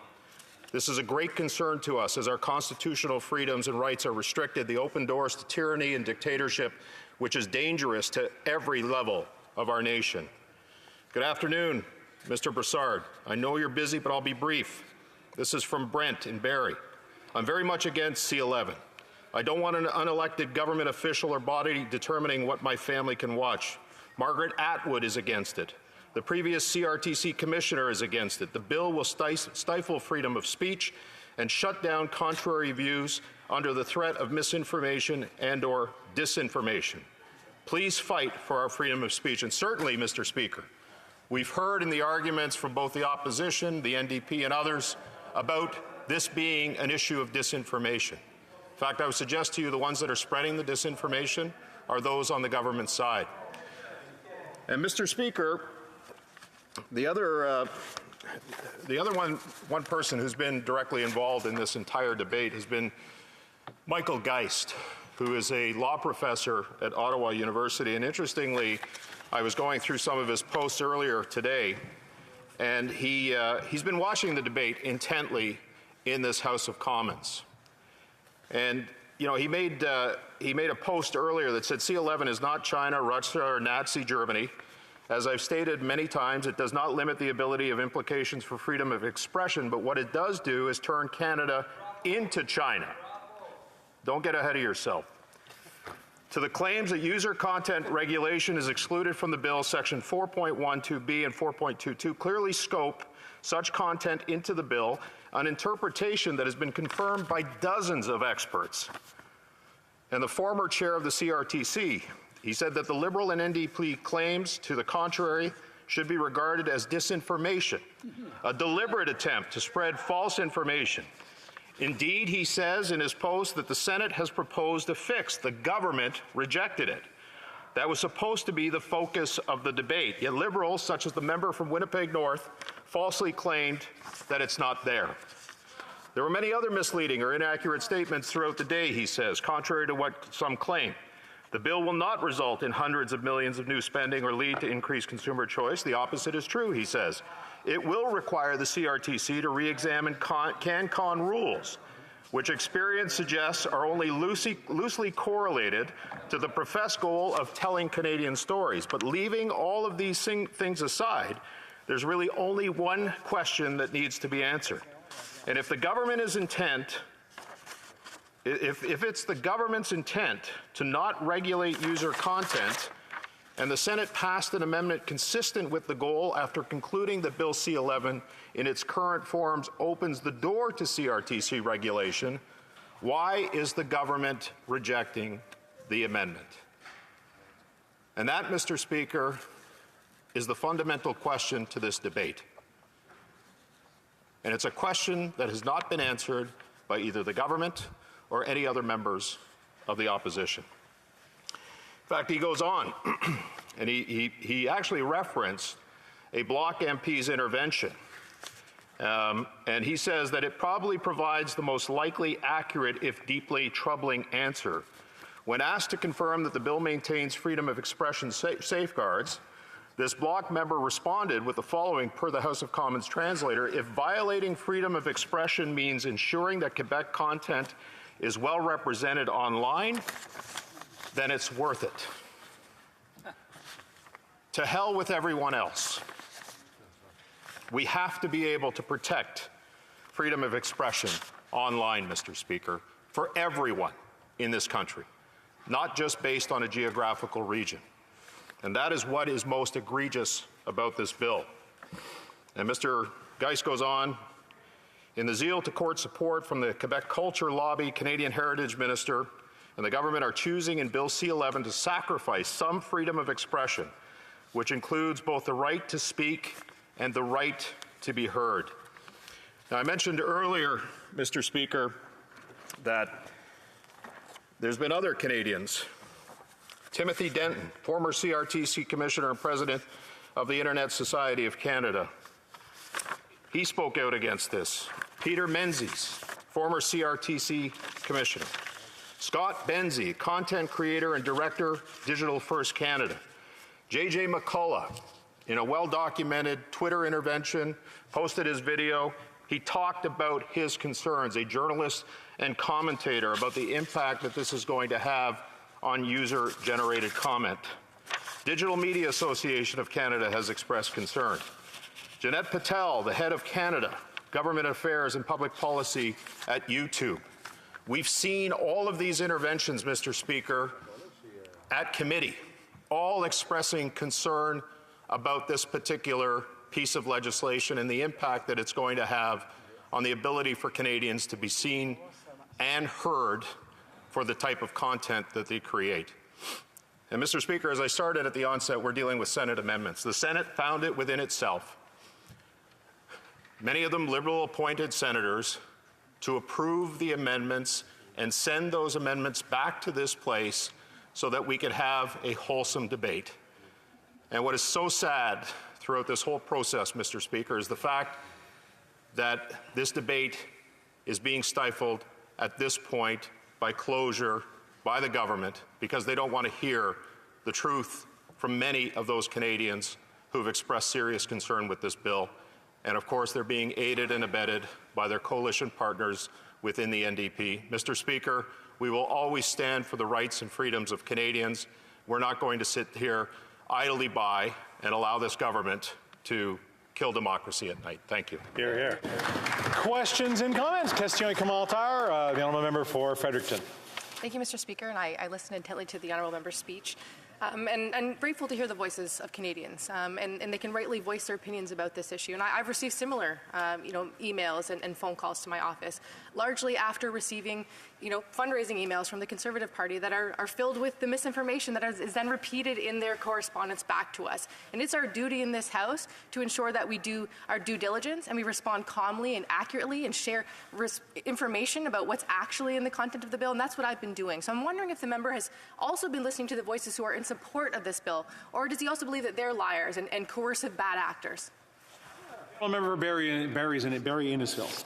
Well, Mr. Speaker, I can tell you, as I said during my speech, that there hasn't been any other issue that I've been seized with other than Bill C-21, which is the firearms legislation, than this piece of legislation here. I have heard from more people who are opposed to this piece of legislation because of the impact that it will have on user-generated content, the concern. I've listened to the voices of those people who I've represented. I've seen who I represent. I've seen at committee the testimony of the people who, many of whom I read their comments on, about their concern about this piece of legislation. The Senate has a concern. The only people that aren't concerned, or the only side that's not concerned about this, is the Liberal and the NDP side, and to some degree, the Bloc. And it's understandable why the Bloc is in support of this piece of legislation, but the NDP and the Liberals are not doing what they need to do, and that is to listen to those people who have expressed concerns. Thank you. Question et commentaire. Questions and comments. L'honorable député de Mirabel. The honourable member for Mirabel.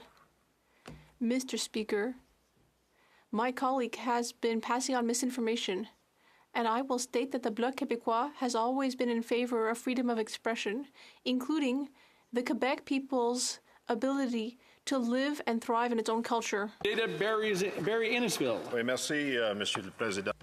Thank you, Mr. Speaker.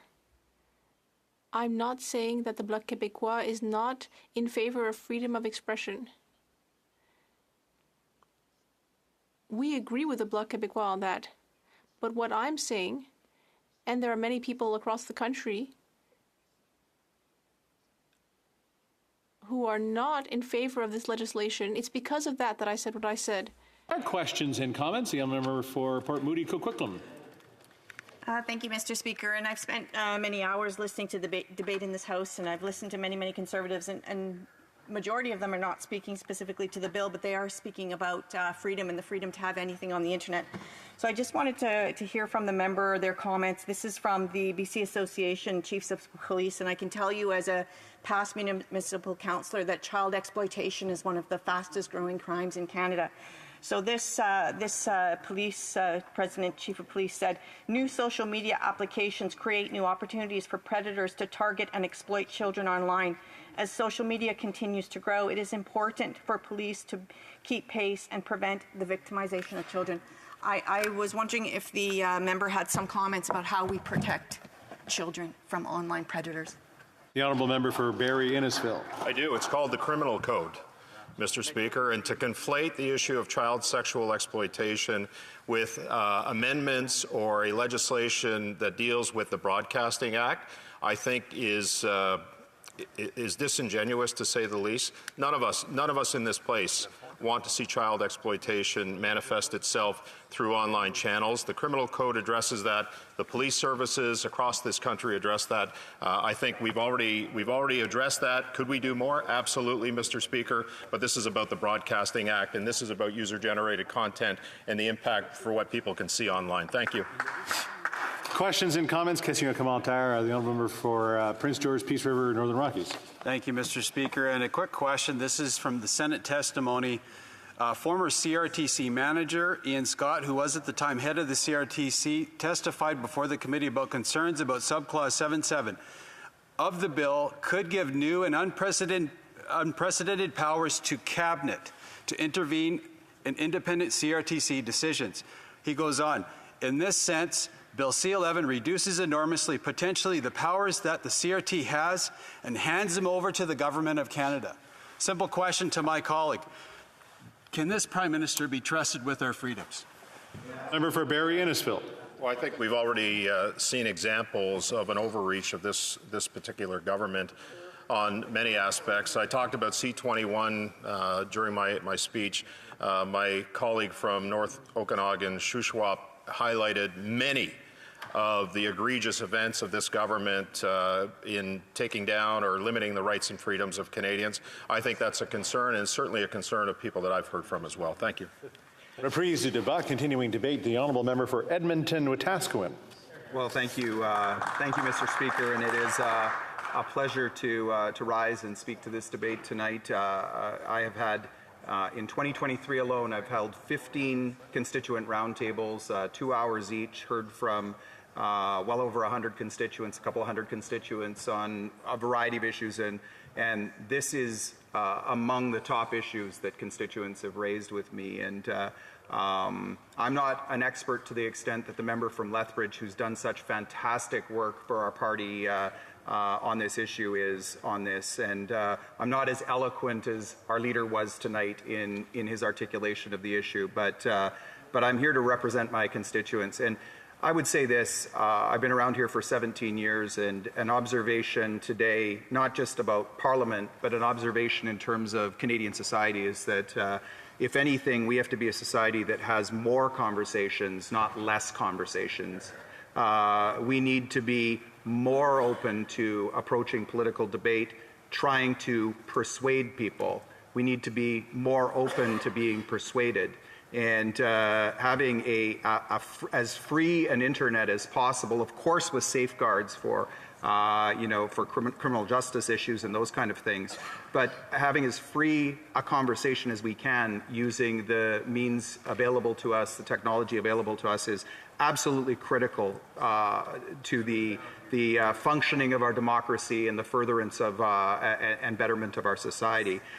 I've been watching and studying this as I've been listening to debate and also preparing for today, and recognize that many experts have said that under this bill, user content will be subject to CRTC regulation. Now, the government has said, no, that's not the case. But experts have come before committee and said, actually, it is the case. The bill went to the Senate, and the Senate, dominated by Liberal-appointed senators, believed the experts. And they came up with a reasonable amendment to address the issue, Mr. Speaker. And, of course, what happened, the Liberals in the House have decided, led by the Prime Minister, that they are going to reject it. They're going to reject the wisdom of the senators who studied this, the experts who appeared before the Senate. And these senators came up with what was a common sense amendment to address the issue. Liberals rejected it.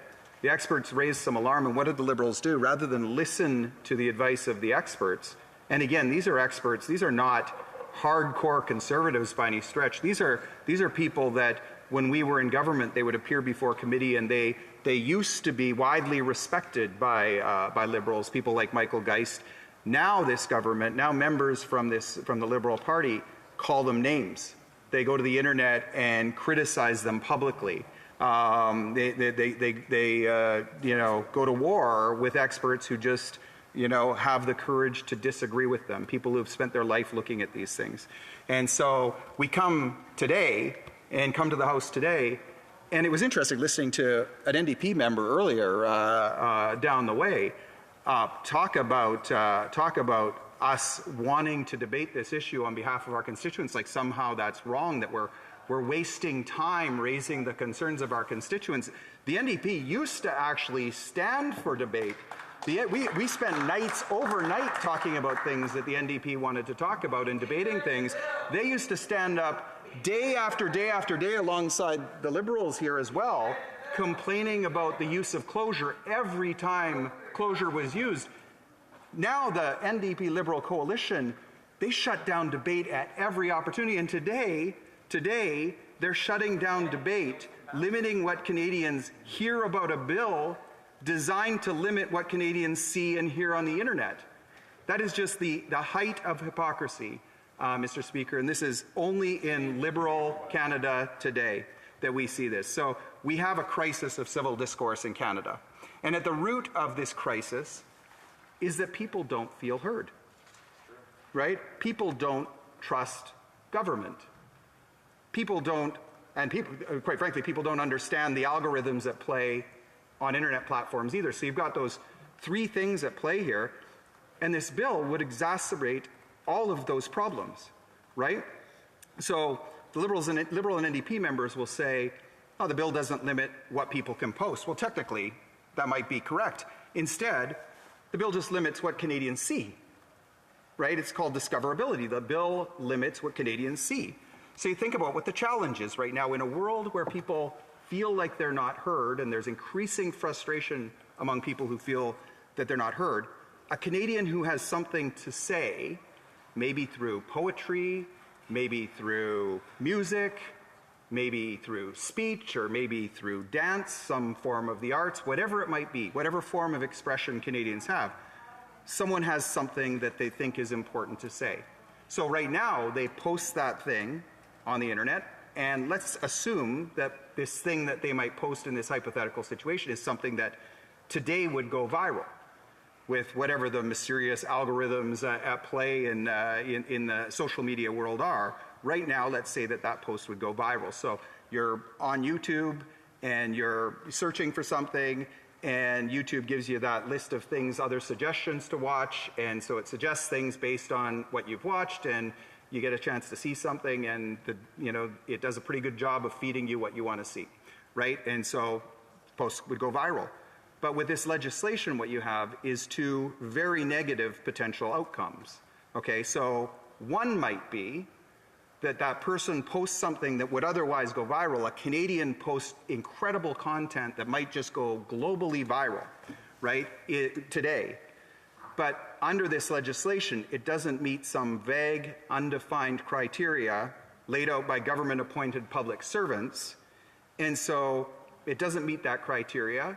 And so it doesn't get shared, not because it wouldn't be popular, but because it just doesn't meet some criteria that meets what the government is trying to do, and people don't see it. And so this incredible content that would have otherwise been shared doesn't get shared. But the second thing that people don't talk about as much is the fact that, let's say that the post meets the criteria, and this would be a post that would go viral otherwise. Let's say it actually meets the government-designed criteria, whatever that might be, and it's shared with Canadians on the basis of criteria different than a fit with their interests. So it's shared with me as I'm surfing the internet or watching YouTube or whatever the case. It's shared on the side, but it's not actually something that I'm interested in. It's not shared because it might be something I'm interested in. It's shared because the government thinks I should see it.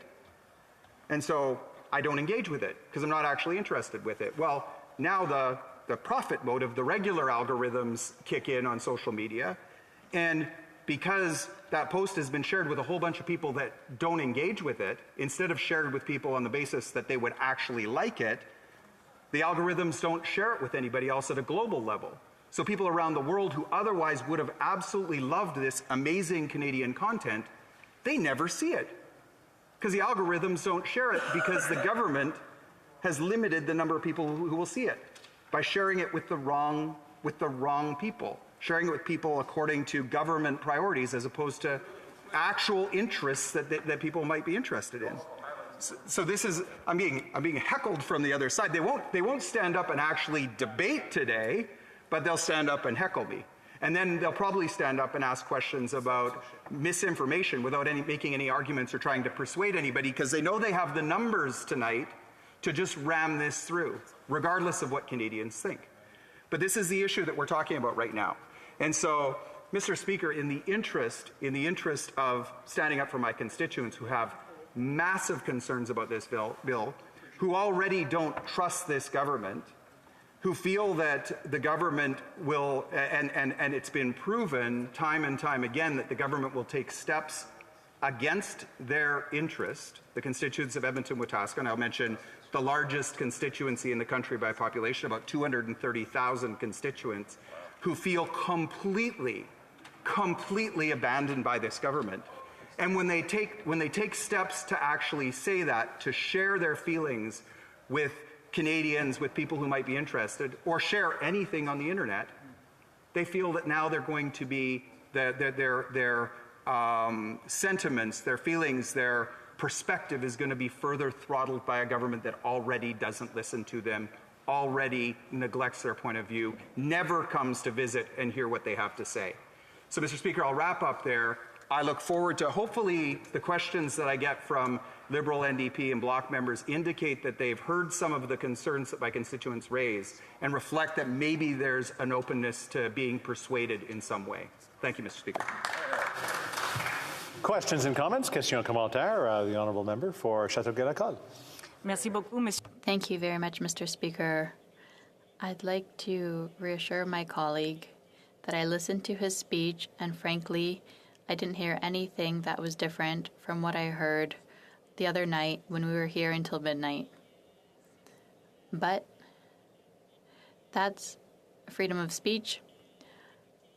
As the member for a riding in Quebec, where I have creators and artists, people who work in film and cinema, it's very important for me and my constituents that C11 be passed by this House.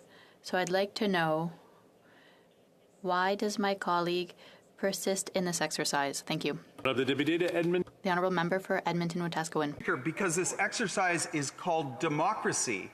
And the honourable member talks about how she listened till midnight the other night and didn't hear anything different from me than what she might have heard the other night. I don't know what she heard the other night, but she certainly didn't hear the Member of Parliament from Edmonton-Wetaskiwin, representing the 230,000 constituents that I represent, standing here representing the views that I've spent hours listening to at my constituent roundtables. And Mr. Speaker, that's the problem with this government, is that the views of constituents in areas that they don't represent are completely disregarded by them.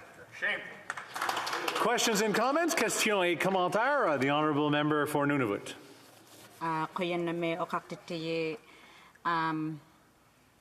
I've not been surprised, I guess, by the conservative rhetoric during this debate on C11. They're quite repetitive in their interventions. They haven't said any real, haven't shared any real interventions on the actual text of the bill, including on discoverability, which in this act says will be to ensure cultural content is created by artists, is accessible and promoted. That discoverability requirements will not authorize the CRTC to impose conditions that require the use of a particular computer algorithm or source code. I wonder if the member can explain to us what they understand to be the discoverability clauses in the bill. Honourable member for Edmonton and Wetaskiwin. Well, I thank the honourable member for the question. A couple of things to that point. The bill is many, many, many pages long, and experts who have spent their entire lifetime studying this stuff have, in large numbers, come before multiple committees of the House to say that user-generated content will be regulated, is open to being regulated by the government through the CRTC. So that has been said. And on the cultural side of things, I will say that I trust Canadian creators from across the country, in whatever language that they come up with, in whatever form their content takes, that they will come up with something that will be really special and demanded by people all over the world, Mr. Speaker. Questions and comments? Question commentaire. The honourable member for Kitchener Centre. Thank you, Mr. Speaker. Over the last few hours, we've heard a lot of talk of censorship, knowing there is no censorship in this bill.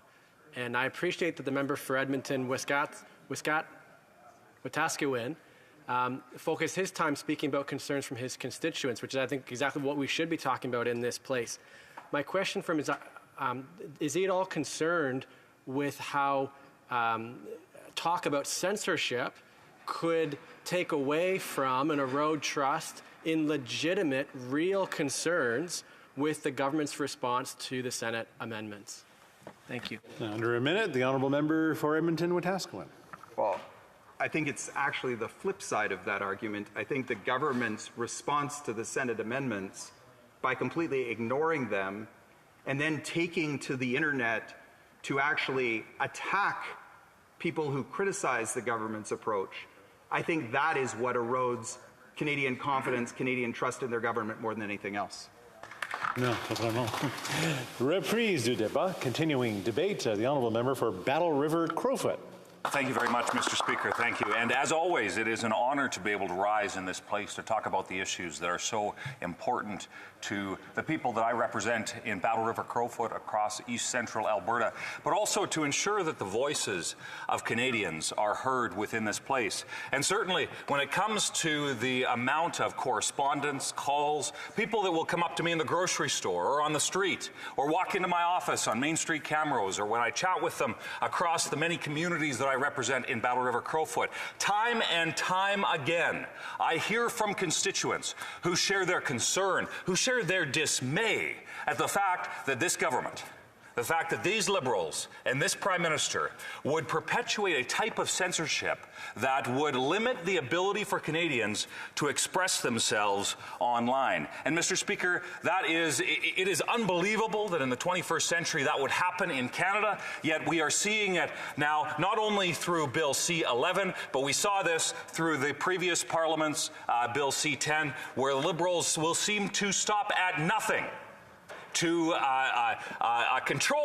control what Canadians believe, think, and otherwise would have everything, control everything to do with their lives. And Mr. Speaker, my submission to you here today on behalf of so many constituents is to plead with the government to reconsider.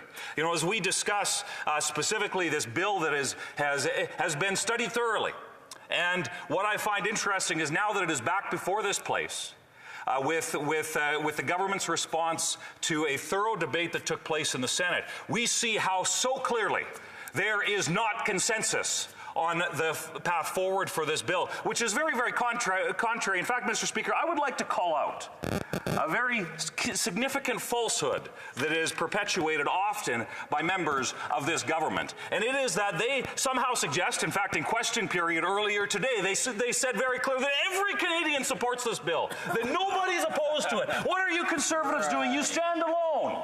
Well, Mr. Speaker, I will definitively answer that question and say categorically that it is a falsehood, because we have heard throughout the course of this study, and I know for a fact, because there are some members of, there are some Canadians that live in constituencies represented by Liberals, by New Democrats, that have reached out to myself and other colleagues that have said unequivocally that they do not support Bill C-11. And so, Mr. Speaker, I want to call out that falsehood in this place today, because when government ministers, parliamentary secretaries, and other talking heads of the government stand and say, well, it's only the Conservatives.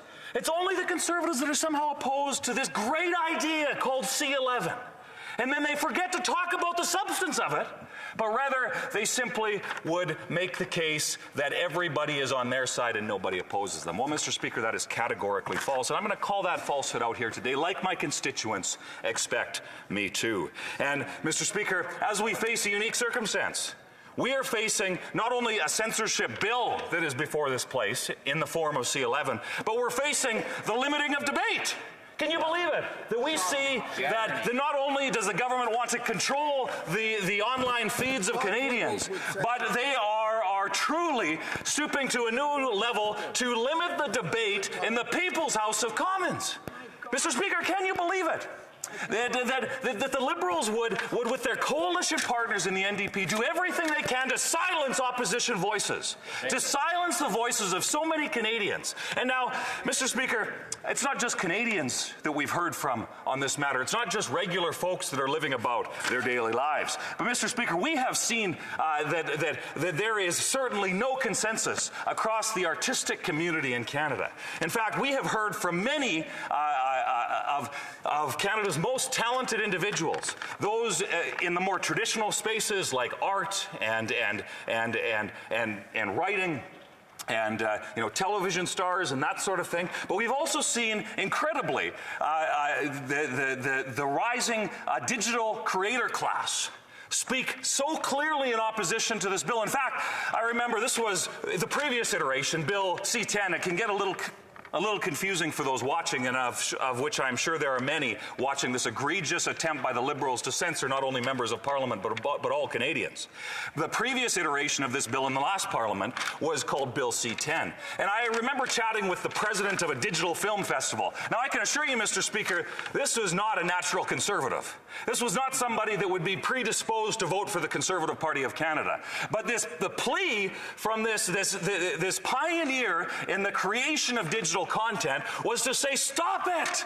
Stop the Liberals from being able to control our feeds. Stop the Liberals from being able to introduce a massive government bureaucracy that would endeavor to control what you see online. And Mr. Speaker, I am proud to stand in this place with my Conservative colleagues as the only party that stands for freedom and democracy and against censorship.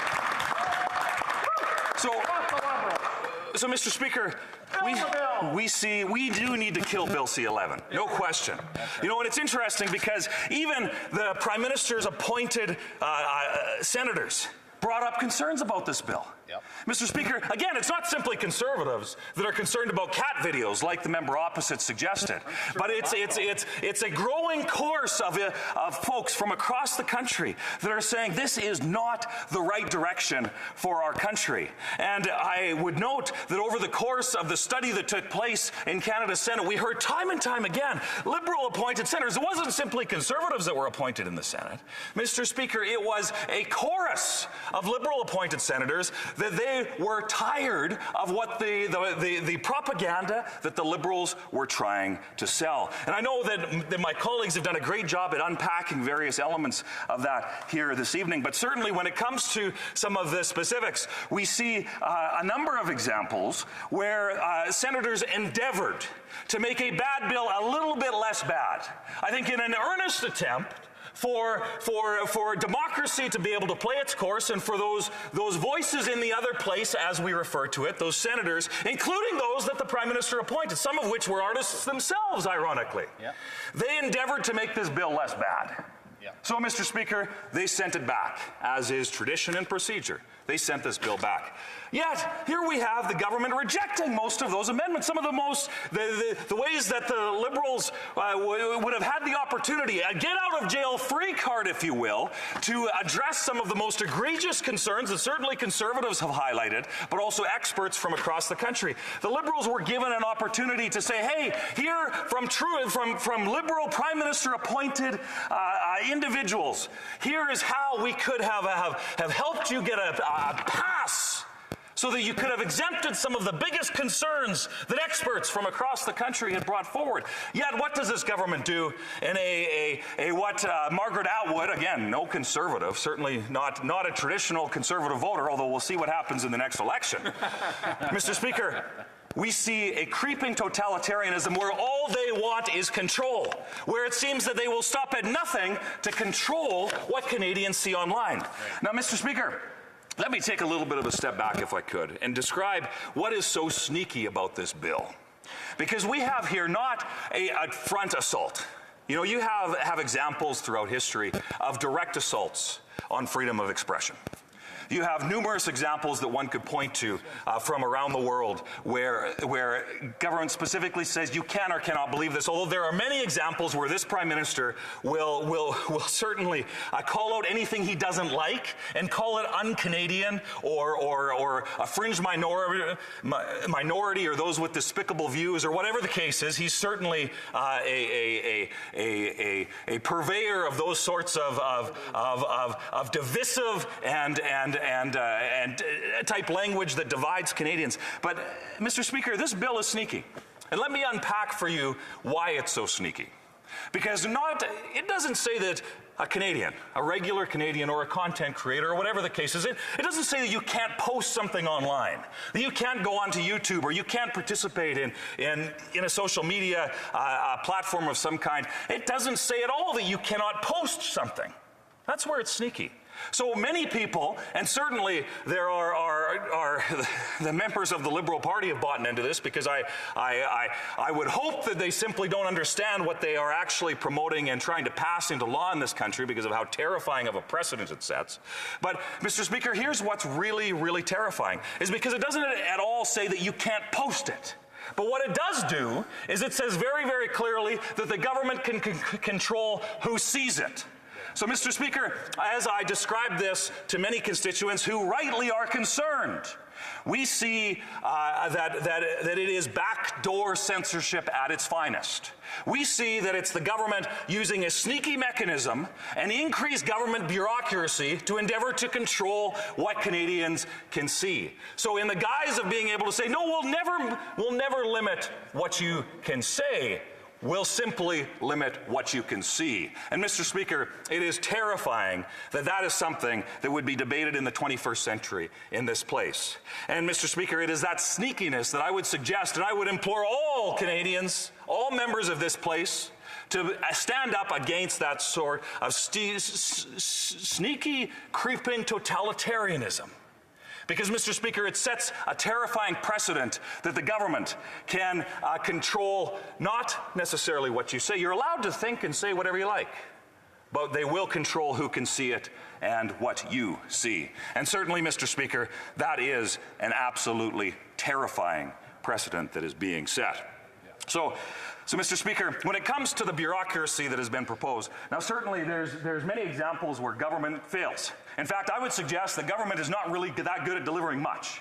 And certainly these Liberals have demonstrated time and time again that they're not very good at delivering anything, let alone the promises that they make either during or during a parliament or during an election or whatever the case is. So, Mr. Speaker, the Liberals' response to the mechanism to which they will use to control the information on the internet, the broadcasting, the imposition of broadcasting-like codes into the way that streams and algorithms work online. The way that they're going to do this, Mr. Speaker, is they're going to use a government agency. Now, the government is saying, oh, just trust them. Don't worry about it. There is no reason to be concerned. You can certainly trust anything and everything that a prime minister who has demonstrated himself to be less than truthful on more occasions than he can count. But, Mr. Speaker, we see that they're saying just trust us when the reality is that Canadians can't. And let me unpack that a little bit. By using the CRTC, they are giving a tremendous amount of authority that, albeit arm's length, it's by individuals that are subject to cabinet orders and approval, that are subject to appointments that are made by the governor and council, by the prime minister in essence. Mr. Speaker, we see the fingerprints of the prime minister, again, this backdoor type of censorship that would limit the ability of Canadians, and it gives an incredible amount of authority to a bureaucracy that does not necessarily have the best interests of Canadians in mind. Now, Mr. Speaker, I want to provide a little bit of a paraphrase of part of the debate that I had with the former Minister of Heritage, now the Minister of the Environment, which he certainly has a checkered record when it comes to his activism and whatnot. But when he during the previous debate on Bill C-10, the comment was made surrounding, well, as long as it's the right sort of information, then it must be okay. In fact, I think it was a Green member who no longer sits in this House that had made this assertion during questions and answers, I believe at one late night sitting where, again, the Liberals were trying to force and censor the debate around censorship. But Mr. Speaker, it seemed to be, in the eyes of some within the left, that it was okay to censor as long as it was censoring the views that you didn't like. Now, Mr. Speaker, let me state definitively and uncategorically in this place that freedom is something that cannot be dictated. Freedom is something that exists because people are free. And freedom of speech is something, as is very clearly outlined in our Charter of Rights and Freedoms, is something that requires the full scope of what that means. So, Mr. Speaker, when you have a very clear attempt, when you have a precedent that has been set, when you have examples of both this Prime Minister and other members of the Liberal Party that have demonstrated a willingness to use the authority and the power of government to get their way, to cover up their scandals, to use the massive infrastructure of government and the associated bureaucracy to influence the direction of Canadians. Mr. Speaker, it's something that every Canadian, whether you support the Conservatives or not, because I think this is where, Mr. Speaker, you have a growing number of individuals, and I suspect that directly related with the Liberals' shutdown of debate, their censorship of the censorship discussion, you have a very, very, what I suspect is a growing message is that Liberal MPs, backbench and otherwise, are likely hearing from their constituents that are asking questions. They're saying, so what's the deal with this? So instead of Liberals being honest with those constituents and addressing those concerns and actually taking pause on what would be a massive government overreach, Mr. Speaker, instead, these Liberals are buckling down. They are doubling down and saying, no, instead of being honest, instead of representing their constituents, they will simply slam the door on debate and they will push this through for royal assent so that we can have the control that they so much desire. You see, Mr. Speaker, we've seen this before. And it is incredibly troubling that they are using the heavy hand of their coalition that nobody in either the NDP or the Liberals got elected in. They're using that confidence and supply agreement, a fundamentally undemocratic agreement. They're using that as a weapon to try and control what Canadians can see on the internet. And I will tell you, Mr. Speaker, it's wrong, and it needs to be rejected. And this is what will be the last chance for members of this House to take a stand for Canadians and take a stand for freedom. So, Mr. Speaker, there is so much that can and I believe needs to be talked about when it comes to the myriad of circumstances surrounding Bill C-11. And I would like to, if I could, talk about the idea of Canadian content.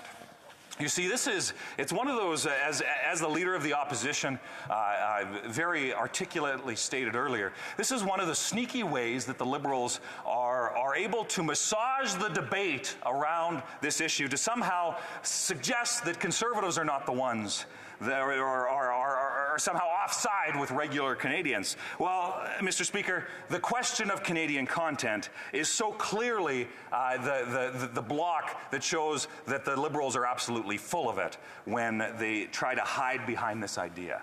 And let me unpack that a little bit, Mr. Speaker. It would be nice to know what Canadian content is. It would be nice.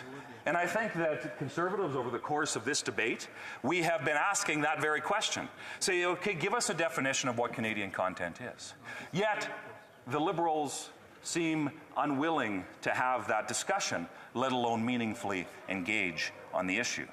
So, Mr. Speaker, the question must be asked, why is that significant? Well, because it comes back to who is in control. Because when you are basing a bill on so-called Canadian content, it sounds great. Who doesn't love maple syrup? Who doesn't love being proud to be from Alberta and the Western heritage there? Who wouldn't love to watch the Calgary Stampede for those 10 days during the numerous examples? Country music. You know, not everybody may agree with me on the best form of music, but it certainly is country music. But Mr. Speaker, we see how the Liberals talk about Canadian content, and they are, I think, endeavoring to ensure that the Canadians think of the motherhood and apple pie type messages, the maple syrup, the moose, the fond memories of childhood that's related with the various elements that people may have associated with what they might call Canadian content. You know, Mr. Speaker, what I think is really, really concerning here is because you see a direct attempt for the government to manipulate that term to serve their political purposes. So they're not defining Canadian content in the bill. In fact, Mr. Speaker, if you can believe it, it's not even mentioned. It's not even mentioned in the bill. Not even once. Yet they talk about it in such a forward way that it provides this massive, what I would suggest is almost like a funnel, where they can say, okay, here's the only things that can fit. And what they would determine is the type of Canadian content where they would deem it acceptable. Now, is that coming from a directive from the Prime Minister's office? Well, Mr. Speaker, I don't know. But for the Liberals to suggest that it is or is not comes directly down and back to the question that I asked earlier as to whether or not you can trust them. And I think Canadians increasingly are speaking very clearly on this issue that you cannot. You cannot trust this Prime Minister, you cannot trust this Cabinet, you cannot trust these members of the coalition when they have demonstrated time and time again when they simply cannot be trusted. So, Mr. Speaker, where does this leave us as we come down to what is literally the end of debate, where we will be once again voting on this bill, the last chance? Well, Mr. Speaker, I think the solution is actually quite simple. Canadians have a choice. Creeping totalitarianism and a respect for a basic dictatorship, or a leader of the opposition, leader of the Conservative Party, who is willing to bring home freedom for every Canadian. So let's bring it home. Yeah. Bring it home. All right. Comme il est 20h17, conformément. As it is 8:17, pursuant to the order adopted earlier today, I must bring to a vote all questions to dispose of the motion number 2 with regards to the amendments of the Senate to Bill C-11. The question is as follows. Are you guys done? Good? We're done? All right. Mr. I got to read the amendment here. So, Mr. Rodriguez, seconded. May I dispense? Yes. Thank you. The amendment, Mrs. Thomas, seconded by Ms. Gladue, move the following amendment that the motion be, may I dispense? Thank you. If a member of a recognized party present in the House wishes that the amendment be carried or carried on division or wishes to record a division, I would invite them to rise and indicate it to the chair. The honourable member for Battle River Crowfoot. A recorded vote, please, Mr. Speaker. Call in the members.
The question is as follows. Mr. Rodriguez, seconded by Mr. Duclos, moved that a message be sent to the Senate to acquaint their honors that, in relation to Bill C-11, an act to amend the Broadcasting Act, and to make related and consequential amendments to other acts, the House, with amendments 1A, 2, 1B, 2A, 2, may I dispense? No? Oh, okay, I think, may I dispense? Thank you. There we go. Okay.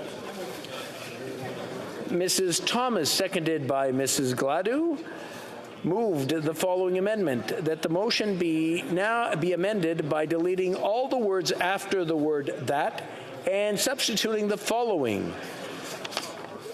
The order of the consideration of the amendments made by the Senate to Bill C-11, an act to amend the Broadcasting Act and to make may I dispense? No? Okay. Make related and consequential amendments to other acts be discharged and the bill be withdrawn. The 10-minute period for members voting electronically has started, and the House will now proceed to the vote for members participating in person. All those in favor of the amendment will please rise. Mr. Poirier. Mr. Bazan. Mr. Bazan. Mrs. Thomas. Mrs. Thomas. Mr. Deltel. Mr. Deltel. Mrs. Stubbs. Mrs. Stubbs. Mr. Upal. Mr. Upal. Mr. Halan. Mr. Halan. Mr. Strahl. Mr. Strahl. Mr. Barlow. Mr. Barlow. Mrs. Gray. Mrs. Gray. Mr. Baldinelli. Mr. Baldinelli. Mr. Mazer. Mr. Mazer. Mr. Ellis. Pardon me. Mr. Lewis Essex. Mr. Lewis Essex. Mr. Jennis. Mr. Jennis. Mr. Richards. Mr. Richards. Mr. Small. Mr. Small. Monsieur Berthold. Monsieur Berthold. Mr. Duncan Stormont Dundas South Glengarry. Mr. Duncan Stormont Dundas South Glengarry. Mr. Workington. Mr. Workington. Mr. Abu Taif. Mr. Abu Taif. Mr. Chong. Mr. Chong. Mrs. Kuzi. Mrs. Kuzi. Ms. Ferreri. Ms. Ferreri. Mr. Schmale. Mr. Schmale. Mr. Vidal. Mr. Vidal. Mr. Perkins. Mr. Perkins. Mr. Kelly. Mr. Kelly. Mr. Viss. Mr. Viss. Mr. Cooper. Mr. Cooper. Mrs. Roberts. Mrs. Roberts. Mr. Williams. Mr. Williams. Mrs. Goodridge. Mrs. Goodridge. Mrs. Cramp-Nyman. Mrs. Cramp-Nyman. Mr. Aitchison. Mr. Aitchison. Mr. Van Popta. Mr. Van Popta. Mr. Muse. Mr. Muse.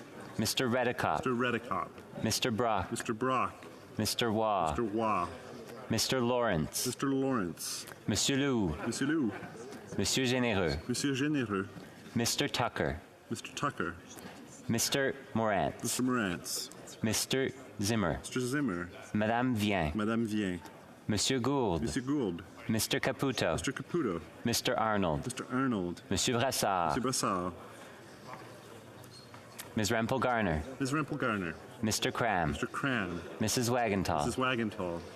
Mr. Dreesen. Mr. Dreesen. Mr. Couric. Mr. Couric. Mr. Tolney. Mr. Tolney. Mr. Carey. Mr. Carey. Mr. McLean. Mr. McLean. Mrs. Gallant. Mrs. Gallant. Mr. Shipley. Mr. Shipley. Mr. Reed. Mr. Reed. Mr. Genereux. Mr. Genereux. Mr. Patzer. Mr. Patzer. Mr. Macaulay Edmonton West. Mr. Macaulay Edmonton West. Mr. Lake. Mr. Lake. Monsieur d'Entremont. Monsieur d'Entremont. Mr. Morrison. Mr. Morrison. Mr. Dowdle. Mr. Dowdle. Mr. Bragdon. Mr. Bragdon. Mr. Epp. Mr. Epp. Mr. Motts. Mr. Motts. Mr. Weber. Mr. Weber. Mr. Soroka. Mr. Soroka. Mr. Vierson. Mr. Vierson. Mr. Fast. Mr. Fast.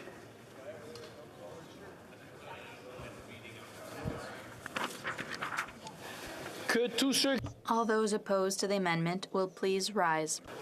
Mr. Macaulay Cardigan. Mr. Macaulay Cardigan. Mr. Sagen. Mr. Sagen. Monsieur Duclos. Monsieur Duclos. Monsieur Lametti. Mr. Lametti. Ms. Jazik. Ms. Jazik. Mr. Scarpaleggia. Mr. Scarpaleggia. Mr. Casey. Mr. Casey. Madame Fortier. Madame Fortier. Monsieur Miller. Monsieur Miller. Madame Bibeau. Madame Bibeau. Madame Mendez. Madame Mendez. Monsieur Sanson. Monsieur Sanson. Madame Brière. Madame Brière. Mr. Fillmore. Mr. Fillmore. Mr. Lamoureux. Monsieur Lamoureux. Mr. Varani. Mr. Varani. Madame Koutrakis. Madame Koutrakis. Ms. Debruson. Ms. Debruson. Mr. Fisher. Mr. Fisher. Mr. Beach. Mr. Beach. Mr. May Cambridge. Mr. May Cambridge. Mr. Badaway. Mr. Badaway. Ms. Demoff. Ms. Demoff. Mr. Fragascatos. Mr. Fragascatos. Mr. Chang. Mr. Chang. Mr. Rogers. Mr. Rogers. Mrs. Atwin. Mrs. Atwin. Mr. Lewis Kitchener-Conestoga. Mr. Lewis Kitchener-Conestoga. Madame Lapointe. Madame Lapointe. Mr. McDonald Malpec. Mr. McDonald Malpec. Mrs. Valdez. Mrs. Valdez. Monsieur Sainte-Marie. Monsieur Sainte-Marie. Monsieur Garon. Monsieur Garon. Madame Michaud. Madame Michaud. Monsieur Villemur. Monsieur Villemur. Monsieur Thériault. Monsieur Thériault. Madame Chabot. Madame Chabot. Mr. Julian. Mr. Julian. Ms. Kwan. Ms. Kwan. Ms. Blaney. Ms. Blaney. Ms. Idlout. Ms. Idlout. Ms. Barron. Ms. Barron. Madame Hughes. Madame Hughes. Ms. Zarillo. Ms. Zarillo. Ms. Collins Victoria. Ms. Collins Victoria. Ms. May Saanich Gulf Islands. May Saanich Gulf Islands. Mr. Morris. Mr. Morris.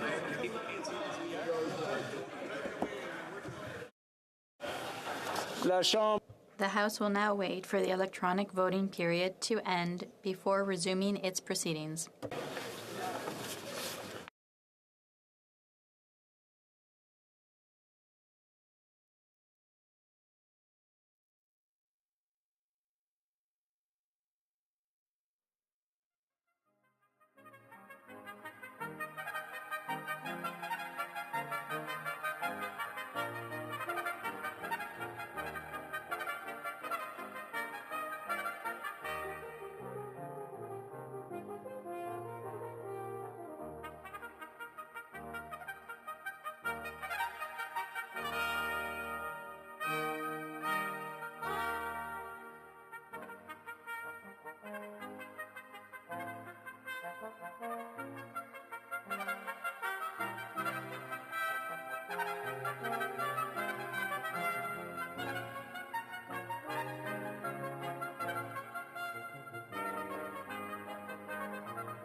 I wish to inform the House that the electronic voting period has ended. If members were not able to vote due to technical difficulties, they may now use the raise hand function, and the chair will recognize them. Mr. Zuberi. I vote against the motion. Monsieur Zuberi, né contre. Le bureau va maintenant. The table will now compile the results of the vote.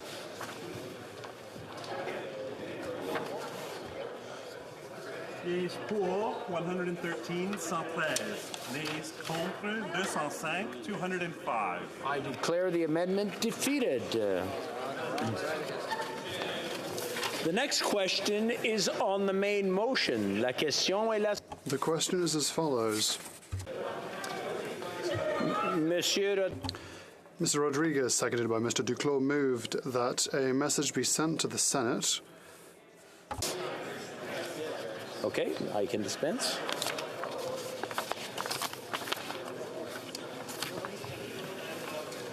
If a member of a recognized party present in the House wishes that the motion be carried or carried on division, or wishes to request a recorded division, I would invite them to rise and indicate it to the chair. The honourable member for Chilliwack Hope is right. Recorded division, Mr. A recorded division. Wow. La période de 10 minutes pour les députés. The 10-minute period for electronic voting has begun, and the House will now proceed with the members in person. Those in favour of the motion will please rise. Mr. Macaulay Cardigan. Mr. Macaulay Cardigan. Mr. Sajan. Mr. Sajan. Monsieur Duclos. Monsieur Duclos. Monsieur Lametti. Mr. Lametti. Ms. Jazek. Ms. Jazek. Mr. Scarpaleggia. Mr. Scarpaleggia. Mr. Casey. Mr. Casey.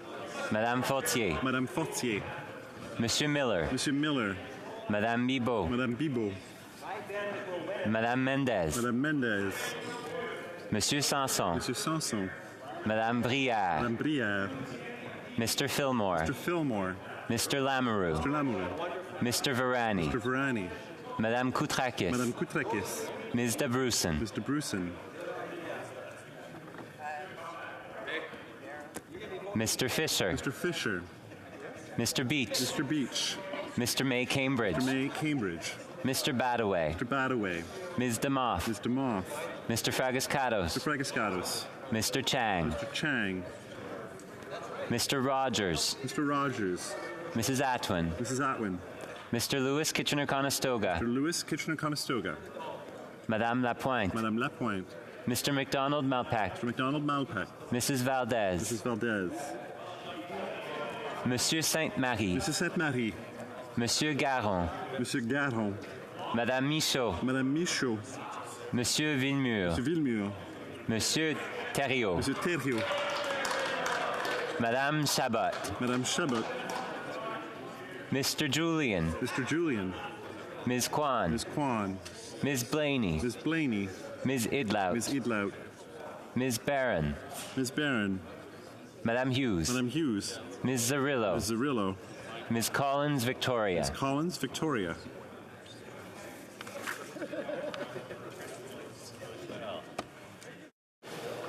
All those opposed to the motion will please rise. Mr.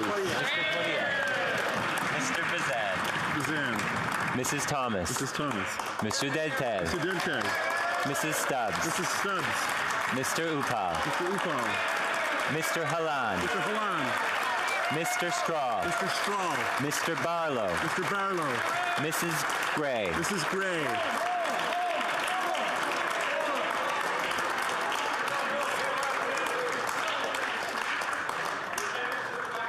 Mr. Baldinelli. Mr. Baldinelli. Mr. Mazer. Mr. Mazer. Mr. Lewis Essex. Mr. Lewis Essex. Mr. Jennis. Mr. Jennis. Mr. Richards. Mr. Richards. Mr. Small. Mr. Small. Mr. Berthold. Mr. Berthold.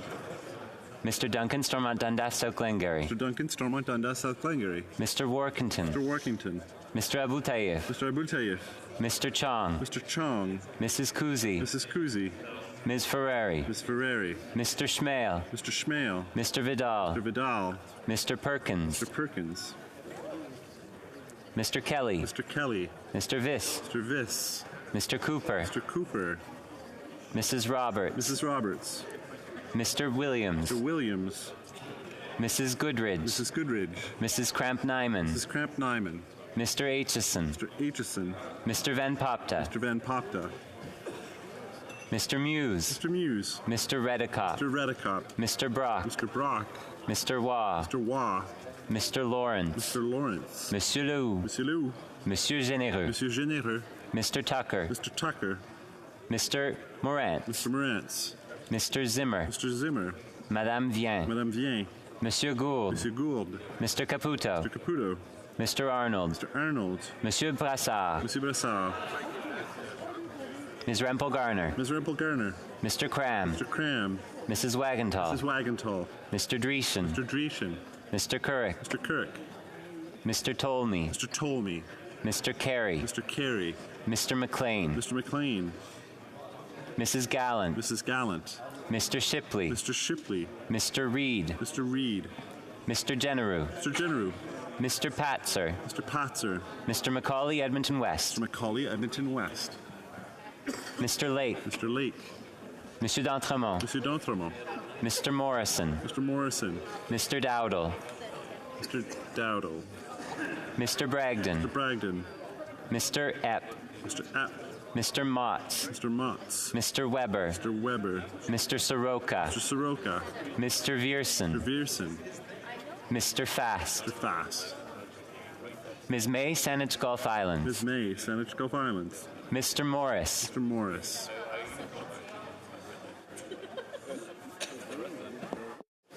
The House will now wait for the electronic voting period to end before resuming proceedings.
La Chambre. I'd like to inform the House that the electronic voting period has come to an end. If members were not able to vote due to technical difficulties, they may now use the raise hand function, and the chair will recognize them. Monsieur Zuberi. Je vote en I vote for the motion. Monsieur Zuberi, vous êtes en sourdine. Mute. in favor of the motion. Vote in favor. Monsieur Zuberi, pour. Very good. The table will now compile the results of the vote.